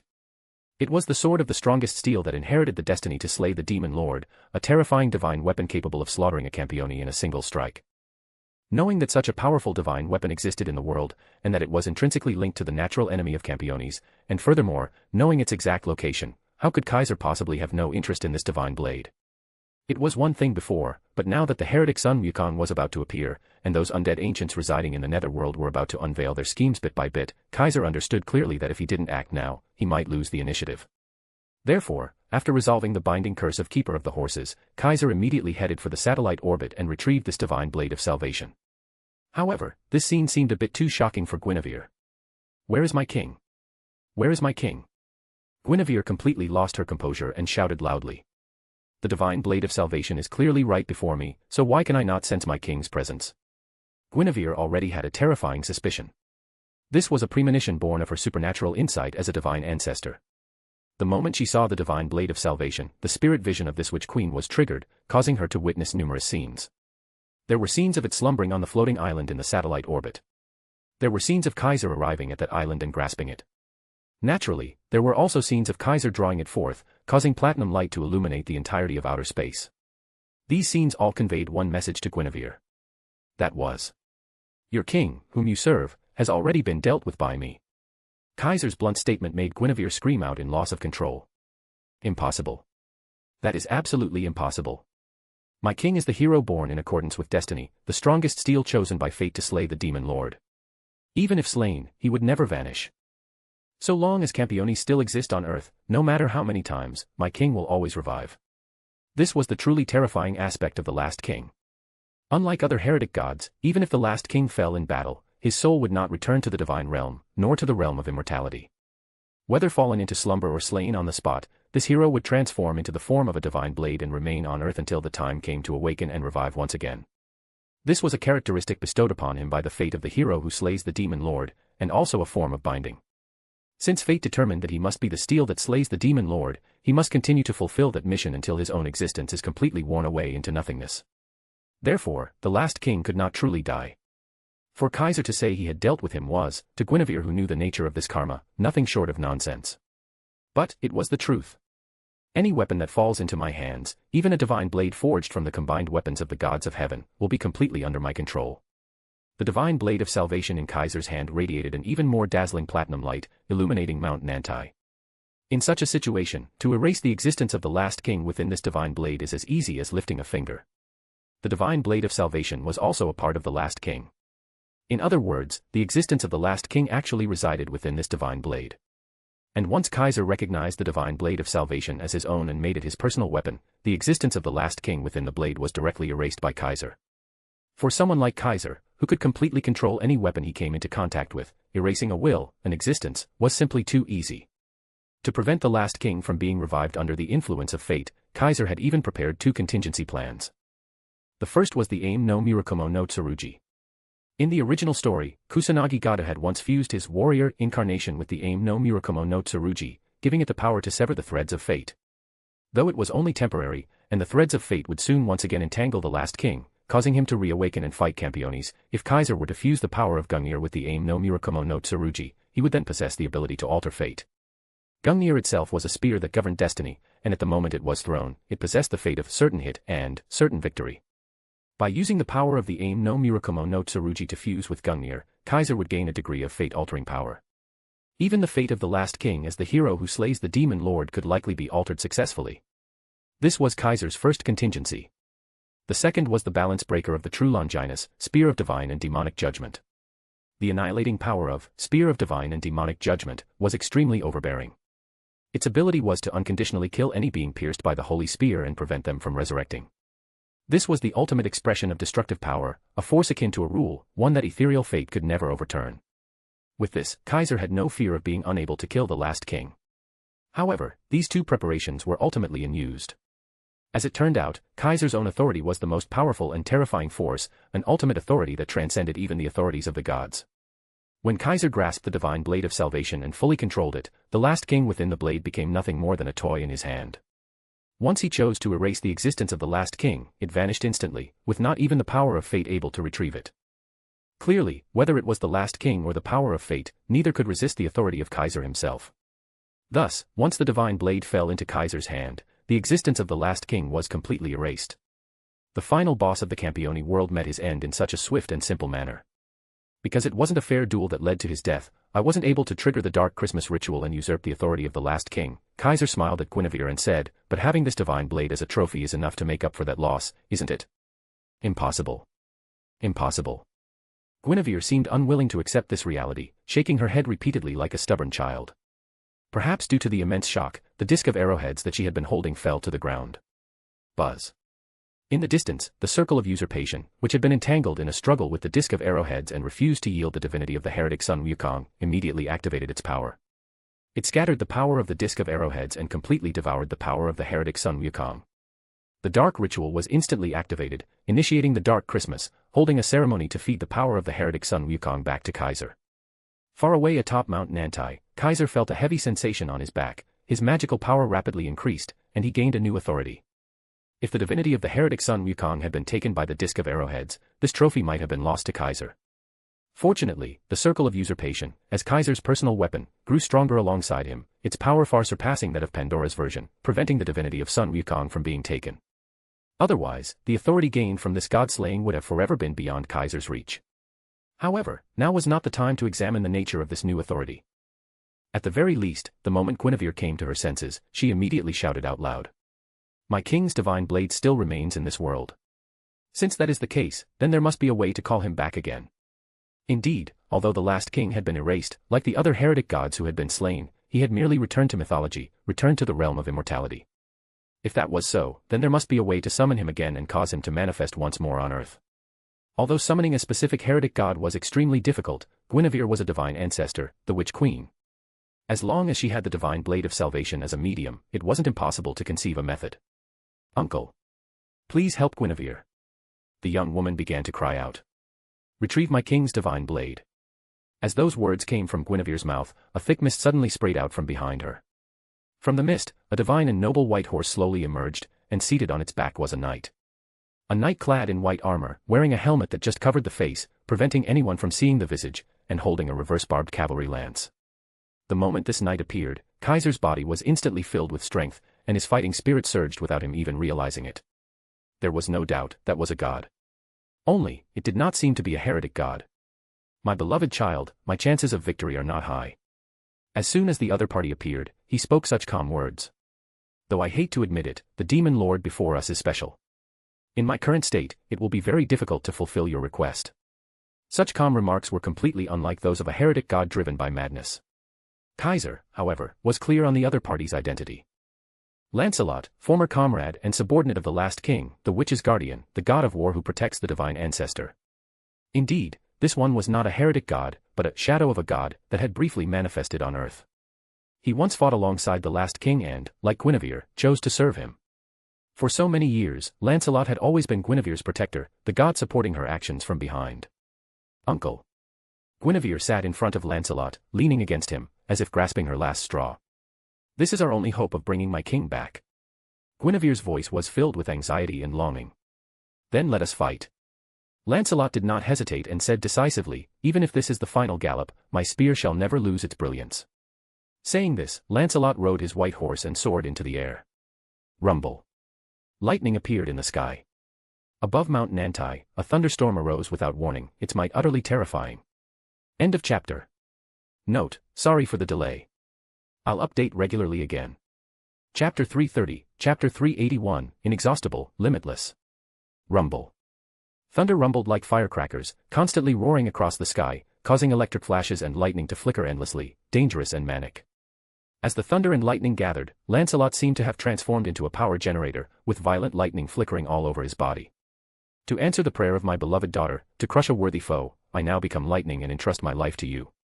The witch's guardian loudly chanted his Kododama, absorbing all the thunder and lightning that had gathered around him. I hereby proclaim, I will not retreat, I will not fear, I am an unyielding knight, I can only advance forward, with singular resolve, I will break through and pierce my god-slaying nemesis. The moment the Kododama descended, Lancelot charged down. Boom. It was the roar of the atmosphere. The knight atop the white horse stepped into the realm of divine speed at that very moment, seemingly transformed into a lightning lance, charging straight toward Mount Nantai. The atmosphere howled under the friction of the lightning lance, rising in heat, causing the firelight to flicker faintly. An astonishing amount of magical power surged like divine aura, erupting with earth-shattering force as it plummeted downward. Anyone could see, it was an astonishing assault. Anyone could see how terrifying the destructive power was. At this moment, Lancelot's charge was like a massive meteor falling from the sky, carrying an equally massive impact and destructive force, rushing toward Kaiser. Judging from the momentum, Kaiser had no doubt, if that strike landed, the entirety of Mount Nantai would instantly be reduced to dust, completely destroyed. Under this astonishing charge, Kaiser's state also fully erupted. He turned his gaze toward his hand, looking at the platinum-colored divine sword. So be it, Kaiser murmured, just let me take this chance to witness your might. With that, Kaiser raised the divine blade of salvation. O white light of salvation, strike down my nemesis. His Kododama wasn't loud, on the contrary, it was unusually calm. Yet, the moment that short Kododama was chanted, a scene equally astonishing as Lancelot's charge appeared. A platinum-colored star rose from the divine sword, ascending above Kaiser's head. In the next second, a flash of light burst forth from within the platinum star. Boom. The bursting flash collided abruptly with the incoming lightning lance, sparking an ear-splitting roar. The shockwave rampaged like a storm, warping space itself, the atmosphere wailing continuously. Blinding light bloomed from the center of the collision, radiating light and heat outward, exhibiting an extraordinarily terrifying destructiveness. The charging Lancelot was blown away in the collision, flying all the way into the clouds before he barely managed to stabilize himself. How is this possible? Guinevere, sitting in front of Lancelot, cried out in shock. To think he could actually wield my lord's divine blade. Even Lancelot himself seemed somewhat incredulous. The divine blade of salvation, that was a heroic sword that only a brave one who slayed demon lords could wield. It was the signature weapon of the last king, the strongest divine tool. And now, this divine blade meant to slay Campiones was being wielded with such mastery by a Campione. To Lancelot and Guinevere, this impact was no less than the revelation that the last king had been defeated. But this was only the beginning. As a collection of divine tools used by the gods of heaven, the divine blade of salvation possessed terrifying might. Its sharpness and durability needed no further mention. The white star created by the divine blade existed for the purpose of releasing salvation thunder. The true form of the platinum flash was the thunder light forged from the weapons of the heavenly gods. Each strike possessed the power to slay a Campione. And such salvation thunder existed in inexhaustible, limitless quantity within the divine blade. Thus, the white star began releasing countless dense flashes outward, like a rain of falling lightning, unleashing salvation thunder that blotted out the sky, covering Lancelot. Lancelot felt an overwhelming sense of alarm rise in his heart, the shadow of death rapidly approaching. Even the hand gripping his spear trembled, and his magical power became chaotic. Not daring to slack off, Lancelot galloped on his white horse, darting back and forth through the sky with astonishing speed, dodging each incoming salvation thunderbolt. "Uncle!" Guinevere belatedly cried out, but could no longer elicit a response from Lancelot. He had devoted his entire body and mind to evasion, unleashing all his focus and lifelong martial skill, just to dodge those countless salvation thunders. In that dense, endless barrage of flashes, each bolt represented a divine weapon from the gods, each carried devastating power. A single grazing hit could cost an arm or a leg, and that would be the best-case scenario. If struck directly, even a god would suffer mortal damage instantly. Therefore, being hit was absolutely not an option. "Please hold on, Uncle." Guinevere also understood how critical the situation was, her little face pale as she shouted. Though the divine blade of salvation holds inexhaustible thunder within, the power of its wielder is limited. As long as we endure this most difficult period, that hateful demon lord will exhaust himself and offer up his neck. Though the divine blade of salvation held infinite power, it was precisely because of its might, because it bore the powers of numerous divine weapons, that wielding it consumed a terrifying amount of energy. The sustenance of the divine blade of salvation was the life force of the earth. If it could absorb the earth's essence, it could be used freely for a certain period. But without a vast reservoir of earth energy as fuel, the wielder had to provide the energy themselves. This was no joke. With the divine blade's power, its consumption per second was enormous. Even a Campione, who possessed hundreds of times the magical power of a human mage, would be exhausted to death in a short time if supplying it alone. Thus, so long as one could endure, the barrage of salvation thunder would eventually cease, and the time to counterattack would arrive. Mist wind, rise. Lancelot also seemed intent on stalling for time, chanting a new Kotodama. This was a blessing borrowed from the great-grandmother, goddess of water. It could summon fog around and even turn himself and his steed into mist, a very practical authority. A thick fog rose at that moment, concealing Lancelot's figure and shrouding the entire sky in mist. "Who do you think you're underestimating?" Seeing this scene, Kaiser narrowed his eyes. Sensing his remaining magical power, Kaiser didn't hesitate to release more salvation thunder, letting the endless flashes rain upon the sky. Even the platinum star ascended again, plunging into the thick fog.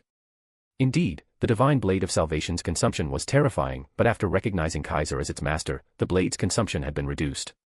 Furthermore, Kaiser's own magical power far surpassed that of an ordinary Campione. He alone exceeded all other Campiones combined. Thus, he could unleash salvation thunder recklessly, without worrying about exhaustion. And so, the endless flashes pierced through the clouds, the platinum star evaporated the fog, forcing Lancelot's figure to flee out in a wretched state. Boom. Finally, one flash struck Lancelot, penetrating his entire body and sending him bleeding heavily as he plummeted from midair. "Uncle!" The fallen Guinevere, battered and bruised, let out a shriek. Lancelot slammed hard into the ground, shattering it and sinking downward, creating a large crater. "This is bad." He wobbled as he rose from the crater, blood streaming from his body.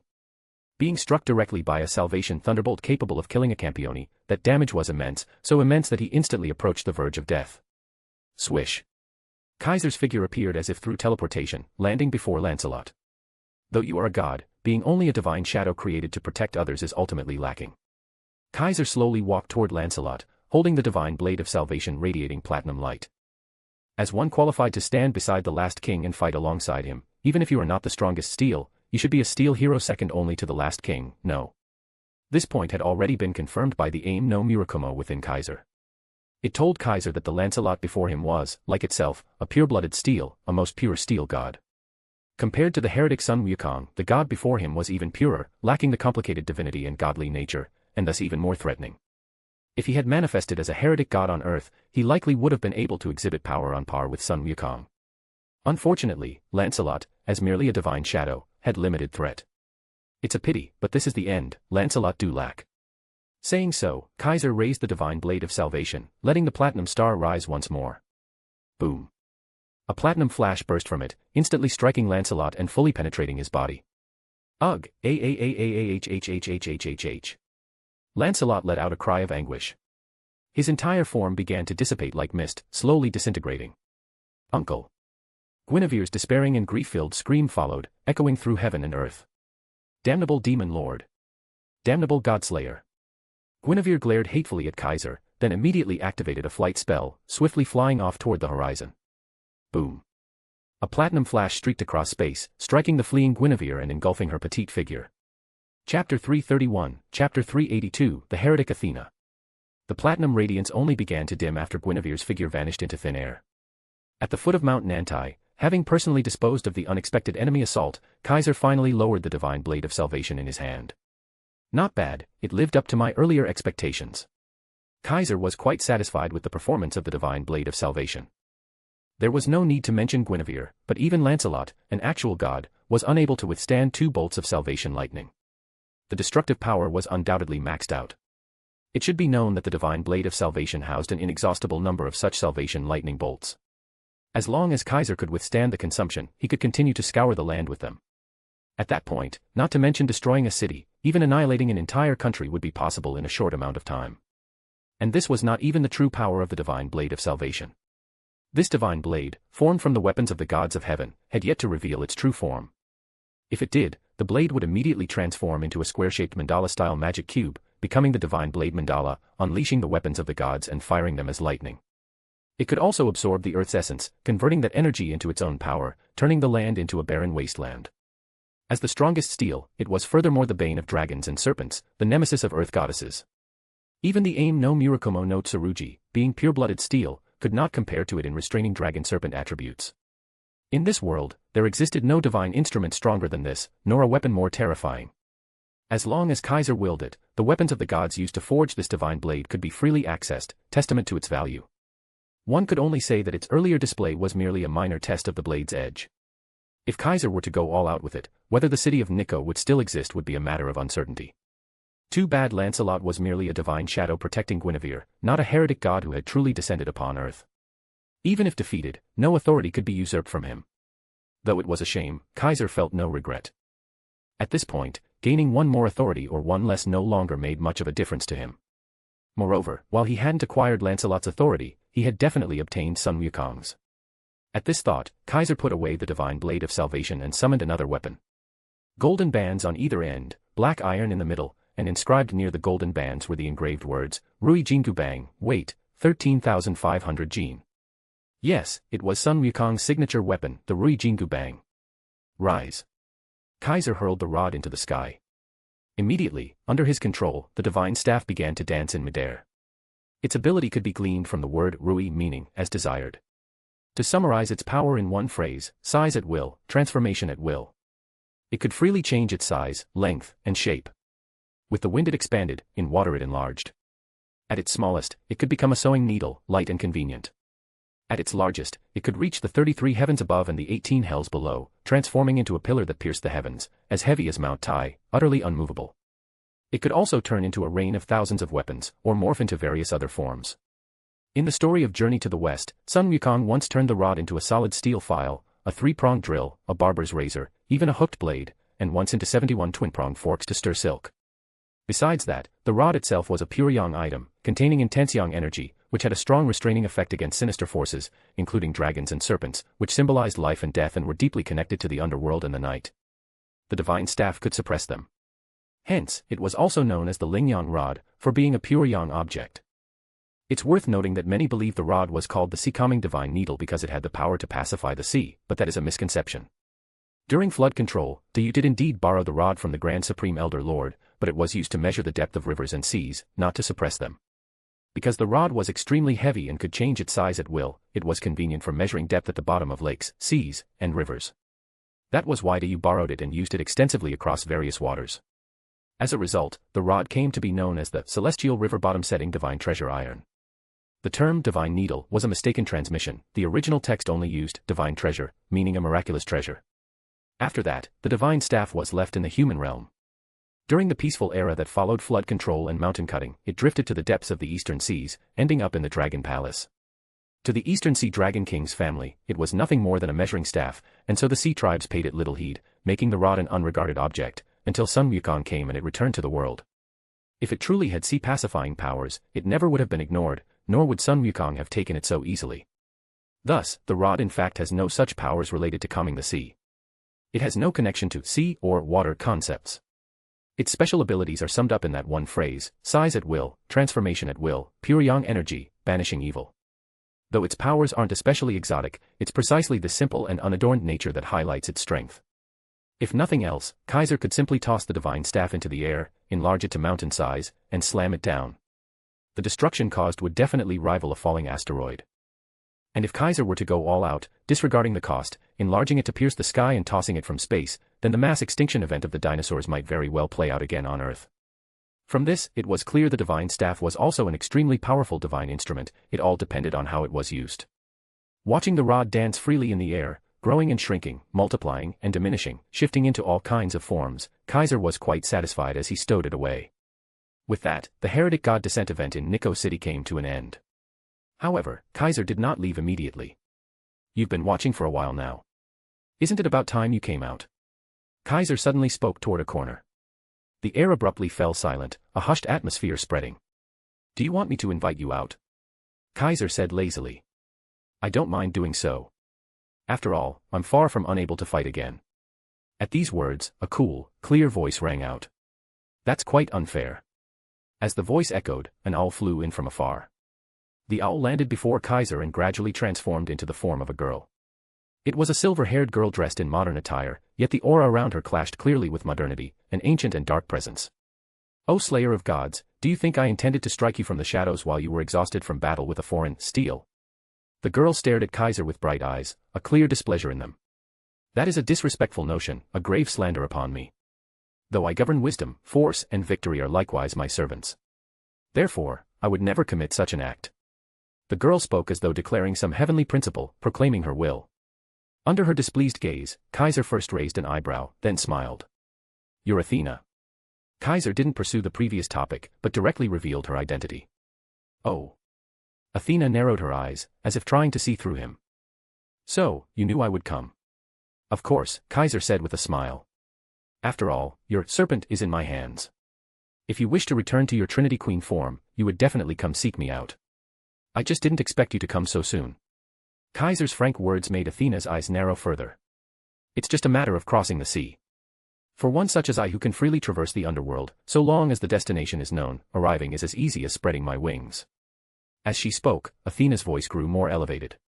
"Well then, Slayer of Gods, since you admit that my serpent is in your hands, surely you won't refuse to hand it over." Athena's pupils became like those of a true owl, growing piercing. The surrounding light seemed to dim, space itself darkening, and the aura of death and shadow quietly emerged. Being stared at by those eyes, Kaiser felt as though bound by a serpent, his entire body slightly restrained. But that sensation quickly vanished, bounced away by his extraordinary magical power resistance. "This is what you want, right?" Kaiser opened his hand to reveal a stone emblem resting in his palm. It was the Gorgonian. Seeing that ancient stone, a flicker of realization surfaced on Athena's face. She could feel the call of ancient wisdom. She could feel her body longing for it. It was her lost incarnation, one side of herself. Driven by instinct, Athena almost reflexively reached out, summoning the Gorgonian into her grasp. Heh. In that moment, a rare smile finally surfaced on the goddess's otherwise expressionless, exquisite face. "Ancient serpent, lost serpent, my discarded half and wisdom. I have finally found you, returned you to my side. With this, I can return to the Athena of old, the Trinity Queen, ruler of death and darkness, of sky and earth alike." To Athena, being written into Greek mythology as Zeus's daughter was the height of humiliation. Her Trinity divinity had been split, one part defiled as Zeus's woman, another degraded into a monster to be slain. It was a past she wished to forget. What goddess of Greek myth? What chief Olympian deity? She was not that. She was the Holy Mother who once ruled the Mediterranean, the Trinity God King. I chant the hymn of the Trinity Goddess, linking sky, earth, and darkness, this is the cycle and wisdom. I chant the song of the degraded goddess, the queen regarded as the forbidden serpent, this is the queen's lament. I chant the poetry of the sundered goddess, ravished by the exalted father, this is the compassionate mother's humiliation. My name is Athena, daughter of Zeus, guardian of Athens, eternal virgin. Driven by instinct and fervor, Athena raised the Gorgonian high, weaving a Kotodama hymn aloud. Once, I was the mother of earth who birthed all things. Once, I was the queen of the underworld who ruled the darkness. Once, I was the queen of wisdom who knew the dispersed wisdom of heaven. I vow, Athena shall now return to the original Athena. The Gorgonian raised high in her hand came alive, the eyes of the engraved Gorgon shining, its serpent hair writhing. Darkness coiled around it. The stench of death spread outward. The awakened ancient serpent dragon manifested, and the Gorgonian merged into Athena's body. In that instant, Athena's form began to change. Her figure grew taller, limbs lengthened, and an ancient aura thickened around her. Her clothes changed from modern attire to a white robe with an archaic style. In the blink of an eye, the pitiful girl vanished, replaced by a stately, graceful queen with no trace of childishness, appearing 17 or 18 years old. I am the mistress of the underworld, the queen of darkness, goddess of death, descendant of the Earth Mother. Her blank expression gone, the returned goddess now wore a radiant smile upon her breathtaking face, vivid and enchanting. She was now Athena, and also Métis, and even Medusa. If Earth Mother goddesses had rankings, then this being before him was undoubtedly the highest-ranked, strongest Earth Mother goddess. Having returned to her original, strongest form, Athena smiled as she looked at Kaiser. To think he would calmly watch all this happen. Truly beyond my expectations. Athena had thought Kaiser would at least try to stop her. She never imagined he would simply stand there quietly and observe from beginning to end. And not only that, upon seeing her return to her original form, the smile on Kaiser's face was as radiant as hers. That expression was exactly like a cat who had just stolen a fish. Chapter 332, Chapter 383, Gained a Goddess. At this moment, Athena had not noticed Kaiser's strange behavior at all. Though she was the goddess of wisdom, once she had become a heretic god, she was naturally ruled by the madness of being a being contrary to the divine order. As a result, her current manifestation leaned more toward her aspect as the goddess of victory. That is to say, she seemed to be of the intellectual type, but in truth was completely of the martial type. This could be clearly seen from the fact that, despite witnessing Kaiser's back-to-back battles against two gods and his overwhelming victories, she still chose to appear before him in such an open and upright manner. Not to mention, Athena was still immersed in the exhilaration of returning to her original form, which dulled her observation skills considerably, causing her to overlook the strangeness of the situation. By the time Athena had finished reveling in her excitement, Kaiser was still just smiling at her, causing her to withdraw the expression on her face. It's quite something that you've waited this long, Athena said meaningfully. You deliberately waited for me to return to my Trinity form, didn't you? Now that you've seen me in this form, is the warrior in you already itching to move? Clearly, Athena had misunderstood. She misunderstood that Kaiser had intentionally yielded the Gorgonian, wanting her to return to her full power before challenging her. As the goddess of victory, and also the one in myths who constantly blessed and guided heroes and warriors, she knew very well just how prideful these powerful warriors were, and what beliefs they held while they fought. What do you think? Kaiser asked, still unhurried, and even teasing, as though flirting with Athena. There's no need to deny it, Godslayer. You cannot fool me, Athena said with firm conviction. Since you are a Campione, it is impossible for you not to desire a battle with us. Since you are a Campione, it is impossible for you not to want to slay gods. I am the queen of the night, a descendant of the Mother Earth. To you, who has obtained the strongest steel, I am without a doubt the best prey. As she spoke, Athena raised her hand, and in it appeared a pitch-black scythe. It was a scythe brimming with the aura of death, as black as a bottomless swamp. The scythe absorbed light, and even the life force in the air, it was a scythe of death. As long as one was grazed by this death scythe, the aura of death upon it would immediately steal their life. Holding such a scythe, Athena loudly declared. Do you think I would fear? Even if facing the strongest steel, I shall not shrink from battle. You may not be one of those hateful steel-using heroes, but since you wield the strongest steel and are a godslayer, then you are naturally my enemy. The first battle after my return to the Trinity form as queen, it is only fitting that you be my opponent. Even though she knew that the godslayer before her wielded divine blades and divine artifacts that countered her, Athena showed not a trace of fear. On the contrary, the fighting spirit in her heart flared even brighter. Her gaze toward Kaiser burned hotly, as though truly seeing him as the destined rival she must defeat, fully entering a battle-ready state. If it were before Kaiser obtained the Gorgonian, he might have been somewhat interested in this battle. Unfortunately, the current Athena no longer had the qualifications to fight him. No. It should be said, the current Athena no longer had the necessity to fight him. Under Athena's blazing gaze, Kaiser walked toward her with no defenses at all. Athena's eyes immediately narrowed dangerously, like a serpent's vertical pupils. She could see clearly that the godslayer in front of her truly had no defenses at all while approaching her, not even pretending. His body was completely relaxed, not a hint of magical power leaking out, and his steps were like a casual stroll. He showed absolutely no sign of caution. Was this underestimating her? The light in Athena's eyes grew even more dangerous, and the aura of death leaked outward like black miasma. At that moment, the area around Athena had entirely become a domain of darkness, even transforming into a realm of the underworld. This was a realm forbidden to the living, a territory ruled by the dead. Even a Campione would be heavily affected by entering such a domain. Yet Kaiser stepped right into it, relying on his astonishing resistance to magical power to ignore the miasma formed by the aura of death. Swish. Athena apparently had no intention of relying solely on the underworld's aura to deal with Kaiser.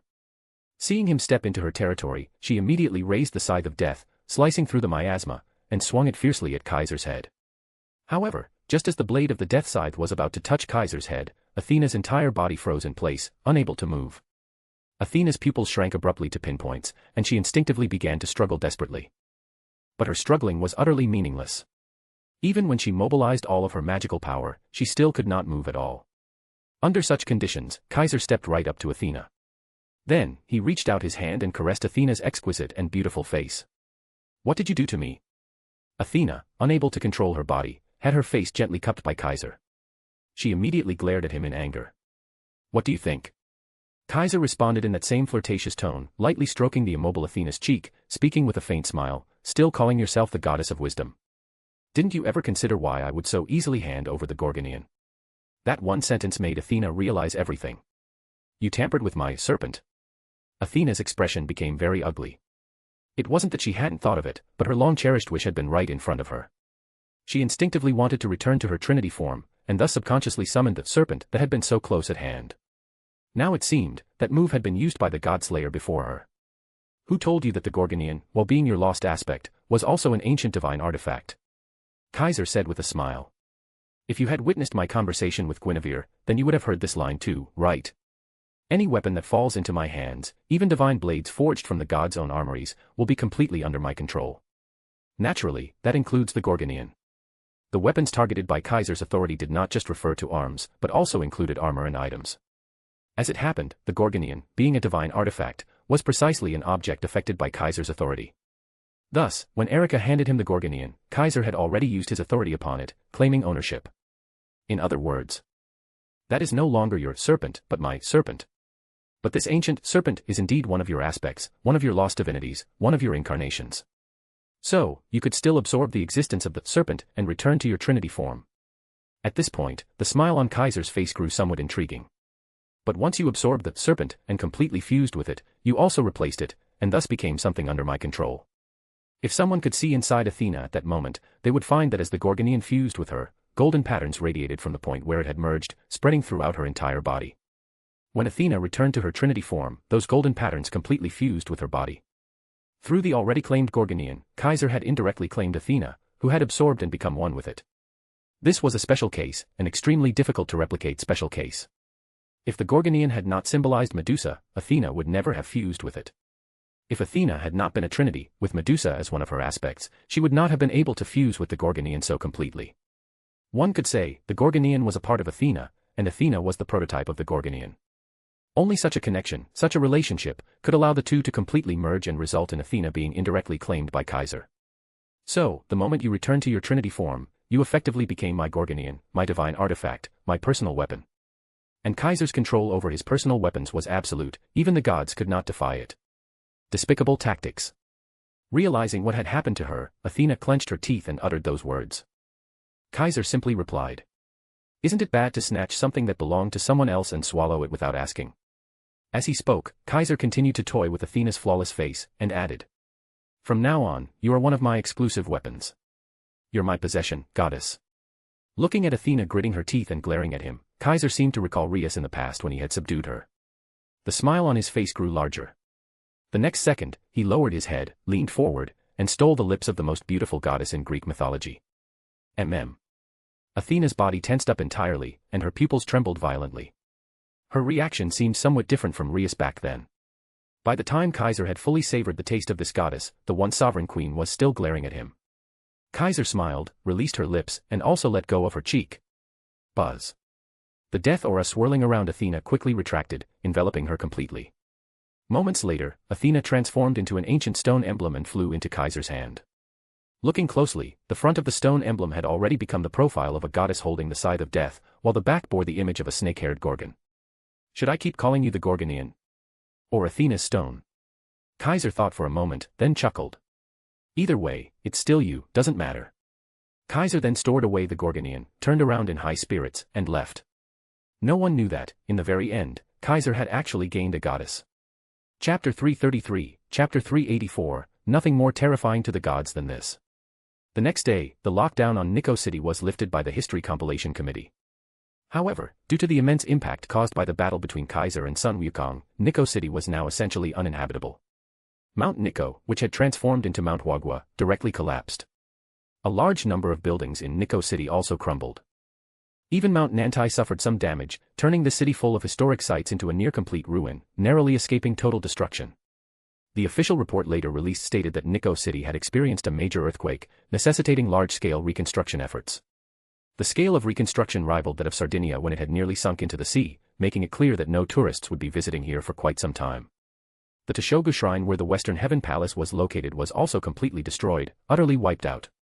Even the monkey deity enshrined within it vanished.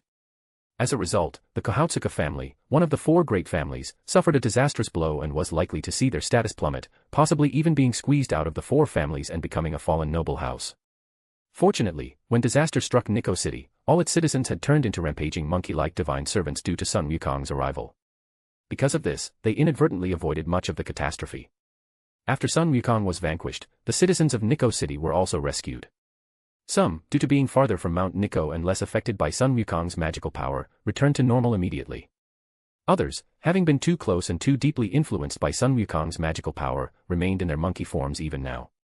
The History Compilation Committee was already organizing relief efforts, sending numerous magicians, Onmyoji, and High Miko to form a decursing group dedicated to studying and removing the simian transformations from the citizens, aiming to return them to normal. At the request of Sayanomiya Kaoru, with Maria Yuri also pleading by her side, Kaiser went to see these monkey-transformed citizens. Then, using Aim no Murakumo no Tsurugi, he easily removed the simian transformation and restored them. The ability of Aim no Murakumo no Tsurugi to steal magical power was just right for this task. As long as the foreign magical power on these monkey-formed citizens was removed, and the curse Sun Wukong had placed on them was taken away, they would naturally return to normal. Even if a paladin-level grand magician came to remove these spells personally, it probably wouldn't be easy, would it? And yet, the king solved it so effortlessly. As expected of you.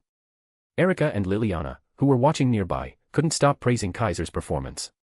The two of them had also played significant roles in this incident. Not only had they fought off numerous monkey divine servants and escaped unscathed, but they reportedly also encountered the monkey divine beasts that Kaiser had faced before the Water Curtain Cave, engaging in a rather grueling battle. Erika and Liliana, whether prodigies or great knights, still found it quite difficult to deal with divine beasts. Though divine beasts varied in strength, they were essentially matched against paladins.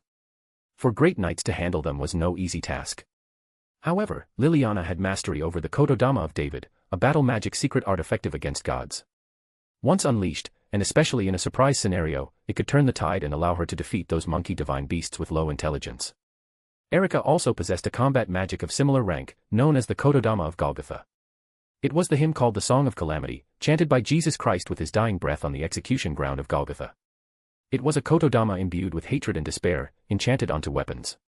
When recited, it would lower the surrounding temperature, disrupt the caster's concentration, cause trivial mistakes, and just hearing it could cause blindness in ordinary people and collapse in the frail. If the caster so willed, they could even curse everyone to death. Just like David's Kotodama, it was a top-tier battle magic capable of harming gods. Though still insufficient to face actual gods, it was already threatening enough when used against divine beasts.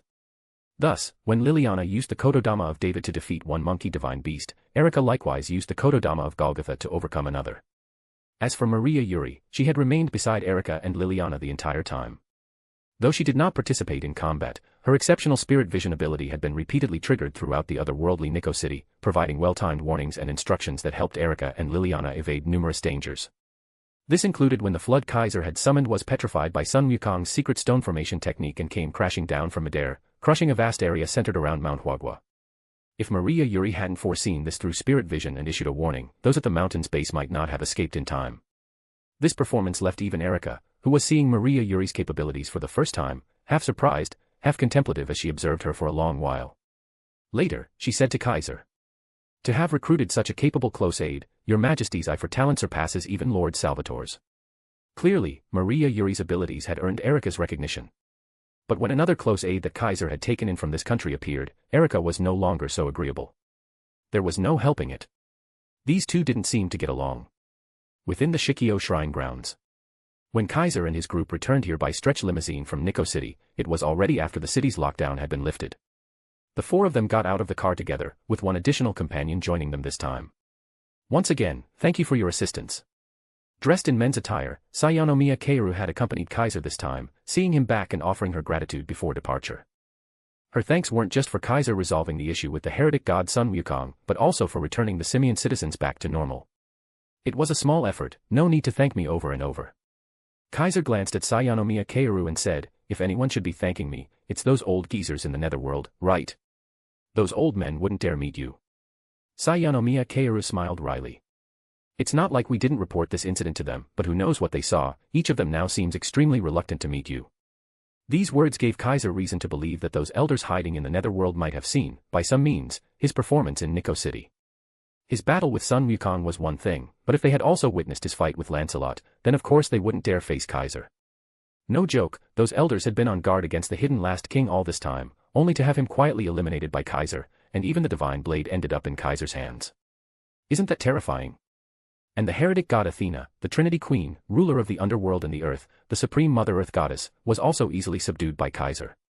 If those elders had seen that, they would have been terrified enough to doubt reality. If they still dared to meet Kaiser after that, that would be truly strange. Especially Susanoo, he now wanted absolutely no further dealings with Kaiser. Who knew, if he appeared in front of him again, what if it wasn't his sword that got taken next time, but himself? There was nothing more terrifying to the gods than this. And so, those elders of the netherworld had now started pretending to be deaf and mute. Some had even gone into deeper hiding, unlikely to return anytime soon. Unless they could unravel the many still incomprehensible mysteries surrounding Kaiser, and uncover the true nature of his bizarre ability to control various divine tools, they definitely wouldn't dare return. Of the two people who had appeared alongside Susanoo back then, the mage was the first to silently vanish, followed shortly by the disappearance of the old master. Only the princess with the glazed glass eyes remained unaffected, allowing the History Compilation Committee and other official forces to maintain some contact with the netherworld sages. In any case, Kaiser had vented a massive grudge this time. From now on, those folks surely wouldn't dare provoke him again. Well then, I'll be taking my leave. Sayanomiya Keiru bowed to Kaiser, then turned to Erika and Liliana. Miss Erika, Miss Liliana, please enjoy your stay in this country. She said this with a smiling face. I'll observe this country with a critical eye. Erika replied with the elegant and confident smile of a noble woman. I will. Liliana, less performative than Erika, responded curtly and rather coolly. Sayanomiya Keiru returned to the car and was driven off by Toma Amikasu. Erika and Liliana both watched the limousine depart, then began chatting. To think someone like that is also a High Miko, the East is truly fascinating. Erika commented with a smile. She may not compare to Maria Yuri, but Sayanomiya Keiru is still quite an exceptional Miko. Liliana remarked thoughtfully while watching the departing car.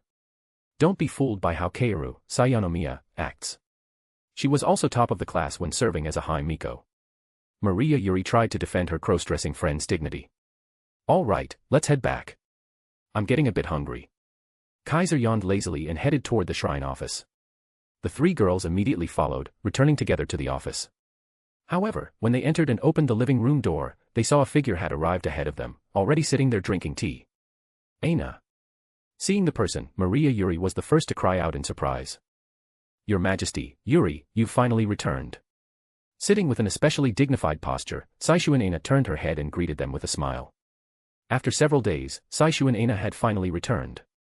Beside her, a sword bag containing a snow-white spiritual blade lay quietly, silently asserting its presence. Chapter 334, Chapter 385, that's not it, you really did something big behind Aina's back, Your Majesty. Inside the shrine office, in the living room, Saishuan Aina, who had already stood and bowed to Kaiser, unusually made a complaint. To think you went to subjugate the monkey god while Aina was training in the mountains, this makes Aina feel like she's been derelict in her duty, Your Majesty. Saishuan Aina's cheerful face was filled with resentment. It was clear what her mood had been like upon learning about this. Her beloved king had gone off to slay a god without his loyal High Miko. Didn't that make her seem useless? Naturally, Saishuan Aina would feel aggrieved and dissatisfied. What? Kaiser chuckled and said, don't tell me you wanted to fight a god yourself. Aina isn't that arrogant, you know.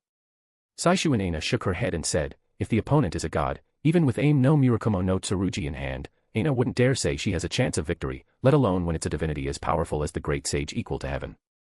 If it were a relatively weak god, with the sword aim no Murakumo no Tsurugi in hand, Saishu Aina might have been able to put up some resistance, but the opponent was the heretic god Sun Wukong, a powerful steel hero. Even with the sword, she definitely wouldn't be his match. But Aina still feels unwilling. Can you understand Aina's feelings, your majesty? Saishu Aina's resentment seemed significant. She had started muttering endlessly. You're the one who went to the mountains to train. Who can you blame?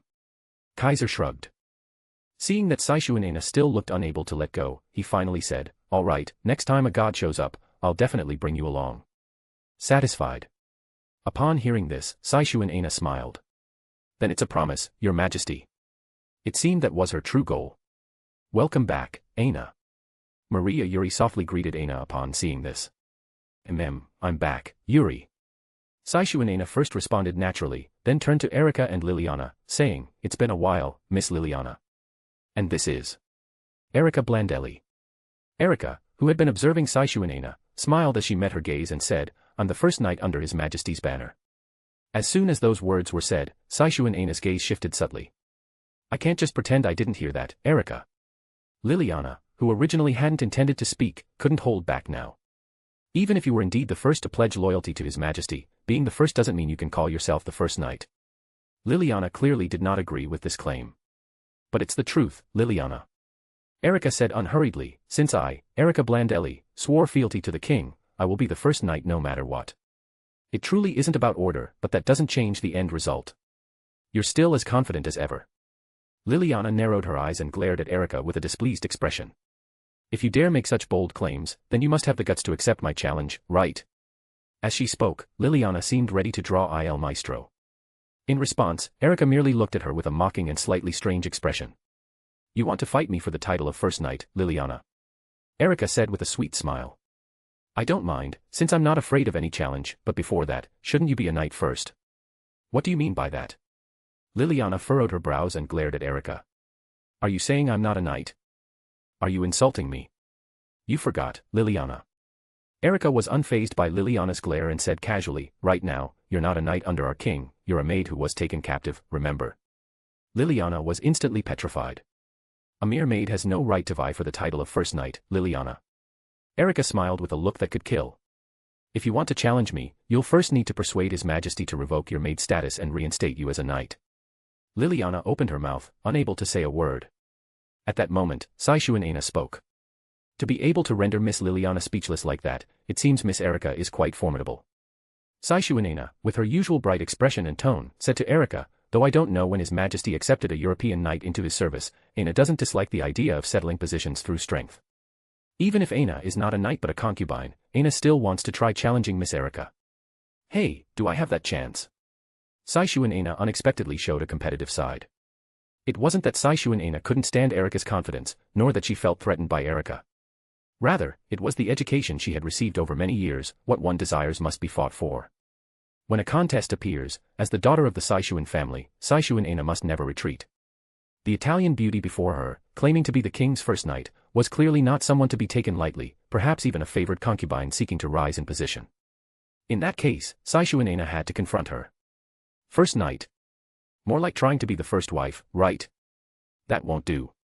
If it were Maria Yuri, Saishu Aina would have no objections. She knew Yuri well, she wasn't someone who fought for affection and her abilities were vital to the king. If the king said Yuri should be ahead of Aina, Aina would not object. But, this Miss Erika was a different story. Just one look and you could tell she was here to compete for affection, unwilling to be subordinate to anyone. Whether as a knight or as a favored consort, she aimed to be number one. Saishu Aina could sense that inclination in her. So she couldn't ignore it. I already said, I fear no challenge. Erika accepted Saishu Aina's fighting spirit with a smile. Miss Aina, like Yuri, you're a High Miko of this country, but unlike the gentle Yuri, you clearly look strong. As she spoke, Erika glanced at the sword bag by Saishu Aina's side. From it, she sensed an extraordinary spiritual presence. A High Miko who would appear carrying such an object, Erika was not naive enough to think she was a helpless girl. Liliana's follow-up words confirmed this. Don't underestimate this girl, Erika. Liliana seemed to selectively forget what just happened and couldn't help but say as Erika and Saishu Aina squared off, she's a spirit medium who can borrow the power of gods. Even when I used Song of the Bow, I wasn't her match. Upon hearing that, Erika raised her eyebrows. So, you've already lost to her, Liliana. Erika turned to Liliana. Though it's frustrating, you're right. When His Majesty fought the Marquis, the one who stopped and defeated me was her. Liliana seemed genuinely unwilling to accept it. Among her peers, it was her first time losing so completely. It hit her hard. She had always been called a genius, a prodigy. Until now, only Erika had been her equal. To be defeated in this remote corner of the Far East by an unknown High Miko was naturally hard for her to accept. But Erika, upon hearing her lifelong rival had been defeated, surprisingly accepted it quickly. A spirit medium, who would have thought such a legendary existence would appear in a small country like this? Erika looked deeply at Saishu and Aina and spoke. I originally thought that the disciple of the Luo Hao cult leader I met in Hong Kong, that young master of the Lu family, was, besides Liliana, one of the few talented individuals comparable to me. I didn't expect there would be a rare spirit medium hidden here. Though she had only heard rumors, Erika knew well how powerful spirit mediums could be. If nothing else, just the fact that they could borrow the power of gods was already an unparalleled advantage ordinary human warriors couldn't hope to match. Even a tiny fragment of a god's power was enough to rival the strongest human fighters with ease. This same-aged High Miko before her might be, aside from gods and divine beasts, the strongest opponent she had encountered so far. Being able to defeat Liliana while she used the Kotodama of David, that feat alone was proof enough. Thinking of this, Erika not only didn't feel afraid, but her fighting spirit surged. To duel a priestess who serves the gods, it sounds like a very exciting experience. Erika reached out her hand, and as her palm gripped the air, the Coeur de Lion appeared within her grasp. Grandfather may still be lending power to Aina, but right now Aina is not serving the gods, she serves the king. Saishu and Aina stood up as well, picked up her sword bag, and smiled at Erika. The tension between the two flared instantly. Their gazes met with such intensity it seemed sparks might fly. Wait. Maria Yuri finally stood up, flustered as she tried to stop them. Miss Erika, and Aina, what are you doing? Why are you suddenly going to fight? She truly hadn't expected these two to jump straight to combat upon meeting. Don't stop me, Yuri. Erika didn't even glance at her, keeping her eyes on Saishu and Aina as she smiled. This is a battle to decide who shall be the king's closest retainer. It concerns a knight's honor.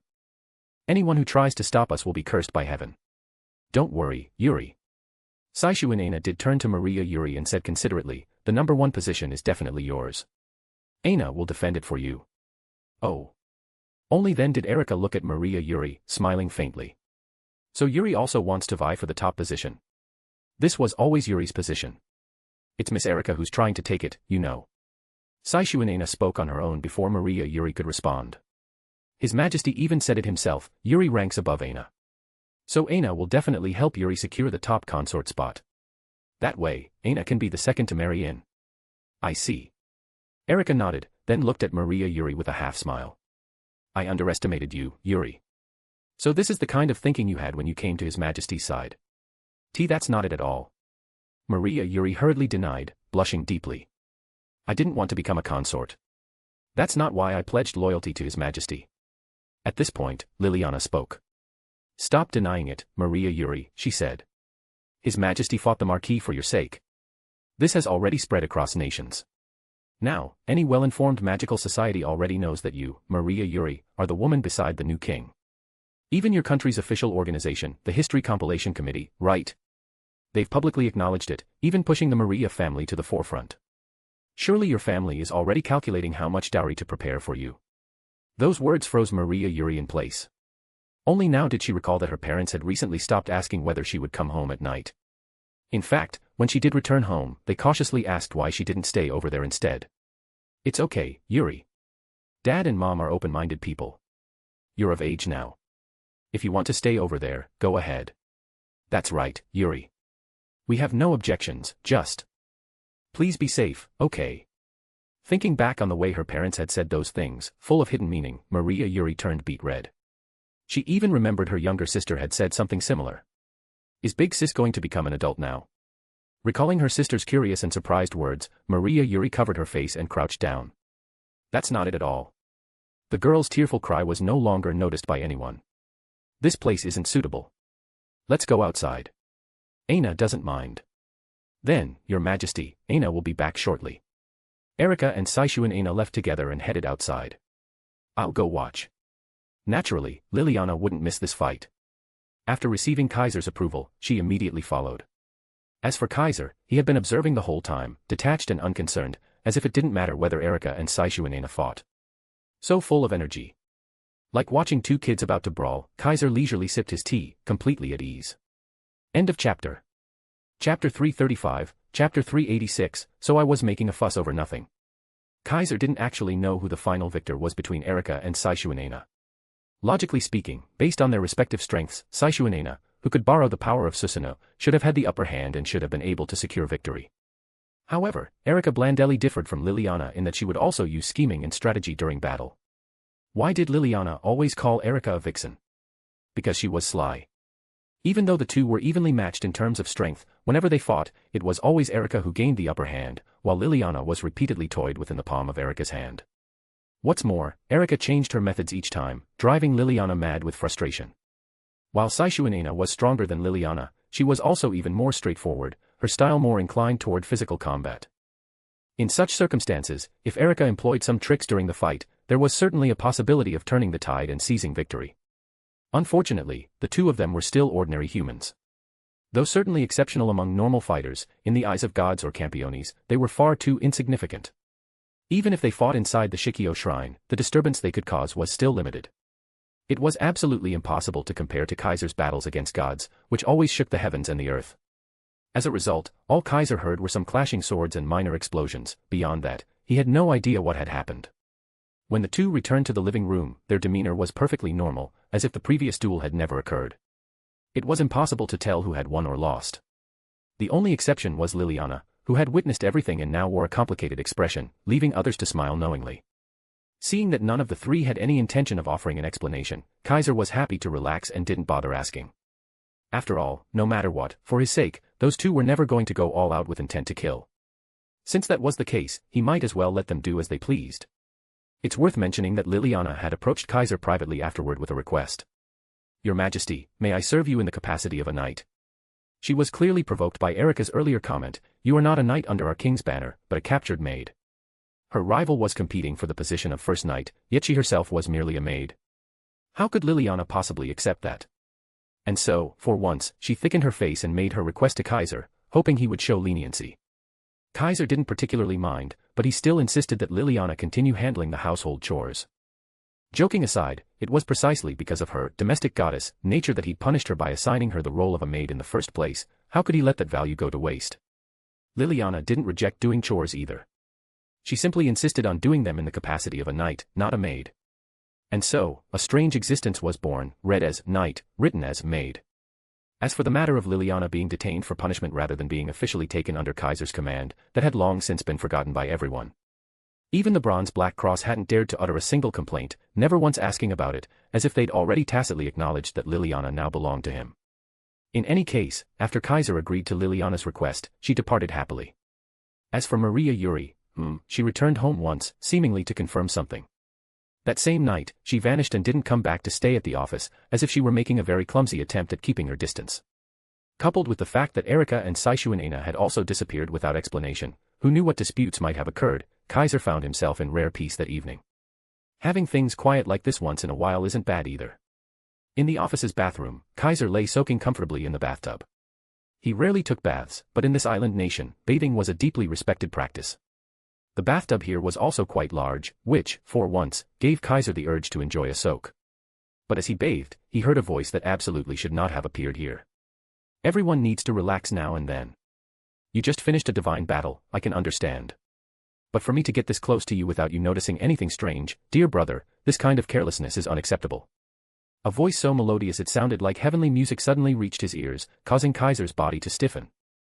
Then, as expected, he noticed a figure floating in midair above the bathtub, right there in the bathroom.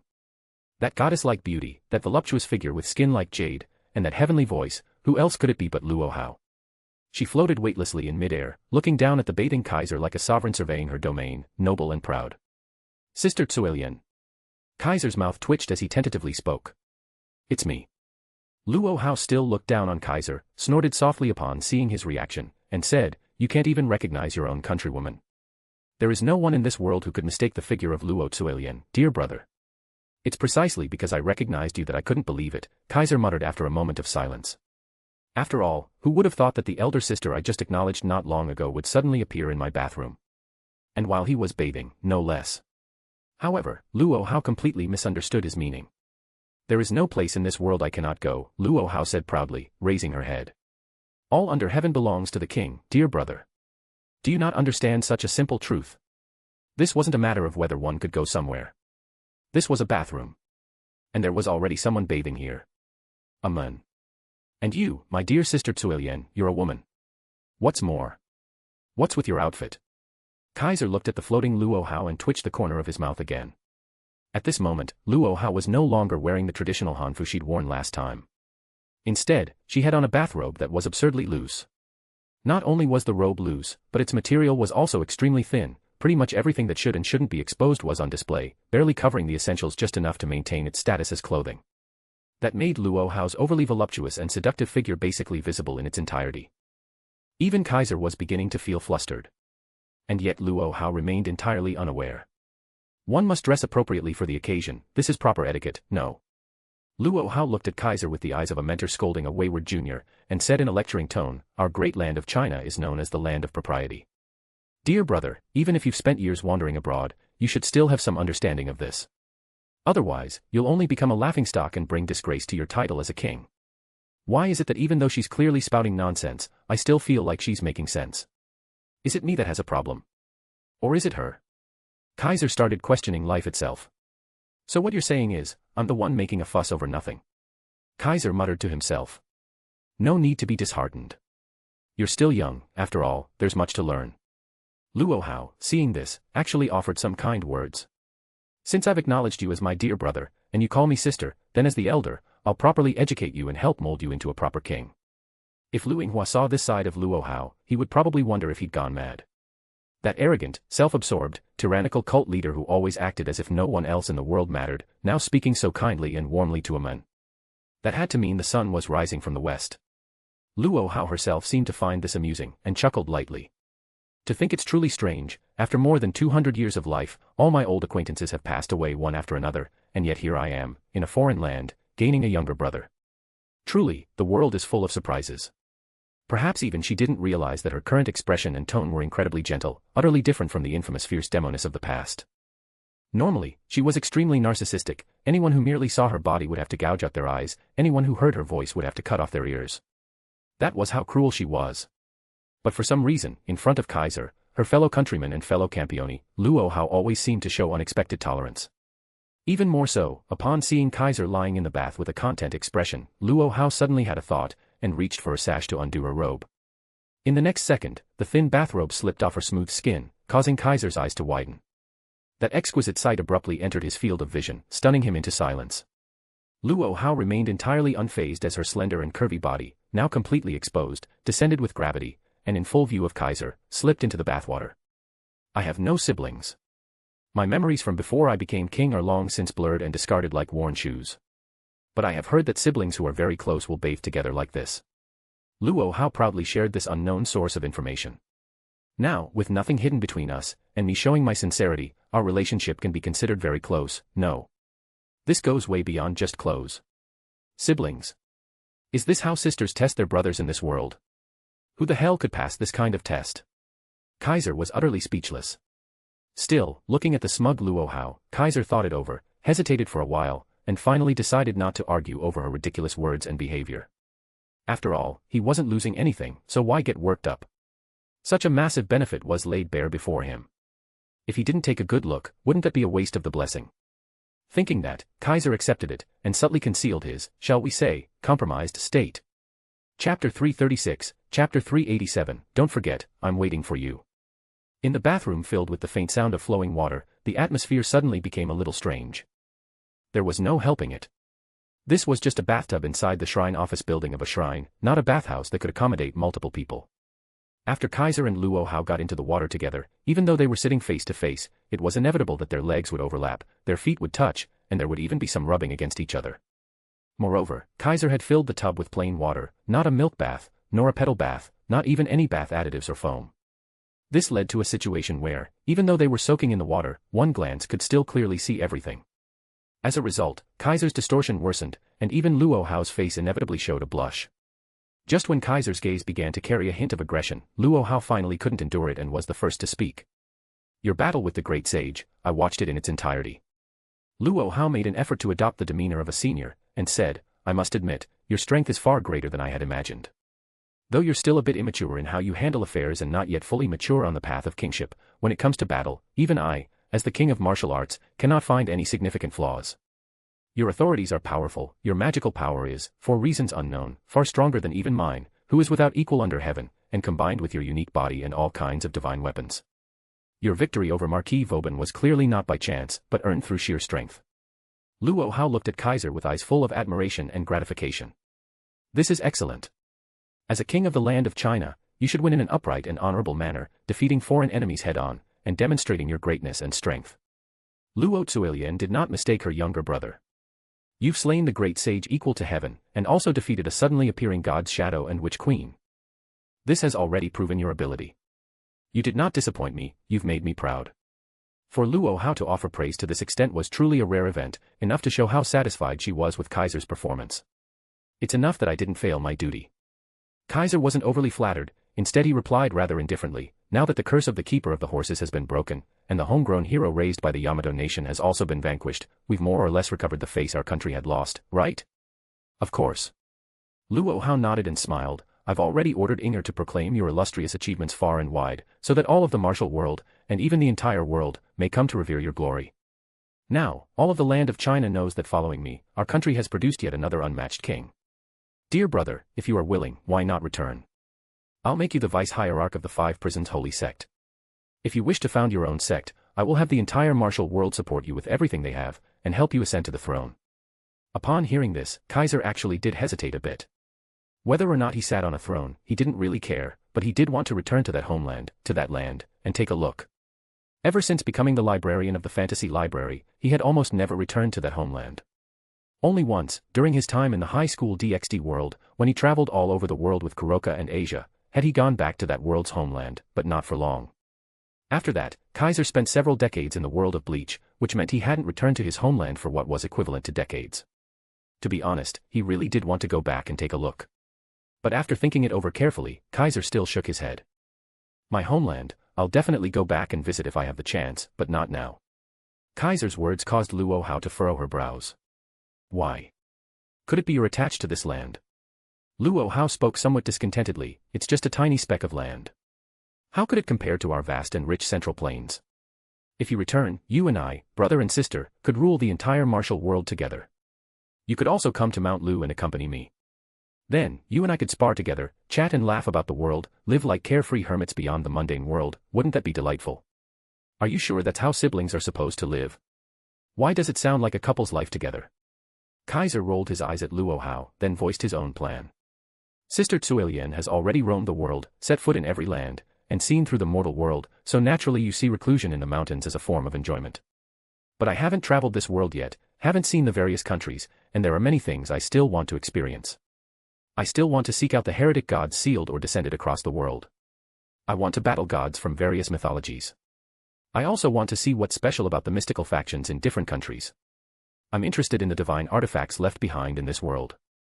So, for now, I don't want to live in seclusion, nor do I want to settle down anywhere and idle away my time. These words caused Luo Hao's furrowed brows to relax. That's true. You're still young, and you shouldn't live a hermit's life like I do. Luo Hao looked at Kaiser with softened eyes, her voice also becoming gentle as she said, that's fine too. Go see the world, go out and explore, it will broaden your horizons and temper your state of mind. To me, the mortal world is but a dream, the world like rain, now that the dream has ended and the rain has passed, naturally nothing remains to be nostalgic for. But you're different. You still need trials, you still need to experience the joys and sorrows of the human world. Only then can you see through the illusions and attain great enlightenment. Luo Hao stood up, her stunning body gleaming with water before Kaiser. In that case, do as you wish. When you're tired of seeing the world, when you've traveled far and wide and want to return, come to Mount Lu and visit your sister. Don't forget, in that homeland, I, Luo Zuelian, am waiting for you. Leaving behind those words, the beautiful immortal princess disappeared before Kaiser, like dispersing rain mist, leaving no trace. I'll remember, Sister Zuelian. Kaiser gazed in the direction where Luo Hao vanished, and only after a long while did he softly murmur. In fact, after locating the last king and using his authority to erase him, Kaiser had received a notification from the fantasy library. You have reached a key point in this fantasy world. This life experience is preliminarily complete. The librarian may choose to return at will and proceed with settlement of this life experience in the library. After eliminating the final boss of the original story, Kaiser had unsurprisingly reached the moment of returning to the fantasy library. However, Kaiser did not intend to return just yet, because there were still benefits in this world worth digging up. With the circle of usurpation in his possession, and the ability to continuously grow stronger by slaying gods, Kaiser naturally wouldn't miss out on this opportunity. Thus, Kaiser decided to delay his return and travel the world with Maria Yuri in search of heretic gods. He very quickly acted on this plan. A few days after Maria Yuri returned to the shrine office, he brought it up. Only, besides the must-have Maria Yuri, Erika, Liliana, and Saishu and Aina were all prepared to follow him and tour the countries together. Under these circumstances, the 5 of them set off on their journey. And it worked out well. With the assistance of Maria Yuri's extraordinary spirit vision, Kaiser successfully found all kinds of gods. The first god Kaiser found was the goddess sealed in a remote corner of the far eastern island nation, Kagayaheim, just like Sun Wukong. Kagayaheim, a character from the famous literary work The Tale of the Bamboo Cutter, a mythical figure from the moon, also known as Princess Kagayaheim or Princess Kagaya. Originally a celestial maiden of the Moon Palace, she was exiled to the human world as punishment for a transgression. From a young age, she captivated others with her peerless beauty and innate radiance, a goddess whose beauty rivaled even that of Luohao. Her power wasn't very strong, which was why, with immense cost from human magi, she was sealed within the Sagano bamboo grove of Arashiyama. To release her, one had to find 5 special bamboo stalks within the grove and destroy them in the correct sequence. With the aid of Maria Yuri's spirit vision, Kaiser successfully released the bamboo cutter princess. After slaying her, he obtained the 5 famed treasures of the tale: Buddha's stone bowl, jeweled branch of Hurai, fire rat's robe, dragon's jewel, and the cowrie shell of the swallow. These 5 divine artifacts formed a complete set, each with its own effect. Buddha's stone bowl symbolized sanctity and transcendence, able to repel evil and purify. The jeweled branch of Hurai symbolized immortality and the beauty of fairyland, capable of extending life and healing. The fire rat's robe symbolized wondrous power and precious treasure, able to resist cold, and wash through fire unscathed, allowing free movement. The dragon's jewel symbolized power and wisdom, able to enhance charm and boost luck. The cowrie shell was an ancient protective talisman that safeguarded peace. The cowrie shell of the swallow carried mystery and rarity, granting concealment abilities. These 5 divine artifacts weren't especially powerful, but each had its unique use, and Kaiser accepted them without hesitation. After that, Kaiser led the girls to foreign lands, where they successively encountered 3 more deities. The first was Ea, god of waters in Mesopotamian religion, creator of humanity and culture, god of wisdom and sorcery. The second was Typhon, the stormbringer of Greek mythology, possessing 100 dragon heads, black tongues, and fire-spewing eyes. His body towered to the heavens, covered in feathers with a pair of wings, king of monsters. The third was Horus, the falcon-headed god of Egyptian mythology, protector of pharaohs, symbol of royal power, and god of vengeance. After slaying these 3 gods, Kaiser gained 1 divine artifact and 2 types of abilities. Yes. From 2 of the gods, instead of artifacts, he acquired abilities. Chapter 337, Chapter 388, The World's Strongest Magical Beast. Typhon, also known as Typhoeus, is a titan giant in Greek mythology, the son of Gaia, Mother Earth. He was born in a cave in the region of Cilicia, and from birth possessed a terrifying appearance and power, a monster even Zeus, king of the gods, feared. Together with his wife Echidna, Typhon gave birth to many terrifying monsters, such as the 100-headed dragon Ladon, the 9-headed Hydra, the 3-headed hound of the underworld Cerberus, the 2-headed dog Orthrus, the giant lion Nemean lion, the Chimera, the Sphinx, and the sea monster Scylla, among others. Thus, he was called the father of monsters, the king of monsters. After slaying him, Kaiser gained an authority that allowed him to summon the children of Typhon, and even Typhon himself, to control and enhance all kinds of beasts, and even turn ordinary animals into monsters for his command. This was the first ability-type authority that Kaiser obtained, and moreover, it was the first special ability beyond all kinds of exclusive weapons and the 2 authorities. The Witanagamot named this authority, King of Monsters. After gaining this authority, Kaiser acquired a power akin to Sun Wukong's, capable of creating and summoning various divine messengers and even divine beasts. Typhon himself possessed power comparable to the gods, entirely equal to Athena after she returned to the Trinity. The last god Kaiser slew was the Egyptian god of the sky, Horus. He was killed by Typhon, whom Kaiser had summoned, demonstrating the might of the king of monsters. And after slaying Horus, the authority Kaiser obtained was the Eye of Horus. The Eye of Horus, also known as the Eye of Yujat, was the eye of the Egyptian sky god Horus, holding sacred significance, representing divine protection and supreme royal authority. In Egyptian mythology, the eyes of the sky god Horus were by no means ordinary. His left eye represented the moon. His right eye represented the sun. After gaining this authority, Kaiser's left eye could see through darkness, and his right eye was unaffected by any brilliance, simultaneously gaining the blessings of the sun's power and the moon's power. If he bathed under sunlight or moonlight, his own strength would increase to a certain extent, and his recovery ability would also greatly improve. This was the second ability type authority that Kaiser obtained. Kaiser experimented a little and discovered that the boost to his power depended on the intensity of the sunlight or moonlight, and so did his recovery. If it was high noon with blazing sun, or deep into the night with a bright moon, the strength increase could reach up to threefold, and both stamina and magical power would fully recover upon being consumed, completely turning him into a perpetual motion machine. With the Eye of Horus, Kaiser could even use the blessing of the sun's power to restrain dark-type creatures, and use the moon's power to resist dark forces. Even if he lost his own magical power resistance, powers like Athena's death aura and underworld aura would become ineffective against him. As for the Mesopotamian god of all waters, the creator of humanity and culture, the god of wisdom and magic, after slaying him, Kaiser obtained a spellbook. This spellbook allowed Kaiser to inscribe any spell he knew into it, and once inscribed, he would be able to wield those spells as naturally as moving his hands and feet. Even without understanding their principles, he could cast them, the activation conditions would be greatly reduced, and their power significantly enhanced. After obtaining the book, Kaiser immediately inscribed all the Kido techniques he had learned from the Soul Society into it. Then he discovered that even if he used another power system, he could still cast Kido, and they would exhibit terrifying power even without incantation. Originally, ordinary spells were ineffective against gods or Campiones, but the spells inscribed into the spellbook could threaten even gods or Campiones, showing how greatly their power was elevated. Most importantly, the spellbook itself had the ability to merge into his body, allowing it to be used without being taken out. In other words, even if Kaiser didn't take out the spellbook, he could still fully utilize the spells inscribed within. Unlike other exclusive weapons, which could only lend partial power unless taken out for full effect, this book had no such limitation. Typhon, Horus, and Kagayaheim, these were the last four gods Kaiser slew in the Campione world. From that point on, even if Kaiser continued to slay gods, his magical power would no longer increase, because his current magical power had already reached an unbelievable level. If, when he first became a Campione, his magical power was several times greater than other Campiones, then now, it was dozens of times greater. With magical power so overwhelming, any further increase from god-slaying would be minuscule, like a drop of water merging into a river, making no noticeable difference.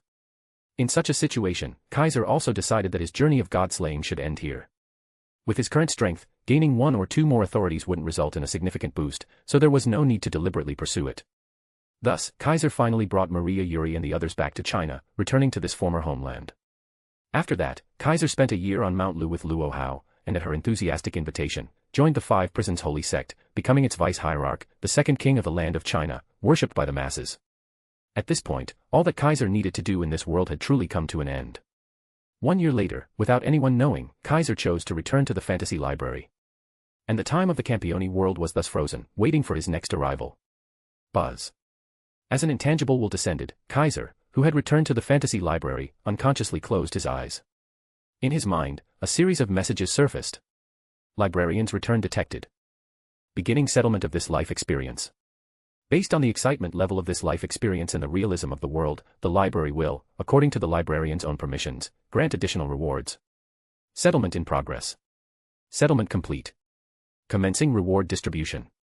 As Kaiser received these messages, one by one, books on the bookshelves of the fantasy library began to shine, and one book emitting the brightest and most blinding light flew out and came before him. Now then, I wonder what the reward will be this time. Kaiser opened his eyes and looked at the book before him, with a trace of expectation in his gaze. In this fantasy world journey, even though Kaiser had not deliberately pursued anything, becoming a Campione in itself was already a sufficiently spectacular life experience. Only 7 existed in the world, demon lords feared and revered by all. Becoming such an existence, even if Kaiser did nothing, his name would echo across the world, worshipped by the people. How could such a life not be exciting?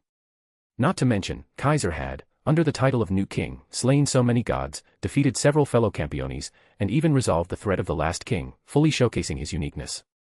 Therefore, Kaiser was indeed looking forward to this reward.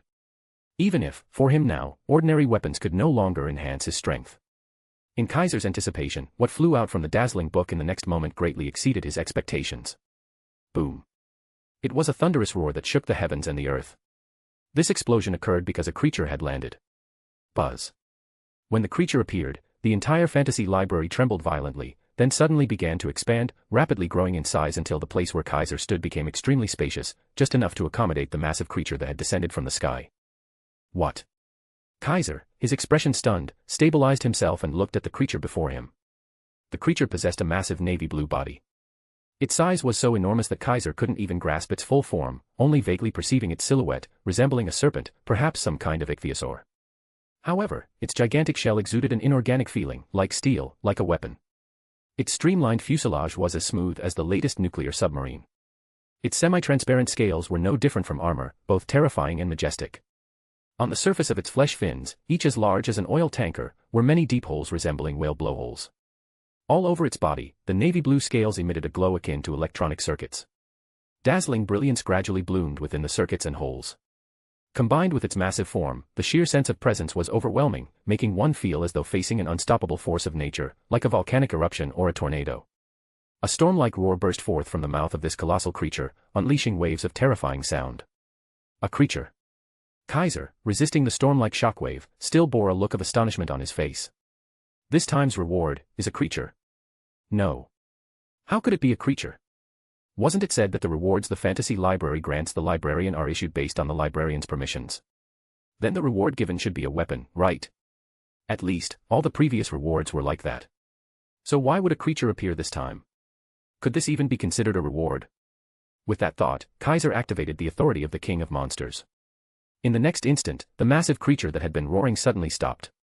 Kaiser then stepped forward with Shuanpa, appearing instantly before the massive creature and stretched out his hand, placing his palm upon its body. The authority within his body activated, allowing him to grasp the information of the gigantic being before him. Leviathan, a bioweapon from the mythological era that existed on Earth before the emergence of Devis. It has existed for tens of thousands of years. It is approximately 4,000 meters in length, its entire body covered in magical barriers, fully armed with magic cannons, possessing countless powerful armaments. A single strike is enough to sink a small island. It is the strongest magical beast in the world. Chapter 338, Chapter 389, The one being matched for marriage is actually me. Volume 4 End. Devis. This is a subdivine race referred to as ancient superhumans and ancient gods. There exists a world where, in addition to humans, many other races have survived and thrived since ancient times. Beastmen, elves, half-demons, artificial life forms, vampires, succubi, atmospheric spirits, giants, and even dragons. In this world, many non-human life forms coexist with humans. Among them, all non-human races are collectively referred to as demons, except for the Devis. They are a species that surpasses humans, a civilization that constructed a highly advanced society in prehistoric times, created all kinds of powerful weapons, regarded humans as an inferior race, and treated war as entertainment, manipulating humans into killing each other. And Leviathan had already existed on the surface before the emergence of the Devis. It was the strongest biological weapon of the mythological era, a prehistoric magic beast that had drifted near dragon veins and slept quietly under the sea for thousands of years. Although a magic beast, Leviathan was an artificially created weapon. Its body not only contained numerous installed weapons, but its internal structure resembled a chamber that people could enter and move about in. To call it a living super aircraft carrier would not be an exaggeration. In other words, Leviathan was both a living creature and an armament, a weapon that could be wielded. So, this is the reward I received this time. Kaiser finally understood what kind of thing his reward this time was. Leviathan, also translated as Leviathan, means fisher, and in the Bible it is a sea monster that symbolizes evil.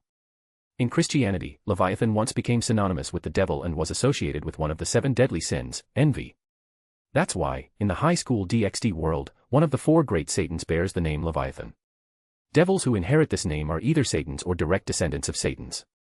But in that world, Leviathan refers to the strongest biological weapon from the mythological era, a prehistoric monster that has survived to the present and is considered the most dangerous magic beast. Its power is enough to rival that of the true ancestors of vampires.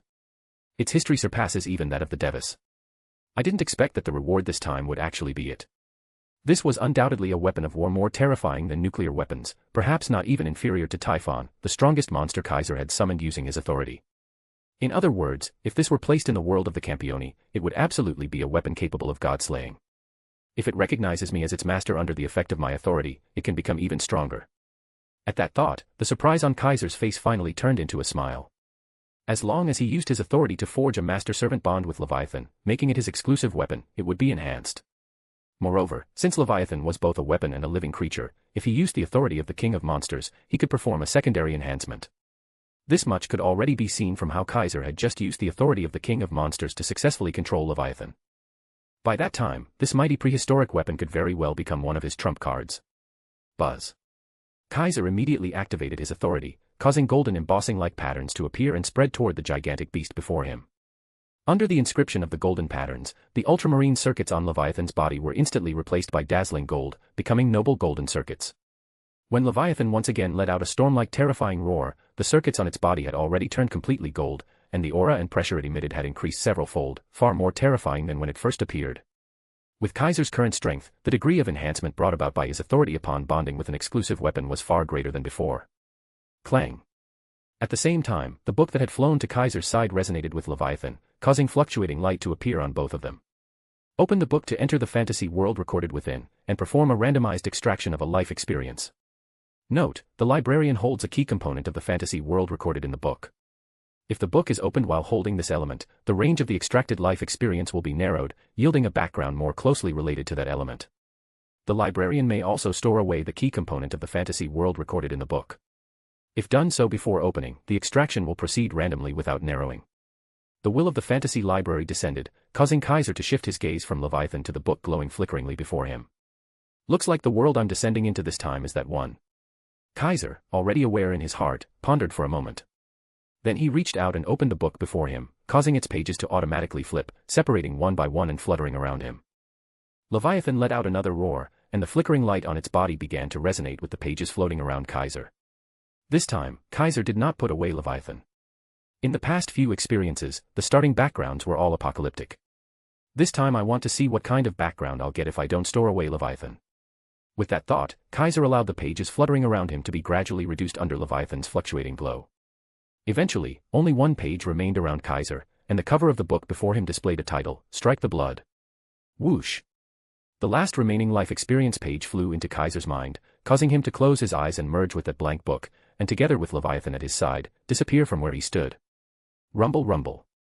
At this moment, the fantasy library, which had previously expanded to a vast extent, slowly began to tremble and shrink, returning to its original state. The starry river in the sky still flowed, and the fountain in the courtyard still gurgled. The scene remained unchanged for 100 years, as if it would never alter. By now, Kaiser was already used to the sensation of entering a fantasy world. Whether it was the initial spinning of the heavens and earth or the feeling of firmly stepping on solid ground that followed, it was all so familiar, so real. However, this time, before Kaiser even opened his eyes and set foot on solid ground, a segment of memory first appeared in his mind, which he began to absorb. It was the memory belonging to the background of this life experience. Unlike before, this time, Kaiser's life background seemed to be somewhat complicated, somewhat special. In the memory, he saw himself sleeping inside a giant beast.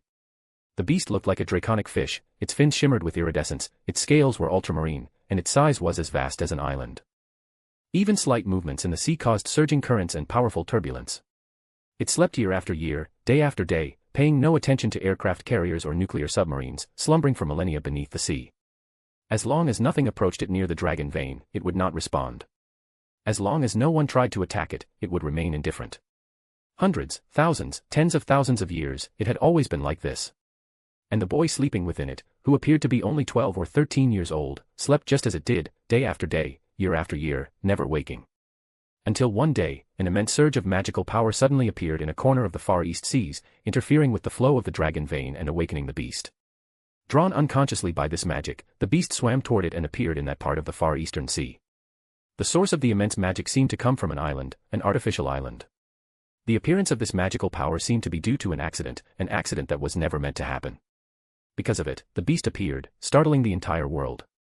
Yet, the beast did not rampage on the artificial island. Instead, it suddenly turned into light and merged into the body of the sleeping boy within it. Because of this, the boy appeared in the world for the first time and was taken in at the coast by a special agency of the Far Eastern island nation, Japan. This special agency was a governmental department established under the National Public Safety Commission, tracing back to the Takaguchi Musha of the Heian era who protected the palace from evil spirits and demons.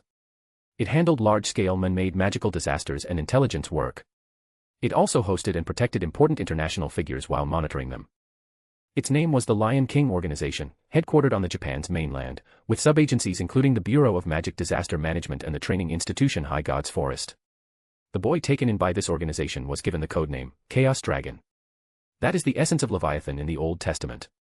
Before becoming a demon, it was a Chaos Dragon, reputedly the largest creature created by God Yahweh and a magic beast capable of destroying the world.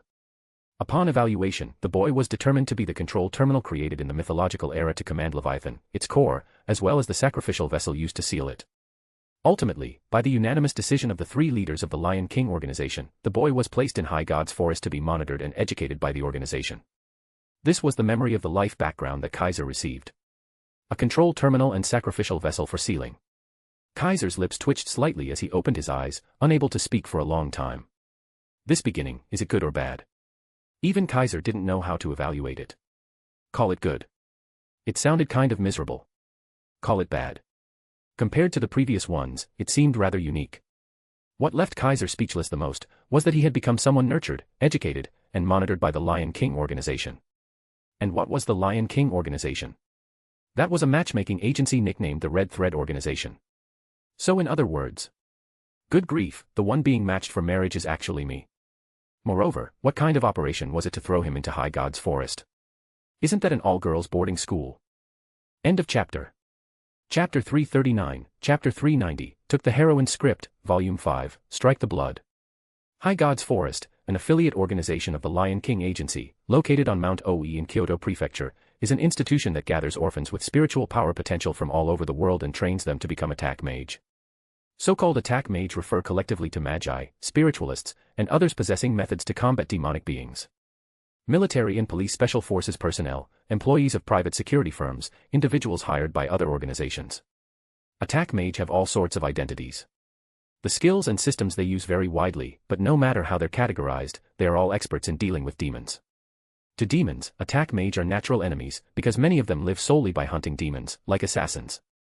High God's Forest is an institution established for cultivating such talents and only admits children with spiritual power potential. Although these children grow up to take various paths, without exception, they are all female. Because females are more prone to possessing spiritual power potential, at least in this country. This is also the origin of the role of the sword shaman. Because of this, High God's Forest appears on the surface to operate as a girls' boarding school and, in reality, does function as a training institution for girls. And Kaiser, starting from 3 years ago, was thrown in here to receive education. In other words, he was the only male in the entire High God's Forest, the sole male student attending a girls' school. Damn, this kind of setup is pretty much main character level. Kaiser held his head, looking unsure whether to feel happy or sad. Attending a school full of beautiful girls, isn't this treatment straight out of a light novel protagonist's handbook? So, shouldn't he be happy about it? Kaiser felt a bit conflicted. Suddenly, Kaiser, the only male student in High God's Forest. It was a somewhat stern, yet not cold, and still very young voice. The voice came from in front of Kaiser, from behind a hanging screen. At this moment, Kaiser stood at the center of a spacious worship hall, like in a ritual.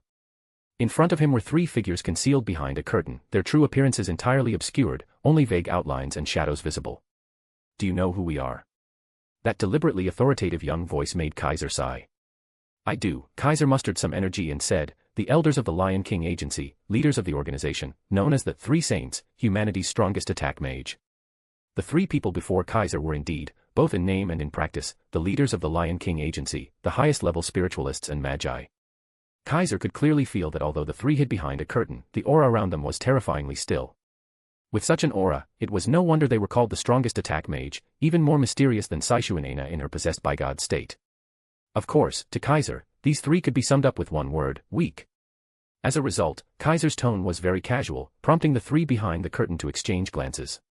You were taken in by the Lion King Agency on the coast 3 years ago and brought to High God's Forest. One of the 3 saints began to speak, seemingly unconcerned with Kaiser's overly casual demeanor, as if tacitly acknowledging that he had earned that right. It was we who issued that decision. Do you remember? According to his backstory, Kaiser had awakened after sleeping for tens of thousands of years, and upon awakening, he remembered nothing. He didn't know who he was, what made him special, or even basic common sense. To put it simply, his setting was equivalent to a newborn 3 years ago. He understood nothing. That left Kaiser not knowing where to start with his complaints. He could only sigh again and say, well, it did happen, so what? What exactly were these 3 heads of a matchmaking agency trying to do? You're already 16 this year. It's about time you left High God's Forest, graduated, and became independent. One of the 3 saints spoke. You've spent 3 years at High God's Forest, you should have learned quite a bit, right? Mostly general knowledge and academics, Kaiser said flatly. The rest is just some martial arts and weapon-based combat techniques. What about sorcery? What about magic? Another of the three saints asked. Your instructor was Enji Yorigami, right? She's a master of both sorcery and magic, she can even be called an all-rounder. Unfortunately, I only learned martial arts and systematic demon fighting combat techniques. Whether sorcery or magic, I didn't learn any. Kaiser looked at the three behind the curtain and said with a half-smile, Master Enji never taught me those. She said some people were afraid I'd go out of control if I grasped power. The three saints immediately fell silent. So, what did you summon me for this time? Kaiser didn't want silence and asked bluntly, just say it directly. That'll save us all a lot of trouble, right? If others saw Kaiser speaking to the three saints like this, they'd probably be scared pale. The three saints were humanity's strongest attack mage and leaders of the Lion King Agency. Meanwhile, Kaiser was just a trainee from a subordinate training institution under their command. The difference in status was vast. Speaking like this, with such tone, was extremely rude and completely disrespectful. However, though it should have been like that, the atmosphere in the room was the opposite. At this moment, the young man standing in the center of the hall felt far more like a king. Every gesture and movement exuded powerful authority. Instead, it was the three saints who seemed subordinate, completely overshadowed by a teenager. This left the three inwardly astonished, unable to suppress a shared thought. Could it be, he's already awakened? The three couldn't confirm it, but that didn't stop them from continuing. Because what they were about to say next concerned not just the Lion King Agency, but the entire world. Since you already possess basic knowledge, you should have heard of the fourth primogenitor, right? The youthful yet dignified voice sounded, causing Kaiser to narrow his eyes. The so-called primogenitor referred to the emperors who ruled over vampires. They were the oldest and most powerful vampires, existing in this world since long, long ago, even before the heavenly gods vanished. They were ancient beings. Each of them commanded tens of thousands of troops, established autonomous nocturnal empires on 3 continents, possessed countless blood kin, and were themselves comparable to entire armies. They controlled terrifying familiars like natural disasters, able to destroy cities, alter geography, and obliterate tens of kilometers in a single strike. As someone familiar with the original work, Kaiser naturally knew of the primogenitors and was well aware that the 3 vampire primogenitors were among the most powerful beings in the world, both in status and strength. They were on par with Campiones from the previous world, feared by all. And the 4th primogenitor, also known as the Kaliad Blood, was said to command 12 disaster-class familiars, immortal and undying, with no vampire kin, no desire to rule, existing solely for slaughter and destruction. They were known as the world's strongest vampire, also called the Phantom Vampire. Many believed they were merely an urban legend and not real. But the truth was, the 4th primogenitor truly existed. Because they were the protagonist of this world. There have been multiple tragic catastrophes in history, and all of them were later confirmed to involve the 4th primogenitor. Though they have no vampire kin or territory, the 4th primogenitor is real. They have awakened several times and fallen into slumber again and again. Now, they've awakened once more and returned to the human world. With each of the 3 saints speaking in turn, a photograph suddenly descended from above, landing in Kaiser's hands. Kaiser caught it, took a closer look, and froze. This is the 4th primogenitor. The youthful and dignified voice sounded again. They are currently in the demon district of Tokyo Metropolis, on the artificial island Itagami City. What followed was a calm yet demonic voice. We hope you can become the observer of the 4th primogenitor. Head to Itagami Island and monitor them. If determined to be a threat, eliminate them with all your strength. Finally, an elderly male voice spoke. However, Kaiser's attention was no longer on the 3 of them, but entirely focused on the photograph in his hand. Staring at the person in the photo, Kaiser fell into a long, long silence. Well, is something wrong? The 3 saints seemed to notice Kaiser's abnormal reaction and asked. No, nothing wrong. Kaiser finally moved his gaze from the photo and looked back at the 3 saints. The only problem is probably, why did you choose me for this task? Though he said that, Kaiser already understood the reason. There's a terrifying power sleeping within you. That power is enough to slay even the immortal primogenitors. If you can wield it properly, even the 4th primogenitor should be within your ability to handle. One by one, the 3 saints spoke, and none of their words surprised Kaiser. Kaiser then looked down again at the photo in his hand. In the picture, a girl with expressive, large eyes and long black hair tied up with a hairpin, making it look like short hair at first glance, was smiling with a cute expression. Her facial features and body gave a slightly youthful impression. She looked to be a middle school student. She is the 4th primogenitor? Kaiser had to confirm. She is. Her true name is Nagisa Akatsuki, a 3rd-year student at the private Saikai Academy Middle School. You will also transfer into that school and become her observer. The 3 saints spoke with certainty, leaving Kaiser speechless for a long time. So, wasn't I given a light novel protagonist setup? Why am I now playing the heroine's script? The fourth primogenitor, Nagisa Akatsuki. This joke is a bit too much, isn't it? End of chapter. Chapter 340, Chapter 391, I'll be in your care from now on. Demon District, Itagami Island. This was one of the special administrative zones established mainly for the purpose of researching demons. Located in the central Pacific Ocean, this artificial island floated above a dragon vein 330 kilometers south of Tokyo. The artificial island was formed by connecting several ultra-large floating structural units. It was constructed from resin, metal, organic materials, and other compounds, and was further enhanced through the organic fusion of cutting-edge science, feng shui, and magic. Its total area was approximately 180 square kilometers, and it had a population of around 560,000. Of that number, about 4% were demons who had been granted full citizenship. Although it was administratively named the Itagami city of the Tokyo metropolis, in reality, it functioned as a special administrative zone with an independent political system. Special administrative zones like this, where humans and demons coexisted, existed in various parts of the world. Their fundamental purpose was to ensure public recognition and protection of demons who had seen their numbers drastically reduced due to environmental destruction or wars with humans, putting them on the brink of extinction. Demons from around the globe had the opportunity to obtain formal citizenship in these demon districts and live in harmony with humans. The districts also provided them with employment opportunities. In exchange, they were required to offer samples of their physical tissues or unique abilities for analysis by humans. The results of such research would be used for scientific advancements or industrial expansion, contributing to the progress of civilization. Itagami Island was one such demon district, or at least, that was its publicly declared purpose. On the island, industries such as pharmaceuticals, precision machinery, and high-tech materials, pillars of the island nation's economy, had established a dense presence, along with research institutions from prestigious universities. Access to the island was tightly controlled, and it was not open to visitors outside of those affiliated with companies or research institutions and their families.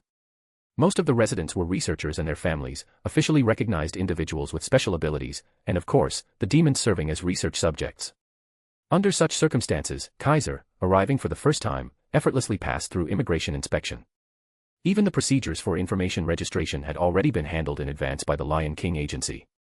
He boarded a plane and entered Itagami Island directly, stepping into the island's only city, Itagami City. So, I finally made it. Emerging from the airport, Kaiser lifted his gaze and looked toward the main stage of the original story. Skyscrapers and wide roads filled the area. Pedestrians thronged the streets, with people from many different nations present. Some even wore strange metallic bracelets on their wrists. Those were demon registration certificates, embedded with living body sensors, magical power detectors, and transmitters. If the wearer released any offensive magical power, the device would instantly emit an alarm and signal nearby residents to evacuate. Emergency protection systems would also be activated. Those wearing such devices were, of course, not ordinary humans but special registered citizens of the demon district. In other words, they were non-humans, demons. Driven by curiosity, Kaiser observed them for a moment. However, the observed clearly didn't appreciate being treated like zoo animals. Once they noticed the young men staring at them, they all glared back. Some even bared their fangs, showing signs of transforming into their non-human forms. Yet Kaiser merely narrowed his eyes and smiled faintly at them. Instantly, the demons felt a chill in their hearts. Goosebumps rose all over their bodies, and it felt as if something was howling within their minds, causing them to tremble uncontrollably. Only when Kaiser withdrew his gaze did the demons feel as if they had received a pardon. Drenched in cold sweat, they fled in a panic. Who was that kid? The demons who had fled were deeply shaken. Unfortunately, Kaiser had already lost interest in them. Man, it's really hot here. Under the blazing sun, Kaiser walked down the street. Since the island lay in the Pacific Ocean 330 kilometers south of Tokyo, a tropical region influenced by warm currents, Itagami Island had a stable climate and was summer all year round. Even during midwinter, the average temperature on the island exceeded 20 degrees Celsius. It was currently August. Although not the hottest part of summer, the average temperature on the island still easily exceeded 35 degrees Celsius. At noon, when the sun was at its peak, it could even reach around 40 degrees Celsius. Anyone who couldn't tolerate heat would be tormented to no end by such temperatures. Thus, pedestrians wore very light clothing. Some were even dressed in short-sleeved shirts and beach shorts, fully embracing a carefree style. In contrast, Kaiser wore a black shirt and black trousers, topped with a hooded black jacket and carrying a travel bag on his shoulder. Just looking at him made people feel hot. Yet despite this getup, Kaiser didn't seem to feel hot at all. On the contrary, he felt energized and comfortably invigorated. If one looked closely, they would notice that his right eye was faintly glowing, the same color as the sun above. The Eye of Horus. Its right eye represented the sun. Therefore, bathed in the scorching sunlight, Kaiser didn't feel heat. Instead, he was filled with strength. The power of the sun was flowing into his body through his right eye, enhancing his physical strength, spiritual power, and even his five senses. What was like poison to others, blistering ultraviolet rays, was a tonic to Kaiser, boosting his own strength. Seems like my authorities will work quite well on this island. Kaiser gently stroked his right eye, smiled slightly, and continued walking forward. Itagami Island consisted of 4 ultra-large floating structural units, thus divided into 4 areas. The Eastern District housed the massive international passenger port and central airport, serving as the island's gateway. It also contained helipads for private airline companies, mainly used for aerial photography and sightseeing tours. Tourists were frequently seen in the area. Kaiser was currently in the Eastern District, but his destination was the Southern District of Itagami Island. The Western District was a commercial area filled with restaurants and trendy buildings, the most prosperous part of Itagami City. The Northern District was home to concentrated research facilities of all types.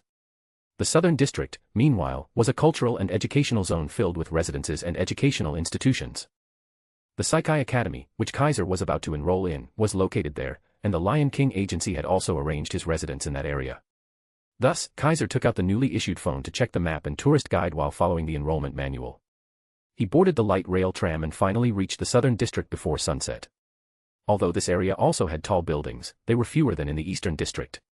Residential buildings were everywhere, especially apartments, which appeared one after another, testament to how many people lived here. It should be around here, right? Following the address provided by the Lion King Agency, Kaiser arrived in front of an apartment building. It was a 9-story apartment complex.